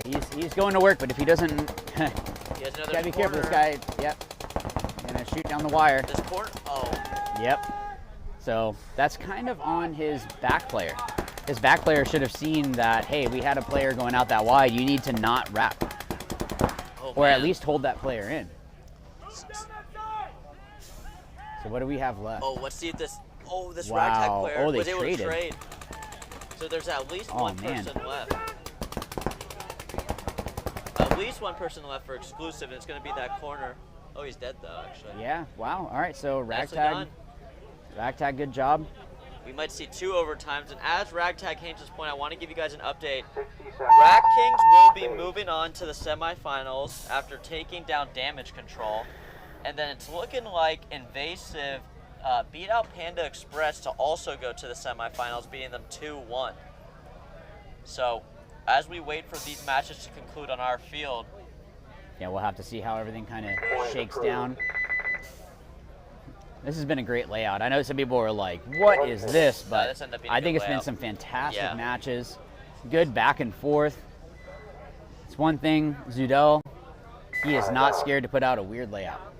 And I think that's definitely a good thing. yeah, it's got a little, I mean, like, you know where the layouts, it's slow, but then you got like 1 or 2 fast points. Like, you could have a fast point in this layout, as we Absolutely. just saw. And we've been seeing all day. So, this is an exciting layout. I'm excited for the finals and semifinals that are going to happen after these 2 conclude. But we're still got kicking up here the Dynamic versus Reckoning overtime point. So, for those who don't know, I mentioned this earlier, you get 5 minutes of allotted playtime in an overtime point. And if you're not able to hang the buzzer, if no one hits the buzzer, then we go into one-on-ones. Is it not double overtime and then one-on-ones? Just overtime one-on-ones. Wow, okay. So let's hope for a stalemate so we can go to one-on-ones. Yeah, but for the integrity of the schedule, I would like to see someone win.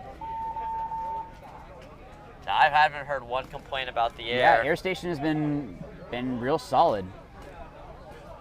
That is one thing with MVPS. They'll say like, look, this thing happened. This was something that was not good. But yeah, it's a players' they league. fixed it. Yeah, listens to the players and adjusts accordingly. And I haven't heard one complaint about the air. Nope. Dynamic Reckoning, you guys are on the field. 30 seconds. Call a timeout. Wow, so because Dynamic is just a Yeah, there's a lot of confusion going on right now. Reckoning is ready to throw a timeout, which would be smart. Timeout. Yep, that's smart. So Reckoning needs to get on the field. So Reckoning didn't know that, and I didn't really know that, to be honest, either. I mean, the other point concluded, so it would go right into the next point, which in this case is overtime with Reckoning and Dynamic. Oh, Reckoning. Okay, no, I did know that. Okay, I was under. Yeah. So we got 1 minute until Dynamic and Reckoning figure out who is going to move into the semifinals. 1 minute. Man, so just a preparation standard here. I mean, Dynamic is obviously a lot more prepared to play this point right now. Reckoning doesn't even have 5 on the field yet. Yeah, but they got a minute. They're on their side. It's not like they have to rush. Yeah, they don't look too worried about it. They had some time to rest from the other match, so I think it's all good. So they 5 got Vincent minutes. back out, which makes sense. It's tough to win these overtime points because this is truly like you cannot make a mistake. Yep. And when you don't want to make a mistake, you end up not, taking some of the risk. So, I wouldn't be surprised if we see the stalemate and go into one-on-ones. Yeah, I think the thing that's tough, I think, with paintball, and tell me what you think, is trying to figure out and weigh it out. Is it worth the risk for me to make this move or not? 10 seconds. Yeah, exactly. And I just want to, Al Madeira, yeah, you have 60 seconds to play the one-on-one. If that doesn't conclude, we go into another one. So there may be multiple one-on-ones. Looks like Dynamic. Wow. Dynamic losing a body but making a big run up to this Dorito one you can see on the left side of your screen there, but they just lost another body, so it just seems like they're having a hard time staying alive. I haven't seen a body come off for Reckoning yet, and this is not going to be good. This is never going to ref grabs you like that. No. This Dynamic player's looking clean so far. Man. Yeah, it's not good when they grab you like that. Yeah, they're obviously they trying might be checking to see. Did you wipe? Yeah, if you're hiding something. Yeah, are you trying to hide a hit? So good move by Dynamic to get up. You can see that player in the middle of your screen right there. He made a fantastic move off the break to get all the way up into this Dorito one. But the issue is that he's looking at 1, 2, 3 guns from Reckoning holding him. So this tower, I don't think can really do anything to stop the progression by the player in the Dorito, but the center top brick tower can. and the brick are absolutely able to do that. So is this 5 alive for Reckoning here? I believe so. I haven't seen anyone come off.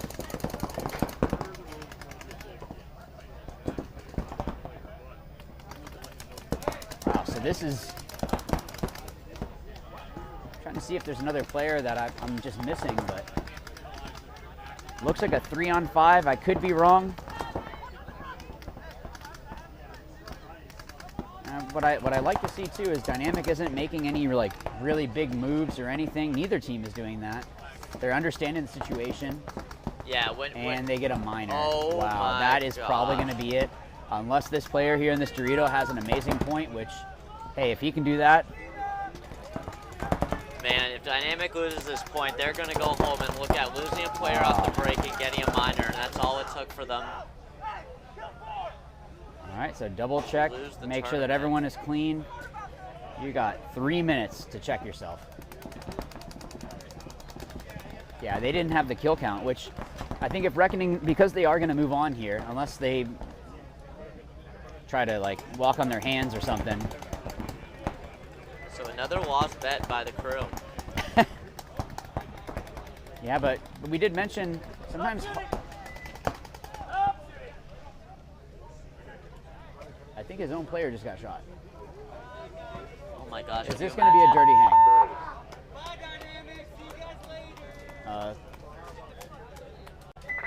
That is That's a clear. a win by Wow, so Reckoning. great job by Reckoning.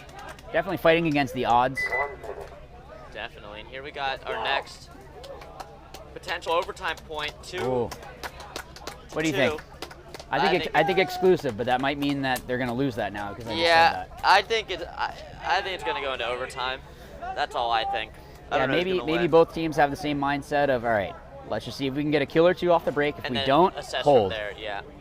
So If this you is the get a pit view chance. for Reckoning. The white jerseys as they come off the field after going into the semifinals. Yeah, so great job by Reckoning, holding it together, being able to close it out on a strong Dynamic squad. They are a team that is not to be messed with. They've been around, they've been a solid organization for a while. So we're gonna see, can one of these teams pull it out, or is it going to go into overtime? So we have a huge move into the middle again. Move into the center, and a big move into the Dorito 1. Yeah. All right, so Craig, these teams just want to win. Man, I think, did both of them drop a body? I know Ragtag dropped a body. Ragtag did. It's not looking like Exclusive did. See? And so let's see if they can keep up the push. They did a first strong. Ragtag wants to win. Let's just. Oh. We got 30 seconds left here, so I heard Ragtag say, hey, 35. I don't think he was talking about the kill count. I think he was talking about the time, because now they're at 34 or 35. Ragtag loses another 3 alive to 5. This he looks might like just it might have to not try be to enough take time off for here in a second. Exclusive. I think I agree with you. This is probably going to go to overtime unless someone gets a major, does something kind of stupid, honestly, is really what it's going to come down to. Exclusive now making the push on the top side Dorito, but all too late. So we're going All to right, overtime on this one. two overtimes. I am all for it. I am all for a bunch of overtimes. Who does O'Neill think is going to win? Can we get O'Neill Realtor? Yeah, O'Nell, you have to stand next to the team that you think is going to win. Let's go into the broadcasting. You can't. O'Nell Are you picking looks like exclusive, he's or is leaning that to exclusive? O'Neill, do do a flip? Do a flip if you think exclusive. O'Neill doesn't take. No, he doesn't listen. O'Neill doesn't take requests. So. Oh, you disappeared. All right, we insulted him. All right, so we have a minute and a half until this overtime point with Exclusive and Ragtag Army. It's been a great fight between these two teams, so this is always good to see. You always want to see this kind of stuff moving into the next parts and next sections of the tournament. When it's all just a bunch of blowouts, then it's like, eh. But when you have these back and forths, it's fantastic. We have 2 O'Nells on. Oh, man. How many O'Nells are we going to have? O'Nellception? Can you put O'Nell inside of O'Nell's pocket? 1 minute. I think we're losing it. I've been in the sun too long, The sun, I guess. yeah, it's like we're having deliria, whatever it's called. They call it timeout. So put in the comments, guys, who do you think is going to take this? Who do you think is going to take the Exclusive versus Ragtag Army? Yeah, we so have 2 far timeouts. we have Rat Kings. Was that another timeout on top of the timeout? So Yep. that's a timeout and a timeout. So we got Rat Kings moving on to the semifinals, as well as Invasive, as well as Reckoning. So this is determining the final team as we head into the semifinals. We're going to be playing the semifinals here on Field 1. So Probably going to roll pretty quickly into it as well. I mean, these teams are going to have to, they'll probably, of course, ask, but you have Invasive and Rat Kings are just waiting. Okay, who is it that's going to win? Who is it that we're going to be playing against? yeah, and we're on schedule for the semifinals. So it's 4:15 and we got scheduled for 4:30. So there might be, depending on if there's a request for a break, we might just roll into it. We will see. And Tony, yes, that is Greg on the broadcast. That is me. Looks like Jose Diaz is cheering for Exclusive, and Jose, this is quarterfinals right now. Yeah, we're in the quarters. So, O'Nell's just right in the middle. He's not choosing. That's not okay. You got to pick a side. You can see here on the top of your screen near the scoreboard, there's a large tent from I believe that's M&N, or what was their team? NMI. NMI. They're Can't say it too quick, or else it's just going to be like LMNOP. yeah. Looks like they're setting up station over. Oh, O'Nell's picking Exclusive. That's what O'Nell's picking. So we'll see. I think O'Nell said that he would do the real. Oh, he's doing a flip! Oh man, look at that flip. That was incredible. O'Nell's picking Exclusive. So we have our resident real estate and paintball expert and watch expert O'Nell picking Exclusive here. So if we're talking Vegas odds, looks like we have an expert pick from O'Nell in the broadcast trailer. All right, right, so 32 seconds before we go into this overtime. Now, if they don't have a winner out of this, we are going to go to one-on-ones, which I am all for. Be interesting to see who they send out, but we'll have to see if it even comes to that. So we played a one-on-one at this event, the first event of the year, and Zach Daughtry didn't know how to turn on a Spire. That's cool. We sent him out. He didn't know how to turn on his loader. That's good. So we lost that one. So let's see what Ragtag does. Looks like they have an aggressive lower D-side push as they move into that tower, and I believe Exclusive make that into the middle. that's what they've been doing, is sending that one player. Been real consistent for them going into the middle. Yeah, and I believe he made it there clean in that snake wing.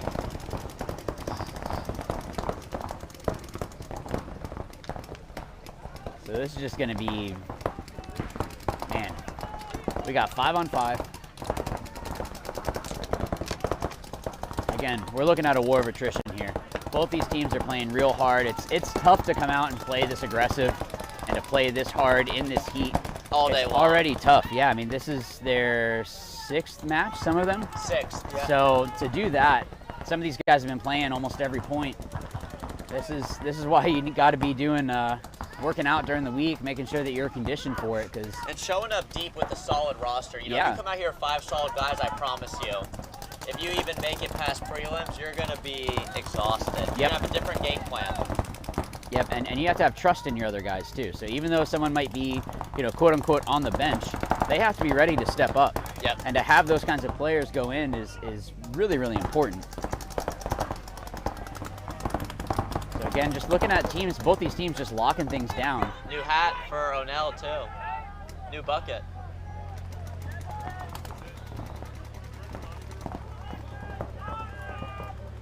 It looks pretty go. I don't want this thing to fall. I don't want to break stuff. I'm just doing as I'm told, everyone. So if you hear something crash, it's O'Neill's fault. So Ragtag making their move into that lower Dorito 1. He looks like he might have just Ragtag making a big move into the 50 Dorito. Not wanting to let this go into one-on-ones. So this is Combs again, who currently has our play of the day so far. Let's see if he'll keep it up. Yeah, he is definitely in the running for still my pick for the move of the event, putting the team on his back. He might be doing it again here. Yeah, if he's able to chop these two up, he's got to be careful of this Dorito quarter. Oh, and he's able to make the move. Don't get a penalty. That is going to do it. Oh my gosh, and they pull a minor or a major on him. Yeah, that should be it. So it looks like there's still Alexis. Looks like it's 2-on-2. Man, that went from a possible win. It's only a major. They got 2. They got 2 bodies. Wow. And Alexis gets shot. Wow, and we asked for a one-on-one, and I think we got it. I think it is down right now to 1-on-1. 1-on-2. Oh, who has the 2? Where's the other body? Exclusive has the 2 in that back right corner. Oh, I see him. Oh my goodness. All right, so either they need Ragtag to is going to put the team on his back and really make this work, or Exclusive is going to be able to work as a team and pinch the play out. He just shot him on the loader. Great shot. Great job by Exclusive to go and win this in overtime. Nice move to spread the field and then just drop it. You still have a minute, so you still got to go hit the buzzer. So that's going to be Exclusive if they get this buzzer. Wow, fantastic job by Exclusive to go and pull that out in overtime. Wow, and that had Ragtag written all over it. I thought Ragtag had it. That definitely looked like Ragtag had it, and I think it was just the fact that the player down here on the bottom side of the field just took too big of a bite. He should have committed to eliminating the player in the middle and then launching after that. But because he continued, he got that penalty. So Exclusive is going to move on to the semifinals. So we're going to have to see how everything breaks down here. We're going to reset get these next teams up. Thank you again to our sponsors. You're going to hear from them very shortly. Again, please support those that support MVPS. It would not be possible for us to do this without them. So we will see you guys in a little bit.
Hey, this is Walker with...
Tiki's Paintball Park, the Tampa Bay area's premier paintball park. Enjoy lightning-fast check-in and all-new rental equipment, including dual thermal lenses to eliminate any mask fog. Our temperature-controlled warehouse will keep your paintballs super fresh, and we have a newly paved asphalt parking lot with handicap accessibility and sidewalks. Our air stations at every entrance use filtered air for perfect 4,500 PSI fills. We have multiple hand washing stations for all customers and family-friendly, low-impact paintball to tie it all together. With our 5 fields to choose from, we have traditional speedball, close quarters combat, city field, old school mounds, attack and defend on Bunker Hill. Relax in our tree-shaded 2-acre staging area with plenty of picnic tables and hammocks to choose from. Cheer for your friends and family with a perfect stadium view of all of our fields. Located at 210 Pruitt Road in Seffner, Florida. For more information, visit us online at tikispaintball.com or call us at 813-571-1300.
Hey, this is Walker with Carbon Paintball here to talk to you about our SC custom jerseys. To start your team's design, head over to crbnpaintball.com, fill in some team information, including what colors, what template you want to base your jersey off of, upload your main team logo and any sponsors, enter your name and your number, and we're going to kick you back a 3D image of your jersey. The custom jersey is built on a 5-panel design that's all customizable.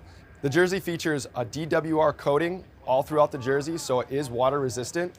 It also is stain proof, and it has side mesh venting. The jersey is also very fitted, so it has a compact neck collar, and it also features elastic thumb loops to keep the sleeves in place while you're sliding or running. To start your team design, head over to crbnpaintball.com. Walker here with Carbon Paintball to the Zero goggle system with you guys. We have the Pro version and then the SLD. What you're going to notice first is the color options. The Pro, it is a semi-translucent Airflex bottom. That's the mask region. And then with the Solid series, it is just a solid color. It's opaque. They're both exactly the same durometer. They're both the same softness or squishiness. Other than that, you're actually going to get a clear lens with your Pro goggle. They both come with a case. And another cool feature of the Pro model is a dual silicone strap versus a sublimated strap on the SLD. And last but not least is another cool highlight is the Pro has some orange accents versus the SLD comes with black. For more features and information on sizing and pricing, visit carbonpaintball.com.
4 p.m. Texas, Fort Worth. Top 5 iTunes, no promotion. And you know I had to do it big, no Samoan.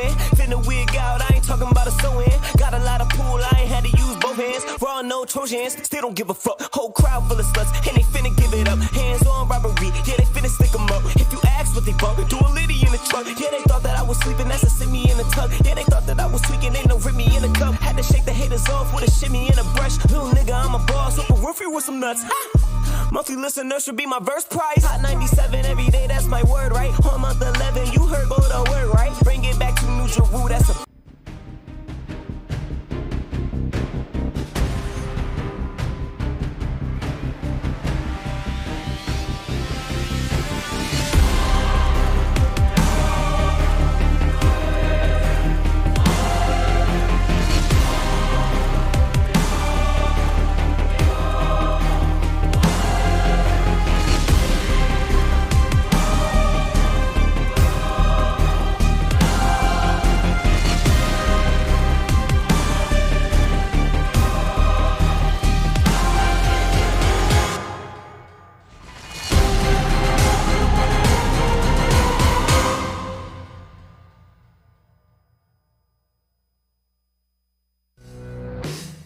Tiki's Paintball Park, the Tampa Bay area's premier paintball park.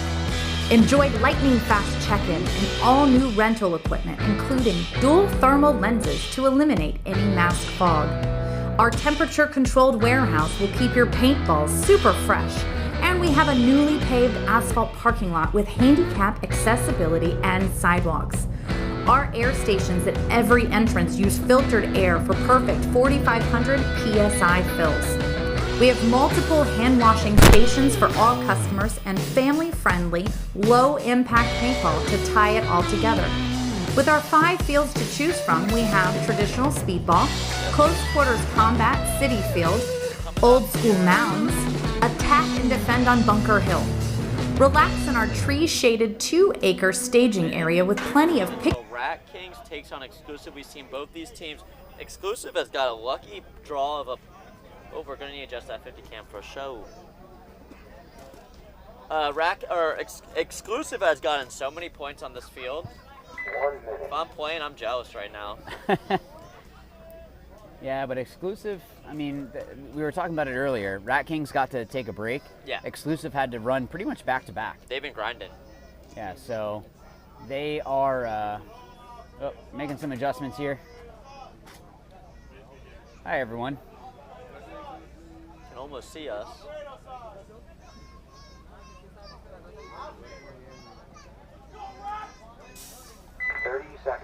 So coming up on 30 seconds here.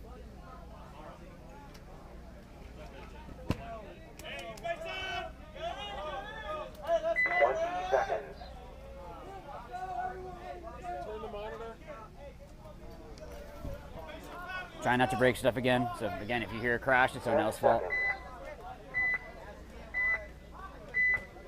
So we're trying to get some adjustments here, but we're still going to be commentating for you guys as Exclusive and Rat Kings are playing here in the semifinals to see who's going to be moving on to play for the gold. Both teams coming out 5 strong. Looks like Rat Kings is able to... Oh, sorry, actually, Exclusive lost the body. Let's shoot a player for Exclusive off the break as he tries to make a big push on the D side. The Rat Kings were definitely keyed up on that because immediately they knew what bunker he was going to, and now Mike Whitney makes it into the Dorito 1 on the top side of your screen here. All right, yeah, we are all adjusted. Perfect. So, who are you taking in this one? Rat Kings. I have to agree, and it's nothing against Exclusive. I never want it to seem like I'm bad-mouthing a team that I'm seeing here on the field. I just see that they're fighting an uphill battle at this point. You're trying to fight the exhaustion that you just got done playing a match that went into overtime, that you had to win in overtime. It's not easy to do, and Rat Kings were able to sit there and watch you. Yeah, exactly. Rat Kings watched their whole match because Rat Kings ended like almost 10 minutes earlier. Yep. So they probably got to see that whole set that just took place. And you could see that right off the break because they shot the Dorito player that they knew was going to try to make a big bump in the beginning. So now Rat Kings up a body, an upfield advantage, and neither team's looking to try to make it into the middle, it seems actually, like Exclusive just made a move. Okay, yeah, Exclusive, yep, there we go. It's always as we're saying it. it's like, oh, no one is running down this side of the field, that's when they're going to take Yeah, off. exactly. So good job by Rat Kings, just playing it nice, slow, and controlled. They're up a body, so they don't need, I mean, again, we're in semifinals. We don't need to push. Hey, let's just chill out. Let's make sure that we're getting these eliminations that we need. Let's just win. You just need a 1-0. It doesn't matter after that.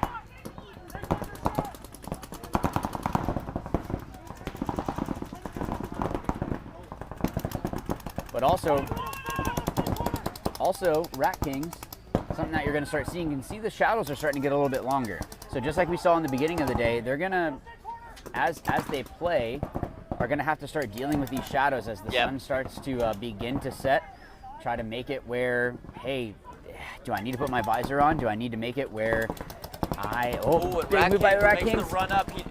Wow, he didn't even get shot, I guess. Wow, what a move by him.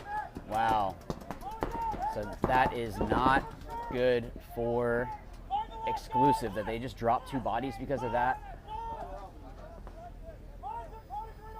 But Rat Kings making that move down the middle of the field to eliminate the center for Exclusive, and I believe they got another elimination on this bottom side of the field.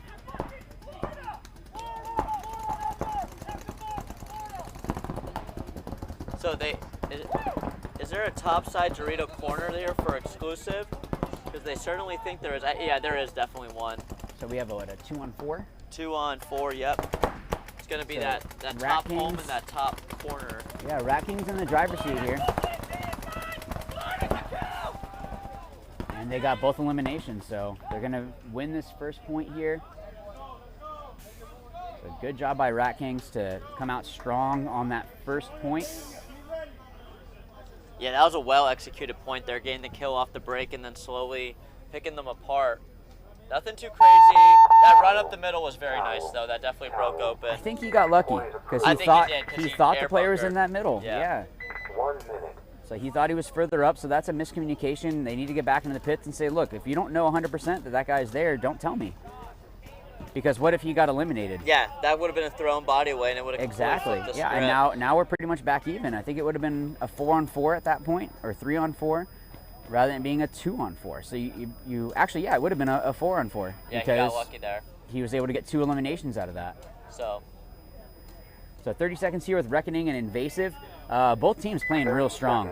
We've seen Reckoning on here for a while. We've seen that was number 44 just slipping. Vincent? Yeah, that's Vincent on the Doritos that we're going to be seeing for sure starting this point. And then we haven't seen Invasive on this field for a while, but obviously they've been putting in work off of the webcam field. So just to remind you guys, this is the quarter or the semifinals of the Division 4 X-Ball Series here at the Summer Rumble for MVPS, and let's see what they bring out this first point.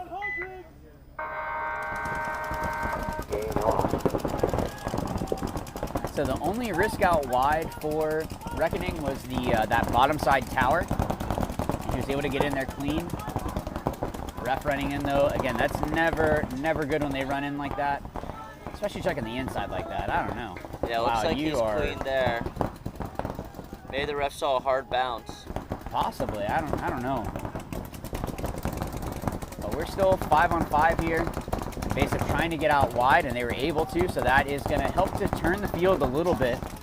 This player can wrap and start to put pressure on the tower, maybe help his tower be able to move up the field. But Reckoning does lose a body out of the top Aztec. So that top left Aztec, so now they are at a 1-body disadvantage. And he's walking off kind of slow, so I don't know if he maybe lost a gun battle or just kind of got picked up. Yep, I believe that is Vincent too. No, Vincent's right here in the tower, yeah.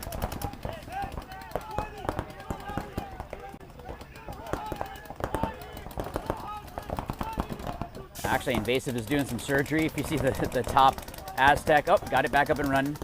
He was working on his marker. Sometimes, hey, these things are,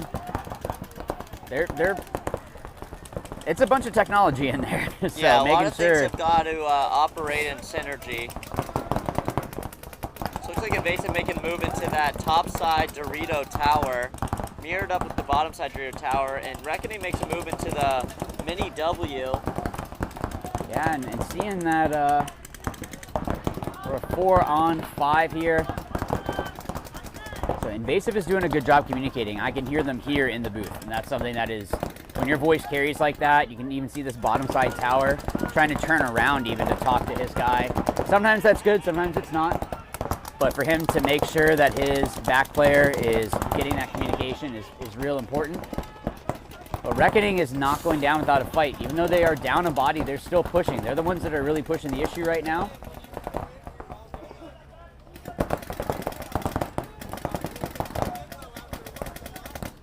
So we'll have to see, will Vincent be able to put the team on his back like he's done before? Or is Invasive going to be able to hold him off, maybe even get him off the field? As we're looking right now at the bottom side tower for Invasive, you can see that him and that brick actually right next to him and the player right behind him, they're just sitting there just talking. Yeah. That's all they're doing, just trying to communicate. A lot of good comms coming from both teams right now. Which makes sense, that the teams that are moving on are the ones that are working best together. So that you wouldn't expect anything less. There should be better communication as the time progresses, as the event progresses. It should just be getting better and better. Yeah, as we're mentioning, you don't want to make any errors once you pass the prelims, and communication and lack of it is an error. So that's why we're hearing a lot of great comms here. In the semifinals, and as Greg was saying, there's a reason they made it here. Communication's so important when you get into the dog days of these points. And nice move from the corner into that. I think Reckoning just missed that shot. Yeah, I definitely think so. Because you saw how Invasive kind of went into that little W that you see on the screen there. He had to go in kind of awkward, so he had to try to get underneath the lane, and yeah, you dodge the ball, and if you can dodge a wrench, you can dodge a ball. O'Hooligan said that. There's Vincent with one pod. Let's see if he can. I think everyone is going to be pretty low on paint by now. And this ref checking out the middle for Reckoning. And he is really just checking this player out.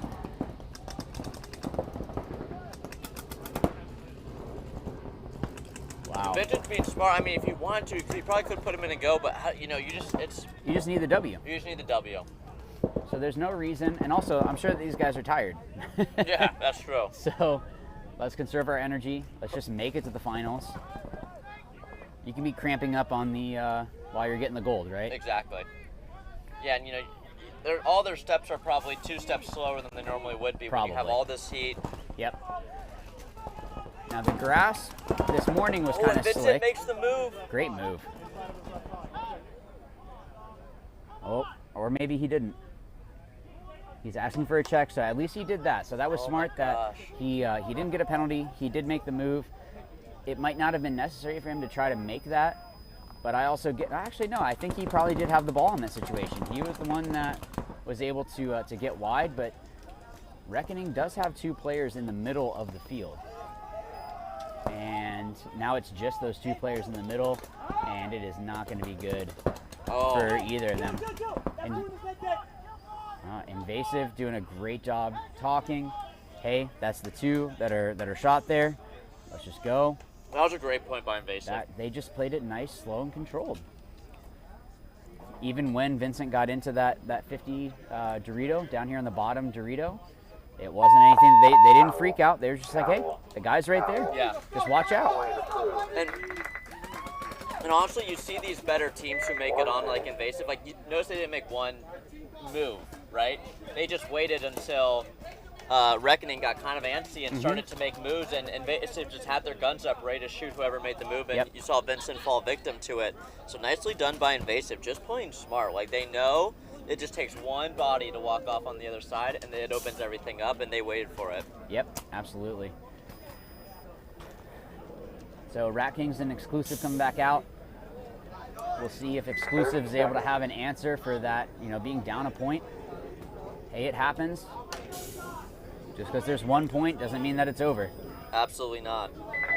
Especially when there's 8.5 minutes left. And the variety of points we've seen today, ranging from 19 seconds to 8 minutes, I mean, you have plenty of time to get back a point. Yep. So Rat Kings look super solid that last one. Looks like they got a little bit of a different line out, so they're probably playing 10. I think we saw that last time, and they're just flipping, which is good, keeping the wheels fresh. When it's this hot out, you want fresh players in. Yep. So looks like both players I'm sorry, both teams making 5 alive. And Exclusive has a bit of a different breakout here because they got keyed up last time as their player tried to make a big run. Yeah, this little W here at the bottom side of the field is looking against 2 players in front of them. So you can see there on the screen that you have the tower and you also have that bottom corner. Again, we have to say top and bottom just because this is a very untraditional layout where you have a snake in the middle of the field. Usually you have that. Oh, and Rat Kings lose that corner player. So that's going to make it where this Dorito player for Exclusive is able to wrap. There's no one that can stop him from wrapping. So it's going to make it where he's able to go. And Rat King loses their other corner player. That's Casey Ryan and Dan Penny walking off here. Man, that's not what you want to see. So now they're completely in the pocket. You know, they had it out wide. Now they got the home on the top side of the bunker, or the top side of the field, the middle brick, and the bottom side tower. I don't think that Exclusive has the kill count. Look, guys, you're up 2 bodies right now. But I like that they're talking to each other. They are. They're not just assuming, oh, it's a 5-on-5. They're like, hey, you know, is this guy still there? Is he gone? Yeah, I can see that side of it too. And I just would really like to see this Dorito player here in the bottom side of the screen. See that bottom right start to wrap. He's playing the inside, which is not really what you want to be doing. So this Dorito player is probably asking is there tequila, and I think he's referring to this middle brick, if I would imagine. That's why he's playing so cautious. Yeah, because he's feeling that pressure cross field. Yeah, he knows someone's there. And the center brick player on the middle left of your screen, he hasn't shot his gun in a while because he doesn't want this Dorito player for Exclusive to think he's there. Now let's see if Exclusive will fall into it, but he's playing pretty smart. Yeah, and they're doing a good job here, just kind of slow, controlled. But now he's gonna wrap, see if he's there. So he confirmed he's there. Now he knows. He's gonna make the bump. Nice. Put him in and go. So nice. Exclusive. Oh, he missed his shot though. Exclusive is just slowly pushing up the field with double guys in the 50. The 50 drill on the bottom side, and the 40 drill on the top side. And then there's a player in Exclusive just sitting back at home. Yeah, but Exclusive, I really feel like if he played this outside, he might be able to catch this tower. Like he just did right there. He shot him in the pack. So go ahead and don't play stupid. Nice. Good job. Good job. Man, Exclusive's looking really good at this point. And this middle player might just be able to get a double. He gets 1. And he gets 2. I think he got both. So great job by Exclusive to bring this back to a 1-1 match with 5 minutes left. It's a little over 5 minutes. We'll have to see. Hey, pad the stats. Come on. Yeah. So nicely done there by Exclusive. That was a pretty good point. Yeah, and Exclusive keeps forgetting that they're on the other side of the field of their pit. That's twice now I've seen this player try to run to the other pit. So good job by Exclusive to come back, bring this to a 1-1 tie match, making it where we have ourselves a game. So 5 minutes left, more than enough time to play. So yeah, because Exclusive was able to get the 2 corners out early on, they just made a really nice push. Wasn't rushing it, but wasn't being too lackadaisical about it. They just made a nice timely push in order to close out that point, and they're going to tie that up 1-1 now. Greg, what are you thinking here? We got Invasive up 1-0 and a pretty nice point against Reckoning. What do you want to see from Reckoning? What do you want to see from Invasive here? Well, if Invasive is able to get 5 out alive, it seems like they do a great job just being able to dig in and do their jobs. And Reckoning seems like they're having an issue being able to get those eliminations off the break. Now, it's only been 1 point. That we have to be fair with that. They haven't shot anyone in this match, but it's only been 1 point. Yep. So anyone off the break, they need to figure out what's the guy that we can key up on to get that elimination and bring it to where we're in an advantage that we have a 5-4. Because then you can really push the issue after that. So we'll see if they can do that. Of course, like we talked about earlier, having your paint management is super important. Invasive making a big move out to this bottom corner and makes it alive, so he is the widest on this field right now. Yeah, it's a great move for Invasive. Did Reckoning make it out to the top right? It's hard for me to see here. Oh, they might be getting pulled here. Invasive also made it into the snake laydown, so that snake 2 wing, or Reckoning, I'm sorry, Reckoning's in that snake 2 wing. Invasive has the advantage being in the bottom side Dorito W. Yeah, I would say right now Invasive is definitely doing a better job of just taking that real estate. Yep. Making sure that they're getting those better spots. Yeah, and as you said, look for them to kind of hunker down here. That's how they seem to like to play. Yeah. This player even has his gun down, kind of just leaning in the bunker. He's just getting it hot, but yeah, I don't. Oh.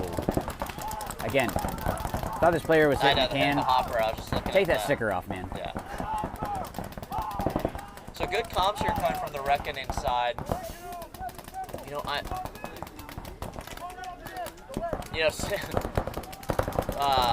our boy Vincent's actually on the top side. Oh no, he is. I don't know where Vincent is. I don't know if he's out on this one. But Reckoning's still making a good move to get out to this tower on the bottom side of your screen. So he's at least matched up with the other tower, but they do have to contest with this little W in the bottom section of your screen. Yeah, and this player in the tall tower for Reckoning asking for a paint check. This would be a big loss for them if he gets eliminated, but he's clean. And while he was getting a paint check, looks like this. Oh, now he's shot. Yeah. I think we finally saw a bounce shot. Oh no, it might have been a straight. That sounded like a hard shot. So yeah, I don't think it was a bounce. Usually when the paintball bounces off a bunker, it's going to lose some of that inertia. Yeah. And it's going to slow down. It's going to kind of just like plop on you and break. Yeah. Well, I think when he was asking for that paint check, it allowed this Invasive Mini W player to really back off the prop and start wrapping it because he wasn't holding down that lane anymore. And that's what's kind of seen this point open up here. He was able to shoot the tower, and now he's making his move up into this Dorito 1. Yeah, Invasive is going to be, and Reckoning gets a minor. Oh, and Reckoning gets a minor, and that's going to... I think there's only one player left, and yep, there's that one player. You can see him right in the middle of your field, right next to that little pin. That bottom snake 1. Yeah, Invasive Yo in story time. That's smart. That is smart. Look, I know it's boring, and I've told people before, I'd rather win boring, still go home with money. Still want to go get the gold, that's all that matters. There's no reason for you to have to try to push the issue. Reckoning should probably concede this. Yeah, this is so smart on Invasive, just like, hey, we know we can just dunk this guy, but... There you go. Nice. And then shoot him after they concede. I got shot in the finger. And Invasive doing a good job. Yeah, nicely done by Invasive there. So I wouldn't count Reckoning out. They seem like they have a decent squad, so they work well together. It's just sometimes you match up against those teams that it's just like, man, I don't know what we're not doing right. Yep. Let's see if there's anyone in the chat. Looks like Foos loves the Invasive jerseys. Jill is a Rats fan. Or Gil, sorry. So the Rats coming back out. Sending in that first line that won them that point pretty nicely. So let's see if they're able to make something happen here. And the weather's cooling down. We're getting a nice breeze. I hope that doesn't mean rain. Yeah, it does feel a bit. I do feel a bit of a forecast humid rain, but it doesn't seem like it's gonna rain. But knock on wood. 55% at 6. So okay, so gotta get these games going. Got time here.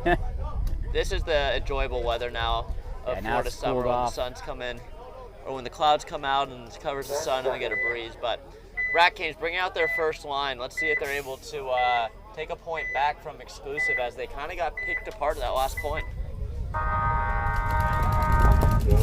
Exclusive out to the bottom corner and gets shot, I believe, or actually he's asking for a check. He definitely felt something. I get it. It's semis. You don't want to have any chance of anything going wrong. And he is clean, so he either got bounced or maybe just thought that he got hit.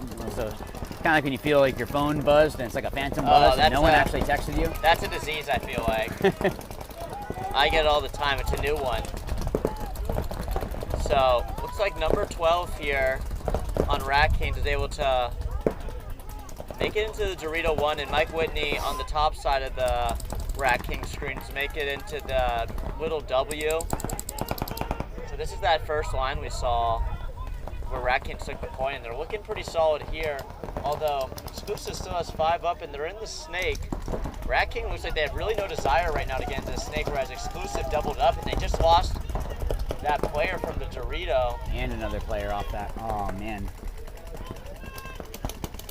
It seems like Exclusive is having a hard time. Another player. If I'm Rat Kings, I spin this line. Yeah, absolutely. Yeah, that's smart. Yeah, that's smart. I think exclusive conceding that point. Let's leave some time on the clock. Let's reset, figure out what we need to adjust, and then make that change. Yep. Yeah, so if I'm Rat Kings, I spin that line. If I'm Exclusive, I go, hey, what just happened there? Yeah, does anyone need to switch? Yeah. Maybe someone's feeling gashed, so they got to be honest with that. If you're feeling like, look, I cannot play right now, you need to send someone else in. Sometimes that happens. But you have to be honest with yourself, and that's when you have to trust your other players are going to be able to step up. I don't care if you're the starter. If for some reason maybe you had some bad sushi last night, and it's starting to get Montezuma's revenge, you don't want it to be that you lose because you were being prideful.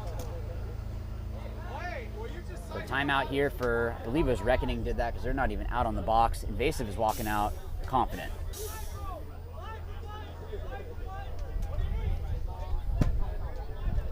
So Invasive up 2-0, 3 minutes left to play. The way this has been going, if Invasive is able to squeak out a third point with a minute left, I would definitely say they're looking pretty strong to head into the finals. Absolutely. And Reckoning, I saw some great stuff out of them earlier. I know you did as well.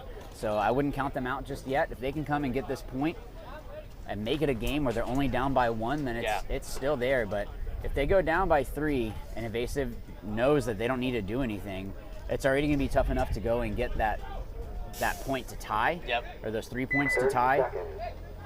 So Invasive could even throw away 2 points and it still wouldn't even matter. Yeah, they just need to just play their game, really. I mean, their game suits this type of situation they're in, right? Get to your bunkers, dig down. You're up 2 with 3 minutes left to play. Just do what you do. Yeah, they seem like sometimes certain layouts work really well just favor for teams. Yeah, and this seems to be favored, or I'm sorry, it seems to be a good one for Invasive. Almost a bad start for Invasive. Let's see if he still gets out alive. Still gets out into that bottom tower alive. Oh, but Invasive gets a minor. That's maybe the worst thing that could have happened to them other than a major there. His own player might have shot him. Yeah, on the They're saying it was on his back. And I think that player that got the penalty is usually the one that's going to one of those Aztecs. So it could have been that his own guy shot him, but. So Reckoning and Vincent need to push the agenda here.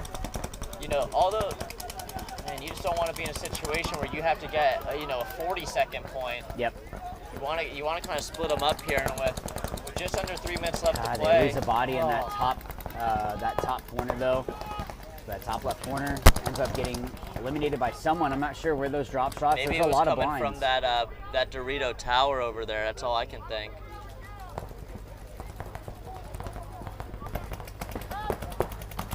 Oh, did he just get shot? Yeah, he did. All right, so. Oh, and Vincent looking to make a big bump here. Gotta play smart. I don't know if do they have someone in the middle? It doesn't seem like they do. So he might be. Who is it that's shooting that cross at? They have that Dorito corner on the top, the top Dorito corner, and then they have the Dorito tall. Now, I don't think that Dorito corner is able to shoot. I think he's just shooting over the brick, right? So couldn't he just crawl That's up what I'm into thinking that too. Dorito? If he just crawls under. Wow, did Reckoning just lose another one? Yeah, they just lost the body in the middle.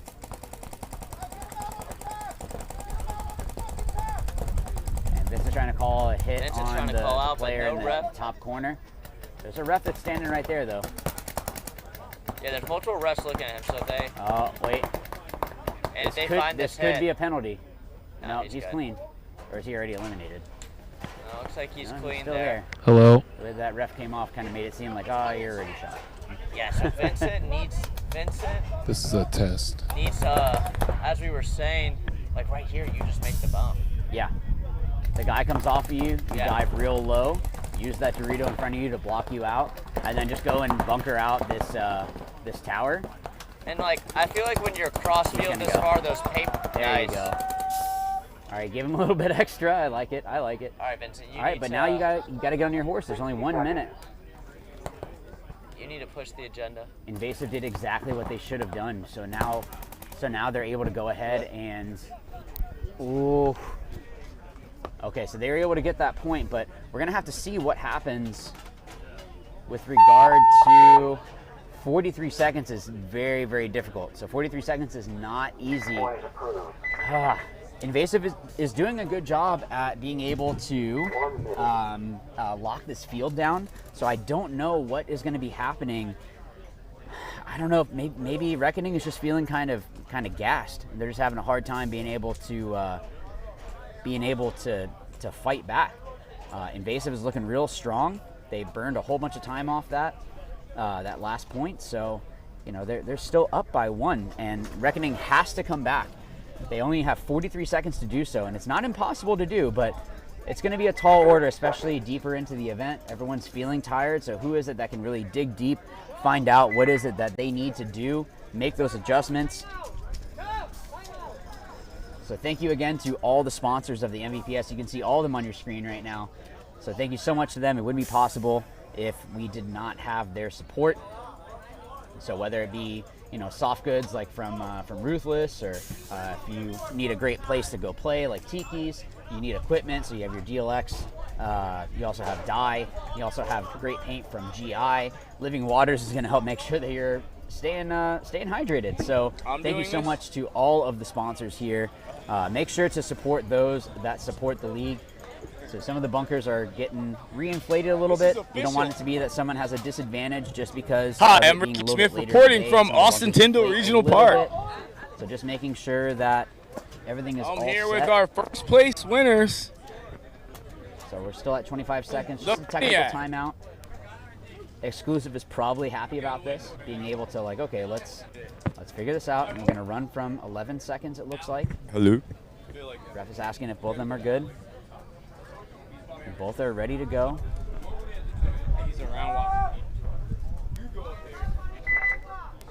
And there's our 10 seconds. So we're moving into this fourth point here with Rat Kings versus Daytona Beach Exclusive, trying to see who is it that's going to go into the finals and who is it that's only going to be playing for third and fourth. So Exclusive making a big dig out into that bottom right corner and into the top little W. While you also have Rat Kings making that bottom left corner. I know it's hard to see on this particular view that we have here, but we do have both of the bottom corners are matched up. Looks like it is a 5-on-5 and a great move into the middle by Exclusive just to be able to cut this field up. There's still 3.5 minutes to play this match, so they don't need to push. They don't need to do anything crazy, but they do need to make sure that they have eyes on these gaps. This player on Rat Kings being able to make this move, that's something that's tough. You know, you need to make those adjustments as quickly as you can, and making those changes is super, super important. So, you know, having eyes on those different gaps is really, really important. And that's where that communication comes in. And again, you can hear the communication on the field is a lot better as we go deeper into the event. You're going to hear it even more once you get into the finals. Neither team wanting to give an inch. So Exclusive is the first to drop a body from that top side. So it looks like we have a 5-on-4, so advantage to Rat Kings. Rat Kings trying to dink out another player. Just trying to see, actually that middle player had to dodge a ball there, trying to lock up the field, but they're also needing a point. So for them to be sitting back, it's a double-edged sword. You sit back and try to out patient? I don't even know. Be more patient than the other team, or do you try to get on the gas and try to go? All right, so now they're 4-on-4, so Rat Kings losing a body, so maybe they're doing it right here. So we have Exclusive and Rat Kings both with 4-on-4. What I would really like to hear is people saying that, hey, I have this is what I'm doing. I'm hearing a lot of the, hey, this guy is here, which is great. That is part of communication, but you want it to also be, what is the job that you're doing? What is it that you're supposed to be doing? Hey, why are you not looking this way? I need your help. these are the kinds of things that are going to separate these teams to see who is it that's going to be able to take it in the end here. So like we had mentioned earlier, it's going to slow down, move by the player on exclusive. That's Jeremy. All right, he's playing smart. They're getting the elimination on the tower. Don't know that they know. I don't know if I like that he was shooting down the wire like that, telling the other player that, hey. Wow, great move by Rat Kings to go and make that move on the inside. Now, if he does have a hit on him, that will be a major, but I don't see it. So that is a great move by Rat Kings to make the inside run. I think what happened was he heard that exclusive was shooting down the wire, knew that he could make that move down the inside, that the player was just posted shooting his lane, and ran down the inside, bunkered him out. And this last player for Rat Kings trying to say, look, we got the point. Calm down. So trying to possibly just wait this timeout. Doesn't matter. They're still up by 1, so they don't even need to hit the buzzer. I don't see any hits on them, so I think this player on Rat Kings was able to bunker out the player on exclusive clean in this Dorito. So Rat Kings are going to be taking this, moving on into the finals. So exclusive should keep their head up. This is definitely a fight. Rat Kings looks like a real solid team, but exclusive was playing very well also, but they were able to take it on exclusive.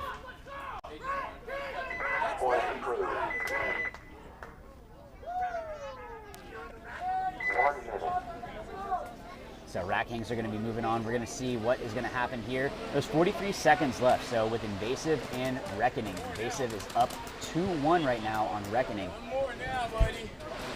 I think this is definitely more in the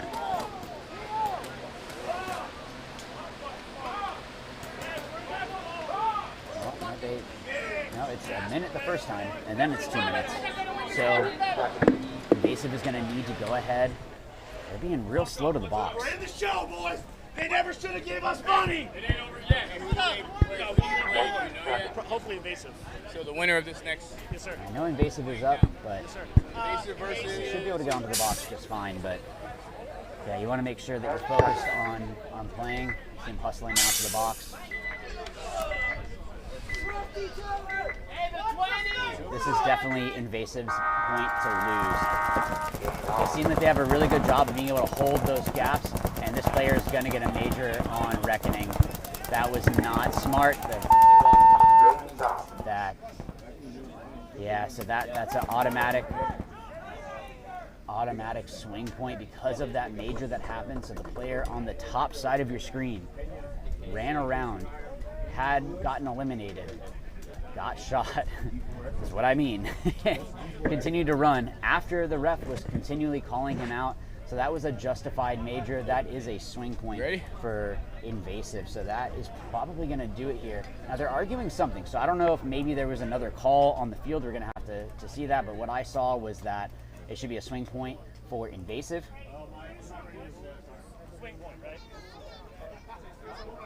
So even Reckoning is saying, like, yeah, that was a swing point, wasn't it?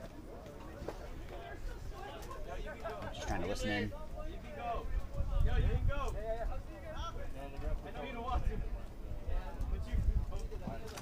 Sorry for the silence, just trying to listen in, hear what the refs are doing. I think that's all that happened was that.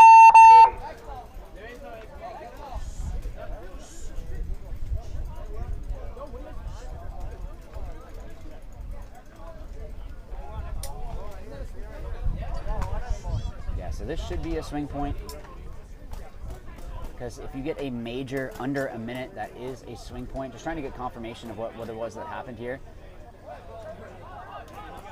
Again, that's what I saw was the player on the top side of your screen continued to shoot and continued to run and try to just sprint and do something while the ref was calling him out pretty much the whole way. And it wasn't like he had bunkers in his way to not be able to see the ref.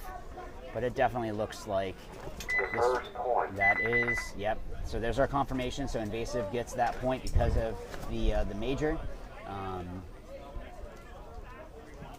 So we're gonna have to see. We have 2 minutes because of the other match completing. Oh my goodness. Invasive is going to probably take this unless something crazy happens. Now, Could they? Yeah, totally possible.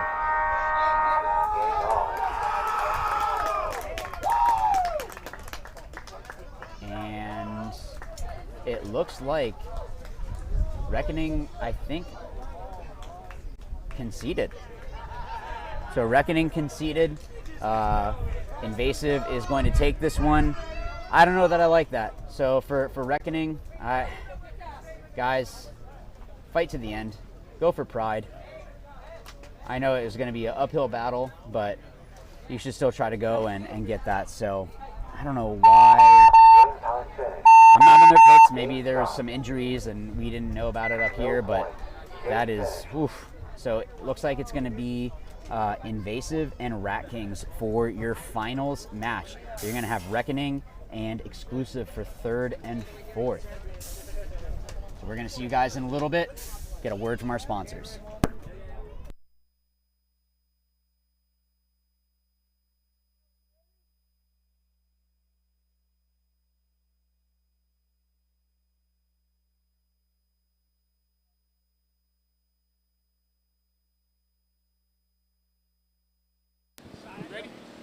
We are ready. Yeah.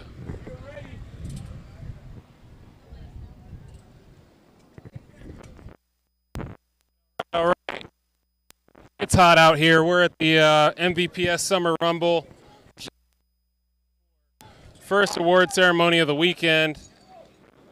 As we gather the teams around, this is a D5 5-man division.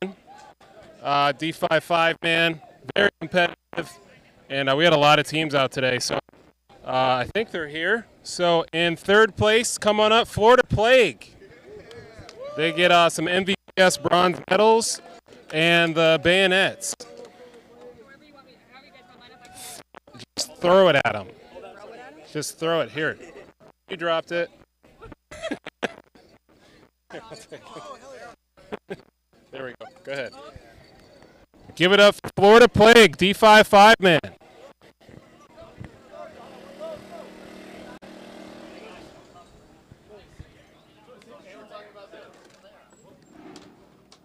I need to zoom out.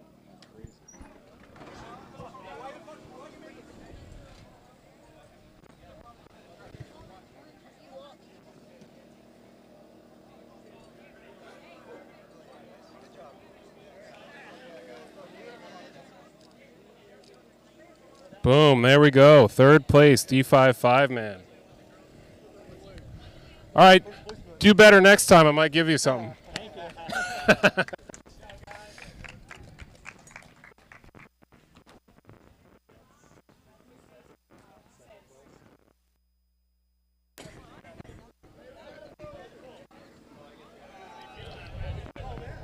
All right. Maniacs? Oh, it's them. All right, so this is kind of a weird team name because today, when it came to winning, they were pretty much useless. So maybe next time they'll be useful and try to win. This is my most frustrating podium spot is 2nd place, but with very little work, they'll be on top. Come on up, useless. 2nd place, D5 5-man. Good job. Good job. You look dirty. And they get $500. Here, I'll take these. They get $500 from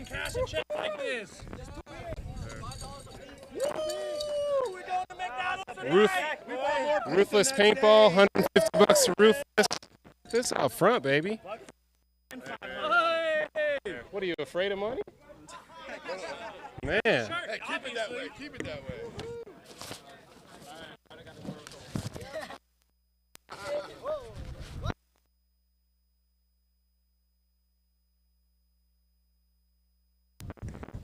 Who wants a half band? You want a half band? Oh, hell yeah! You know a half band? 2nd place, useless.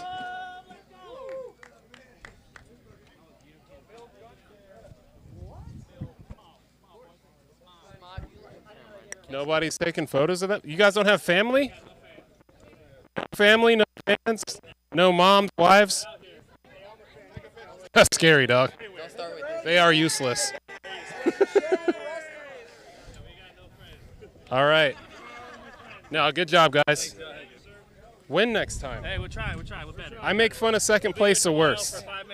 Hey, 11 games straight from a deficit. Oh, man. To make it. Good job, man. And then we have...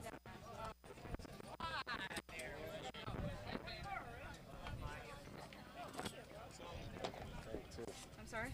I gotta open the bottle. Unless you have an opener. Boom. Oh, I'm dropping them. Of course, as my family says, I made it harder than it needed to be. But you guys are gonna pick those up when you're ready. 100-degree weather, D5 man. Maybe we'll see him in X-Ball next event. Come on up, Maniacs. Or tomorrow, X-Ball. Here.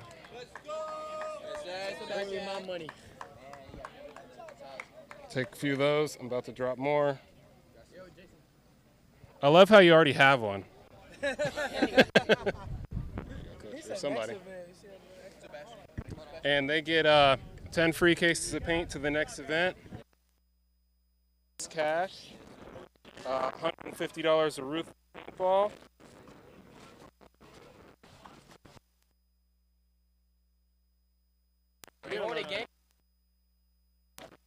Tomorrow, X-Ball.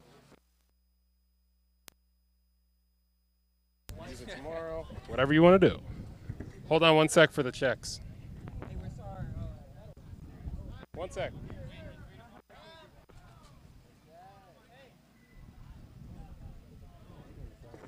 Oops.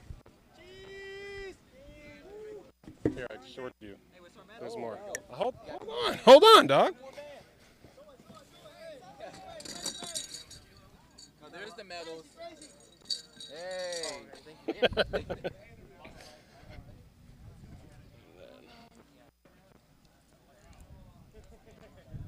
Who's the alcoholic? Who has a bottle opener?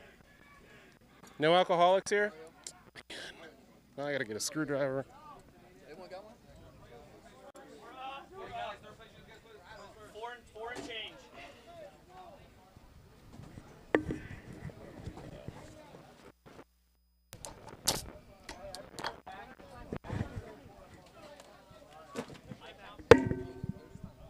Everybody, real quick, one at a time.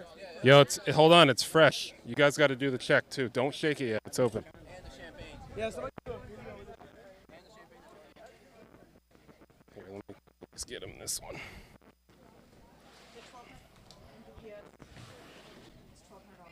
Yeah. Whoa. One more coming. You can just write Maniacs.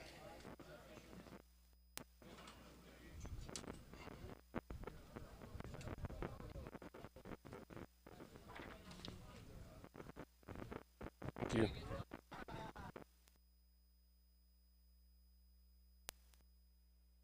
$250. Thank you. Sorry. No, don't be. You're good. Whoa, almost lost it. Let me get out of the way. Let me get out of here. Oh. Y'all stink too. All right, so we're gonna. Oh, watch out! 1 second. We're gonna get right back to the game. As you saw her back in the frame. Thank you guys for tuning in. We're going back to the D4 finals. Tune in tomorrow for more finals and D5 X-Ball, D3 X-Ball, D6 3-man. We'll be right back.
Who's Daytona AB?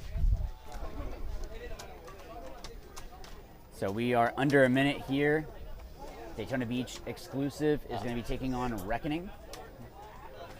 So this is for 3rd and 4th. And then you're also going to have Rat Kings are taking on Invasive for 1st and 2nd. Rat Kings and Invasive both played very, very well. Both of them winning their matches 3-1.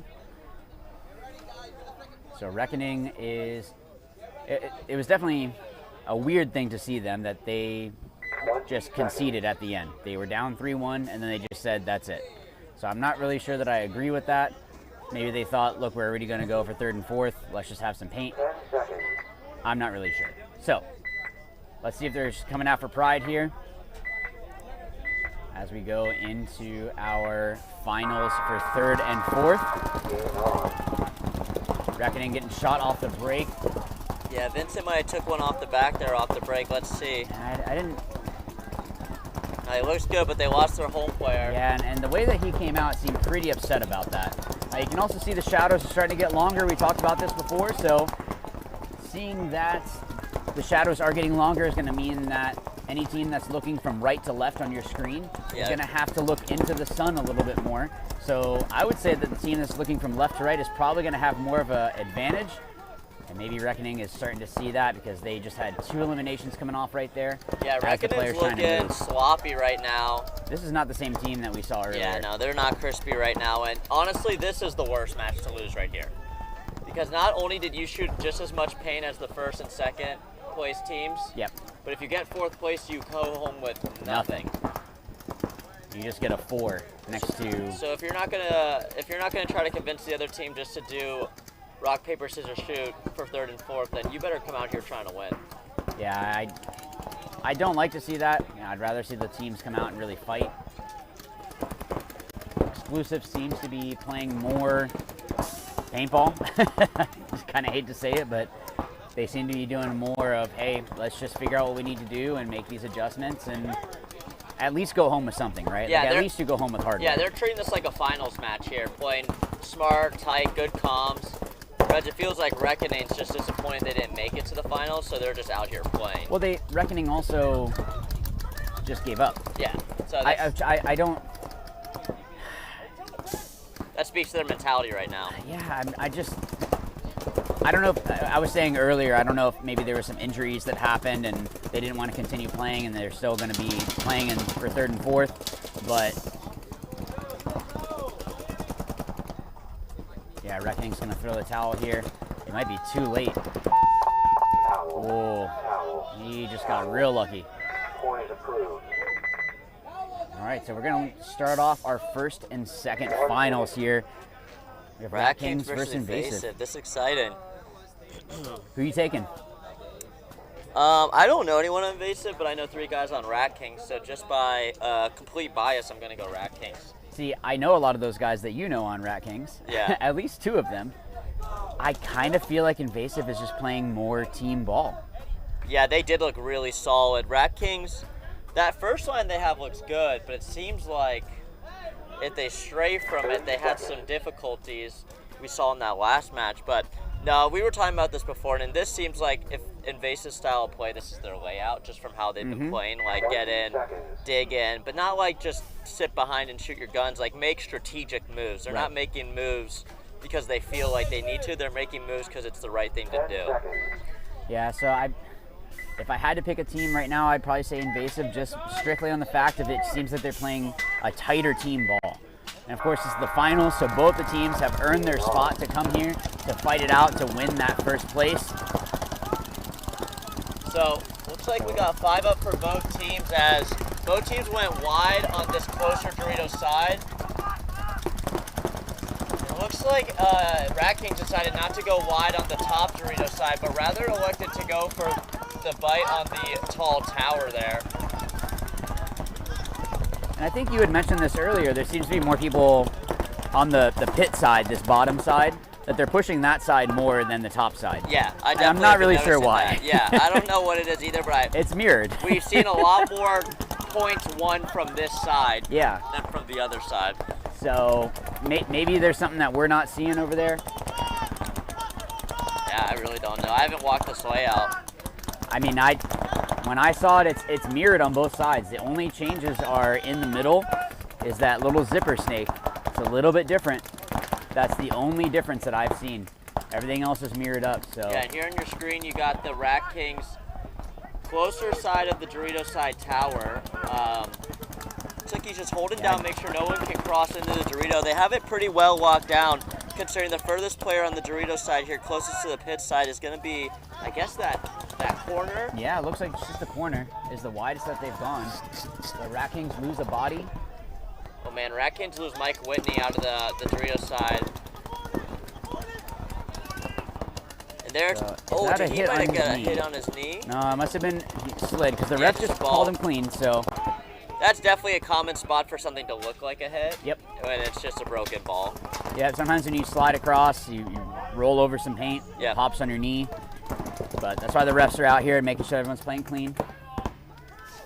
I like it the way this invasive player on the top right of your screen's really backed out of that W, Yeah. trying to work angles and being And smart, making that crawling back move. in. Yeah.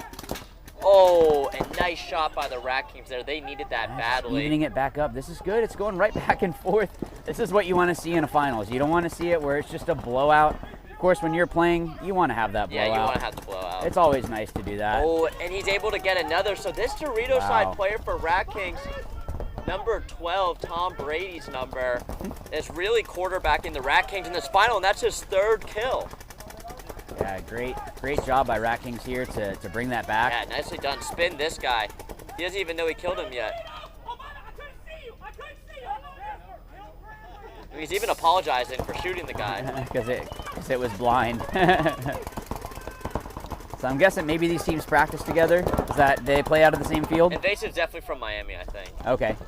And Rat Kings are from Palm Bay, I believe. So- Or no, they play so out of maybe- TP sometimes. Okay, so maybe they have practiced with each other. Yeah. Maybe they've done some stuff together. So I also think number 12, Long, I've talked to him. He just seems like a really genuinely nice guy. So that's probably a part of it, too. yeah, but Invasive doing a good job just slowing things down. They're in both corners. Yeah, so if you are, kind of stuck in this position, these aren't bad props to be in. Like, you could... It's not the worst. It's not the worst. It's not the worst, but I personally would rather fight out of a Aztec, something that I can pop out of the top, any different sides of it. You can do a lot more than out of these juice boxes. But you got to play the cards that are dealt, right? And in paintball, that's just the layout. So you have to figure out, and that's why you want to practice on every single type of bunker. Make sure that you're doing drills on everything that you can, because you never know how the layout's going to break down. Yeah. The Rat Kings are doing good. They're just real slow, methodical. They're doing a good job here. Yep, and that is exactly how you want it to be. You can see this player down in the bottom of your screen. He could have taken off. He could have sprinted down this side. He had that brick to block him out. The corner wouldn't have seen him. He could have gotten to their tower, but he slowed it down. Just played together with his guy next to him. Also, their pit is right there. Yeah. So why run further away? That you have to run back, because you're probably going to go again. That was a great point by Rat Kings, like going down that body early. Sometimes that's a little discouraging when you just cannot seem to shoot anyone else. But they played it. They played it calm and collective and was able to, number 12, Long on the D side. What was that, 4 kills, 3 kills for him? At least 3. At least 3. So Yeah, Reckoning just doesn't look like they want to play paintball. no, Reckoning just looks. And we've been seeing these same guys spinning the whole time for Reckoning. Yeah, I get it, but when you come in and you play paintball competitively, you have to understand that, look, this could happen. Yeah. What do I need to do to make sure that I'm ready for that? These guys are definitely just beat too. Yeah, from they're- losing in that semis, which is always disheartening. And then Yeah, but it wasn't even losing. They gave up. yeah, they did. And I realize that some might get mad at me for saying that, but that's what happened. You conceded the match. So Exclusive is wanting to go out. They want to get that gold. Yeah, Exclusive seems way more hungry to win this from body language. But we'll see. Reckoning's only down the 1, and Exclusive's pushing into that 50 center, as I say. That's Yeah. a nice move there.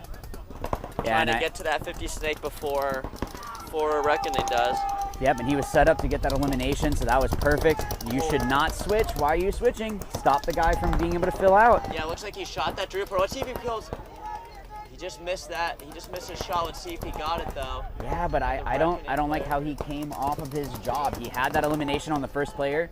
You know, it makes the most sense that they're going to fill that. Yeah. So you know hold there's that a guy zone. behind him that wants to fill it, and Vincent's been kind of doing that the whole match, and I imagine Exclusive has a good idea of who they're playing. So that's Reckoning taking Reckoning's the going to walk come through, early. it looks like, and maybe bunker out this middle player for Exclusive. Not sure if he knows that he's there, though. Are they looking in opposite directions? I think they are. I think they are looking in opposite directions. So Josh Hewers owes O'Neill $5 for betting against him, saying that was it Exclusive wasn't going to make. I don't even know. I saw some stuff happening in the I believe chat. that is what. So Josh Hewers hit O'Neill up, or just donate the $5 to the MVPS, and Or I can put my Cash App up. I got 2 kids. Yeah, so Reckoning is losing another player. So they are, you can just see it in their body language. It's just, they just don't want to play, and I get it. Look, it's tough to play all day. I get it, but you have to understand that when you're playing in this division, this is a possibility of playing this many matches. So Yeah. you have to be ready for that. Yeah, So- with Vincent out, kind of not performing how we've seen him perform this whole event, it's going to obviously affect Reckoning. We're seeing that now. He's kind of their star player. Good move by Exclusive. Great move by Exclusive to see or hear, actually, that the player was shooting down the wire. This happened earlier where the player was hearing that Exclusive, actually this was Rat Kings that did it earlier. Rat Kings took the inside route. The Exclusive player was shooting down the wire. He heard that he was pounding the wire, took the inside, knew that he was not going to be able to shoot him unless he spun. Did a great move, got the elimination, was able to go and pull that point out for them. So you can see that they learned from that, because they just did the same thing to Reckoning. Yeah, Josh, it was a friendly bet, but make sure to send that $5 over to O'Neill. No risk, no reward. Oh man, sounds like someone that lost. Yeah, that's can't bet Josh $5 Sowers, man. and then back that up. So Josh Sowers, ooh. you will be publicly shamed if you don't send $5 over. Preferably the MVPS podcast. Everyone go friend Josh. No, don't do that. Everyone go Venmo request Josh. If everyone watching does a request for 10 cents. For 10 cents a day. You can also save an O'Neill to help him continue selling houses. So as we're headed into the second point, Rat Kings versus Invasive, really honestly a good point. Rat Kings even just kind of checking out the layout now.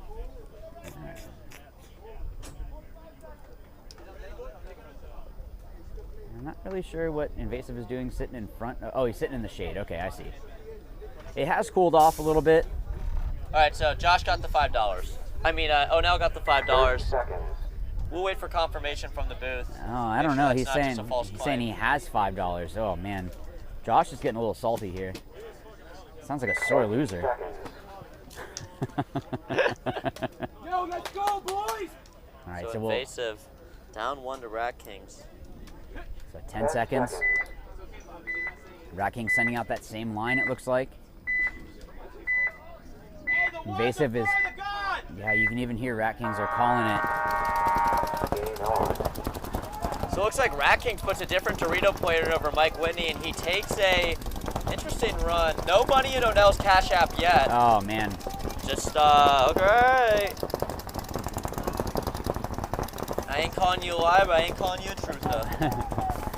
So, yeah, Invasive they showed that run, and you even heard Rat Kings call it. They said, hey, the one. So they knew that he was running out there, so for them not to shoot him is not great. You know, they should be able to, I mean, obviously they're up by 1, so it's not like they need to eliminate the player off the break, but it obviously helps. Now notice this, Greg. Look at Rat King's guns. They're all looking to the right but 1. Yeah, that's not good.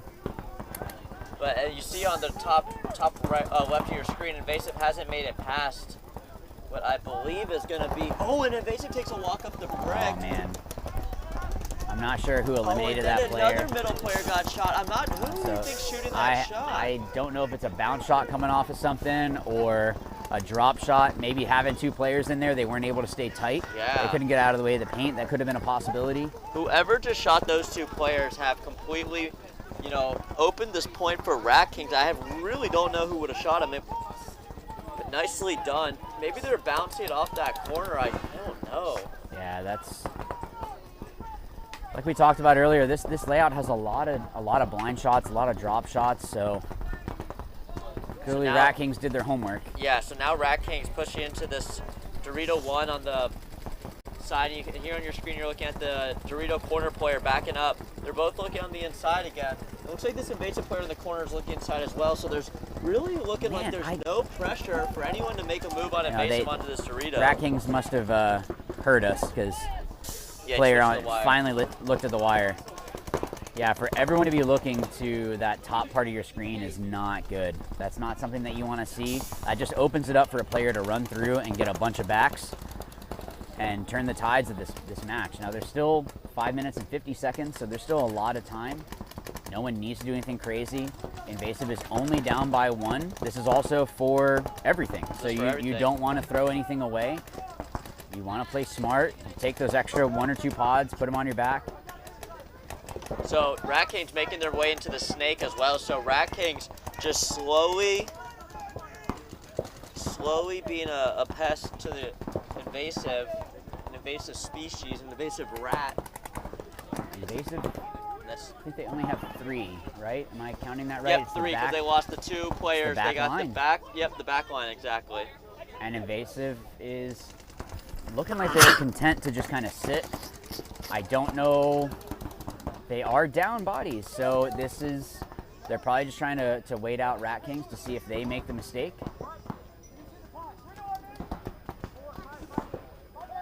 So Rat Kings, playing real smart right now, knowing they're up 1, up 2 bodies with 4 minutes and 45 seconds left to play, keeping good comms. Yeah, you can even hear, hey, can you see this guy? Yeah. That kind of stuff, not making any mistakes. Hey, asking for help cross field. It was this Dorito talking to that tower on the top side of your of the field. So the Dorito that we're looking at right now, that 321, he was talking cross field. Now, if he does get a wrap, he might be able to shoot. Oh, they got that back. Wow. And honestly, just by listening to the Rat Kings talk to each other right now, it just seems like everything is clicking. Yeah, and you can hear them yelling story time, so it might be good for Invasive to... yeah, Invasive's going to towel. Yeah, that was smart. Yeah, that was smart for them to do that. There's no need for them to try to force the issue or burn this time off that they're just going to be losing. Yep. Rat Kings, you heard them calling story time, which is kind of just across the board. Most people know if you hear story time, that means chill out. Yep. Take your time. No reason to run. And also, there's still not $5 in O'Nell's Cash App from Josh Sowers. So I think we are going to be looking at we have Daytona Beach exclusive. Yep, and Reckoning. And Reckoning. Now, do you think that Reckoning is gonna finally show us the team that we saw earlier? I don't. I know being in these finals, I mean, it's exhausting. I feel like once you start headed down the roller coaster, you're not going to head back up this late in the stage. Yeah, but didn't we see that Reckoning has like 10 players on their roster? So for them not to put in other players that would be more fresh. That's true. I honestly, I don't understand it. Let's see if they take out Vincent for this point. I mean, he just seems a little... Not the same player. Yeah, not the same player we saw this afternoon, which is totally understandable. I mean, the guy's played like 50 points this event, it seems like. So, we're going to see if Daytona Beach is able to continue this lead, if they're able to hold the lead and maybe even get it a little bit deeper. Oh, Josh is saying that he doesn't have Cash App, but O'Nell says, look, I got Venmo. He probably has PayPal as well. Definitely has PayPal. Yeah, I mean, there's Zelle. There's a lot of options. You know, a lot of companies are out there for those virtual transfers. You know, you also have Apple Pay. So, sounds like a bunch of excuses from Josh Sowers, too. So we do see some new faces on this point. Good. And there we go. And there, look at, they dive into the 40. Oh, let's see Wow, what's going to great happen here in the move. middle. He's in their Is he- 40, and this guy's... Does he know? I don't think that right in front of Exclusive each knows. I don't think either of them know that there is a player on the opposite side of that bunker. They are right. Let's see who figures it out first. Great job ref by calls it a trade out, but Reckoning. let's see. Was it a trade? It looked like he got him clean. Money received. Josh paying his debts. Oh man. Oh, and he put it in the chat too. So this ref just called him a trade, but the ref didn't bother to go and check, and now he just did, and this player for Reckoning is clean. I mean, if he did it clean, I would say, look, I don't have a hit on me. Yeah, exactly. I'm not going to come out just because I just went all the way to their side of the field off the break. You better come pull me if there's actually a hit. Yeah, and that's what's going on, and I haven't seen anyone today inside of their 40 snake. And maybe that's why they sent it, because they went, look, no one's done this. We only did this one time at practice, and it sort of worked. Why not? We're down by 2. Are we going to go home with some hardware? Or are we going to go home with just a 4? I think you made a right call here. Reckoning, they need to put out new faces, and that's exactly what they did, and that's why you can see this going so well for them right now. I don't know if Exclusive knows that they are on their side. Oh, this is not going to be good. It's a 4. No, it's a 5-on-1. I bite my tongue.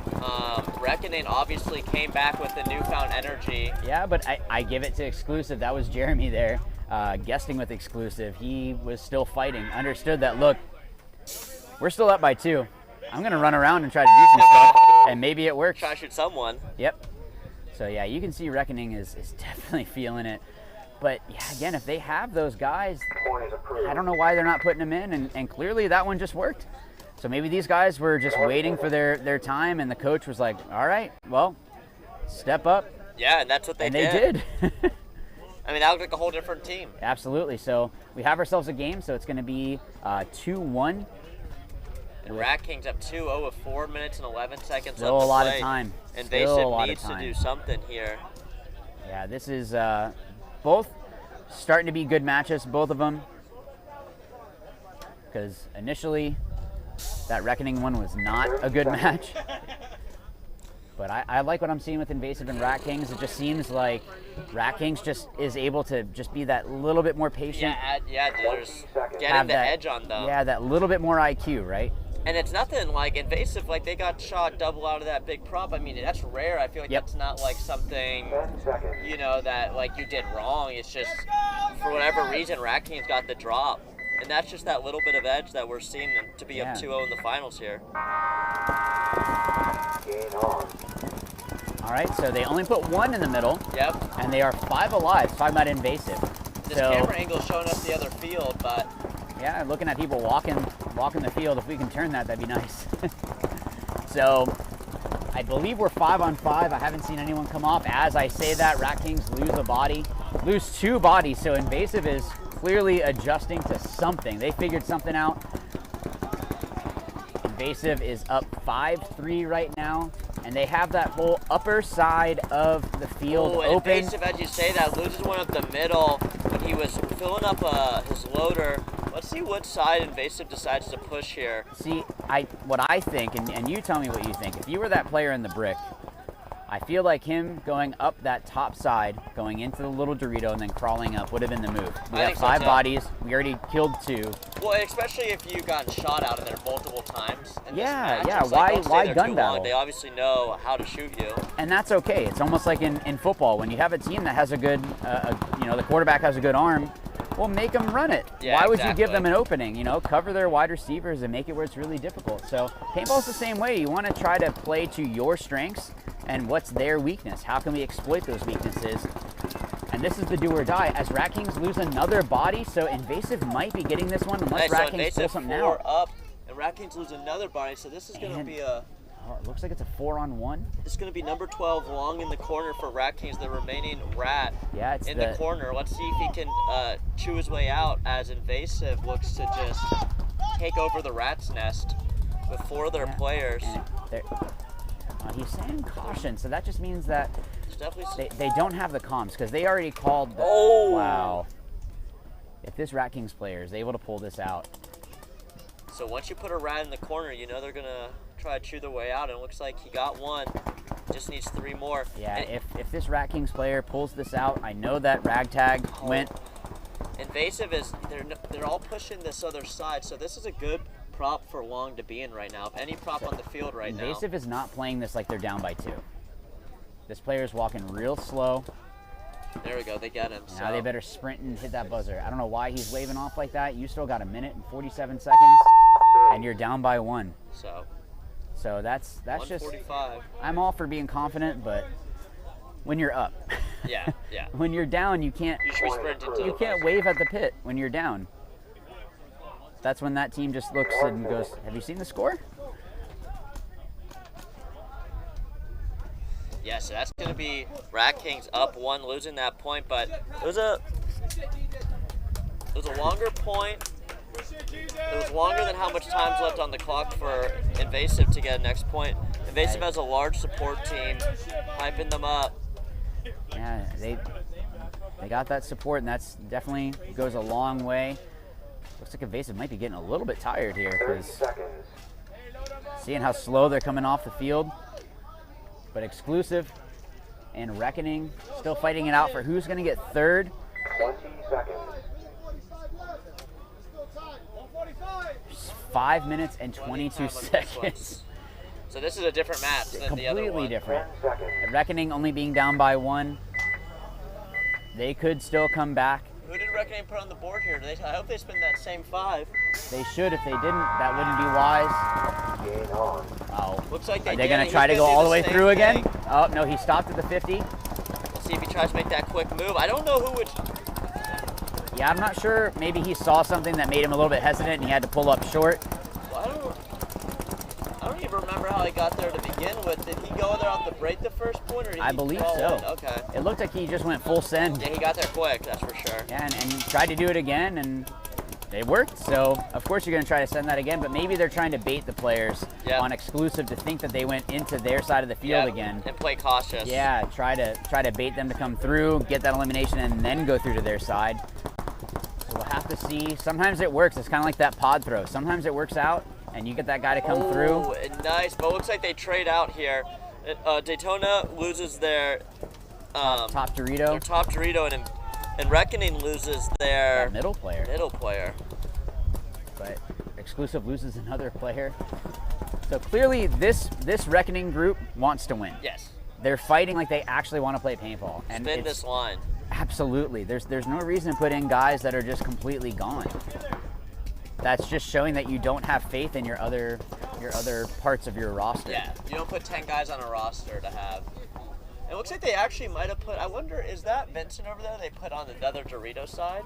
I believe you're right. I see a red gun. Yeah, that's definitely Vincent then. Yeah, so. Oh, the center player getting eliminated by this player from Exclusive. So I think we might be evened up 3-3.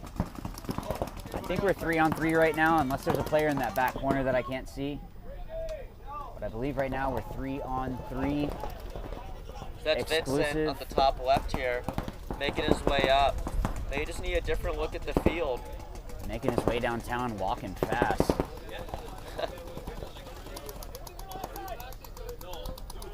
Yeah, you can hear this player from Exclusive asking, hey, what's on that side? You did just shoot that way, so you must have seen something. You can ask for, hey, is there someone in this? Now, so Reckoning making the crawl from the corner. We haven't seen that. No, but hey, if no one's shooting that gap, you can just crawl on up. And I don't think that the Dorito's going to be able to shoot you down the wire unless they take a step out wide, knew that you were doing that. So great job by Reckoning here just to take a unconventional way to move up, which, look, it doesn't have to look pretty. It just needs to work.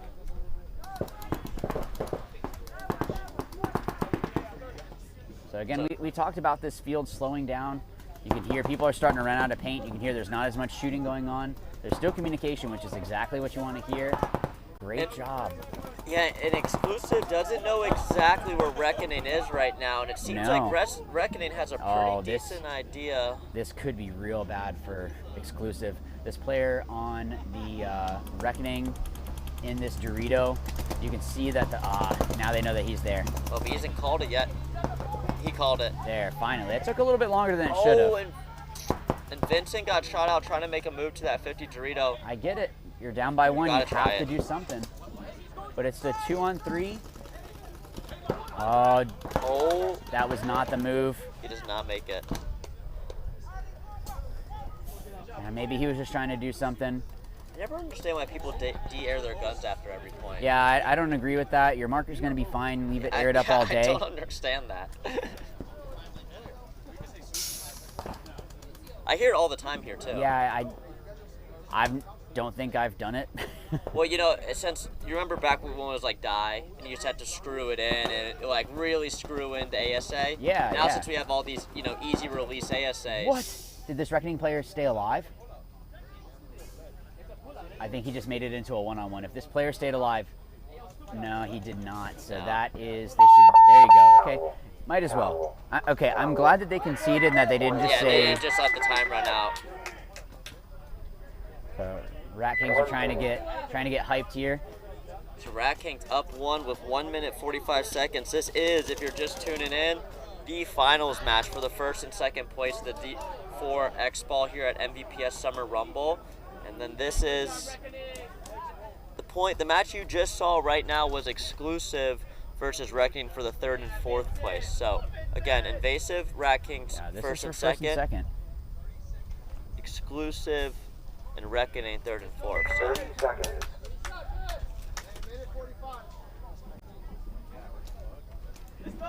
So we'll see who can dig deep here. This is where it counts. You got 1 minute and 45 left on the clock. Who's going to be able to just leave it on the field? You got all day tomorrow to rest up, unless you're playing tomorrow. Some of these guys might be playing tomorrow as well in D3. So, I wouldn't be surprised. So. All right, let's see. Rat King gonna tie up. Okay. I didn't know if Rat Kings was gonna tag up in time. Didn't look like he was getting set in time, but he made it out to that bottom right corner. Doubling up this brick again. Let's hope that Rat Kings don't get the drop in on them again and chop up both their players. I think that this tower, that top left tower from Invasive, got bounced going in. The ref went in and checked him. Did a good job not making it where the player got kind of pulled out of the bunker. Sometimes that'll happen where the ref is checking and then something shows and then they get eliminated because they were getting checked. He did a good job kind of using himself as a shield to check the player on that side. Props to that ref on that side. Just look, I'm going to be a meat shield for you. I'm going to make sure that you're not cheating too. Oh no, you know, who was the player we were going to give the shirt to? That was from Ragtag. Yeah, probably left. He might have. Well, maybe we'll do this for the finals. For the finals? The move of the finals, I was going to say if Rat Kings had pulled out that 1-on-4, I was going to say we should give it to that player. Yeah, but for sure. He did have that pretty great point where he shot the 3 of them. That's true. I still think, though, me and 2-on-5. Yeah, I think we'll hold it for him. Maybe he'll be here tomorrow. I think Ragtag usually has a pretty decent amount of teams. Someone will be here. So Invasive loses their Dorito player. And it looks like Rat Kings are going to take this unless something happens.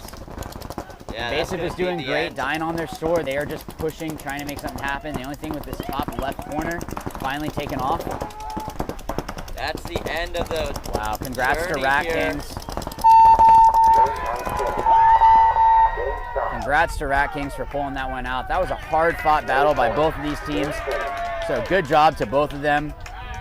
Even Invasive giving applause. So shaking hands.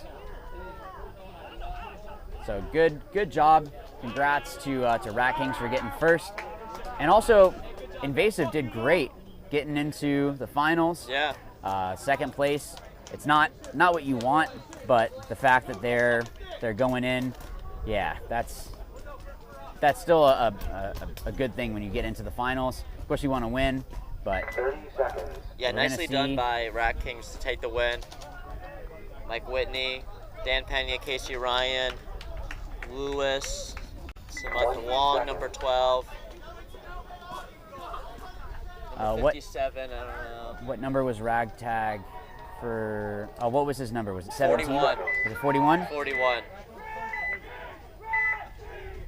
All right, so we're going to see if Exclusive is going to get third here. kind of bittersweet. You know, if you win, it's like, okay, yeah, we still got the medal, but it was for third. So. Yeah.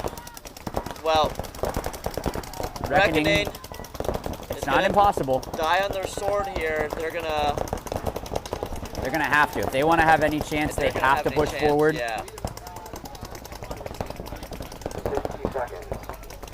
Coming down to a minute. We're under a minute now, so Reckoning is trying to just make something happen. Reckoning is making it all the way through. He got to their side of the field. But there's a guy laying in the snake, and he's still alive. What just happened? That's definitely more than kill 2. Oh, just got shot in the loader. This player took a little bit longer to get out. Shot his own. I don't even know. Reckoning needs to hang the flag. Okay. Oh, but he walks off, and his buddy comes and hangs the flag. Well, this is more the Reckoning that we saw earlier, right? Yeah. Look, do or die. Go out. You're gonna go for pride, but also go home with at least a little bit of money, right? You want to go home with, even though third or what is it for D4 for third? It's like $500. I mean, hey, that's still something. Better than nothing. Exactly. So it's better at least have that, and then you can go back to the drawing board. It's like 12 cases, I think. Something like Oh, that. is it really? Oh, I think if you do the math. I thought that they got cases. 14. I'm not too sure, to be honest. So they get 10 cases for free. That's not nothing. Point approved. And again, I'm not positive on that. Nathaniel Combs, if you're here at MVPS, come to the commentator booth to get your Enemy of the State. Yep. 10 free cases, yeah. Enemy of the State. No, you didn't get 10 free cases. 10 free cases is what you get for 10 third. free cases. You That's got a what everyone else t-shirt. got. You have a t-shirt. I saw 10 free cases on our screen, and I got. It's been a long day of talking, boys. But we'll be back out. I'll be back out here tomorrow. Oh man. So let's see Reckoning if they're going to put out those same bodies. Looks like they probably will, and these guys want to play. They're the ones that actually want to go out and play. Let them go out.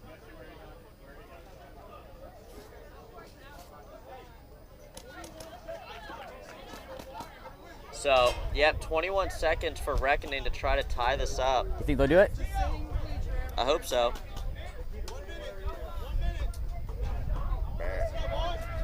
So for third place, gonna get 10 cases of paint at That's a $500 value. Okay. Half entry on our next event and 10 team medals. Second place is gonna get $1,000 cash, 10 free cases of paint. Half entry the next event, 10 medals, and 10 winner-only Exalt bayonets. And you then get to for show those first off. place, which is gonna be Rat Kings, gets $2,500 cash money. And 10 cases of paint. 10 cases of paint, and then as well as the bayonets, the trophy, 10 medals, half entry to our next event, and $250 from Ruthless Paintball. That's right. Yeah, Ruthless is doing that. So that's cool when Ruthless does that. I don't even know if Ruthless sponsors Rat Kings, so the fact that Ruthless is going to step up and give that out, just supporting those teams that are going to be going and. Oh, it's a Ruthless sponsors event, so we're getting some information that. Yeah, I was saying that. All right, 20 seconds Reckoning left. getting shot. Let's see if Exclusive able to hold it out. Get those 10 free cases. Exclusive haven't dropped a body yet. I would be more Wow, happy great for move. And took a body with them. 5 seconds. No Might as well just major. go. No, don't even try to load. Just run down the field. Yeah, and that's gonna be Yeah. that's gonna be Daytona Exclusive winning third place, and they're super stoked about it, getting their 10 free That's still good. cases. That's still good. Yep. Yeah, as long as you podium an event, I mean, you want to win, but Yeah, so congrats to Rat Kings for taking first, Invasive for taking second, and for Daytona Beach Exclusive for taking third at this event. Everyone had to fight through all the heat. Thank you so much to all the sponsors. Guys, honestly, please go support those that support the MVPS. Also, shameless plug, go to youtube.com/howtoplaypaintball and click subscribe and click the bell. Helps me out. Appreciate it, guys. And I also do working towards doing some online clinics, doing some stuff like that. So just a little shameless plug if you want to start hitting me up for that kind of stuff. But we are going to sign off here. Do you have any off final to the words? award ceremony, where we'll be presenting those prizes we mentioned. You know, that's it from me. I'll see you guys here tomorrow, bright and early. Yeah, so we'll have the award ceremony next. So if you want to cheer on your team, that whether it be Rat Kings, Invasive, or for Exclusive, they all earned that. So for them to, let's see. So Pro Damage Player will be joining the webcast tomorrow. Yeah, because I will not be here tomorrow, guys. This was a lot of fun. Hopefully I can do another one. So we'll have to see. I guess put your guesses in the comments down below. I don't even know who it is, so we'll have to see who it'll be. Thank you again to the MVPS for inviting me to come up. Thank you for all of the sponsors. So we're gonna probably throw it to some commercials, and then we will go ahead and we will get to the award ceremony. And So shout out thank you to all guys. the refs and the staff. Absolutely. Thanks, guys. See you at the next one. Good stuff, man.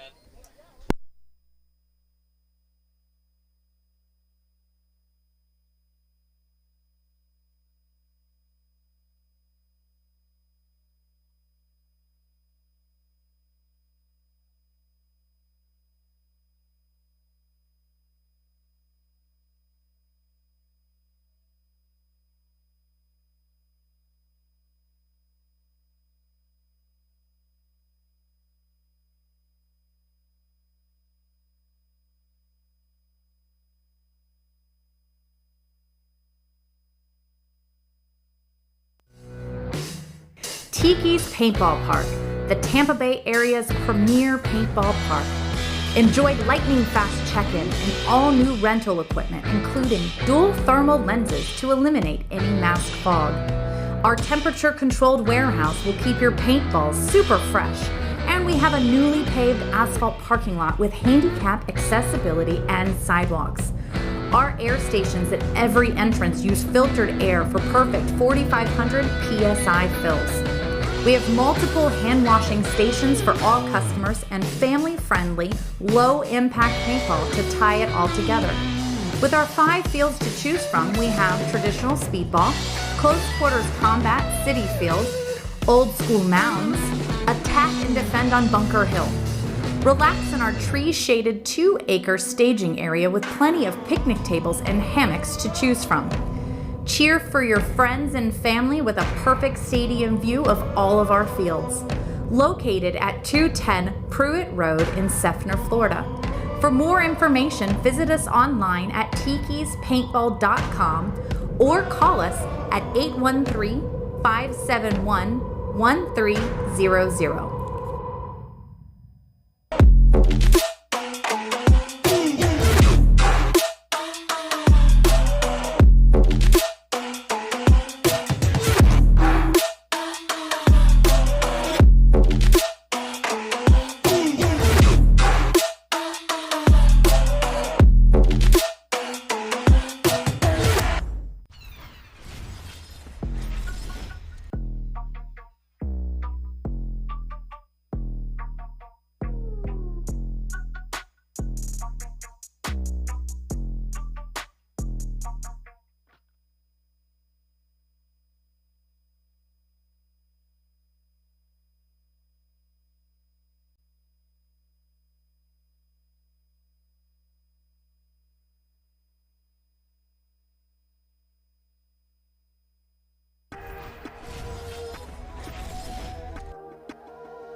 Hey, this is Walker with Carbon Paintball here to talk to you about our SC custom jerseys.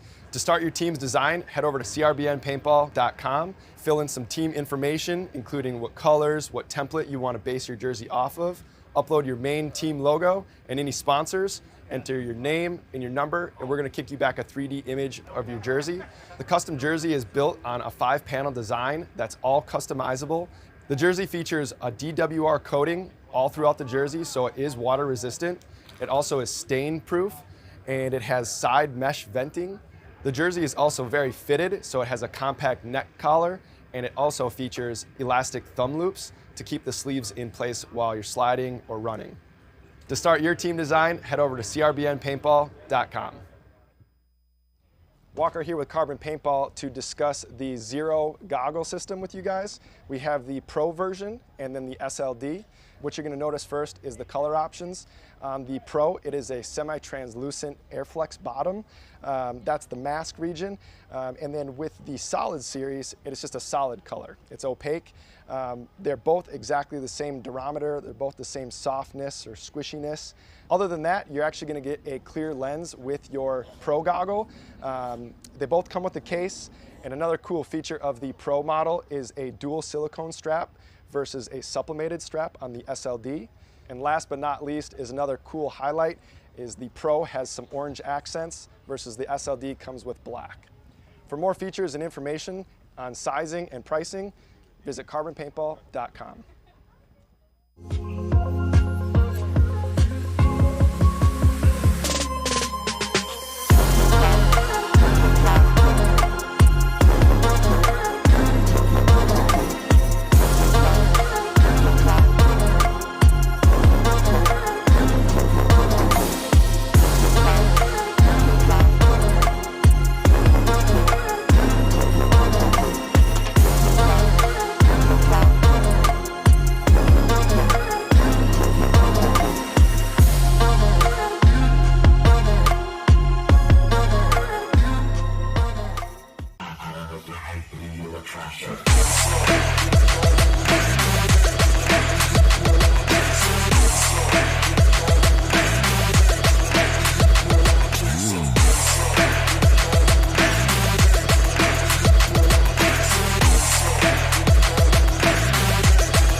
We're ready. Y'all jumped the gun, huh? Thank you, everybody.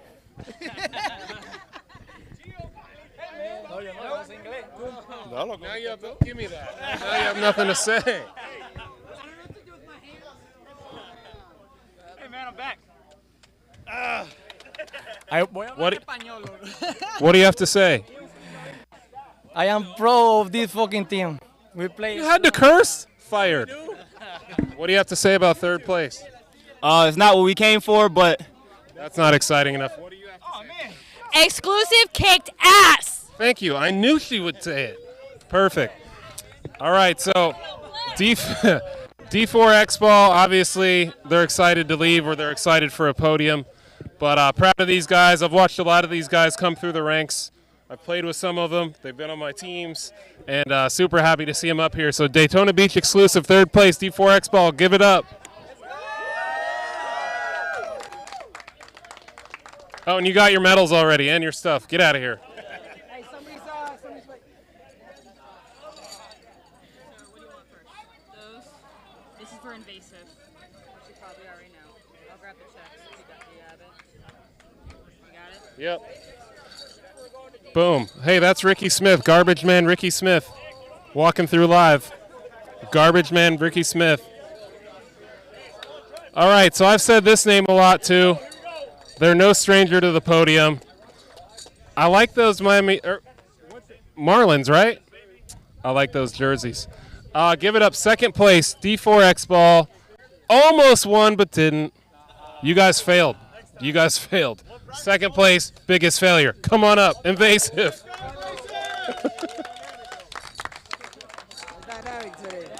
Where is Dynamic today? I think they were absent. Here, take all those first. Just take it all.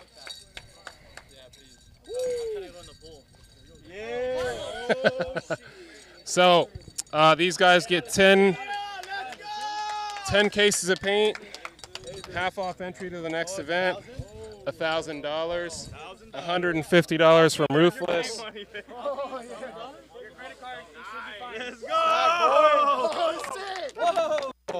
and a stack. They're already fighting. Typical South Florida, already fighting about money. Hold the check, though.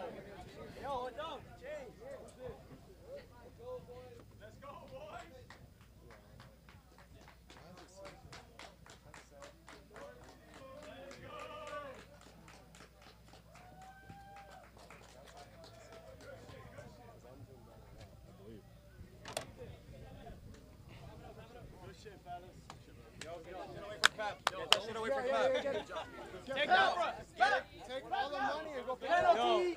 Good job, guys. You guys are the fucking best. What do you have to say about second place today? You know, we showed up and played. We throw together team. We practiced a couple times together. You know, the Rat Kings are a great team. All the teams we played today are great. But, you know, the wind was just blowing better on our end today, I guess. What's your name? Aaron Soto. What field do you play out of? Tiki's Paintball Park. Tiki's Paint. All right, there you see it. Tiki's on the podium. Invasive, too. As Invasive in Homestead, brand new, grand opening coming soon. Thank you. Thank you. Thank you. All right, we're going to talk about who really matter now. Get these losers off the podium. I have a lot of friends on this team. Luis Revilla's on the team. It's Luis and whoever wants to play with him, any team he's on. But yet another podium for him.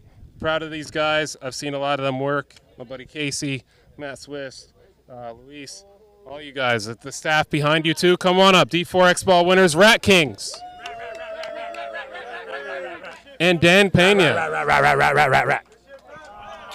Love you, buddy. That's it? All right, so of course they get gold medals. Casey Ryan gets new pants, hopefully. Oh, these are 32, 34s. I don't care what size they are. There's some money for. Pass that out. $2,500 in cash.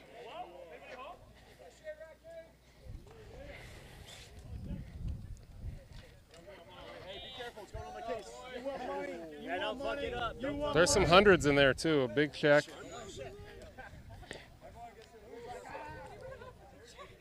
Oh, my fault. I'm gonna hit somebody in the head with these. There we go. Uh-oh. Did you get the medals? Yep. No one can hear you. Hey, we stay for you guys. Hey, use sign language, man. I will. There we go. I have some great help.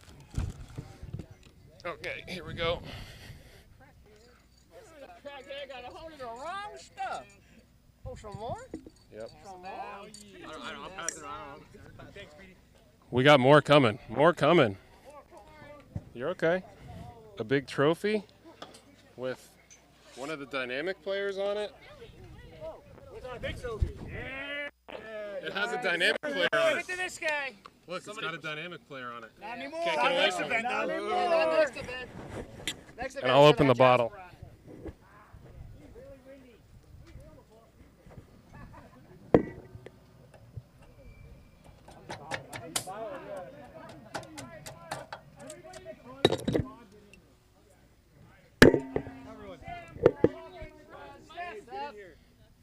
Mitch over there, like, wait. Everybody but Mitch. Hold on. Yeah, it's open. It's open. The money shot. All right, there we go. Give it up. There we go. Boom. Casey, what do you have to say about today's win? Big win. Never mind. This is dedicated to the new 37th President Donald J. Trump. Trump 24. Go Donald Trump. Frank and Sean, Palm Bay Paintball, we love you. We love Trump. We love Trump. Buy a house from Onel Lee or Matt Swiss, please. I was looking for. Boom. All right, guys. Well, as they get off the podium, we'll sign out. And no, thank you guys. Great play today. Pena. Hey, Casey has all the money. What's up, brother? I'm really glad to see you back. Thank you. After everything you've been through, you're a good friend of mine. My guy. Really proud of you. Proud of your recovery. We out here, baby. We out What here. what mindset did you adopt for your recovery? I know it's tough. I mean, that was really hard. But honestly, all of these people, everyone like Onel, everyone around, I think that really is what made a difference and it made me come back even better. And here we are. Thank you. Love you, man. Love you too, brother. All right. Bye, everyone. Love all you guys. We'll see you tomorrow.